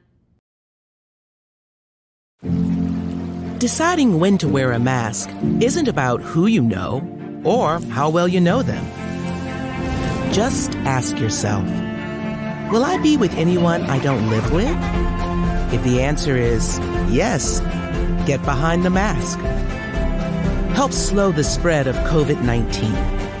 Get behind the mask. Learn more at covid19.ncdhhs.gov. Fight the spread and take a stand against coronavirus. Wear a mask in public. Stay at least 6 feet apart from others. And get tested. Join us and fight the spread. Visit scdhec.gov/COVID-19. Getting tested for COVID-19 helps you to take the steps needed to protect yourself, your loved ones, and your community. Find the testing location at scdhec.gov/COVID-19 testing. You'll see your Carolina weather forecast at 25 and 55 past. And now back to the best of the Carolina Weather Group on the all-new Carolina Weather Net.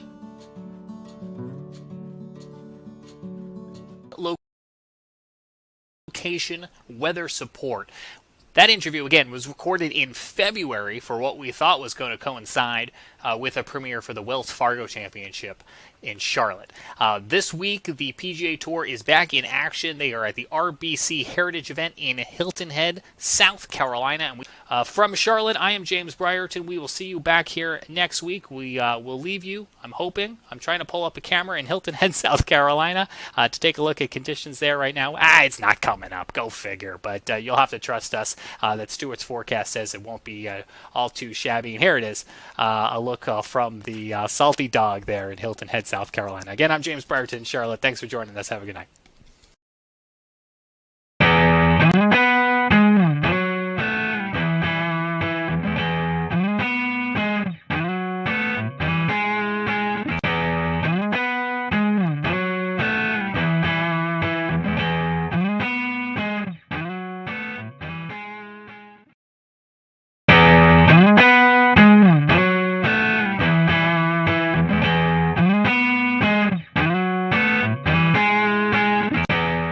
Hello, everyone. Welcome to the Carolina Weather Group. We're happy to have you this evening. Tonight, we have on meteorologist Jim Gandy. If you've been a follower of our show, you've probably seen Jim appear on the show a few times during these bigger weather events with hurricanes and winter storms. So Jim is joining us tonight from Columbia, South Carolina, and we're happy to have him. He was at WLTX there in Columbia, but has since retired. He retired, in fact, last year.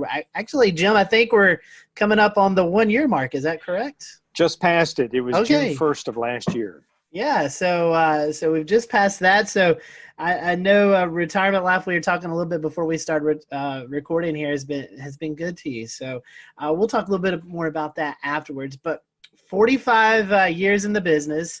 You're known as South Carolina's weatherman. Tell us how it started. How did your love for weather transition you into being a meteorologist on TV? Nothing happened the way it was supposed to. My introduction to weather, ironically, was something that just scared me to death. I was probably maybe 4 years old. My dad was going to take me across the street to our house. And all of a sudden, the sky right before me just lit up with lightning. And it scared the living daylights out of me, as you can imagine. And from that time on, I was scared to death of lightning. Now, this was in Memphis. Then he got transferred to Jacksonville, Florida. And if you know anything about the weather in Florida, thunderstorms are pretty frequent. And so I got really interested in weather living in Florida, still scared to death of lightning. Really didn't control my fear until I went to college. I got my degree at Florida State. It was during that time that I kind of conquered my fear of lightning. Not that I don't have a healthy respect for it, I do. And then I went to Florida State, trained as a research meteorologist, and got out, graduated at absolutely the wrong time. It was 1974. We went straight into a recession. The government froze all hiring. The private sector wasn't what it was today. And so I was forced to kind of look around. My first job as a meteorologist actually was at the Institute of Storm Research in Houston, Texas. But then their contracts dried up. Again, I'm without a job. So I went back to Memphis, and I actually went back to graduate school. And that first semester in graduate school, one of the TV stations in Memphis called me and asked me if I wanted to come down and audition. I had never been to a TV station, didn't know anything about television other than what I saw on TV. I went down there, did the audition. Whatever they saw, they liked, they hired me, and the rest is history. Starting out in Memphis, I think your next move was to Oklahoma City. Oklahoma City. I was in Memphis for 2 years. We were in the midst of a union fight there. The station was being unionized, and I hadn't had a pay raise in 2 years. So I decided, okay, maybe it's time to look elsewhere. And I applied to a number of TV stations in Florida since my background was in tropical meteorology. And one day I get a tape back from Florida, and I think it was the tape I sent to Orlando. I get the tape back. Obviously, it was rejected. One of the directors in the control room said, well, yeah, they've got an opening in Oklahoma City. Why don't you try for that? Well, I just got this tape back. I threw it in the mail and didn't think too much of it. But then I would say just a few days later, I got a phone call from Jim Williams at KTVY, now K4 in Oklahoma City. And they flew me out there, and I did an audition right there on their set. I beat out everybody that was looking for the job.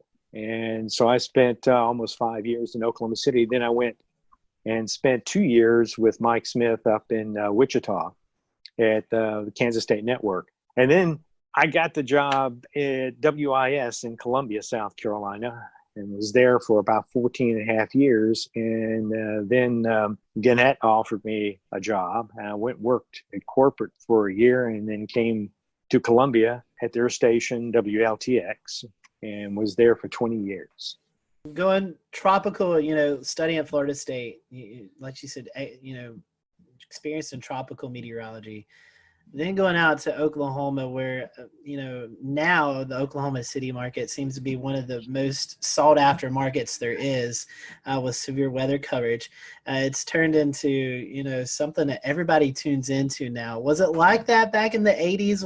I know the helicopters now, we have all these storm chasers, but what was it like in the 80s in the Oklahoma City market? It was fantastic. But you have to understand, I went to Florida State University. We didn't talk much about tornadoes. So when I went out to Oklahoma, I told my folks, I said, well, we're going to find out what kind of meteorologist I am, because Oklahoma City is a tough market. It has broken many people, and we'll see if I can hack it. Well, I went out there at just the perfect time. I got the job in July, which was right at the end of the severe storm season. So I really had about 8 months to prepare. And prepare I did, because down the road from Oklahoma City, of course, is the University of Oklahoma, the National Severe Storms Laboratory, all right there in Norman, Oklahoma. And some of my friends at Florida State were working at the Severe Storms Laboratory. So I knew the caliber of people that were down there. My biggest fear in Oklahoma City was going on the air and saying something that wasn't correct. OKC to Wichita to Columbia. Is there anything in particular that drew you to the Midlands versus being out west? Very different. Well, one was a job, right. But after having been in Oklahoma City and Wichita for 7 years, and keep in mind, I grew up in the Southeast. So when I came back to Columbia to interview for the job, the first thing I noticed was trees. And I said, oh my God, there are trees here. And not these little scrubby things you see out in the plains. And so I said, boy, if they offer me the job, I'm going to take it. And sure enough, they offered me the job. I took it, and the rest is history. I have to laugh. People always ask me about my time out in Oklahoma City and Wichita, if I ever chased storms. Yes. In fact, that's how I got into photography, was by chasing storms. I tell people that I chased storms before it became fashionable. When I was chasing, it was a rare event to run across another chaser. But today, when I see how many people are on the road chasing out there today, I'm just blown away. I said, oh my God, there's a traffic jam. I'm surprised they don't have cops out there directing traffic. I mean, you're exactly right. I mean, we see it now even on when folks activate their GPS and they go into their into their apps, right? And they spell out names of people across 2 or 3 states. It's pretty impressive. So yeah, lots of people. A lot of people out there. And the competition is pretty stiff. Every once in a while on Twitter, you'll hear some scuffling going on about who was first in line or who was supposed to be first. So it's kind of interesting. Well, see, I never had that problem. There wasn't anybody out there. If you don't know what you're looking at in real time at the sky and what's going on in the environment, you can learn a lot from that outside of looking at radar and all these products and everything. So yeah, I mean, that's folks have access to that technology now, so they know how to kind of gain ahead. They can jump over to another state where something else is going on. So kind of well, for me, it was fantastic because I could take what I was seeing in the field, and when I went back to the radar, now I could start to put things together. And I think that made me a better radar analyst because I could see what was on the radar and I could visualize because I had seen it in the field. Right. And so it was a big help. Jim, I want to get back to Columbia. So overall in Columbia, you're talking about 30 years total. 34 years. 34 years. Let's talk about some of the major events, some of the major things you remember from Columbia. I was here during Hugo in '89. I experienced that as a teenager in high school. We left, we went to Union, South Carolina, and came back the next day. And it was just absolutely devastating. But I don't think folks knew what kind of impacts were going to occur inland, especially across the CSRA and all the way up into Charlotte and beyond. So tell us about your experience with Hugo. Well, that was an interesting one because when I came to Columbia, what I had not had to do when I was out in the Plain States was make a 5-day forecast. When I came to Columbia, they insisted on a 5-day forecast. Well, this is 1989. Everybody's doing 5-day forecasts, but granted, they weren't that great. So I had been watching Hugo off the African coast, and I had been reading some of the analysis coming out of Washington. And going into the preceding weekend, they said the weather pattern is shaping up for this hurricane to affect the southeast, which caught my attention. So over the weekend, I'm following it pretty closely. And so I went into work early on that Monday, and I did my analysis.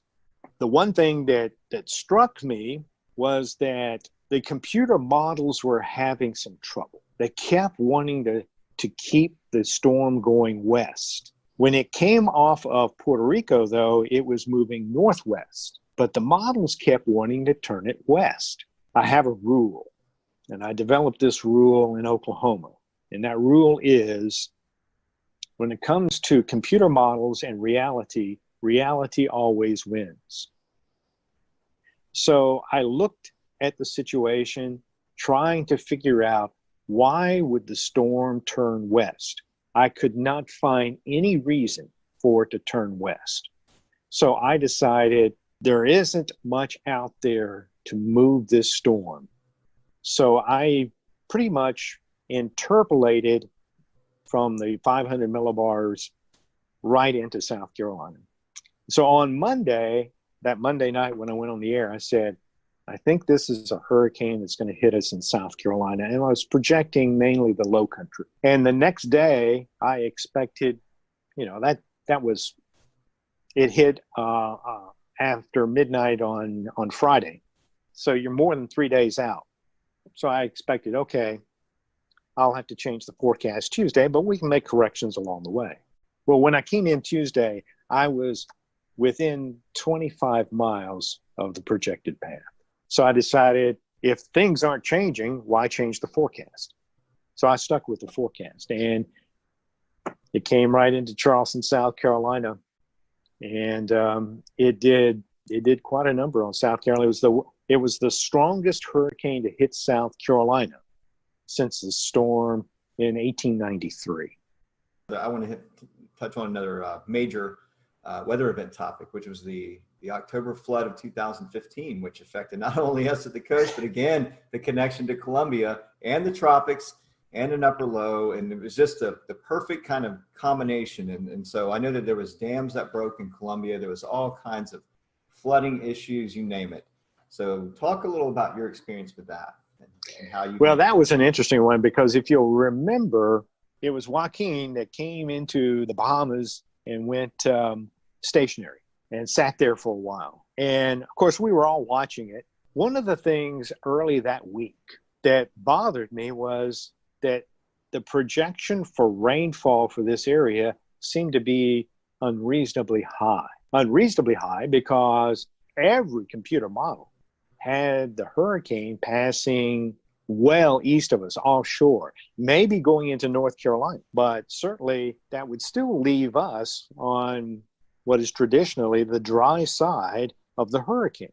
So, you know, we're talking about this on the air, and of course I was talking with my colleagues there in the Weather Center, and I said, you know, something just does not add up. And so we kept looking, and I kept analyzing stuff, and still couldn't figure it out. I knew that there was some information that we weren't getting. So the National Hurricane Center decided on that Wednesday night they would start flying the high altitude aircraft out toward the storm. And I said, and by the way, I was on conference calls with our corporate people. Tegna owned our TV station. So I was on the conference call and I said, look, we can make all kinds of projections we want, but the National Hurricane Center is going to fly that high altitude aircraft tonight. When that data gets into the computer model, we will know what this storm is going to do. And that was a Wednesday night. Thursday morning, it wasn't so much a surprise, but the projections for the hurricane had it staying offshore, but it did not change the rainfall prediction for our area. And at that point, I realized we're looking at the wrong thing. The hurricane is not the threat. It is the upper level low that is coming down through the Tennessee River Valley that's going to slow down, almost stall over the Florida Panhandle. And it's going to tap tropical atmospheric river, and it's going to direct it right into South Carolina. We've talked about hurricanes, snowstorms, and flooding. Were there perhaps any tornado events that you particularly recall from your years in Columbia? Oh, yeah. In fact, probably the most memorable one was from a tropical depression, 1994. And it was Hurricane or Tropical Storm Beulah. But it hit along the Florida coast, came into Georgia, southwest Georgia, and was heading up toward the Athens area, the center.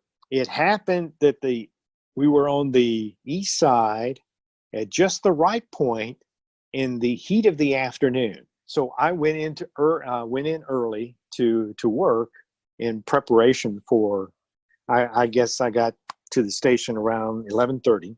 And while Joe Penner, who was doing the weather for the midday show, as he was doing the weather, right after he got off, they issued a tornado warning, and it was for Barnwell County. And I thought, tornado warning. Now, keep in mind, back then, the Weather Service had Doppler radar, but we did not. So I'm thinking, okay, so we went on and gave the warning and everything. And I'm looking at everything as best I can. And all of a sudden, they happened to say that there was circulation in Lexington County. It was down near Pelion, I think it was, or something like that. I went, oh my gosh. So I notified the assignment desk. They said, where do we need do we need to send someone to Pelion? I said, no, don't go to where it's been, go to where it's going to go. So we sent a photographer out on I-20, and I just said, go toward Highway 6, and then we'll see well, he gets to Highway 6, and he misses the turn, has to turn around. When he does, he sees the tornado. And that was the first of something like 28 or 9 tornadoes that day. Switching gears a little bit, Jim, climate change has been something you're very vocal about. Can you talk to us a little bit about that? it goes back to in 2007. This is when TV stations were starting their websites. Everybody was kind of green back then, so we really didn't know what we were doing, what we wanted to accomplish. And I convinced the TV station. I said, let's do something. Let's start a science and technology page. But I was also at the time on the station's scientists committee. It just so happens that Joe Whitty, a meteorologist who was on the air in Washington, D.C., made a recommendation to Ed Maybeck at George Mason University. And they wanted to see about educating people about climate change. Joe sends a note to the chairman, who was Paul Gross at the time. And Paul then relayed that message to all of us on the committee. And I had just come inside from working out in the yard, and it said on there that they were looking for an advisor. I said, hey, this sounds kind of interesting. So I responded, but a friend of mine on the committee beat me to it. So when I talked to Joe, I said, well, if you need any help or anything like that, just let me know. A few days later, he calls back. He said, how would you like to be the test case? I got the TV station on board. They supported it. The National Science Foundation gave us the grant. And in 2009, ironically, as ClimateGate was breaking, we were meeting in Washington, D.C. to map out a program that would become Climate Matters. The whole focus of our work was to educate people about how the climate is changing and why it's changing and how it's going to affect them locally. We just wanted to give people the scientific information. What does Columbia, South Carolina mean to you? And then second part of that is, how is retirement life? I worked here for 34 years, so I consider it to be home. It's also a great place to be. The cost of living here in Columbia is really pretty low in comparison to other parts of the country.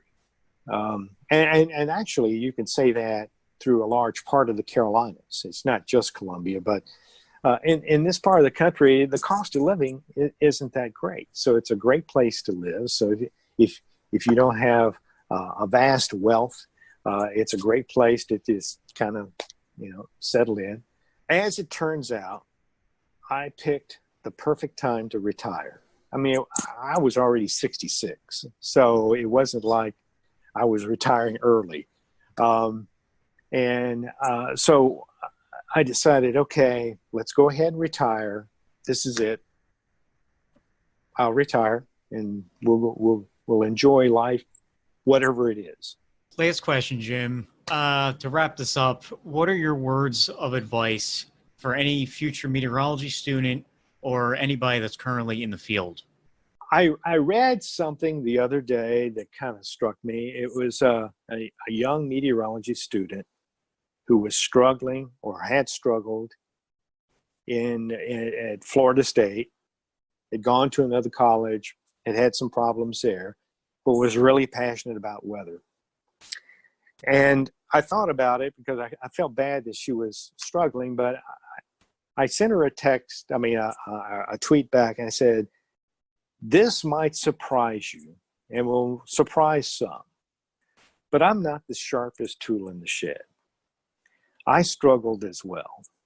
I often joke that I enjoyed the course atmospheric radiation so much, I took it 3 times.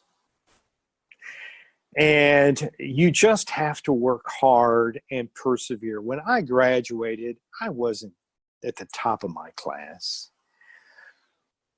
But my parents instilled a work ethic. If you want something, you got to work for it. So in many cases, I wasn't the best person on the air. Certainly, I wasn't always the best looking person on the air. I don't have the best voice on the air. I don't even know why I'm on the air, but I work harder than anybody. One of my colleagues once said, "You are the hardest working meteorologist I have ever been around." And it's true. When I go to work, I'm there until it's done. 8 hours, 9 hours, 12 hours, it doesn't make any difference.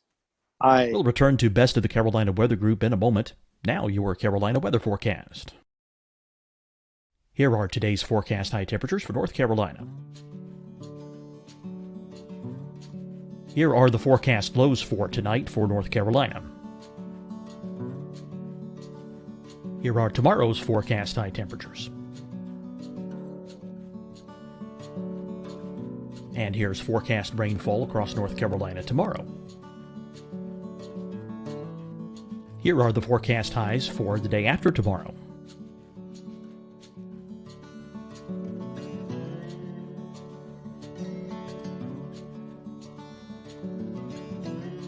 And here's the forecast rainfall across North Carolina for the day after tomorrow.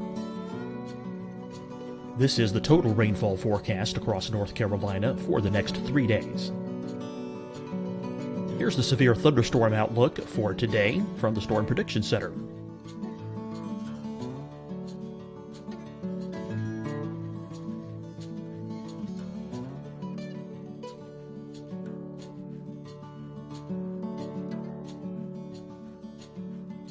Here are the forecast high temperatures for today for South Carolina. Here are the low temperatures for today for South Carolina. Here's the probability of precipitation forecast across South Carolina today. And here are the rain chances across South Carolina tonight.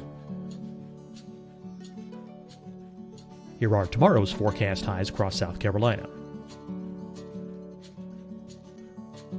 Here are the forecast low temperatures for tomorrow for South Carolina.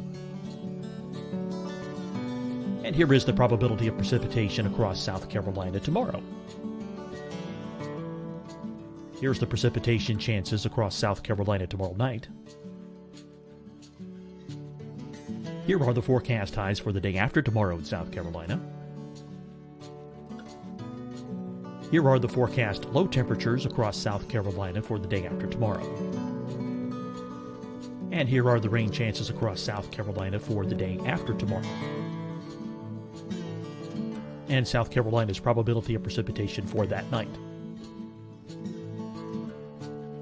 Here's the Storm Prediction Center's severe thunderstorm outlook across South Carolina for today through tonight. Here's the Storm Prediction Center's severe thunderstorm outlook across South Carolina for tomorrow and tomorrow night. And here's the Storm Prediction Center's severe thunderstorm outlook across South Carolina for the day after tomorrow through that night. Here's the severe thunderstorm outlook for today from the Storm Prediction Center.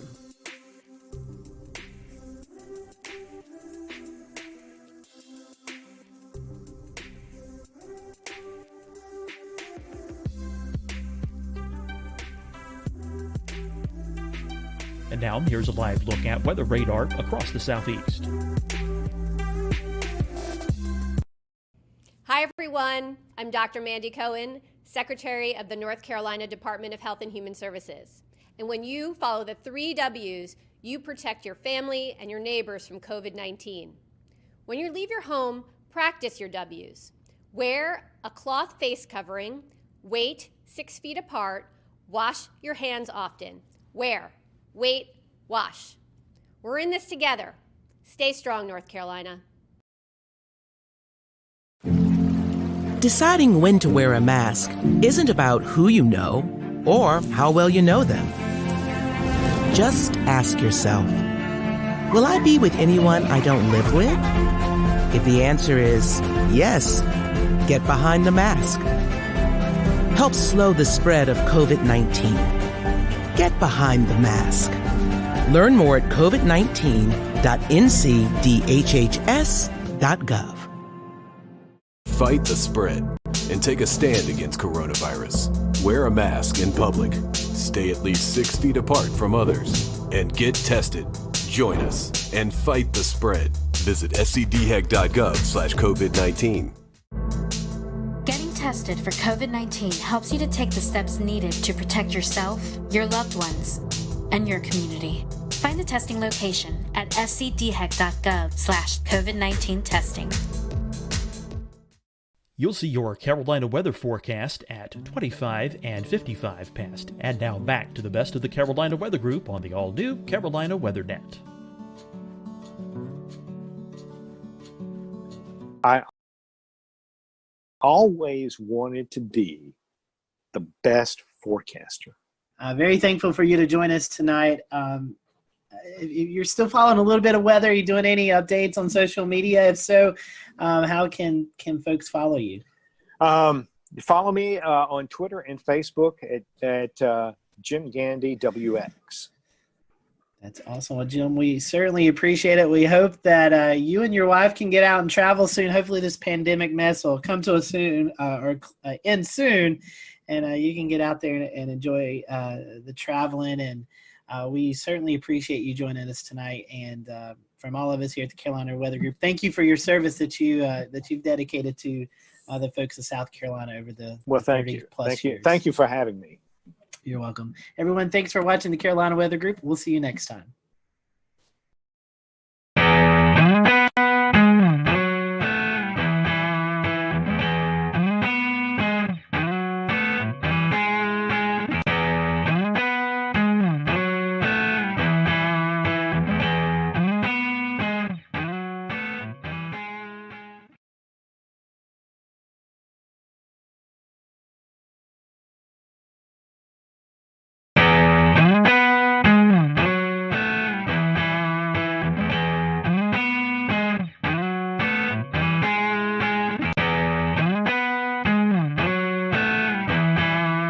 Hello, everyone. Welcome to the Carolina Weather Group. We're happy to have you this evening, a Wednesday evening, closing in on the end of 2020. And we just closed the book on the 2020 hurricane season. And tonight we have with us our friend Mark Sudduth. Seems like this has become an annual tradition where we kind of get together with Mark in the first part of December as we close out hurricane season to kind of look back on the season. And my goodness, we have so much to look back forward.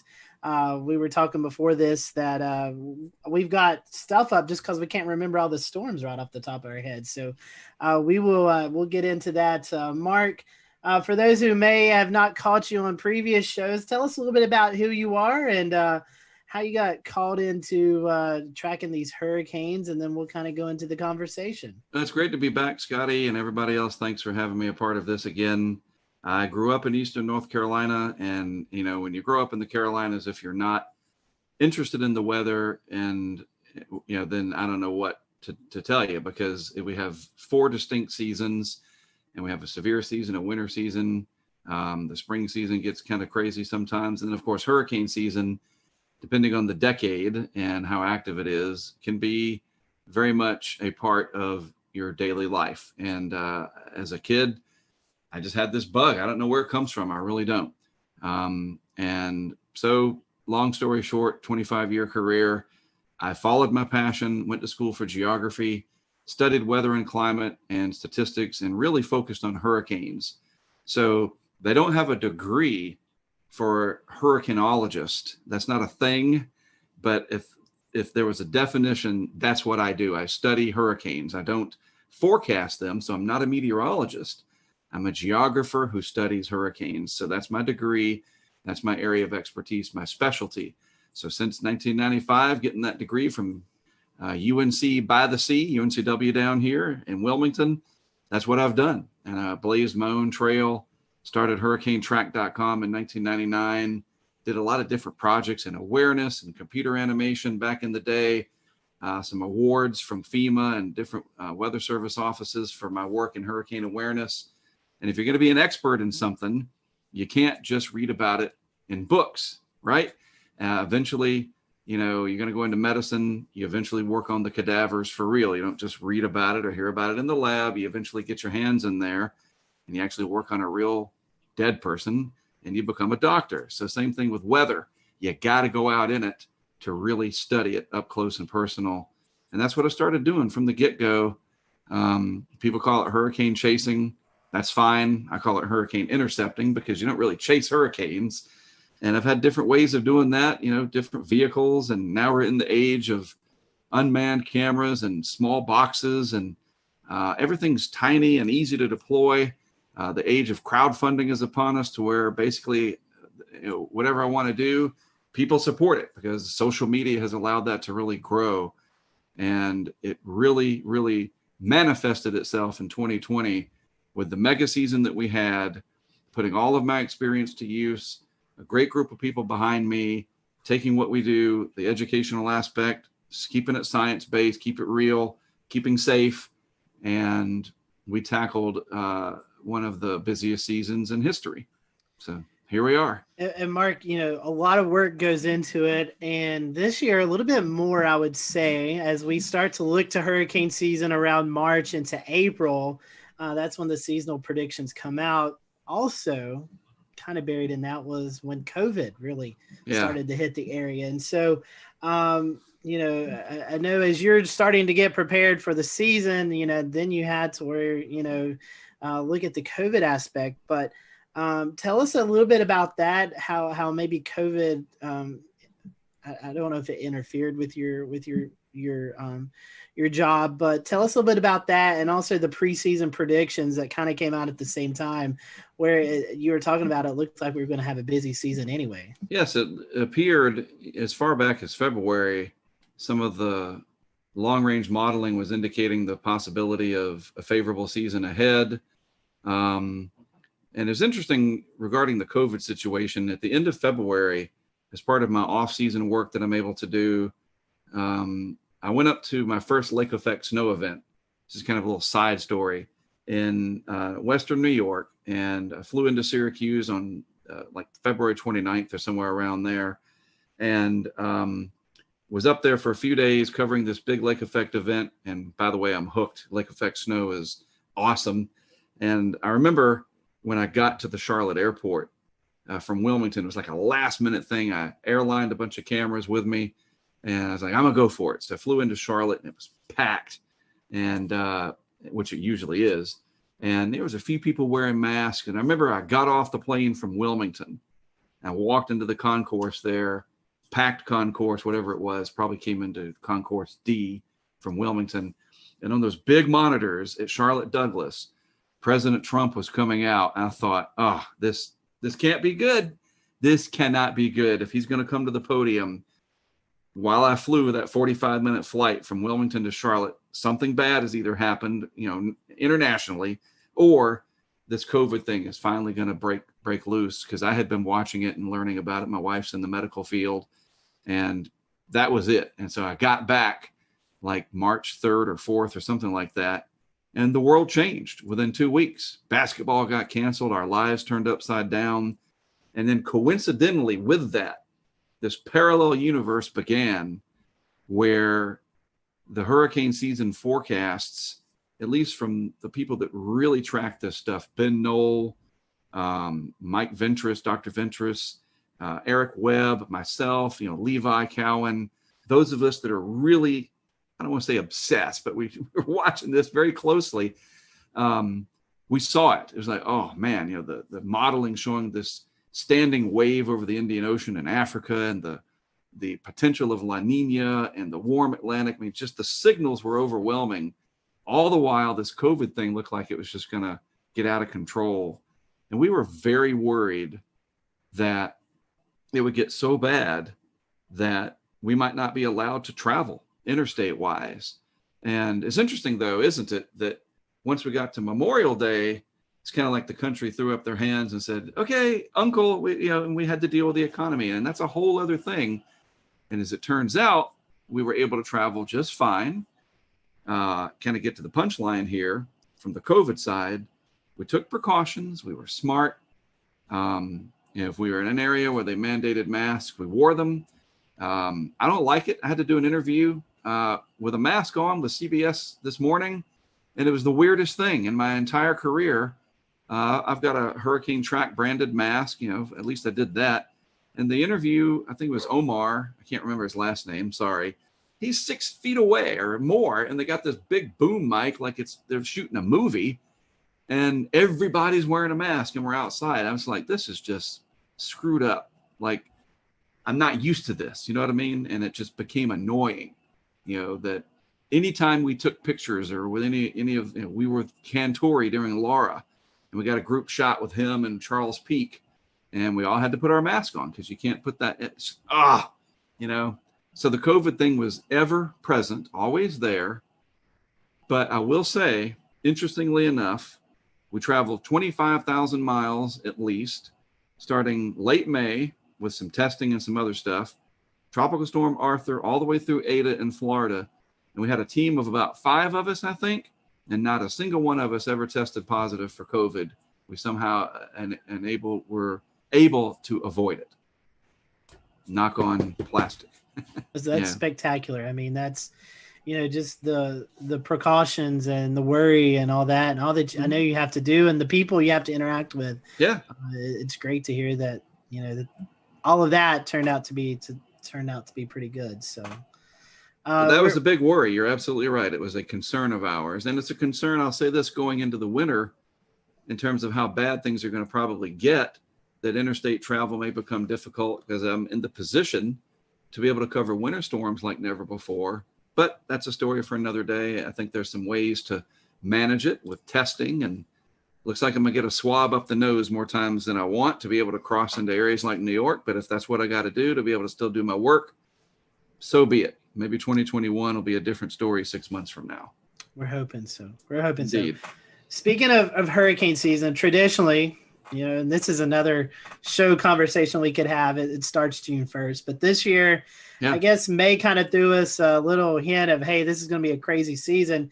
We had 3 named tropical systems in May. In fact, one being Bertha, just off the coast of South Carolina there. You said you're trying to get out and test stuff, and these named storms starting early. So any recollection on that, where you're kind of in hurry up mode, trying to get everything tested out so you could get out in the field? The end of May, mid-May, really. I think it was like the 18th or so that Arthur formed, and it impacted the Outer Banks indirectly / directly. I mean, it's all in how you look at it. There were impacts there. And then at the end of May, the team and I went out to Texas to test our weather balloon project. We try to do that annually. And we also kind of dabbled in some severe weather ideas that we're going to put forth this coming May of 2021. And during that, as you alluded to, Bertha formed like overnight one night and came into the South Carolina coast. And it's like, oh, well, can't get back in time for that. But it was a low impact event. And then when I got back after Memorial Day, it was time to immediately leave and go to the Mississippi coast and meet up with Greg Nordstrom for Tropical Storm Cristobal.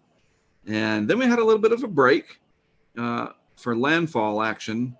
And I decided, because I really like to study the monsoon out in the desert Southwest, that at the end of July, I thought, okay, and you guys know this, typically July is when there's the most SAL present, Saharan air layer. The pressures are usually pretty high. We hadn't had any big time main development region like 05 mirroring yet, right? Remember in 05 we had Dennis, early July, Emily, Cat 5. I mean, we didn't have that this year. So I thought, all right, people are starting to fly again. I'm going to take my chances. I took some equipment out there and I went out to the desert Southwest. And what happens? Hannah. And I'm like, I can't. What am I going to do? I'm not going to just fly into Houston and drive down to Kennedy County where there's more cows than people and just stand in it. I don't have any equipment. So Hannah got past me, and I hate it. I hate it when one gets past me. But if there's anyone to miss, it was Hannah. Because look, it came into a county where, the cow to people ratio is 1,000,000 to 1. We made it all the way to H, Hannah. And if we're going in alphabetical order, and my alphabet correctly, we're going to have Isaias next. That is the most prominent storm that affected the Carolinas this year. Could you go into some kind of conversation about how that went for you and what you saw in the eastern half of the Carolinas? First of all, it was a challenge pronouncing it. And it's funny because now I can say it just fine. And I even had a friend of ours down in San Juan send me a video. And we were getting ready for Tropical Storm Isaias. And I couldn't say it. It was so annoying. And then, of course, after it made landfall, I was able to say it just fine. We thought, that was the end of July into early August, and kind of a little earlier than we expect them around here in terms of the peak. And it struggled and struggled and probably kind of left over in that unfavorable mid-level dryness left over from the big Sal events of earlier in the season. But then again, boy, that last 12 hours right before landfall in Brunswick County, Isaias took off, and it was very, very surprising.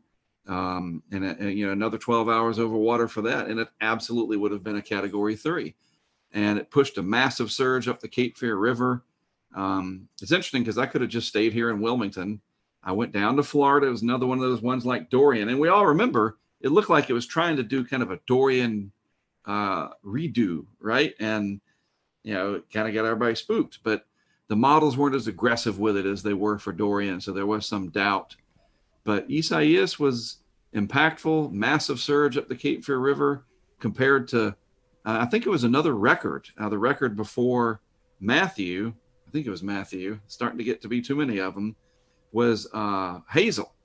And I think Matthew broke Hazel's surge record at the Cape Fear River in Wilmington, not Wrightsville Beach, not the Brunswick County beaches, but the actual Cape Fear River gauge. Matthew broke Hazel's record, Florence broke Matthew's record, and Isaias broke all of them. That is incredible. 1954 is Hazel, and then 16, 18, and 20, we broke that record again. That is insane. So we know that you place cameras around. We're seeing other chasers, or I should say interceptors, as you would say. Tim Reed, for instance, they're starting to bring they're bringing more gadgetry into the chase, right? So are you bringing anything else? Like they have the Surgeonator. Are you bringing like, water level meters or anything like, I know you have anemometers on hand and cameras, but what else are you bringing for your equipment for these interceptions? Well, first of all, it's great that other people are able to fund and do these things. And no matter what you name them and who they are, if it benefits the science at the end of the day and creates public awareness, it's a big enough world that, hey, bring it. That's great. The more, the better. I wish I had time to sit back and watch what some of these people were doing more, but we're all so busy. We hardly even get to see each other, especially in a season like 2020. And so one of the things that we have really focused on is just more cameras, have as many of them out there as possible, and put them in areas that are going to capture the impacts in a way that we can see what's going on, that'll help the local officials, the local media, and then from there, regional and national interests, whether it's the Weather Channel or even the National Hurricane Center. We provide the feeds to them, obviously at no charge. I mean, even if you wanted to charge them, good luck with that. This coordination and camaraderie with all of us, it pays off because we're able to let them see their forecast verify in real time. And I've done it long enough that I know where to put them, where we can capture those impacts. And if it's surge that we're wanting to see, which is mostly what they're for, we've done a really good job of that, especially going back the last 5 years. But the answer is more, just more of them. And the crowdfunding through Patreon, it really exploded this year. And I cannot account for why. Maybe more people were at home. I don't know. I mean, I've had the ability to crowdfund what we've been doing for probably 15 years, but Patreon has been around only for a few years, so I really can't explain it. But all of a sudden, especially for Hurricane Laura, it really took off. But it's not just the funding from people becoming supporters and donating, if you will, $10 a month. People literally sent us equipment. We'd say, hey, look, we need more Nest cams. We need more drop sensors, these Kestrel sensors. We need cases. We need batteries. I'm not kidding, guys. And this is just wonderful. I would open my door and there'd be just stacks of boxes from Amazon or from B&H Photo, from people that sent stuff. And it was people from all over the world, not just the United States. And we would go put that equipment into place. And we'd literally hold the boxes of, hey, Pete, this is the box you sent. And that's amazing. So we had the funding to create more stuff than we've ever had before. And the only thing I would say, though, that stunk this year was that a majority of the landfalls were at night. Big thumbs down for that. Mother Nature owes us one. And that was really horrible, and that limits the ability to see the effects. Because here's what I say about the video.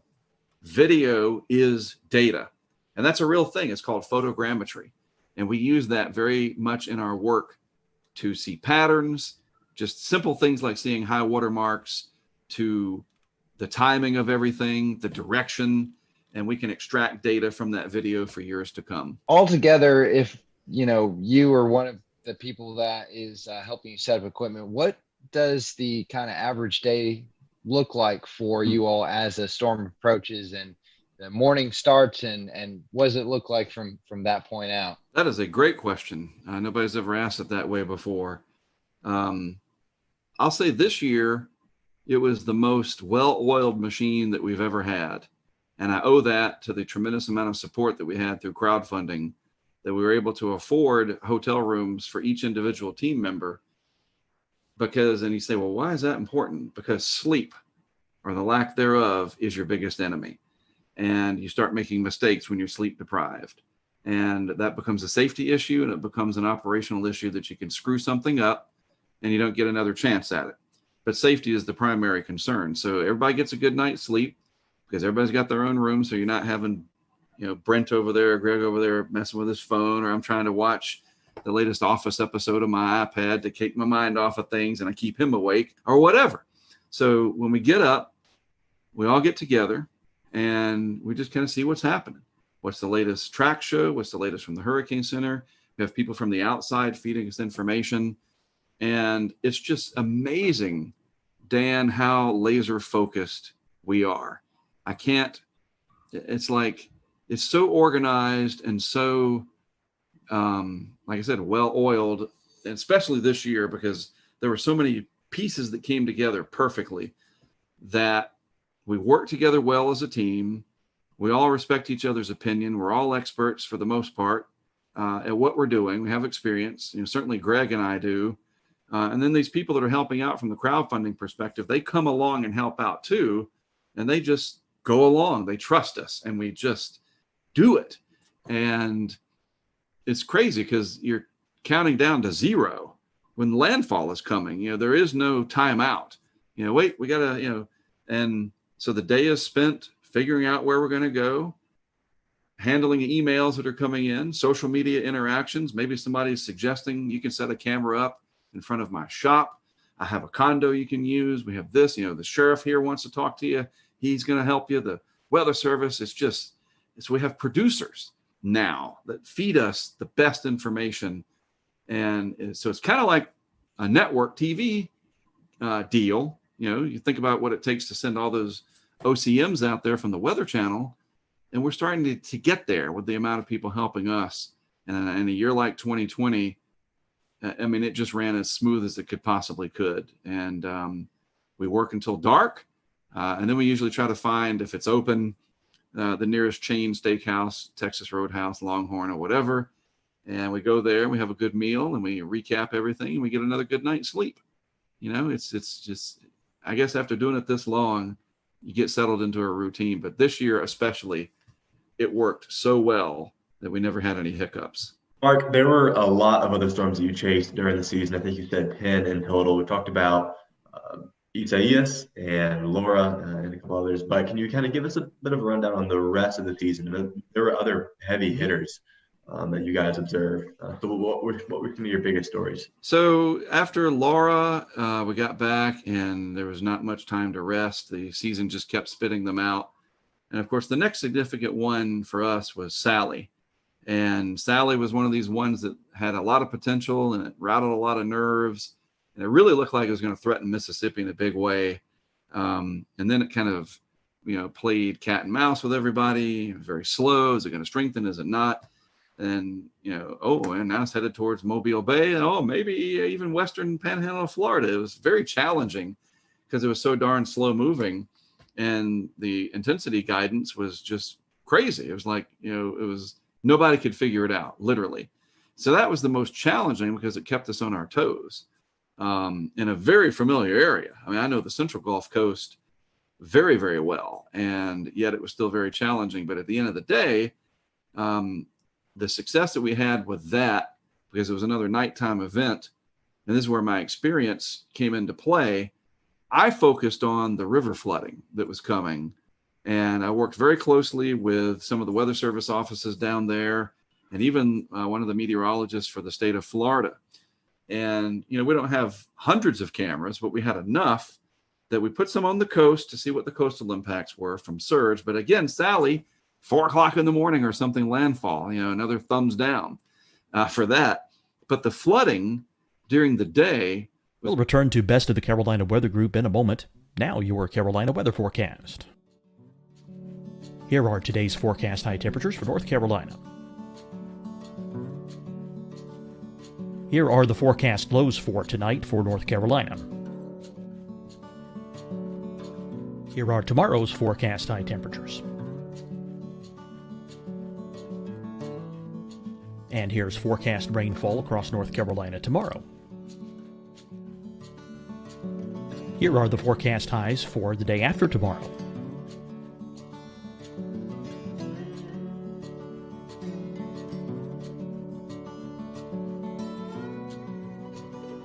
And here's the forecast rainfall across North Carolina for the day after tomorrow. This is the total rainfall forecast across North Carolina for the next 3 days. Here's the severe thunderstorm outlook for today from the Storm Prediction Center.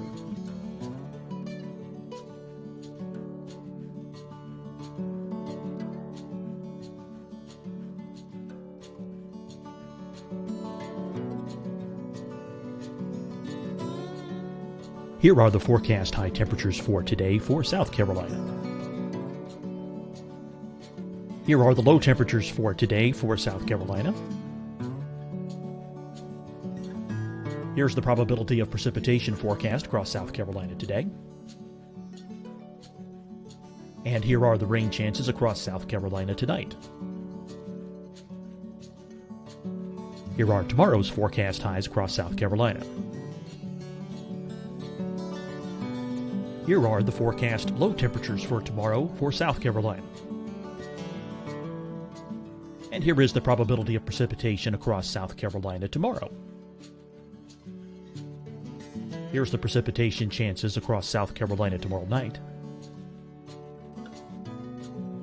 Here are the forecast highs for the day after tomorrow in South Carolina. Here are the forecast low temperatures across South Carolina for the day after tomorrow. And here are the rain chances across South Carolina for the day after tomorrow. And South Carolina's probability of precipitation for that night. Here's the Storm Prediction Center's severe thunderstorm outlook across South Carolina for today through tonight. Here's the Storm Prediction Center's severe thunderstorm outlook across South Carolina for tomorrow and tomorrow night. And here's the Storm Prediction Center's severe thunderstorm outlook across South Carolina for the day after tomorrow through that night. Here's the severe thunderstorm outlook for today from the Storm Prediction Center.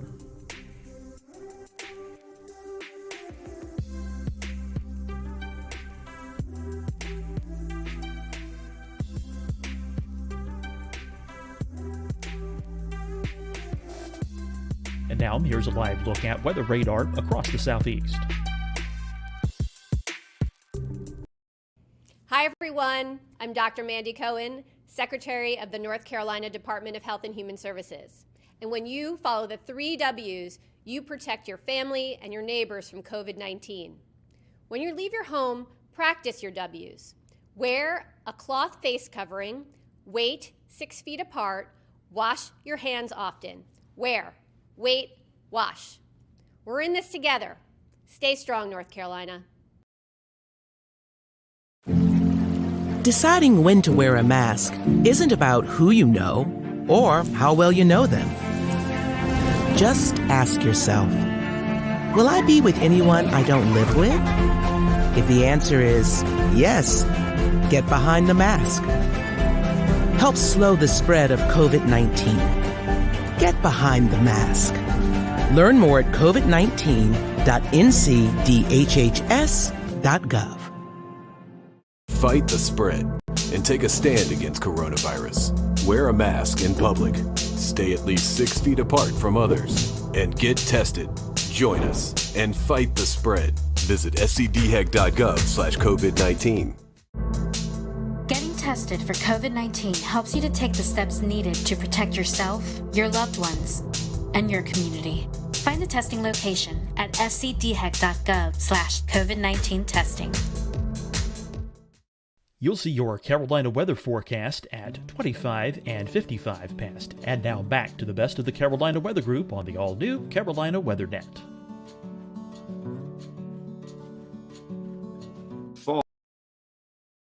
Fall, unlike the Carolinas where it's like a week later, Sally's flooding was going to be much quicker. So we put a camera system on the Fish River in Alabama. It's just a small river system down there. People in the area, they know it well. And then up on the Perdido River, just inside the Florida line. And boy, what we captured there was one of my bucket list, like, I want to do this. The river forecast was for like, record-breaking crests, in excess of 20 feet for both of these, if I'm not mistaken. So we purposely put both camera systems at about 7 feet. And exactly what you think happened. They went underwater. And the one in Fish River kept going. It was a GoPro camera. We didn't have enough. The live signal was not strong enough there. And that camera, you see the water come up, it submerges the camera. And then because of all the red clay and the soils down there, the water turns blood red. And we estimate, because the camera was 7 feet, the Fish River crested at like 20, 21, that the camera was more than likely under 5, 6, 7 feet of water for about 8 hours. And that little box that it was inside of, the GoPro, not even a molecule, a compound molecule of a hydrogen or an oxygen to be found. Absolutely bone dry. And that is amazing footage. And it'll really help to show the impacts of river flooding. We had pressure sensors out as well. The eye went right over one of them in Gulf Shores, Alabama. But again, the darn thing hitting at night, there was just not much we could do in terms of the visuals. So you have to shift and say, okay, what are the other impacts here? And that river flooding, that's what I wanted to take away. And that's exactly what we captured. Then I'd love to ask just real quick, because you just mentioned that. How do you get the live data out of these stations in conditions that would generally seem hazardous and maybe not conductive for good coverage? We use Verizon as our LTE provider, and I am a Verizon customer. They're not a sponsor. And so I'm just putting that out there. They don't pay me to say that. And it's just a matter of luck, honestly. Their engineering and their mitigation that they put in, they don't want their network to go down. Sprint doesn't, AT&T doesn't, because people get mad. And we need the network to stay up. Obviously, all of us do. And there are conditions where, yes, it will go down. We lose our feeds, especially in big hurricanes like Laura. They'll go offline, certainly. But that's what the GoPros are there for. They back up those live feeds, especially if it's going to be in the daytime. And for Sally, slow moving, not really intense. And so you're not going to get like a gut punch to the network. It's more of a long process. And everything stayed up as far as I can remember. But that's what we do, is we use Verizon LTE, and we will be investing, because of our strong support from crowdfunding, some of that money into even more technology for 2021 that'll give us hopefully double the bandwidth, if you will, or at least the range to pick up towers. Maybe the tower nearest our camera is out 5-10 miles away. We could pick that one up. We've got somebody from Washington State who's donating some equipment to make that possible. And always trying to do it better, keep that mousetrap ever improved, right? Well, I didn't mean to interrupt your the rest of the season recap. But after that storm, what else did you investigate? It's interesting. Sally turned into Beta. We went from Sally to Beta. It's like, how did that happen? Because it was just this flood of activity. We had a big burst. We ran through just about everything that was left. Teddy, Vicky, Wilfred, subtropical storm Alpha. Boom! Now we're up to Beta, and Beta was threatening Texas. And so that was the longest stretch that I was gone. I was gone for 2 weeks. And that was weird. It was just like, man, I've been gone freaking forever. Anyway, so I went over to Texas for Beta. set up a lot of equipment. It is the cool part about beta, a little side story. I put one of the remote cameras on the piling of a house in Surfside Beach of one of the executives that works for the Weather Channel. He's a friend of mine, and it's no secret. His name is Tom Lee, and he's one of the he's up there, right? And he has a house. His family has a house in Surfside Beach, and I was like, "Hey, you got a house down here? You know, where is it?" And I looked it up, and I was like, "Whoa!" I drove down there, and it was pretty exciting. They had some waves coming in, and I even flew the drone down there, and it was pretty remarkable. And I put a camera right on his piling. And it turned out it was a really good shot because the power didn't go out, and these Nest cameras do really well at night. And you could just watch the Gulf come in and out on the tides from one of the executives of the Weather Channel, right at his house. And he thought, hey, pretty good way to keep an eye on my house. And we met a lot of cool people down there, as we always do. And the people that we meet is remarkable. And we just started thinking, this is a Greek name. We're up to beta, and I can't remember what the date was. It's like late September, I guess. And we're already to the B of the Greeks. It's like, geez, where's this going to go? And now, of course, we know it kept on going. But after beta, there's a little bit of a lull, just a little. And then it was Delta. And I guess now's as good a time as any to get into Delta. And the thing about Delta, I'll say this. I saw a lot of people, you get the hype of something, and then you get the anti-hype. Some of them can be dangerous, obviously. People that will put the one snapshot of the 40-inch snow, the Cat 5 hurricane parked over Charleston from the Euro 10 day or the GFS 9 day. You see it all the time. We know. But then you got the guys and the gals on social that they want to play the other side, that I called it, that it wasn't going to be anything, and da-da-da-da-da. It's like, just stop. I don't want to tell you what to do, but stop. Just go down the middle and just look at the facts. And there were so many people saying that Delta was probably not going to amount to much because the Gulf had cooled because we had those early cold fronts. But there was this research that I had looked into from one of the HRD people and other aspects that, and it wasn't like the 26 Celsius isotherm was 400 miles south of Creole, Louisiana. It was like 20 miles, man, and there's other factors at play. You guys know this, that it's not just baroclinic stuff, but it's not all about sea surface temperatures and upper ocean heat content. There's more to it. If the atmosphere is primed, you're going to extract every bit of latent heat out of that Gulf that you can possibly do. And that's exactly what Delta did. And that thing exploded and became a very powerful hurricane for that part of October. And it was, if it wasn't for Laura, Delta probably would have been the big story for Louisiana. As it stands, it came on top of Laura, which was weird. Like, you're driving around setting stuff up and you're like, there's still stuff wrecked from Laura. Debris piles 10, 12 feet high. And we're putting cameras up in the same place. And gosh, that was so bizarre. Delta came in right at dark. By the way, that was the closest that we came in 2020 to launching our weather balloon in the eye of a hurricane was Delta. We were ready out in somewhere in South Central Louisiana.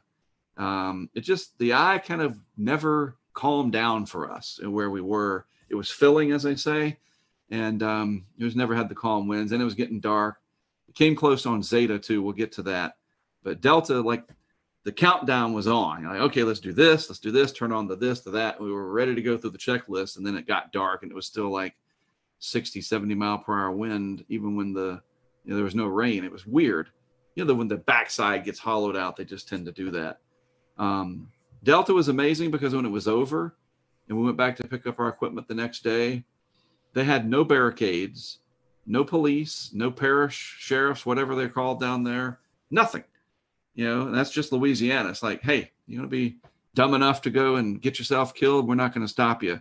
And we went down and started picking up our stuff, and there was nobody down there. And I don't mean like, it's a few cars. There's nobody, not a single living human being down there. They had all evacuated or they were already gone after Laura. And we went down to get our stuff. And that's one of those moments that there's just no way to describe it. It got dark. We had to get over to Creole and get the last camera from Creole.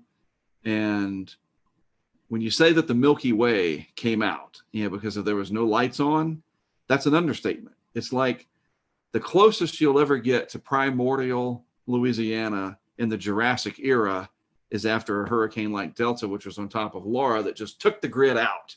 There's not a light within 50 miles. And it was remarkable. It was like a religious experience, to be honest with you. And there's alligators and raccoons and all kinds of wildlife down there. And we just felt like there's three of us, me, Brent, Greg. We felt like we were one with this weather universe. And I know it's a weird thing, but it was this amazing thing that I'm glad it happened, put it that way. And we safely retrieved our stuff. And it was one of the greatest adventures I've ever had. Couple more things, Mark. Zeta and Eta, I think I pronounced that right.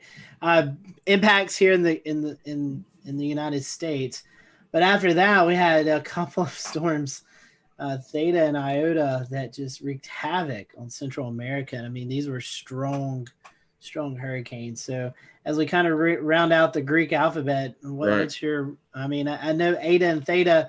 Eta and Zeta, you were able to be a part of, but not the last two. But what's your memories of those last four storms? Well, Zeta was a surprise because it overachieved. The Gulf was cooler by then, and yet, I mean, it came close to becoming a Category 3. Remarkable. And again, the atmosphere was just like, wow. And it intensified right up until landfall. And it had major impacts in Louisiana and Mississippi. Greg Nordstrom has damage to his house, nothing significant, and it's all insured and so forth. But he became the hunted. And we were in the eye of that one down in Slidell. That was amazing. Just the surge, though, that's the thing I'm trying to remember. The surge, even though Zeta came in at night, this came in right at dark. The storm surge in Mississippi was remarkable. And there's a couple of instances there where our cameras are going to provide some very telling data to the National Hurricane Center Storm Surge Unit as we work through that to turn the video into still water elevations in that surge. And you know how we're going to do it, even though it got dark, we're going to use the transformer explosions and freeze frame that at some of these peak surge times and enhance the video and try to find the high water mark on a building that we can definitively go out and survey and say, oh, look. And as an example, we had a camera on the backside of the Hard Rock in Biloxi, the little marina, and that camera box was at 4 meters or 3 meters, 4 meters above the water. And the camera went underwater, and it actually took out the camera. And some of that was wave action, but in those waves, and Shay, all of you know this, you smooth it out and you can get that high water mark from video. And we're really looking forward to helping the Hurricane Center Storm Surge Unit with that as we go forward. So Zeta was very successful, surprising again, because it's getting on. It was freaking 2 days before Halloween, right? And very strong hurricane into the Central Gulf Coast. And then Eta, boy, what Eta did down in Central America. And I will be on record as saying that I am 100% in that they will upgrade Eta to a Cat 5 in the post-analysis. Because you remember the recon planes were going down there and they had to turn around and come back. And we missed a lot of data. But then when they finally got in there, there were some to support. I just think in the off season, when they do their analysis, that the wind and the Doppler and the SFMR data will show that Eta was our second Cat 5 of 2020. I'm 99% sure of that. And then, it looked like it could come around and be a real big problem for Florida. Luckily for Florida, it was not a real big problem, but it gave me an excuse to go down to the Keys. So I did. And that was, honestly, I really wanted to go down and kind of know the lay of the land for a future event. I've never been to the Keys for a landfall, believe it or not, in my entire career. And so I went to the Keys. We dealt with it down there. Wasn't too big a deal. And then we went up to Tampa, St. Pete, another place that I haven't been to, and set up camera equipment around there, worked with some of the locals that knew the area really well. That helped a lot. And we nailed it. We got some amazing storm surge shots right along some of those causeways. And I felt like Eta was another one of those warning shots that was a November tropical storm. And if it had been a month earlier, it would have been a lot stronger if everything else was equal. And Tampa Bay would have had an 8 to 12 foot surge, not 2 to 4 that they had.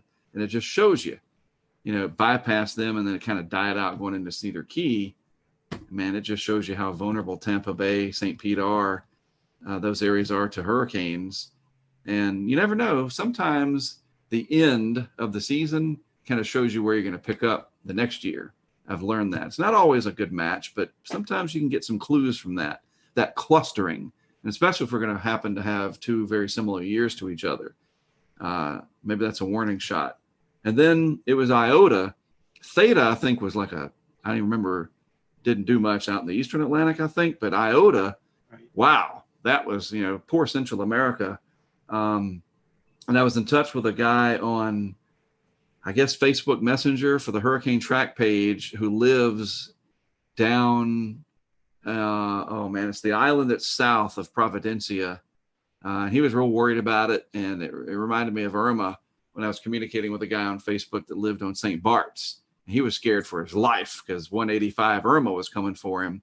And this guy was down there on that island south of, I think it's San Andres or something, south of Providencia. Of course, that island, Providencia, these are Colombian governed islands, was just annihilated.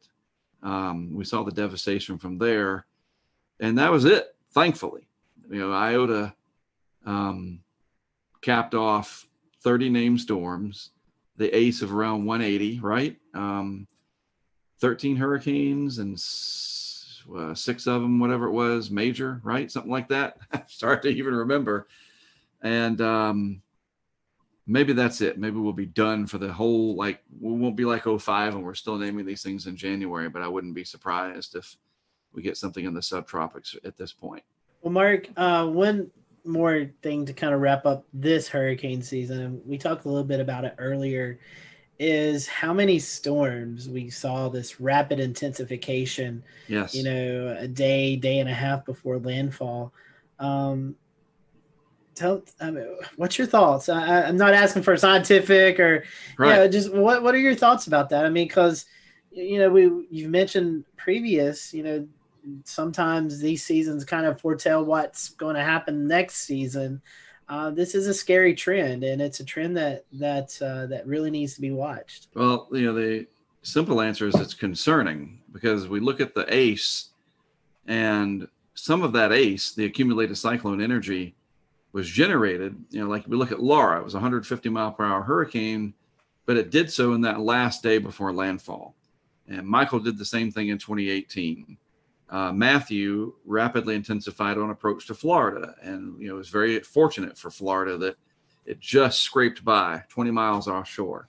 Dorian stopping, I don't know, whatever it was, 180 miles short of West Palm Beach, our vicinity, as a rapidly intensifying Category 5. And we're getting real close here to some absolutely mind-boggling disasters because these hurricanes are intensifying close to land.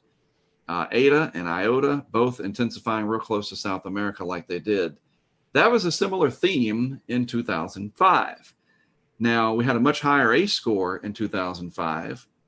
And you say, well, yeah, there's a lot of, we had 4 Cat 5s that year.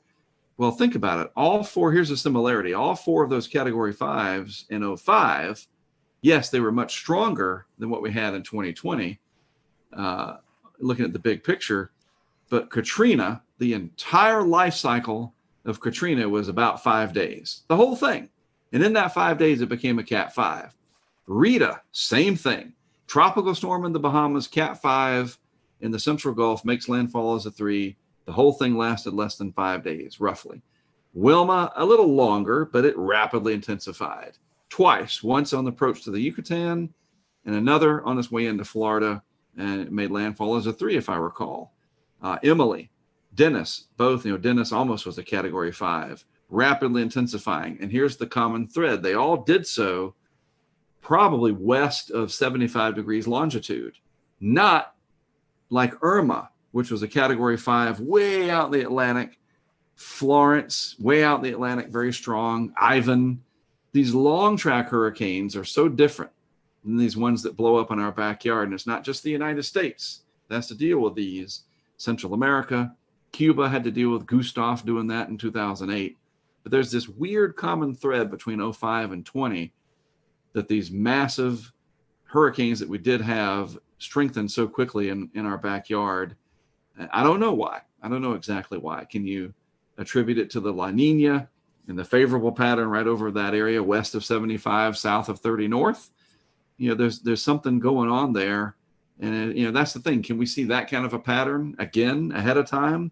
And no, this is our bubble. This is our area we got to really look out for.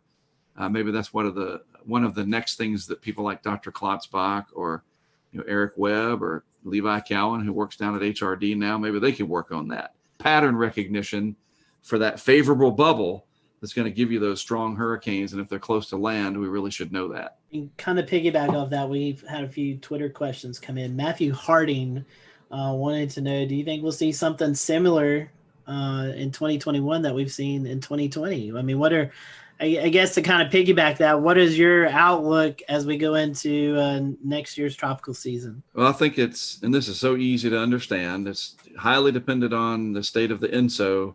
I think more than anything, the El Nino Southern Oscillation phenomenon. Right now, we are in at least a moderate La Nina. It's like negative 1.3 or higher or something. I mean, the index is pretty low.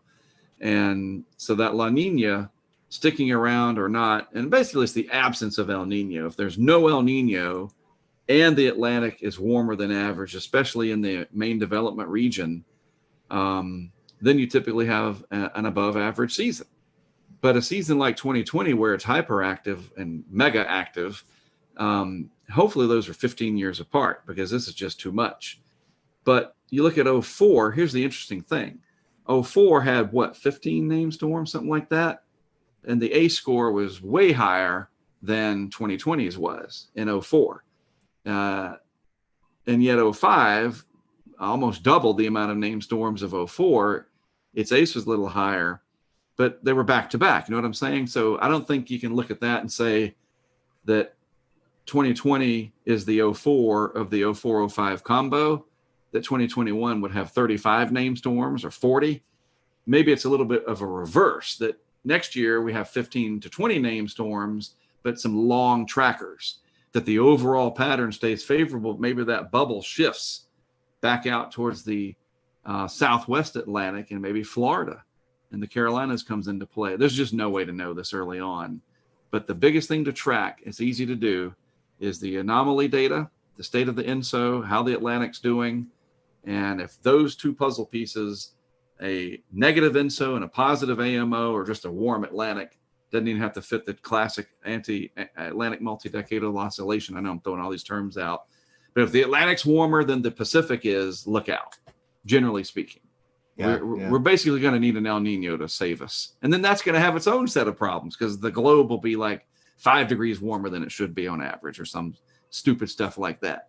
I mean, we can't win. Yeah, you're right, Mark. I mean, I think the positive AMO definitely attributes to it, even positive NAO. Right. And then you add the Madden-Julian oscillation, which allows for the shearing effect to lessen across large portions of the Atlantic. And you get that combination. That's what we had this year. I mean, I can't count how many phase 8s we had, which basically it parks itself over us where there's less shear. Right. But there were several iterations of that, and even when there was not in that phase, there was still these rapid intensifications occurring. Even with shear, it was they would find these little pockets, Yep. and take advantage of that.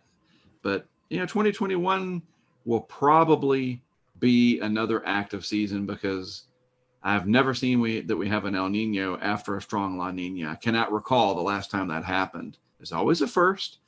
And we know that the Euro, we talked about this before going with the taping here, or the recording. Who tapes anymore, right? The Euro, I think, is always going to want to show an El Nino or a warming ENSO. It's just the way it is. It's got a warm bias for that. But we'll keep an eye on stuff like the Southern Oscillation Index. And as long as that stays wildly positive like it has been, that's a good barometer, quite literally, to follow that. There's ways to watch. That's what's so neat now, is we can actually watch it. It's kind of like watching the NFL in the off season. The Super Bowl is over. And then the Pro Bowl is over, and it's not like, oh, that's it. You know, there's an entire network dedicated to the NFL. We have a network dedicated to weather. That's the Weather Channel. There's other channels too, but it doesn't all end on December 1st. We're on top of it until the next season, and we're getting better. I'll go back to the start of this whole thing. We saw this coming in March and April, not to this extent, and you can never get the details, but the overall pattern was very well telegraphed. I think the best. We'll return to Best of the Carolina Weather Group in a moment. Now your Carolina weather forecast. Here are today's forecast high temperatures for North Carolina. Here are the forecast lows for tonight for North Carolina. Here are tomorrow's forecast high temperatures. And here's forecast rainfall across North Carolina tomorrow. Here are the forecast highs for the day after tomorrow.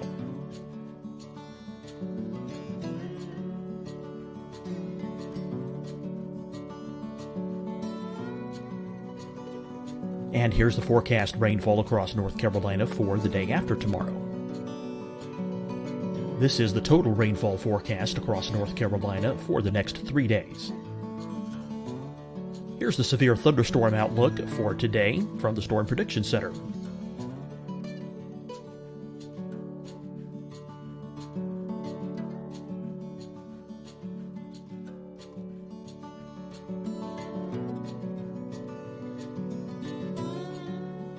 Here are the forecast high temperatures for today for South Carolina. Here are the low temperatures for today for South Carolina. Here's the probability of precipitation forecast across South Carolina today. And here are the rain chances across South Carolina tonight. Here are tomorrow's forecast highs across South Carolina. Here are the forecast low temperatures for tomorrow for South Carolina. And here is the probability of precipitation across South Carolina tomorrow. Here's the precipitation chances across South Carolina tomorrow night.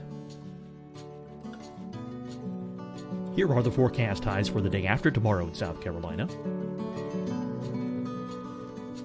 Here are the forecast low temperatures across South Carolina for the day after tomorrow.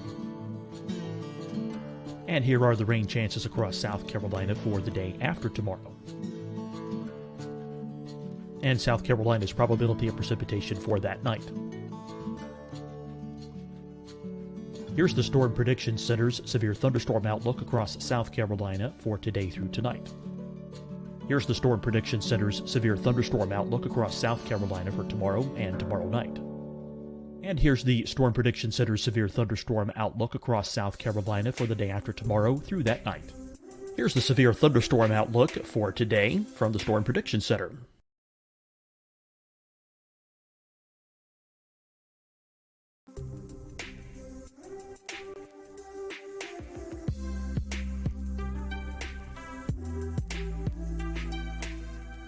And now here's a live look at weather radar across the southeast. Hi, everyone. I'm Dr. Mandy Cohen, Secretary of the North Carolina Department of Health and Human Services. And when you follow the 3 W's, you protect your family and your neighbors from COVID-19. When you leave your home, practice your W's. Wear a cloth face covering, wait 6 feet apart, wash your hands often. Wear, wait, wash. We're in this together. Stay strong, North Carolina. Deciding when to wear a mask isn't about who you know or how well you know them. Just ask yourself, will I be with anyone I don't live with? If the answer is yes, get behind the mask.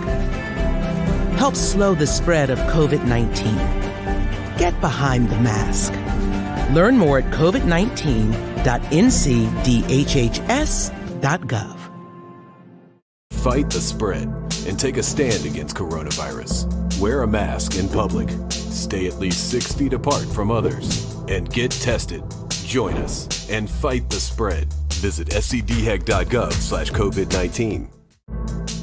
Getting tested for COVID-19 helps you to take the steps needed to protect yourself, your loved ones, and your community. Find the testing location at scdhec.gov/COVID-19 testing. You'll see your Carolina weather forecast at 25 and 55 past. And now back to the best of the Carolina Weather Group on the all-new Carolina WeatherNet.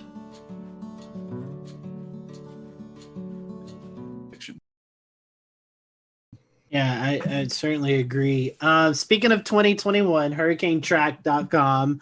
What are you looking forward to next year, Mark? Any exciting projects? I know you've this year I've been seeing you've been doing some discussions with several guys in the tropical world and doing some off-season discussions. Mm-hmm. So what's going on over at hurricanetrack.com, and what are you guys working on for next year? A lot of projects. We had a great group of people that volunteered to help out this year. That really helped our back end, and we grew the crowdfunding substantially, which was a very pleasant surprise, and especially to be able to reinvest into more equipment to do more things. Obviously I want to be able to support my family and have a career out of this, and that helps that. Since I'm independent, this is what I do for a job. But it's the way it grew and how fast it grew, and to the extent that it did, meant that we were able to afford more stuff. And we put that stuff into action, and that's what we want to keep doing. And we're definitely going to have a much stronger initiative in the off season, to the extent that we even have a new logo, a new branding. And it's my Twitter handle logo right now. I think it's on Facebook as well. Haven't changed YouTube yet. I'll have to do that. But it's like it says Hurricane Track. It says off season, but it's a winter look. It's got a snowflake instead of a hurricane, and some wintry colors. And it's funny because it was a high school kid from Illinois that designed it. I don't have time to learn Illustrator and do that. I used to do that many years ago. That's that whole idea of people helping out, man. It's incredible. So our goals, I want to have the opportunity to go out if let's assume these events happen. First of all, a really big bomb cyclone nor'easter kind of deal. Is it New England? Is it the Northeast, the Mid-Atlantic proper? I don't know. I don't care. I just want one of those. My favorite is Situate down to the Cape. Those are my favorites, to be honest with you. I want one of those. I'd like to put in an order for a big bomb cyclone, winter storm, preferably in February, a big lake effect event in Western New York, where I was last year from Syracuse up to Watertown through the Tug Hill Plateau. I know there's other areas, Cleveland, Buffalo, etc., but I really like that part of upstate New York. So I want a big lake effect event. Then a high plains blizzard, one of those bomb cyclones that moves out of the Front Range, 980 on the pressure, big comma shape out over the Great Plains. I got a good friend and colleague up in Sioux Falls, Derek Thompson, who's got a nice Mesonet truck. I'm gonna send him some cameras. He's gonna put them out. My goal is to fly into Denver, rent a vehicle, bring some cameras with me, we scatter them around South Dakota, out in the Black Hills. Nobody's ever done that. You got traffic cams and you got storm chasers, and again, they do great. But I want to stick a camera on an overpass out on Interstate 70 or something out there, and show you that blizzard from the ground, basically. And then have these pressure sensors and temperature sensors attached with it that we're working on that feeds that information in real time. That's our next big project, is that every camera box will have a Kestrel with a Raspberry Pi that feeds that live weather data. The only thing we're going to be missing is wind. We got to talk to WeatherFlow about getting some anemometers. The Arm Youngs are just too expensive, man. It's killing me, especially when people are throwing them into the bayous. But I digress. Yeah, we're going to have a big data. We're going to have 20 cameras next year, and each one of them is going to have live data with that camera. What else? Oh, then after that in May, we're going to have this big initiative to go out and put all these 20 cameras and all these sensors and the weather balloon project and have a big test during a severe weather outbreak over multiple days, sometime in May. It's not a schedule. We're going to be there from May 10th to the 15th. We're just going to wait for the pattern. And when the pattern says go, we're going to assemble the crew and drive out there. And hopefully do so mask free because the vaccines have been working. That's what we're hopeful for. To go back into that ugliness of the COVID, I mean, we can't escape that, but looking ahead to May, it actually might be a time of some big celebration. We can keep our fingers crossed that we can enjoy the weather and do so back more towards what I don't use that phrase, a new normal. I hate it. I call it the alternate universe. I want the alternate universe to be dissolved. Well, Mark, we appreciate that. Always appreciate your time with us. And we wish you the best on this off season. Hopefully you get a little downtime before the winter storms get cranked up. Agreed. We always appreciate you joining us around this part of this time of the year and kind of recapping the tropic season. I don't know how you want this. Hopefully it's not as active, or maybe you do want it active next year, but whatever you want, we hope you get it. Well, the way I look at it, if there's going to be hurricanes, I look at it like what Jack Nicholson said in A Few Good Men. And, where he said, and I'll do the phrase without the cuss word, where he says, "You want me on that wall," right? You want me there. If there's hurricanes, you want us out there. You want me, and you want the others that do this to do what we do, and the support from the social media world and the crowdfunding world allows that to happen. And my passion for the hurricanes and the extreme weather doesn't mean that I don't have empathy for the people that are affected. I absolutely do. And as long as they don't get mad at me for being passionate about what I do, you would never get angry with the firefighter who's headed off to put out the fire. Don't get angry with me that I happen to really enjoy being passionate about helping you in the end of the day. And that is to be aware, be educated, and be excited about the weather. You know what I mean? And the more excited we are, the easier it is to teach us. Definitely. So we always enjoy tracking you out there. And I know we only had Isaias this year, and I think you joined in on one of our calls that we were doing our live coverage. So we always appreciate that as well. And we hope you have a great Christmas season. You all as well. Yeah, for you those who are watching, go check out Mark's website, hurricanetrack.com. You can find out ways to help contribute to the funds there to help Mark and the crew get everything they need to get going for the tropical season, and donate to their Patreon account. And we appreciate your work out there, Mark. And once again, appreciate your time. And for you guys who are watching, thank you for watching. We hope you have a great evening, and we'll see you next time here thanks on the to Carolina the panel. Weather Group. Great.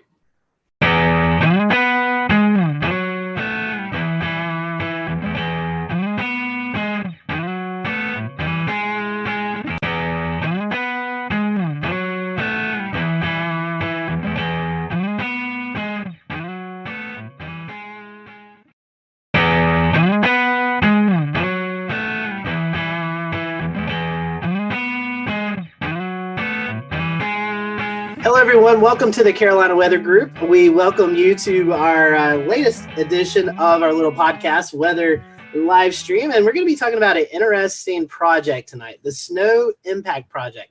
You may have heard about this project just recently released out on social media. NOAA and NASA and a lot of different entities working on better forecasting winter storms, and especially along the East Coast here where we live. That will be helpful because we know a variation in just a few miles can mean all the difference in snowfall forecasting. Tonight we have with us Lynn McMurdy.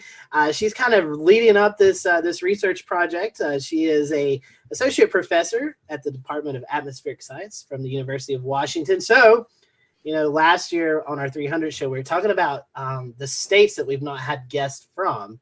So we can mark Washington off that list. So now we're down to, I think, 6 states that we've not had any guests from. So, Lynn, welcome to the show tonight. Definitely happy to have you. And I know it's a busy time as we're in the midst of this research project. So tell us a little bit about the project and maybe how it got it started and how you guys came together to get this idea and get the ball rolling, per se. Sure, happy to do that. I'm excited to be able to tell you all about it. So as you know, being a NASA project, our name of our project is an acronym because everything is acronyms with NASA. And the name is called IMPACTS, and it stands for the Investigation of Microphysics and Precipitation for Atlantic Coast Threatening Snowstorms. So in its name, it tells you a little bit about what we're doing. So I'm leading this project with I don't even know how many people I'm working with, probably hundreds. It's funded by NASA. It's a very large program that's a 5-year project. And the middle 3 years we'll be doing gathering data and gathering cases to study. And it's part of their Earth Venture Suborbital call for projects. And this means instead of NASA funding somebody's idea about satellites, this is using aircraft. So suborbital means below the orbit of the Earth. So the main way that we are performing our investigation is through aircraft observations. So what we're trying to do is, as you well know, snowstorms, which occur all winter in this part of the country, are pretty difficult to forecast. They're fairly complex systems. They consist of large cloud shields that can be as far as Florida, way up into Canada. And within those big complex cloud parts of the storm, there's narrow bands of more intense snowfall. We call them snow bands. And it's that those smaller scale features, usually near the low center of the storm itself, that we are specifically trying to investigate. We're trying to understand the processes that form the snow bands, that make how they change as a storm evolves, and why some storms have a lot of snow bands and others have like absolutely none, yet they both are producing snow. So that's kind of the science focus of it. And our observational strategy involves primarily 2 aircraft. One of them will fly high above the clouds. It's NASA's ER2. It can fly at 20 kilometers elevation, which is 68,000 feet, or twice as high as a commercial aircraft. And it has equipped with remote sensing instrumentation. So everybody's probably familiar with weather radars.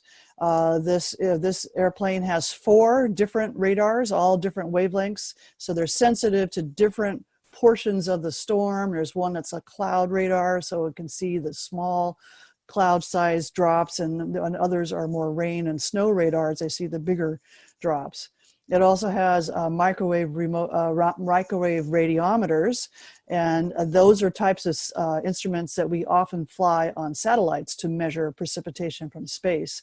So that ER2 flies above the clouds way up high and looking at the storm remotely, and underneath in coordination, observing the same portion of the storm, is the NASA's P3 Orion, and it flies inside the clouds, and it has a multitude of instrumentation, and the major ones are these cloud and precipitation probes, which actually essentially take pictures and count the sizes and the pictures of the snowflakes as they form.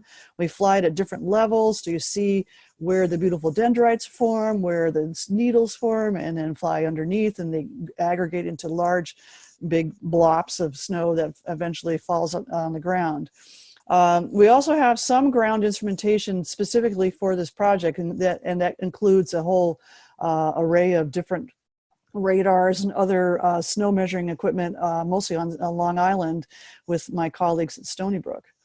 So one of the things you asked me to mention is like who's involved. So obviously I have a large crew of people involved with NASA, but the National Weather Service is also involved. They are sending up extra Raywin sondes, so we measure the profile of the atmosphere more frequently during these snowstorms. We just request them to, can you please put up some more at Albany and at their usual places. They'll add more Raywin sonde launches when we're flying, at the time periods that we're interested in. So they've been really helpful, and they're also been extremely helpful with helping my student and grad student and postdoc forecasters, trying to give them some local expertise.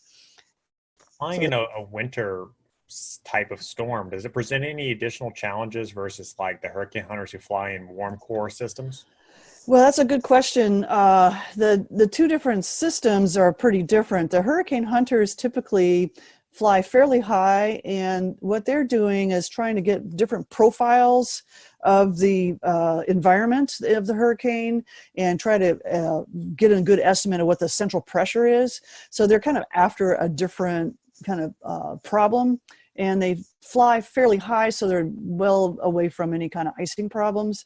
So for us flying in snowstorms in the winter, it depending, like this last case, we actually flew, it was rain on the surface, but the structure of the storm was the same. So we flew in it, but icing was an issue that we had to watch out for. I think our main challenge is getting airspace to do the maneuvers that we want to do to sample these storm systems. So, but so far, the air traffic controls have been extremely helpful and very accommodating. On our first flight, we were kind of messing around in upstate New York and Vermont, but then we wanted to go across Long Island. And when you looked at, there's these, apps called like FlightAware, you can watch where all the airplanes are. They kind of cleared out a corridor and let our plane go through. It was like, oh man, that is very, that was really great of them to do that for us. So that, even though it's challenging but we're trying to do our best to not demand too much and we do whatever they tell us to do. Is your aircraft on FlightAware? Is it something people can track when you're on these? Yeah, it is something people can track. Yeah, definitely. According to the website I found, which is a NASA website, it's November 806 NA and November 809 NA. So I just couldn't remember where the N and the NA were. So we like to make it difficult in aviation. Yeah. So. Cool. These airplanes, especially NASA flies a lot. So does NOAA, and my colleagues who get National Science Foundation funds can also request the NOAA or NASA flights, and so they've very experienced crew in field campaigns like this. And each one has its unique way of doing operations. I think. We're not doing anything really clever, fancy, different, and never been done before. And a lot of our instrumentation has been used in many other projects. And in some ways that's good. It's kind of less risky. And we'll get good data right away. And so it's, banking on the experience from other campaigns. So I know specifically the focus of this project is for snow bands, but does some of this data also feed into freezing rain and sleet forecasts as well? It might, yes. I think what we're doing at this stage is we're first looking for any storm we can find. The banded structures can result in different things at the surface. The bands form aloft, so at those levels, that's always below freezing. And then the structure at the very lowest levels, the airplanes can't, observe because you're going to crash them because you're flying so close to the surface. So if it happens to be a situation where there's pre-existing cold air down at the surface and that happens to turn into freezing rain instead of snow because it's warmer aloft, then yes, we will inform that. So I've told others that snow bands are our wish list are the main thing we want to get for. But if the storm happens to be warmer than your usual winter storm, the structures are similar and we can still learn the science of what makes those structures. Why does it organize in these narrow bands that are maybe related to the low pressure center deepening or maybe not. There's different hypotheses that we're testing, and we can test them with a variety of storms, including ones that have freezing rain and things like that. Lynn, just off the cusp thinking, this may, correct me if I'm wrong, may be able to help predict or maybe forecast where we could actually see those intense bands set up where we see thunder snow. Is that? Oh, that would be, thanks for mentioning the thunder snow, because for this year on the ER2, we do have an instrument that measures the electric field, which then relates to lightning. So if thunder snow happens to occur, we will actually learn some really fascinating stuff. They've never flown this instrument in situations where in winter storms. So you're correct that one of the applications of the data that we're collecting should help us improve forecasting in a variety of ways. The first way is first we will understand the processes much better. So the science will elevate our knowledge base.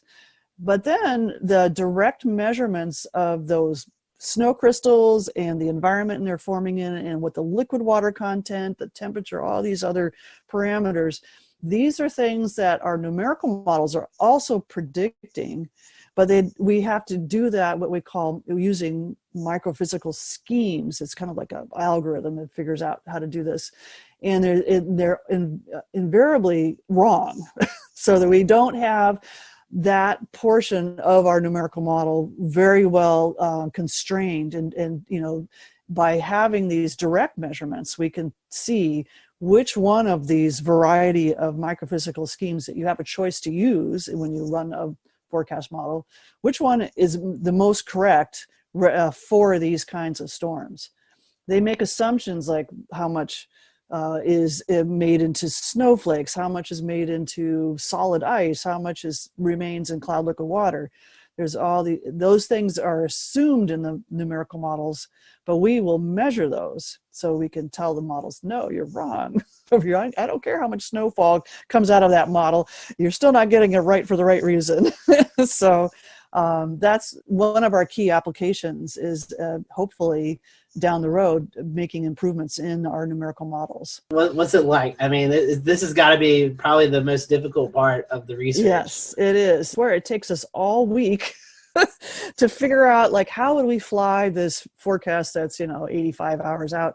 So far, everything's gone great. We've been lucky, but we haven't flown a lot of cases yet. As you know, it's been kind of a quiet winter, but maybe that's a good thing. So we will be back again next year, and we hope for a really active year, and we'll really know how to go about this. So this is, even if we don't fly a lot this year, we'll have learned a lot. We will have gotten pretty good data, and we're ready for a better year in the next two.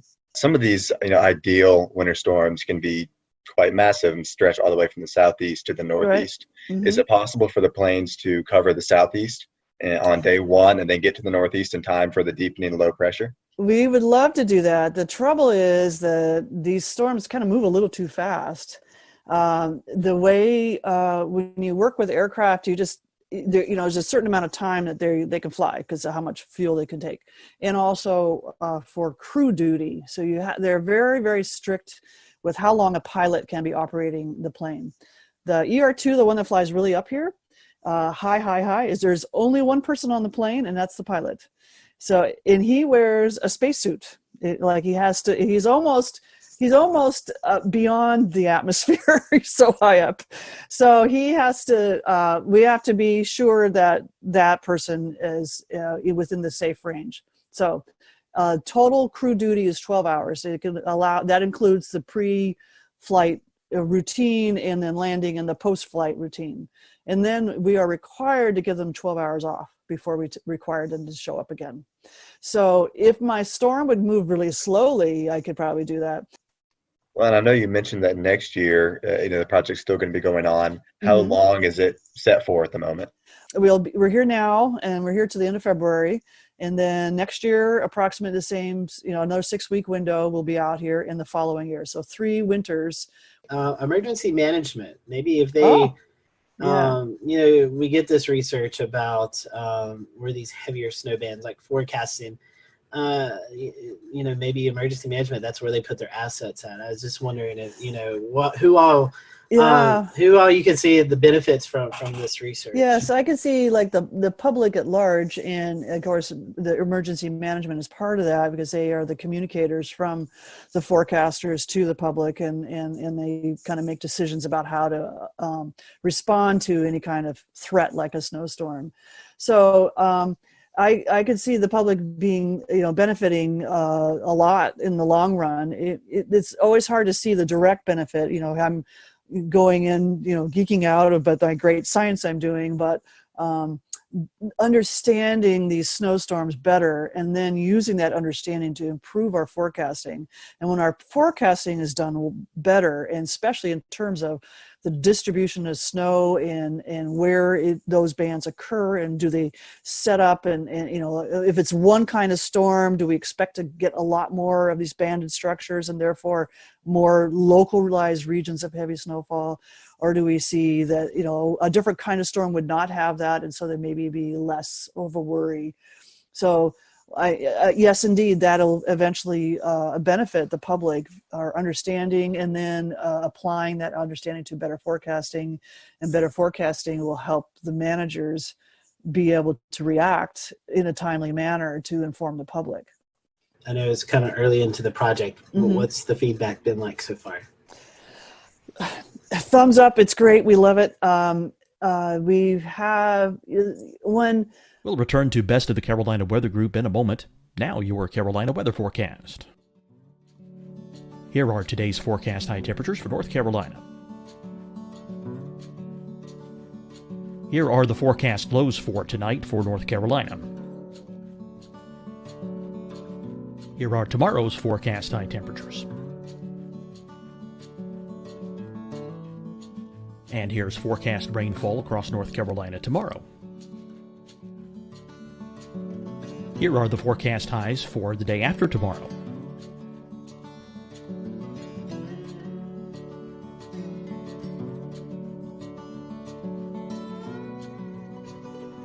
And here's the forecast rainfall across North Carolina for the day after tomorrow. This is the total rainfall forecast across North Carolina for the next 3 days. Here's the severe thunderstorm outlook for today from the Storm Prediction Center.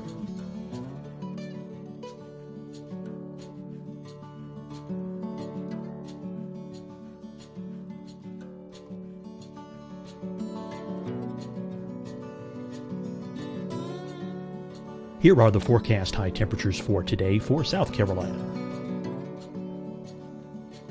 Here are the low temperatures for today for South Carolina. Here's the probability of precipitation forecast across South Carolina today. And here are the rain chances across South Carolina tonight. Here are tomorrow's forecast highs across South Carolina. Here are the forecast low temperatures for tomorrow for South Carolina. And here is the probability of precipitation across South Carolina tomorrow. Here's the precipitation chances across South Carolina tomorrow night. Here are the forecast highs for the day after tomorrow in South Carolina. Here are the forecast low temperatures across South Carolina for the day after tomorrow. And here are the rain chances across South Carolina for the day after tomorrow. And South Carolina's probability of precipitation for that night. Here's the Storm Prediction Center's severe thunderstorm outlook across South Carolina for today through tonight. Here's the Storm Prediction Center's severe thunderstorm outlook across South Carolina for tomorrow and tomorrow night. And here's the Storm Prediction Center's severe thunderstorm outlook across South Carolina for the day after tomorrow through that night. Here's the severe thunderstorm outlook for today from the Storm Prediction Center.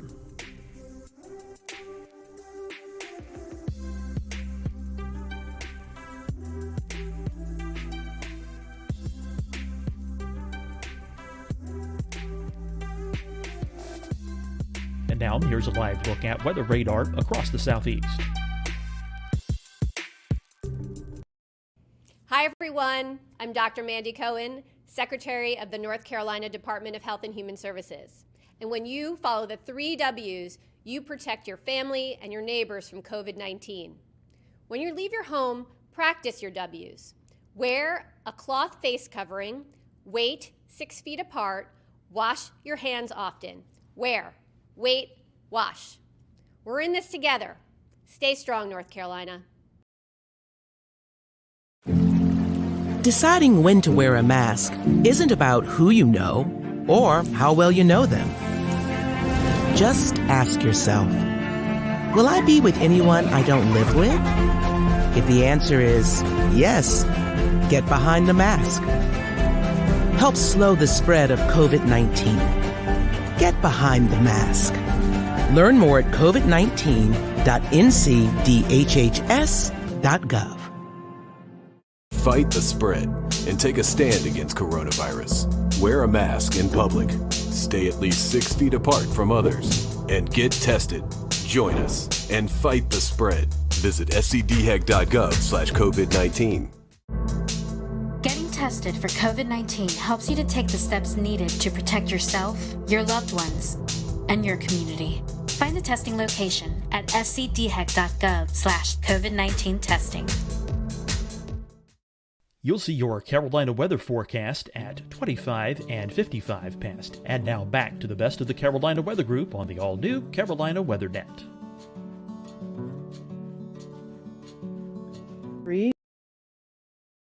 Are kind of finicky and difficult instruments, so some of them have not been operating at the top as they could be. So that's some of the feedback. We're trying to correct some problems or fix an instrument or two.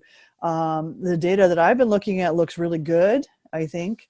What you kind of is exciting is you look at it and go, I don't know what's going on. When you have that kind of reaction, that's actually a good thing, because it means you're going to learn something new. So I'm excited about that. So far, I think everything we've collected really high quality data. We haven't lost anything. Like sometimes, your biggest worry is like somebody forgot to flip the switch and it didn't record. Like, oh no, don't do that. so far, everybody knows what to do. They got all the switches turned on. Everything's good. And so far it looks great. So we just need more storms. That's all I need. Well, we need some more storms too. We're hoping. I know. We all need more storms. We need some more storms too. Well, Lynn, it's been a fantastic discussion. I'm going to go ahead and close out. So everyone, thanks for watching the Carolina Weather Group. We hope you've enjoyed this discussion. Lynn, I want to ask you, if you don't mind, if people want to follow along with the project, I know you have some social media platforms they can follow. How can they do that? Boy, I should have wrote this down. So the one I know for sure is our Twitter account, which is at snow with a capital S and then impacts, IMPACTS. Awesome. We follow here on the Carolina Weather Group, and I personally follow the Snow Impacts on Twitter. So get some great information there. You get some behind the scenes photos and things like that. So Lynn, thanks so much for joining us. We want to thank you for watching the Carolina Weather Group, and we will see you on our next episode.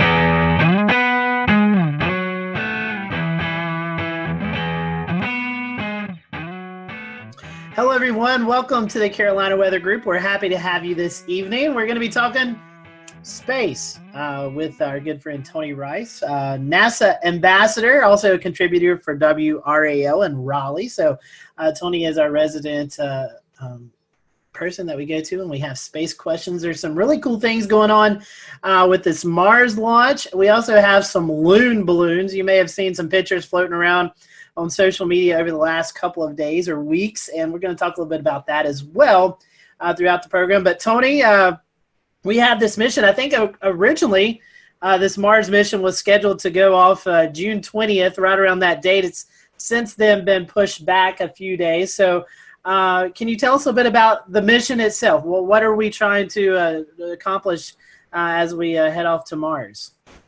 So this is was originally called the Mars 2020 rover, and it's a follow-on to the Mars rover you would know as Curiosity. So it's about the size of a minivan, a little bit smaller than that. And its purpose is to go out there and find basically what happened to Mars. It's going to work in concert with obviously Curiosity and all the other assets that are out there at Mars, the orbiters that are studying the atmosphere, that are taking those fantastic pictures that we see of Mars. But it's a very similar rover to Curiosity. It's using the same spacecraft bus. And that's the body of the spacecraft, the wheels, the mobility system, all the computers, all the communication systems. But the real exciting thing about these spacecraft and about these missions are the instruments. So I think of this as like Curiosity 2.0.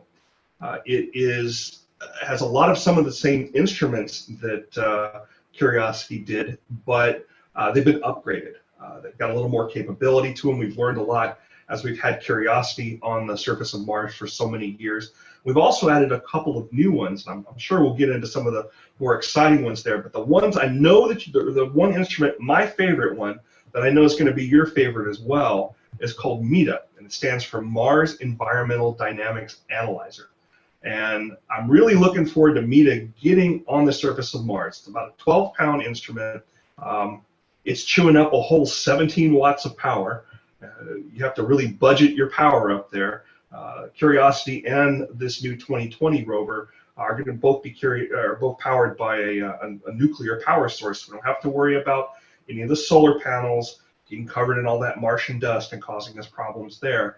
But the deal with MEDA is it's going to be capturing information about air temperature, ground temperature, radiation. We've got a dust sensor that's on there as well, so we can help study those dust storms.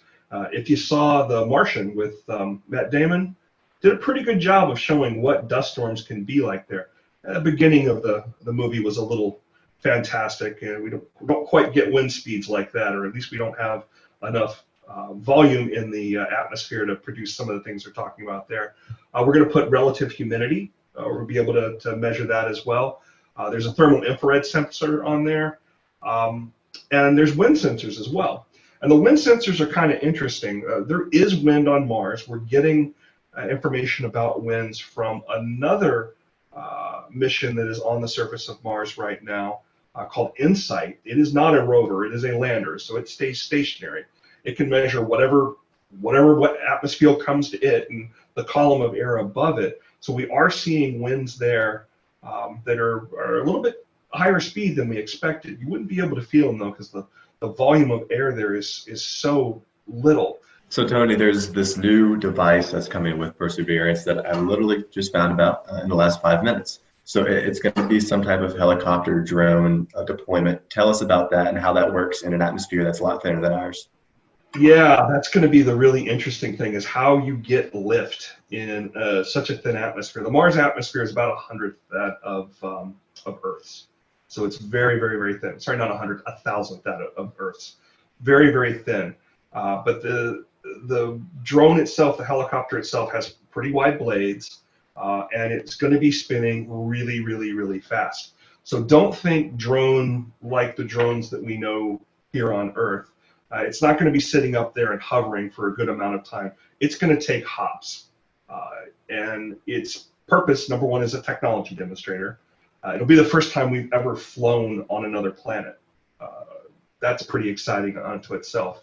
But it's not just a technology demonstrator. It's going to be providing valuable information to the team that is driving this rover. And yes, there are rover drivers. They sit in California. They're sitting at home right now because they're able to VPN in and talk to the rover that way. But their technical term, or their technical title, is rover planners. So they're doing exactly that. They're planning what drives need to occur during that day to put the rover in a position to do the science. So this helicopter is going to help out with that a little bit. It's mounted on the underside of the rover. So after the rover lands and everything's checked out, the rover will deploy the helicopter. We'll drive off of it, and then we'll be able to take the helicopter off and move it about. It's going to serve as a form of scout for the geologists. It's going to help us move ahead and make some good decisions about where to move the rover to in order to do some good science. Now, Tony, I have a question as far as, like, I've always wondered the signal, right? So these are being operated remote control a lot of the time. So I know there's some automated processes on site that the rovers would do to correct maybe a rock in the way or something. But how long does the signal take to get to the rover as you're steering it? Now, the radio waves travel at the same speed of light, or I mean, what's the difference in right at light speed? How much time?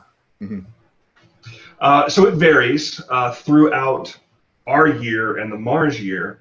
Mars year is roughly about 18 months. So it's anywhere from about 10 minutes to more than 30 minutes. So when I mentioned somebody that's driving the rover, you might have this picture in your head of a steering wheel and a gas and a brake. Absolutely not that. It's sending commands for the rover to act on at a later date. Another function of this robot is that it's going to be collecting samples on the surface and to be later taken back to Earth and studied here. How will that work? How is it going to get back to Earth? To be determined. So there is going to be a caching capability where samples that are first studied by Curiosity are going to be packaged in a way that they can be picked up at a later date and brought back to Earth. We're not quite ready to put boots on Mars yet. That's a goal, but it's a goal that's pretty far into the future. As a step between now and putting boots on Mars, a robotic mission that could pick up those cache samples and bring them back. Why not just go and pick up random samples and bring them back? Why bring these that have been studied by the Perseverance rover, by the 2020 rover? To be able to do additional study on something that's already been studied by a robot is just going to give us a ton of information that we can apply to other studies that have been going on there for years and years. I mean, on back into the Viking days, back in the 70s. So that's why it's being done that way. How it's actually going to happen, there's a lot of different ideas about that. One of the biggest challenges there is how you have enough energy to launch from Mars and get back to Earth. How do you do that? And there's different theories on how that might happen. Do you bring enough fuel with you to be able to get back? Do you use the Martian soil as a source for energy and construct fuel that way? Lots of different ideas. It's being worked on, but step one is to gather those samples and leave them behind so that they can be returned. In our relentless pursuit for life on other planets, we look at water and potential for water. We've seen pictures of icing on the poles, a type of icing, not as we would know it, but what is the evidence for water on Mars, and maybe some of the past evidence that shows you there could have been water flowing? Has there been anything presented in some of the latest information? Yeah, that's a great question. And the icing that you're seeing on the poles happens every Martian winter. And you can actually see it with a backyard telescope if you look at the right time. We see it on both the North and the South Pole. What you're seeing there is actually CO2 ice. It's actually carbon dioxide. And the poles get, those ice caps on the poles, they get larger and they get smaller according to the season. And we can see that in Curiosity's air pressure sensors. As that carbon dioxide transfers from a solid phase into a gas phase, it adds to the atmosphere. And we'll see atmospheric pressure go up during the summer months. And then it precipitates down, actually snows, dry ice on the poles during the winter months when it gets colder. Mars has seasons because it has an axial tilt, just as Earth has an axial tilt. It's very, very similar. But as far as evidence for water is concerned, it's really in the geology. The geology is, it tells us the story of what happened in the past on Mars. Where we landed Curiosity was an area that was formerly the bottom of a large river system. It was at the bottom of an alluvial fan, and that's kind of a funnel-shaped pattern. If you've ever seen satellite photos, color satellite photos of the Mississippi River Delta as it dumps out into the Gulf of Mexico, you see that triangle. That's all that sediment that's been collected up along the Mississippi River. Well, that's the Martian version of, or we landed on the Martian version of that. It's all dry there now. We're not seeing evidence of liquid water, but we're seeing the geologic evidence of it. So one of the very first photos that came back from Curiosity after it landed was of these rounded pebbles. Well, those don't form round. Those are rounded as a part of a water process that's picking up and moving them along and rounding them off. And we found lots and lots of that. So through study of the geology and the chemistry of those rocks as well, that's what told us that it was fresh water, determined that the area that Curiosity landed in was probably about knee-deep in water a couple million years ago. The idea that Mars was once a very different place and a lot wetter and perhaps a lot greener, that is one of the things that Curiosity found pretty quickly after its landing time. Tony, looking at some of the points here for the mission, two of them kind of really piqued my interest. It says this is the first leg of a round trip to Mars, and then after that, it's also talking about how this could actually pave the way for future human missions to the moon and to Mars. Can you tell us a little bit about that? Well, every time we put something on another planet, we learn a lot about it, and the road to putting boots on Mars, it's a long one. But even what we're planning on doing around the moon, coming up with the Artemis mission, is going to teach us a lot about that. Being able to live potentially off some of the resources on the moon will teach us a lot about that. We got to really understand the chemistry and the makeup of the Martian surface to be able to have people live there. I think that's really interesting. You know, we've always heard about people going to Mars, but this actually could be some small steps for that. And I also seen there's going to be like 19 cameras on this that we're going to be able to kind of follow along with the mission. Yeah, there's a bunch of HD cameras on Curiosity. We got even more on Perseverance. And I've mentioned the name a couple of times. I need to tell you the story about Perseverance. So for the longest time, it was called the Mars 2020 rover. NASA's really terrible at naming things. You give NASA engineers and scientists the opportunity to name something, and they're going to give it an acronym. They're going to give it something boring. You know, maybe it'll be a backronym that actually spells something that you can pronounce. But the cool names, those always come from the kids. So Curiosity was named by a little girl in Iowa, who by the time it launched, she was a lot older than that. She actually went on to be, I believe, an environmental scientist. So she got a lot out of that experience. Perseverance was named by a young man up in Northern Virginia, and I was on the team that helped review a lot of the submissions that came in. They had to come up with a name, and they had to come up with a couple of paragraphs about why they chose that. And I can't recall if I read so many of them. I can't recall if Perseverance was among that. But some of the ones I read were pretty out there. I'm glad they picked Perseverance. We tend to call it Percy, so if you hear talking about the Percy rover, that's what we're talking about. Speaking of Mars, I know you run a Mars weather page on Twitter. I know you kind of keep up with some of the stuff, so we thought it'd be kind of cool to tie in Mars weather, your Twitter page. What all you monitor, how you get that information, how do you provide Mars weather forecasts and observations? So we don't forecast yet. We're hoping to have enough data here one day that we can start having a forecasting product. We'll certainly need something like that once we get those boots on Mars.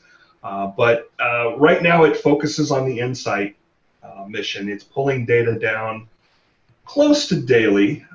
There's a lot of data that has to come down, and unfortunately the weather data sometimes gets pushed to the back if there's images or things like that that the science team needs right away, especially when we were working with InSight trying to get a temperature probe to finally be pushed into the Martian soil there. I think everybody that's ever put a spade into the ground in the Carolinas knows what that clay's like. So it was dealing with some of that same problem up on Mars. Those images that were helping them understand that problem, those took precedent. But anyway, we do see data come down from InSight, and that is delivered through the same mechanism that all those pictures are delivered through. It's called the Deep Space Network. Generally, most of these, both the rovers and this InSight mission, have the ability to communicate straight back to Earth, but they don't tend to do that.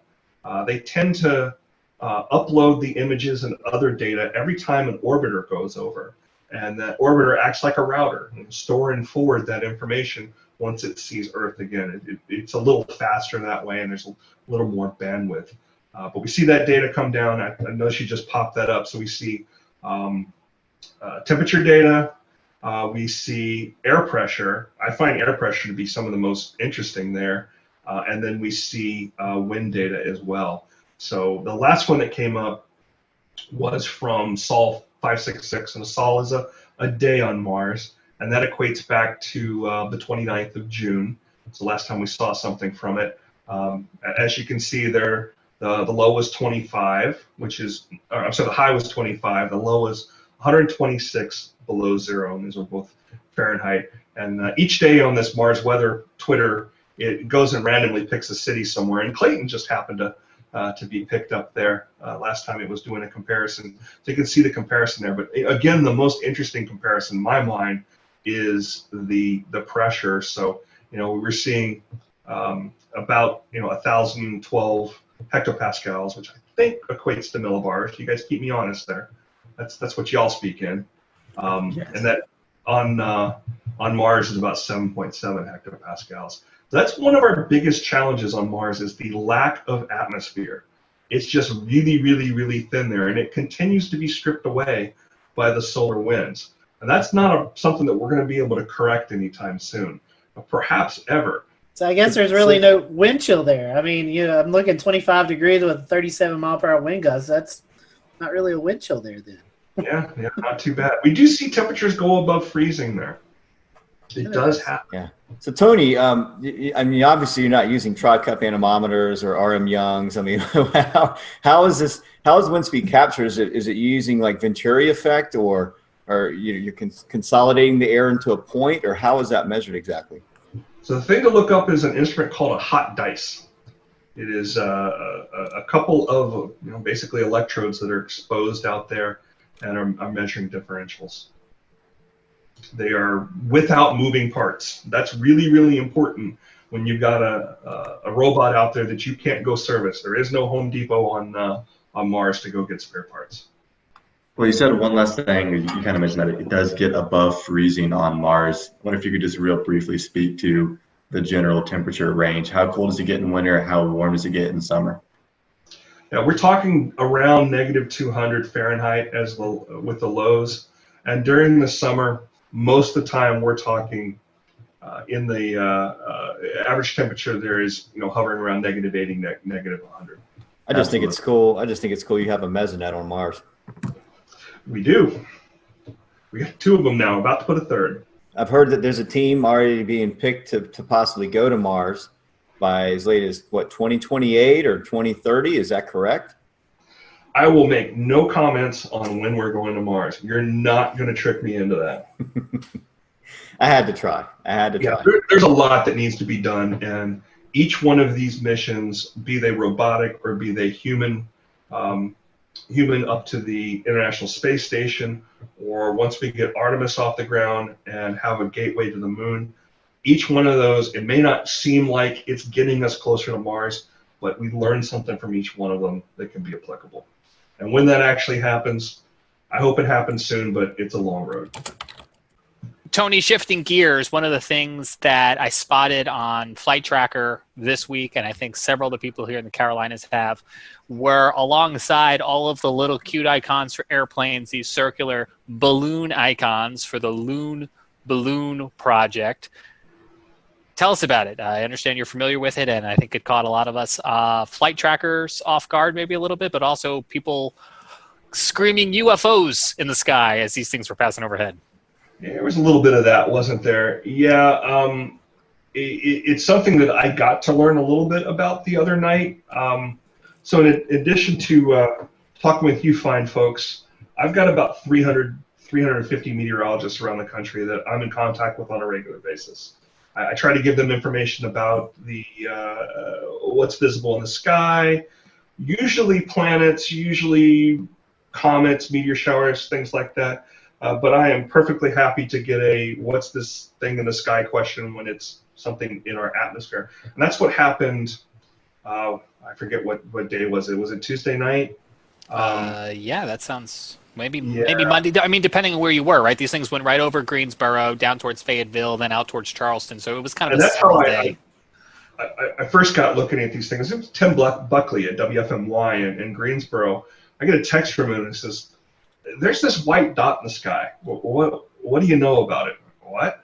And I looked at it and immediately thought it was a balloon. Unmoving white dot in the sky, especially that high up, is going to tend to be a balloon. It's so high up it doesn't appear to be moving at all. And these balloons are operating with between 50,000 and 60,000 feet.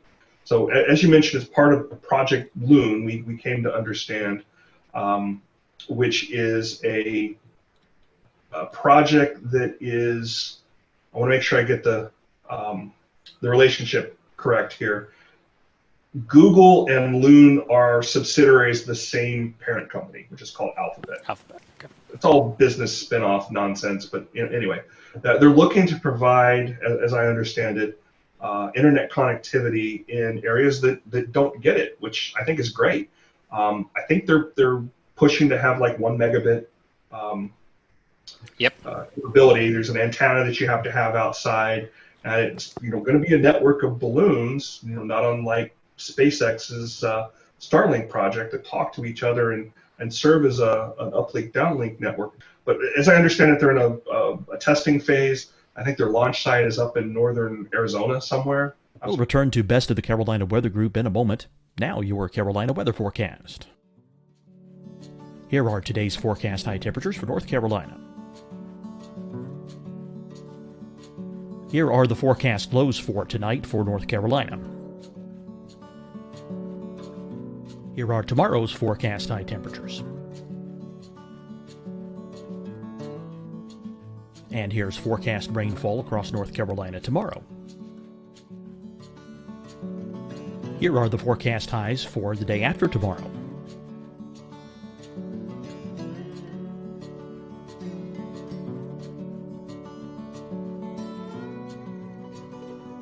And here's the forecast rainfall across North Carolina for the day after tomorrow. This is the total rainfall forecast across North Carolina for the next 3 days. Here's the severe thunderstorm outlook for today from the Storm Prediction Center.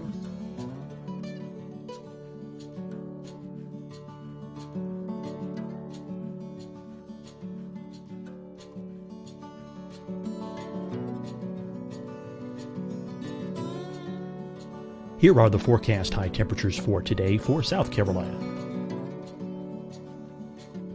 Here are the low temperatures for today for South Carolina. Here's the probability of precipitation forecast across South Carolina today. And here are the rain chances across South Carolina tonight. Here are tomorrow's forecast highs across South Carolina. Here are the forecast low temperatures for tomorrow for South Carolina. And here is the probability of precipitation across South Carolina tomorrow. Here's the precipitation chances across South Carolina tomorrow night. Here are the forecast highs for the day after tomorrow in South Carolina. Here are the forecast low temperatures across South Carolina for the day after tomorrow. And here are the rain chances across South Carolina for the day after tomorrow. And South Carolina's probability of precipitation for that night. Here's the Storm Prediction Center's severe thunderstorm outlook across South Carolina for today through tonight. Here's the Storm Prediction Center's severe thunderstorm outlook across South Carolina for tomorrow and tomorrow night. And here's the Storm Prediction Center's severe thunderstorm outlook across South Carolina for the day after tomorrow through that night. Here's the severe thunderstorm outlook for today from the Storm Prediction Center.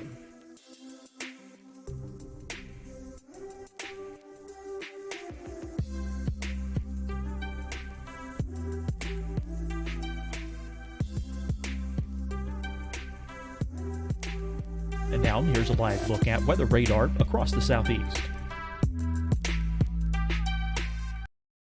Hi, everyone. I'm Dr. Mandy Cohen, Secretary of the North Carolina Department of Health and Human Services.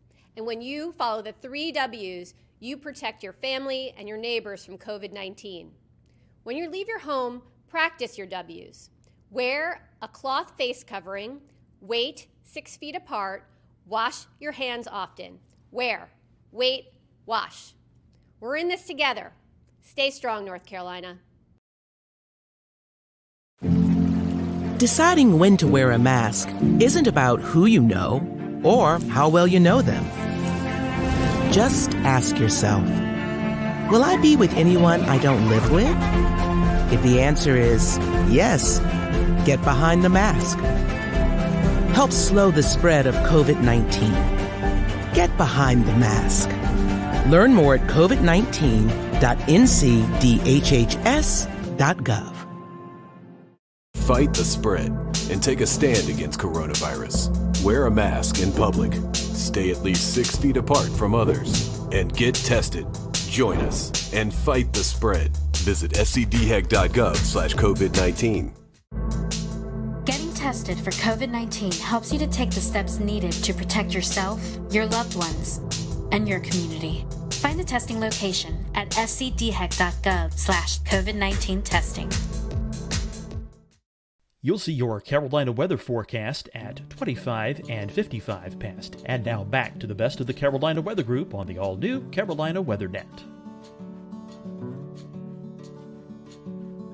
These particular balloons that floated over the Carolinas, there was 4 that were visible here around the Triangle area, and up in the Triad around Greensboro, they were visible there as well. If you think about 50,000 feet, and you think about that circle that you draw around something like that, it's visible for a good amount of space. So we dug into it. It's funny that you saw it on flight radar first, because everybody else saw it in the sky first. You know, we go outside from time to time. We didn't get the direct overhead pass here in Charlotte. Yeah, you did have one float a little bit near you. There was one that went on out over Asheboro and Asheville, out over Cherokee, and ended up in Alabama the last time I saw it. But the ones that we saw around Greensboro, as I understand them, they floated out directly south off the coast of Charleston and ultimately Jacksonville. But I went and looked just out of curiosity. Once I found out that they were trackable through flight radar, wrote a little script that went up to use one of the APIs of one of those radar tracking sites, or those flight tracking sites. I found 32 of them around the world. Wow. I found actually 33 over Australia, the Congo, Kenya, Zambia, Peru. I'm looking at my list here right now. There's a bunch out east of Madagascar and one off Peru. And then we had the couple here that had floated down from Canada, down across Ohio, West Virginia, and into the Carolinas. Right, yeah. They could be pretty scary if you don't know what they are. I had one other question, and then it sounds like Shay has one too. I'm curious, Tony, in your reading, besides the application of using them to provide internet to rural places that maybe aren't tethered on the ground, have you seen any discussion of an application to use them in storm response when a network might be wiped out due to a natural disaster? I believe they actually used them for that purpose after, I want to say it was in 2017, but with that pair of storms that went over Puerto Rico. They did some releases from Puerto Rico. If you go on one of the flight tracking websites, I think it might have been Flight Radar 24, don't quote me on that, but there's a blog post on there about them tracking many of these things during some of those storm responses. And providing that kind of connectivity to folks that, you know, they may not have power, but they probably have a way to charge phones. They figured out how to do that. It takes a little while to get that infrastructure back up for cellular service. So being able to do that with a balloon is pretty incredible. Yeah, I would agree with that, Tony. I know that some of our Mets with WeatherFlow, we met and talked about it several years ago when Google was partnering with them. Now they're partnered with HAPS Mobile, and they provide LTE connectivity to these countries, these third world countries. There are other countries that lose connectivity during natural disasters. Peru, 2019 was a prime example of where Project Loon was utilized to get LTE connectivity for authorities to get their internet settings back up and for folks to get some LTE receptions on their phones and whatnot. So it's pretty interesting. I didn't know that there were that many balloons, but I know that they started this off back in 2013, where they did their first test flight around the world. So things have kind of progressed over time. Do you see this as being a permanent solution? I don't know. Not my area of expertise, but I think it's great that we're able to provide that kind of functionality there. One concern I've got, though, is that these things are helium-based. And helium is something that is in short supply right now. I mean, if you were to go to one of the party stores and try to get helium balloons, you probably couldn't do it. Helium is a very important gas in the space industry. It's used for cleanly purging cylinders and spheres and things like that. So we need it for lots of different things. I hope they can find another lifting gas other than helium, because it is a neat and useful project. But I hope they don't use up too much helium doing it. One other thought on it too is, while we're up there hanging around for days and days at a time at 50, 60,000 feet, sure would be nice to get some weather instruments up there too, some atmospheric instruments, and be able to send some of that data down from that close to the stratosphere. Sure, I know Boeing's doing that with the unmanned craft that flies for weeks and months at a time on solar energy. And I think when I read on Loon's website that they have their partnership with HAPS Mobile, they have test flight. They've done all their they've rolled out their new unmanned craft that goes out. So that may be the solution to what they're looking for. Instead of having balloons anymore, they're going to have unmanned planes going up that just circle around. We've lost a lot of data from the grounding of commercial airliners too during the COVID situation. It's amazing how much data we were getting from those. That's closer to 30,000 feet, but it really filled in a lot of those gaps the radio sondes were providing. In the past, we've talked about the radio sondes that you just mentioned. Could you maybe compare and contrast these Loon balloons with a typical weather balloon, because they have very different lifetimes, obviously, and different purposes? Different lifetimes, quite a bit larger, and if you find the images of the Loon launch site, I was looking at that the other day. They got some permanent structures out there, and they're building some larger ones as well, just to be able to handle launching these things, because they are so significantly large. And they do get much bigger as they go up into the atmosphere and the air pressure goes down. So most folks that I saw report them or share pictures of them describe them as looking like big jellyfish. It's a kind of a silvery looking material, very, very large. It's not as spherical as a weather balloon looks. Those are, you guys are the experts here. I think they're made of some sort of a latex material, but it's very opaque. Where these are almost like translucent appearance. They're much, much larger, and the volume of lifting gases that they put in there is very, very different too. So the Loons don't explode at 70,000, or they aren't even meant to necessarily go up to 100,000 feet like a typical weather balloon. They aren't. They hang out between 50,000 to 60,000 feet. Right. I think a lot of what the research is doing right now is to understand how the steering winds up there work, how viable this is to provide, how wide a coverage that they can provide, how the jet stream changes in the jet stream and other things like that are going to affect their coverage. It'll be interesting to see what comes out of it. And as you mentioned, we can go on these flight tracking websites and look at them. If you go in and you enter HBAL and a 3-digit number, you might just find one. Well, Tony, we certainly appreciate you being with us tonight to talk about the Mars mission and the Loon balloons, and we definitely appreciate your time. If folks want to follow you again on Twitter, how can they do that? So my personal account is RTP Hokie, Hokie. And if you are interested in Mars weather, the Mars WX report. You can also find you on WRAL as a contributor and the Weather Brains, right? You're still doing the recorded version? Still doing the recorded version. It's every Monday night we're putting that out, and I try to put something different out every week that's usually space related. Every once in a while we'll add in some other weathery stuff in there too.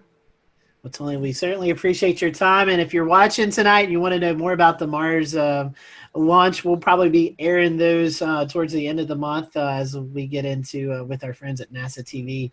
I'm sure we'll be doing some more events surrounded by that mission and that launch. So stay tuned with that. And we appreciate you watching the Carolina Weather Group. Until next time, we hope you have a great evening. And we'll see you on the next Carolina Weather Group episode.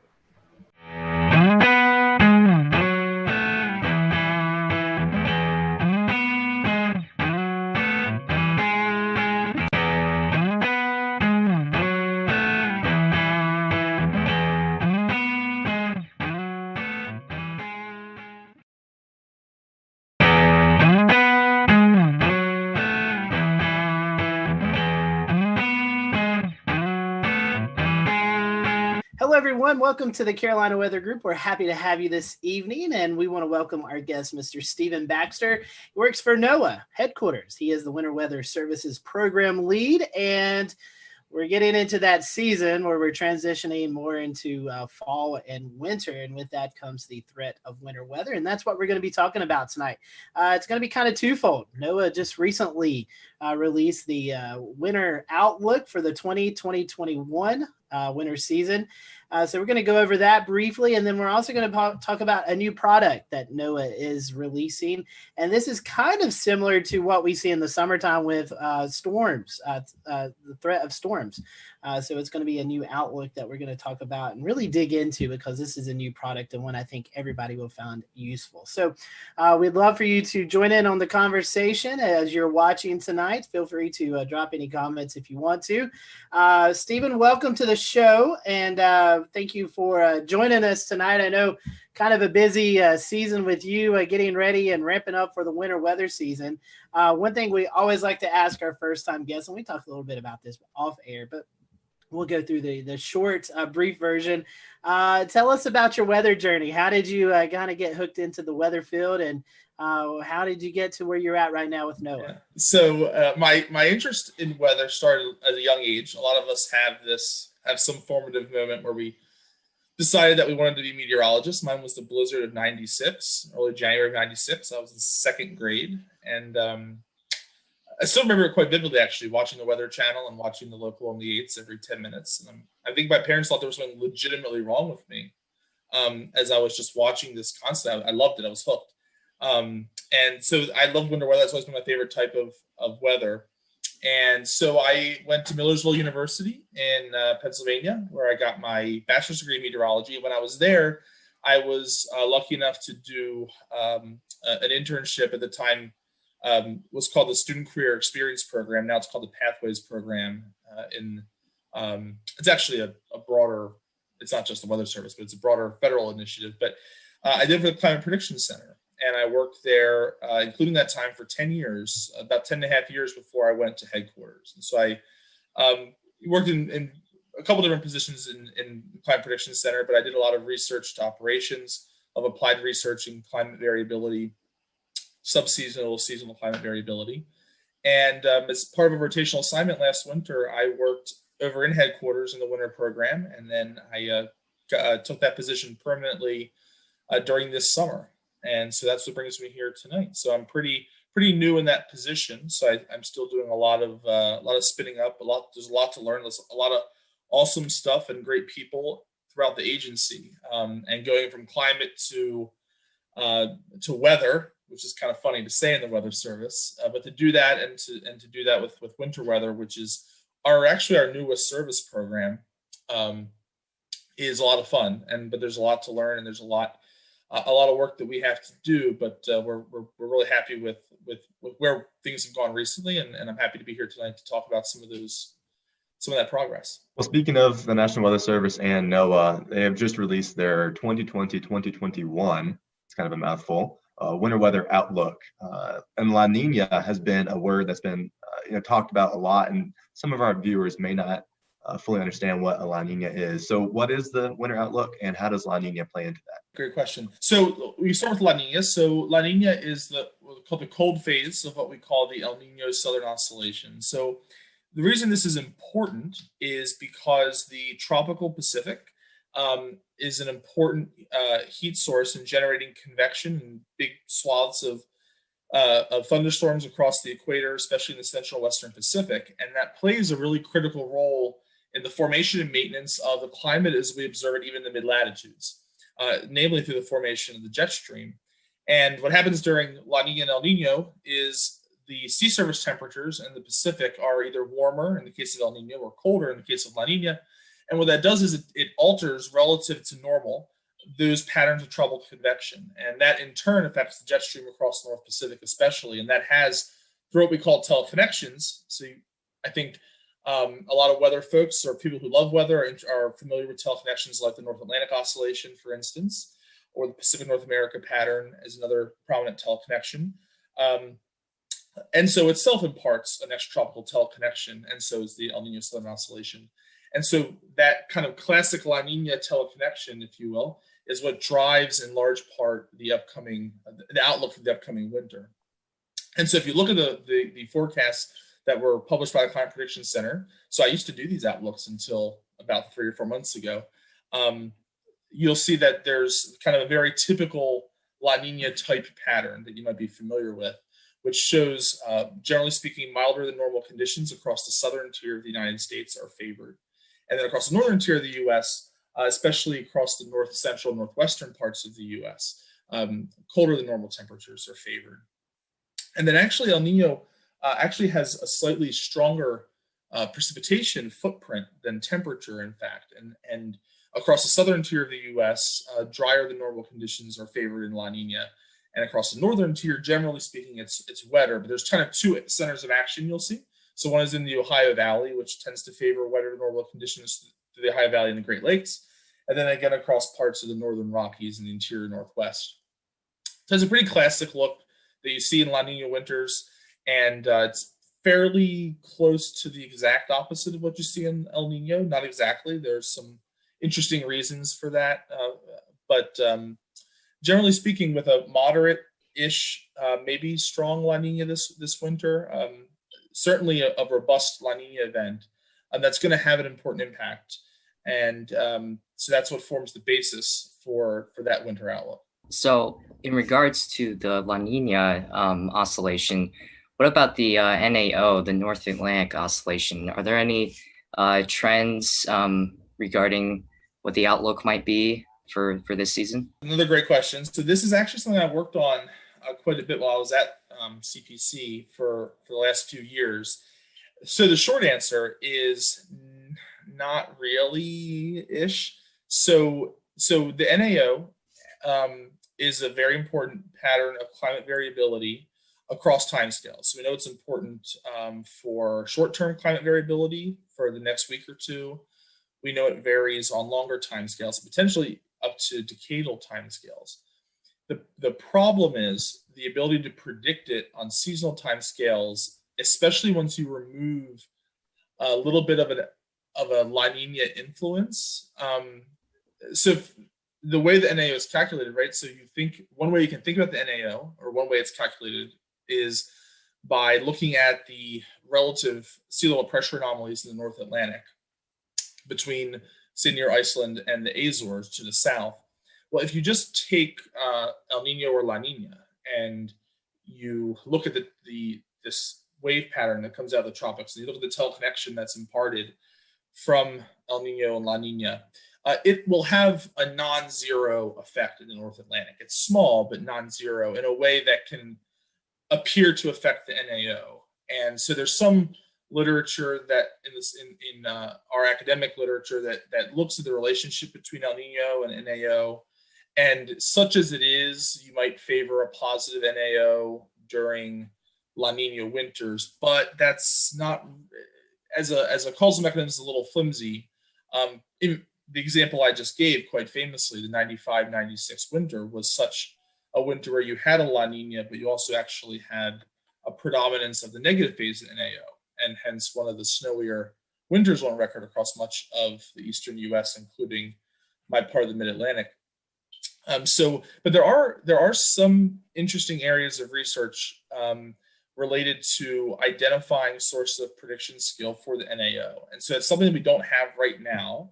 But I'm hopeful that in coming years, we'll be able to talk more explicitly about the seasonal tendencies of the NAO, or sometimes it's couched in its kind of its sister oscillation called the Arctic oscillation, the AO, which is kind of more of a hemispheric look. They're just kind of derived slightly differently, but capture the same, in essence, the same phenomenon. So I'm hopeful that in future years we'll be able to say something more specific about these patterns of mid-latitude variability. Unfortunately, in this winter outlook, and what we're comfortable imparting in the current outlooks from the state of the science, wouldn't really support that right quite yet. But it's a good question. It's something that we think a lot about. If I was approaching from the general public and I wanted to take a look at the 4 different colors that were available that represented the outlook. Can you tell me a little bit about what those colors mean and how were they decided? In the case of the winter storm outlook, there's a few different, we added an 80% this year. So there's a less than 10% chance, which won't show up as any color. There's 10 to 30, 30 to 50, and 50 to 80, and then there's in excess of 80%. And so that's the probability of exceeding that local watch warning criteria. Now, how do we come up with this? And so in that sense, those are meant to just kind of fairly easily communicate what the relevant risks are. We can think of 50% as kind of being, roughly speaking, the criteria for a watch. So if it's more likely than not, that would favor a watch. Now, also, it's important to mention that this doesn't take the place of or totally inform watches, because as we're moving towards consistent forecasts across the agency, the other aspect that we're working with is to also improve the impacts-based nature of watches and warnings.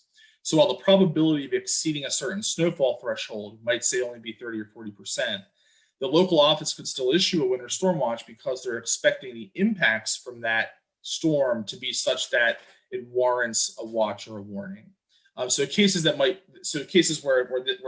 this gets a little slippery are where you have mixed precipitation, where you have sub-warning criteria in both snow and ice, situations where shoulder seasons, and we saw some examples of this earlier this year, especially in the Central Rockies, where snowfall events that are early in the season with foliage still in the trees, and so snow load and power outages are more of a concern. You might issue watches and warnings for lower snow accumulation criteria because of the increased impacts. And then a classic example here in the East is timing is very important.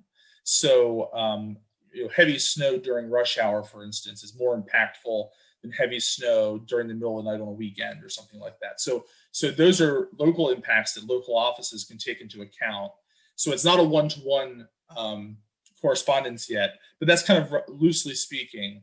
50% is where, all things being equal, you would start to think about you would issue the watch, because that's where we're saying it's based on the reliable probabilistic guidance. It's more likely than not, so it's worth issuing the watch. But that can be modified by the local office's take on the expected impacts of the storm.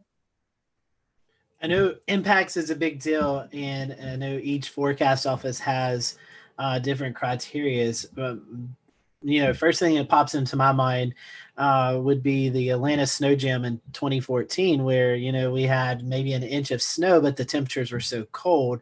So it seems like this product that you guys are releasing is really more based on impacts and how it impacts the general public, emergency management, and things like that, than it is maybe about this set range of you're going to get this much snowfall. That's right. So there's another product that is a very nice complement to this that's been operationally implemented this year, which is the Winter Storm Severity Index. And so what that does is it has criteria, but it's a much more complex and dynamic criteria to better account for some of these impacts. And so in that framework, where you have, and so what it's doing is it's screening the official forecasts from the National Digital Forecast Database. So the local offices are submitting their official forecasts. It's using those forecasts, applying climatology, applying different algorithms to assess different impacts, including snow amount, snow load, ice accumulation, ice impacts, among other things. And it's doing that to get an idea for those impacts, including things like flash freeze, blowing snow. And so using those two together, and as in fact, the vision of the program is kind of an eventual merger of those two products along the lines of what you were saying. So right now, the Winter Storm Outlook is grounded in the very objective kind of criteria-driven realm. The Winter Storm Severity Index is still deterministic, so we're not using probability information yet. It's just using the deterministic forecast from the local offices, but it's applying it in an impacts-based context. So our long-term goal is to get to a place where we have a probabilistic Winter Storm Severity Index that will in turn inform the Winter Storm Outlook, so that the Winter Storm Outlook today, being just the probability of exceeding a fixed snow or ice accumulation threshold, will eventually be the probability of exceeding moderate or severe impacts. impacts being defined, being kind of regionally varying and defined in a much more nuanced fashion. And so it's those two products right now that are a nice complement that we eventually want to see kind of come together and form the basis of these kind of consistent, collaborated, and probabilistic products across the agency. I think a lot of people hear outlooks and they are thinking of the Storm Prediction Center outlooks for severe weather that they might be familiar with. How might these new experimental outlooks compare to those? So they might be, they are potentially similar in that they're probabilistic. They're giving a probability of. We'll return to Best of the Carolina Weather Group in a moment. Now your Carolina weather forecast. Here are today's forecast high temperatures for North Carolina. Here are the forecast lows for tonight for North Carolina. Here are tomorrow's forecast high temperatures. And here's forecast rainfall across North Carolina tomorrow. Here are the forecast highs for the day after tomorrow.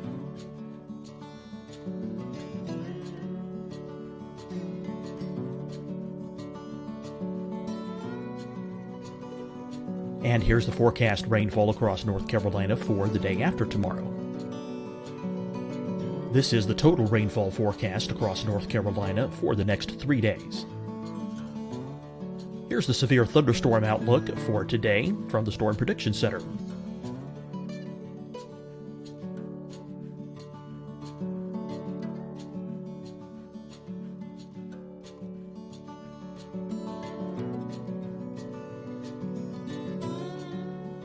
Here are the forecast high temperatures for today for South Carolina. Here are the low temperatures for today for South Carolina. Here's the probability of precipitation forecast across South Carolina today. And here are the rain chances across South Carolina tonight. Here are tomorrow's forecast highs across South Carolina. Here are the forecast low temperatures for tomorrow for South Carolina. And here is the probability of precipitation across South Carolina tomorrow. Here's the precipitation chances across South Carolina tomorrow night. Here are the forecast highs for the day after tomorrow in South Carolina. Here are the forecast low temperatures across South Carolina for the day after tomorrow. And here are the rain chances across South Carolina for the day after tomorrow. And South Carolina's probability of precipitation for that night.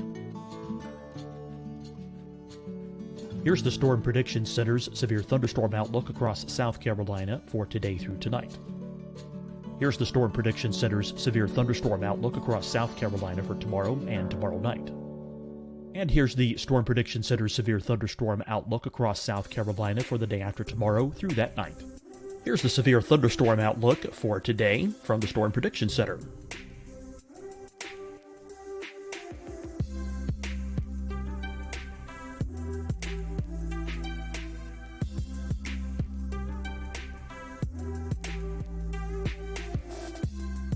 And now here's a live look at weather radar across the southeast. Hi, everyone. I'm Dr. Mandy Cohen, Secretary of the North Carolina Department of Health and Human Services. And when you follow the 3 W's, you protect your family and your neighbors from COVID-19. When you leave your home, practice your W's. Wear a cloth face covering, wait 6 feet apart, wash your hands often. Wear, wait, wash. We're in this together. Stay strong, North Carolina. Deciding when to wear a mask isn't about who you know or how well you know them. Just ask yourself, will I be with anyone I don't live with? If the answer is yes, get behind the mask. Help slow the spread of COVID-19. Get behind the mask. Learn more at covid19.ncdhhs.gov. Fight the spread and take a stand against coronavirus. Wear a mask in public. Stay at least 6 feet apart from others. And get tested. Join us and fight the spread. Visit scdhec.gov/COVID-19. Getting tested for COVID-19 helps you to take the steps needed to protect yourself, your loved ones, and your community. Find the testing location at scdhec.gov/COVID-19 testing. You'll see your Carolina weather forecast at 25 and 55 past. And now back to the best of the Carolina Weather Group on the all-new Carolina WeatherNet.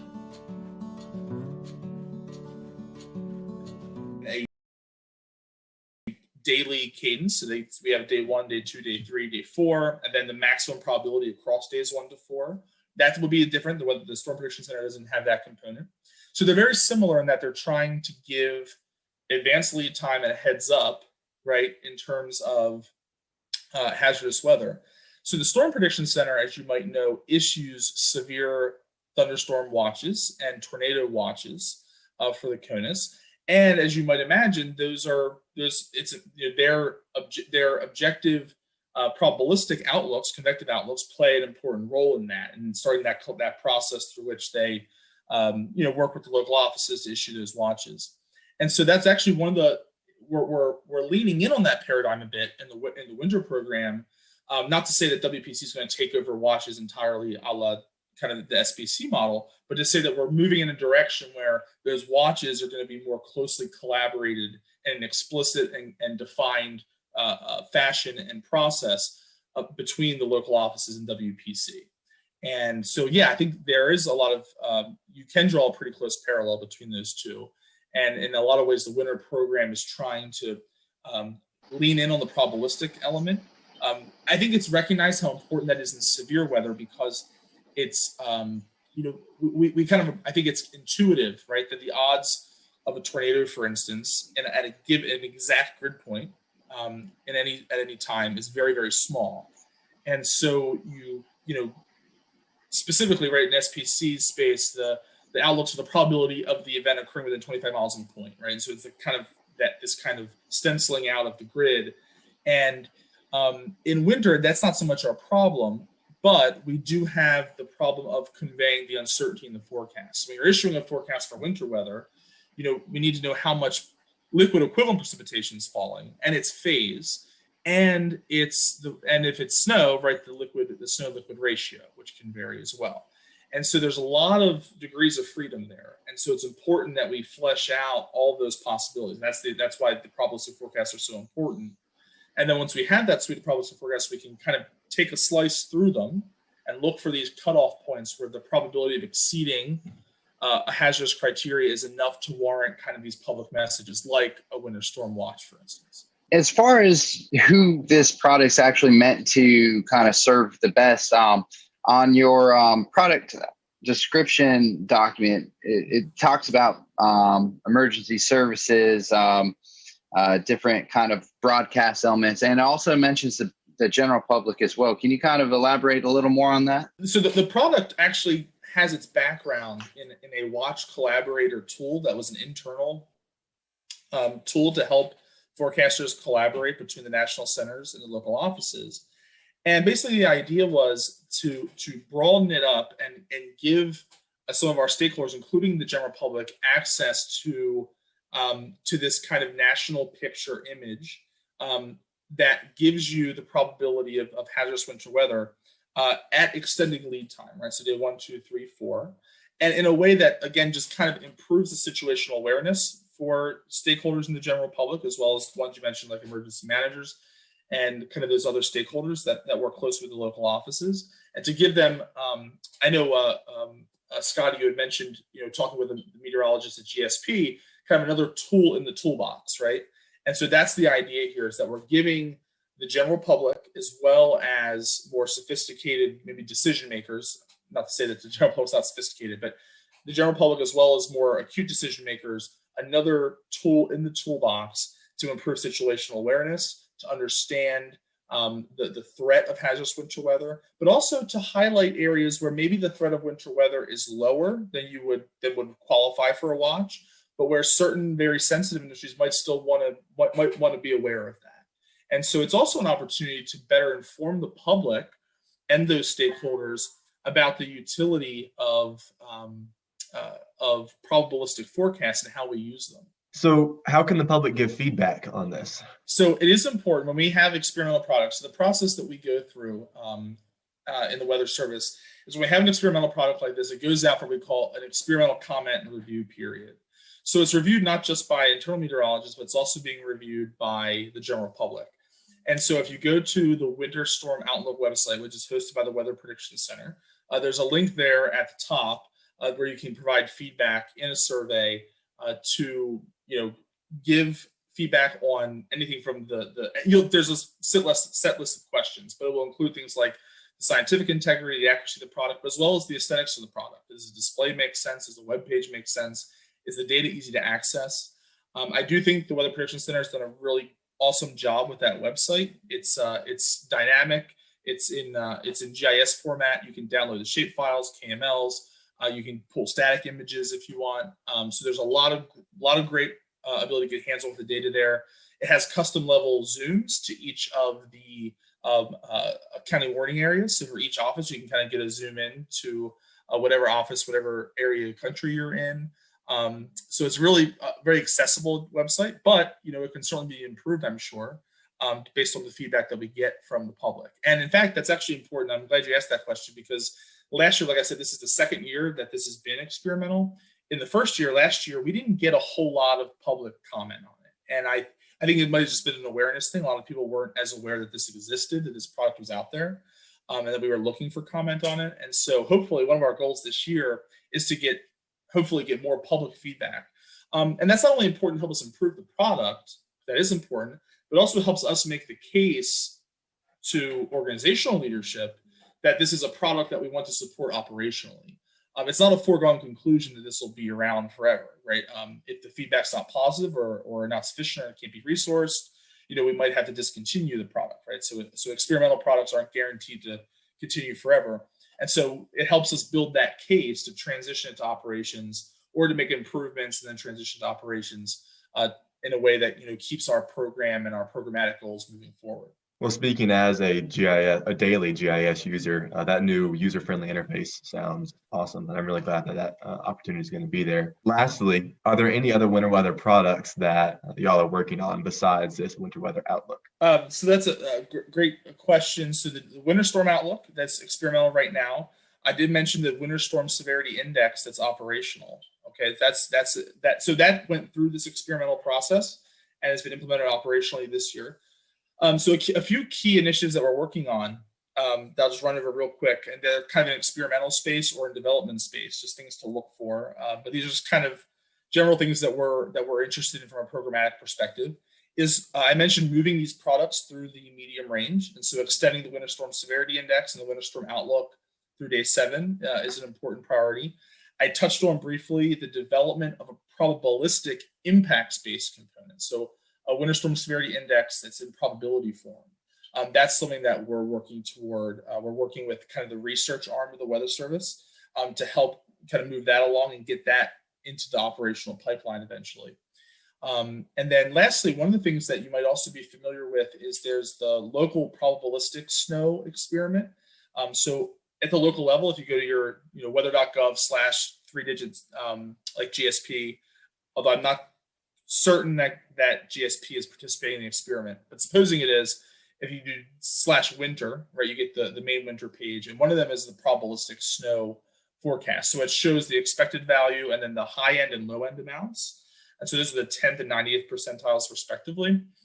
And what we're working on there is that's been experimental for some time, and we're trying to get that on a path to operations and including probabilistic ice forecasts with that. That might be especially relevant in your part of the country, where one of the parts of the country where you get a lot of interesting icing events. And so that's a complicated issue organizationally that we're working through. And it's something that we're trying to make some progress on, but we're looking forward to there being some experimental changes and then getting that on a path to operations. And so as we kind of tying the kind of what I kind of say like the synoptic scale evolution of the winter program, is looking at a future in a few years where you have a probabilistic impacts-based guidance informing the winter storm outlook that's supporting consistent and collaborated winter storm watches around the country. And all of that is being undergirded by a consistent national to local suite of probabilistic snow and ice forecasts, and potentially extended all the way through day 7 across the board. And with that kind of, and that's kind of that, like I said, synoptic scale. And then longer term, one of the things that we know is important is being able to improve the storm scale side of winter weather forecasting. Heavy snow bands, snowfall rates, hourly snowfall rates, for instance. Those are things that are really important for impacts. We're talking about impacts. Looking at a 6-hour accumulation, 3 inches of snow in 6 hours. That's nice. If that 3 inches occurs in 1 hour, that's very impactful.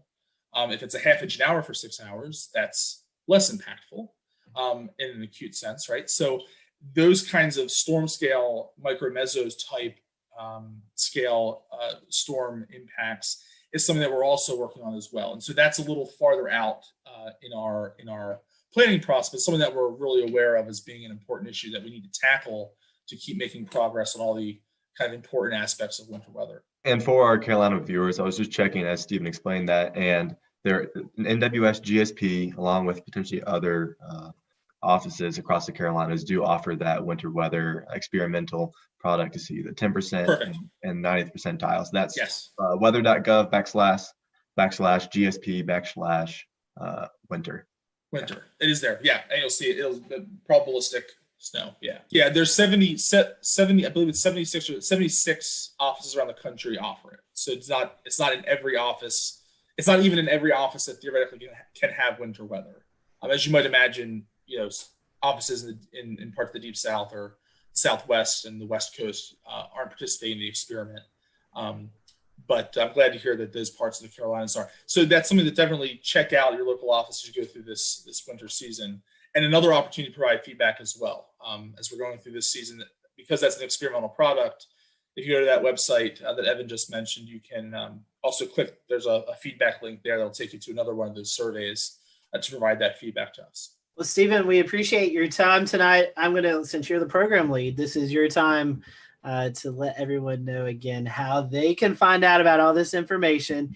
I know you guys are hoping for a lot of feedback. So where should our folks go to find the outlooks and the severity index? And again, remind us how we can provide that feedback for you all. The easiest place to go to get started on this is to go to the Weather Prediction Center's website. That's wpc.nsep.noaa.gov. There might be some shortcut versions of that also. And under their winter weather tab, on the options panel on the left, you can select the experimental winter storm outlook or the winter storm severity index. I think the WSSI might actually be linked at the top of their homepage. And then for the winter storm outlook, that's the experimental product for which they can give a lot of input. For more information on the winter outlook itself, I would recommend going to the Climate Prediction Center homepage. And they'll have a link to the latest press release from NOAA that was put together, and that whole forecast put together by my former colleagues at the Climate Prediction Center. And you can read more about that there. Awesome. Well, thank you, Stephen. And thank you guys for watching us tonight. If you're a big winter weather lover, hopefully you'll be able to use these products. I know last year was kind of a bust for much of the Carolinas winter weather wise. So maybe this year we'll be able to use these products, and definitely recommend that you give some feedback. Full disclosure, right? In a La Nina winter, it doesn't look good. It doesn't. You're right. It only takes one. And these are all probabilistic forecasts, so you can get lucky, and you can pull a rabbit out of the hat here and get some winter. So I'll certainly be rooting for it. But La Nina winters are not typically our winters here in the eastern part of the U.S., especially the southeastern part of the U.S. Unfortunately, but that's it. But so, you never know. You never know. It's like we talk about the hurricane season. It only takes one. So hopefully, if we do get that one storm, you'll be able to use these products and definitely provide some feedback. I personally think it's a great product, and hopefully it'll get out of the experimental stage and into operational stage. So Stephen, thank you again for watching. Thank you all for watching tonight. We'll see you real soon.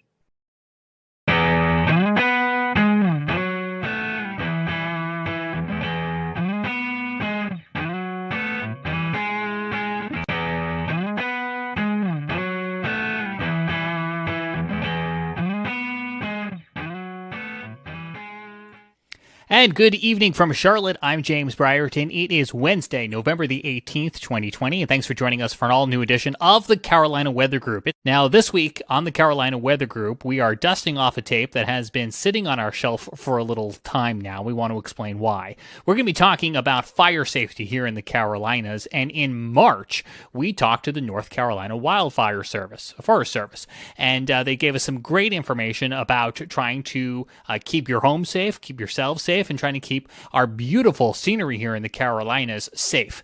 No sooner did we tape this episode last March, well, as you might recall, the pandemic really increased and a lot changed, and we ended up covering several coronavirus-related shows here in the Carolina Weather Group before conditions really became so wet that we haven't talked about wildfires since early in the spring. We had lots of moisture from the tropical season. We had severe weather roll on through with lots of thunderstorms, all conditions that kept things very moist outside and really kind of kept the fire risk to a minimum. Well, it's now cooler outside, it's windy, we have lots of abundant dry leaves on the ground, and thus we're entering a little bit of a fall fire season here in the Carolinas, so we thought it was an appropriate time to go back and visit that episode, and we wanted to give you that premise and our appreciation for our guests who have been waiting for a little while to share all of this great insight with you. That's coming away in just a moment. Hello, everyone. Welcome to the Carolina Weather Group. We thank you for joining us tonight. Tonight we're talking about wildfire and how wildfires and weather kind of go hand in hand. And so tonight we have with us Justin Query from Granite Falls, North Carolina. He is in charge of Western North Carolina and the wildfire mitigation program. And we also have with us Hannah Thompson Welch. She's located in Kinston, North Carolina, and she manages Eastern North Carolina and the wildfire mitigation program there. So Hannah, Justin, thank you for joining us tonight. We appreciate that. I know our first question to a lot of folks who are first time on this program has to deal with weather and how they got interested in weather. And I know weather is a part of your job, but how did you guys get involved in the Forest Service? What really inspired you to want to do this? Hannah, I'll start off with you. Kind of give us a little bit backstory about you and then how you got involved with the North Carolina Forest Service. Okay. I was one of those kids who liked to romp through the woods and stay on the heels of my father. So trying to keep up with him through the woods, I guess that's what got me into forestry to begin with. But I was a sports medicine major originally and helped some guys out in the dorm with their homework in forestry, and then got bit by the forestry bug. So I worked for Kentucky Division of Forestry for a couple of years and then came to North Carolina, and I've been here 16 and a half years so far. And Justin, how about you? How did you get caught up in the Forest Service? Yeah, it's somewhat similar to Hannah. You know, it was a lot of outdoorsy type things with my dad growing up. But then when I got to high school, we had a FFA department there, and they did a lot of stuff with forestry throughout that. And, you know, I realized it was something I really enjoyed and decided to go to school for it and pursue a career in it. And just like Hannah, me and her, we started right about the same time. I'm sitting about 16 and a half years myself now. Very cool. Those are great stories. So now kind of transitioning into the main topic of tonight, which is obviously wildfires. Justin, I guess we'll kind of start with you. Is the spring fire season the only fire season of the year, or is there another one later in the year as well? No, we'll typically have another one in the fall of the year, usually right around leaf fall. We'll have a lot of fresh leaves on the ground, ripe for ignition. Right, yeah, I can see how that would be an issue. Speaking of ignition, how do some of these fires get started, Hannah? So in North Carolina, we have around 98% of our fires are caused by humans. That is terrifying. Well, it's only 2% are caused by lightning, and that's different in a lot of other parts of the country. But here, with our wildland-urban interface, we have a lot of population, so we have a lot of human-caused fires. And some of those are debris burning is our major cause, around 38%. And then incendiary is about 20%, miscellaneous 14%, and then it goes all the way down to camping at 1%. So it's a variety of human causes, but our main one is debris burning. And to sort of piggyback on that, to Evan's question, a lot of folks here, we see prescribed burning a lot in our forests. And a lot of folks are always asking, hey, is that fire out of control? Sometimes it can really set up where you get pyrocumulus clouds building over the top of it and just looks like a really ominous situation. So I got to ask, are any prescribed burns responsible for some of these out of control fires, or is that really monitored heavily and that's almost a 0% risk? Okay, well, I'll take that one then. I was thinking about it for a moment. Yeah, we'll go with you first. Sorry, my fault. So I guess the question is, does a prescribed fire ever turn into a wildfire? Is that the long and short of it? Yes, it has happened before. And will it happen again? Yes, it probably will. We do our best to plan for that not to happen. But when you're dealing with something like fire, and something as with weather, and it can be an unpredictable thing. As much as we like to think we can predict it, you can have a wind shift that you didn't see coming. You can have a whole host of different things. Relative humidities will drop out lower than what you thought they were going to be, and experience some more extreme fire behavior than what you were thinking you would have that day. Justin, just quick piggyback off of that. You're kind of talking about the weather variabilities. When you find yourself on some of these larger wildfires, like we experienced in Western North Carolina back a couple of years ago, and they grow so large, and you guys actually have like a command post, and you have Forest Service and firefighters. Do you guys ever get like meteorologists that on like site to help you out with like you talked about humidity or wind shifts or anything like that? Yeah, absolutely. We'll get an incident meteorologist on most of our larger incidents, and then we'll also get some fire behavior analysis guys out there that will help to take those weather parameters, and they'll actually try to turn that into what will the fire actually do, with the weather parameters that they're given. So yeah, we'll get incident meteorologists out there on our fires, our larger ones. Another piggyback where Evan was talking about causes. Something that comes to mind, which I don't think so. Evan, correct me if I'm wrong, because I know you follow Western North Carolina as much as I do. The flash drought that we had back last fall, where we had, I think, the whole month of September, we were very dry into October. I was actually looking at some of my forecast graphics earlier today and noticed that we had high temperatures in the first week of October, still in the 80s and 90s. What was that like? How, flash droughts happen. Well, a long-term drought, you can kind of predict, we have a chance of seeing fires, but these flash droughts that are caused by the lack of precipitation, really high heat, and everything's kind of starting to die off from summer into the fall season. Do you guys, I guess, assuming when this happens, Hannah, you and Justin, you guys are watching this, and everybody really has to be on guard for something that could quickly happen. Yeah, and we put a lot of resources into place. There was a lot of pre-planning efforts that went into the flash drought situation from last year.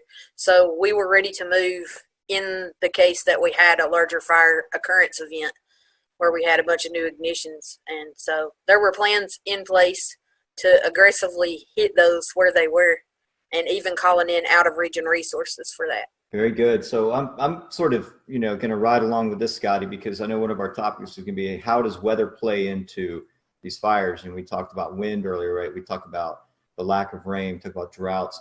You mentioned something earlier, Hannah, about winds, and sort of, we saw what happened in Western North Carolina a few years back. We saw what happened in Gatlinburg, and we saw what happened ahead of the cold front where convergent winds drove that fire. What sort of factors are you looking for severe type events to occur, severe outbreaks, or these fires are spread very quickly? In other words, how is weather playing into everything that you're doing? Well, weather is a huge part of what we do every day. So you almost become an amateur meteorologist when you join the Forest Service, not even by choice. It just happens. Sure. So you're looking at all the models like us too, right? Yeah, we are. We're looking at similar products, predictive services, long range planning, long range forecasting, a bunch of different data sets that we look at. And we even have a portal that's available to anyone that wants to look at it with a lot of climate data that's in there. Very good. And Justin, are you guys working with the National Weather Service offices in the local areas, or if it's divided down the region, you go to 2 different offices, but you're working closely with them, correct? Yeah, that's right. A lot of these offices, we have direct numbers where we can call them.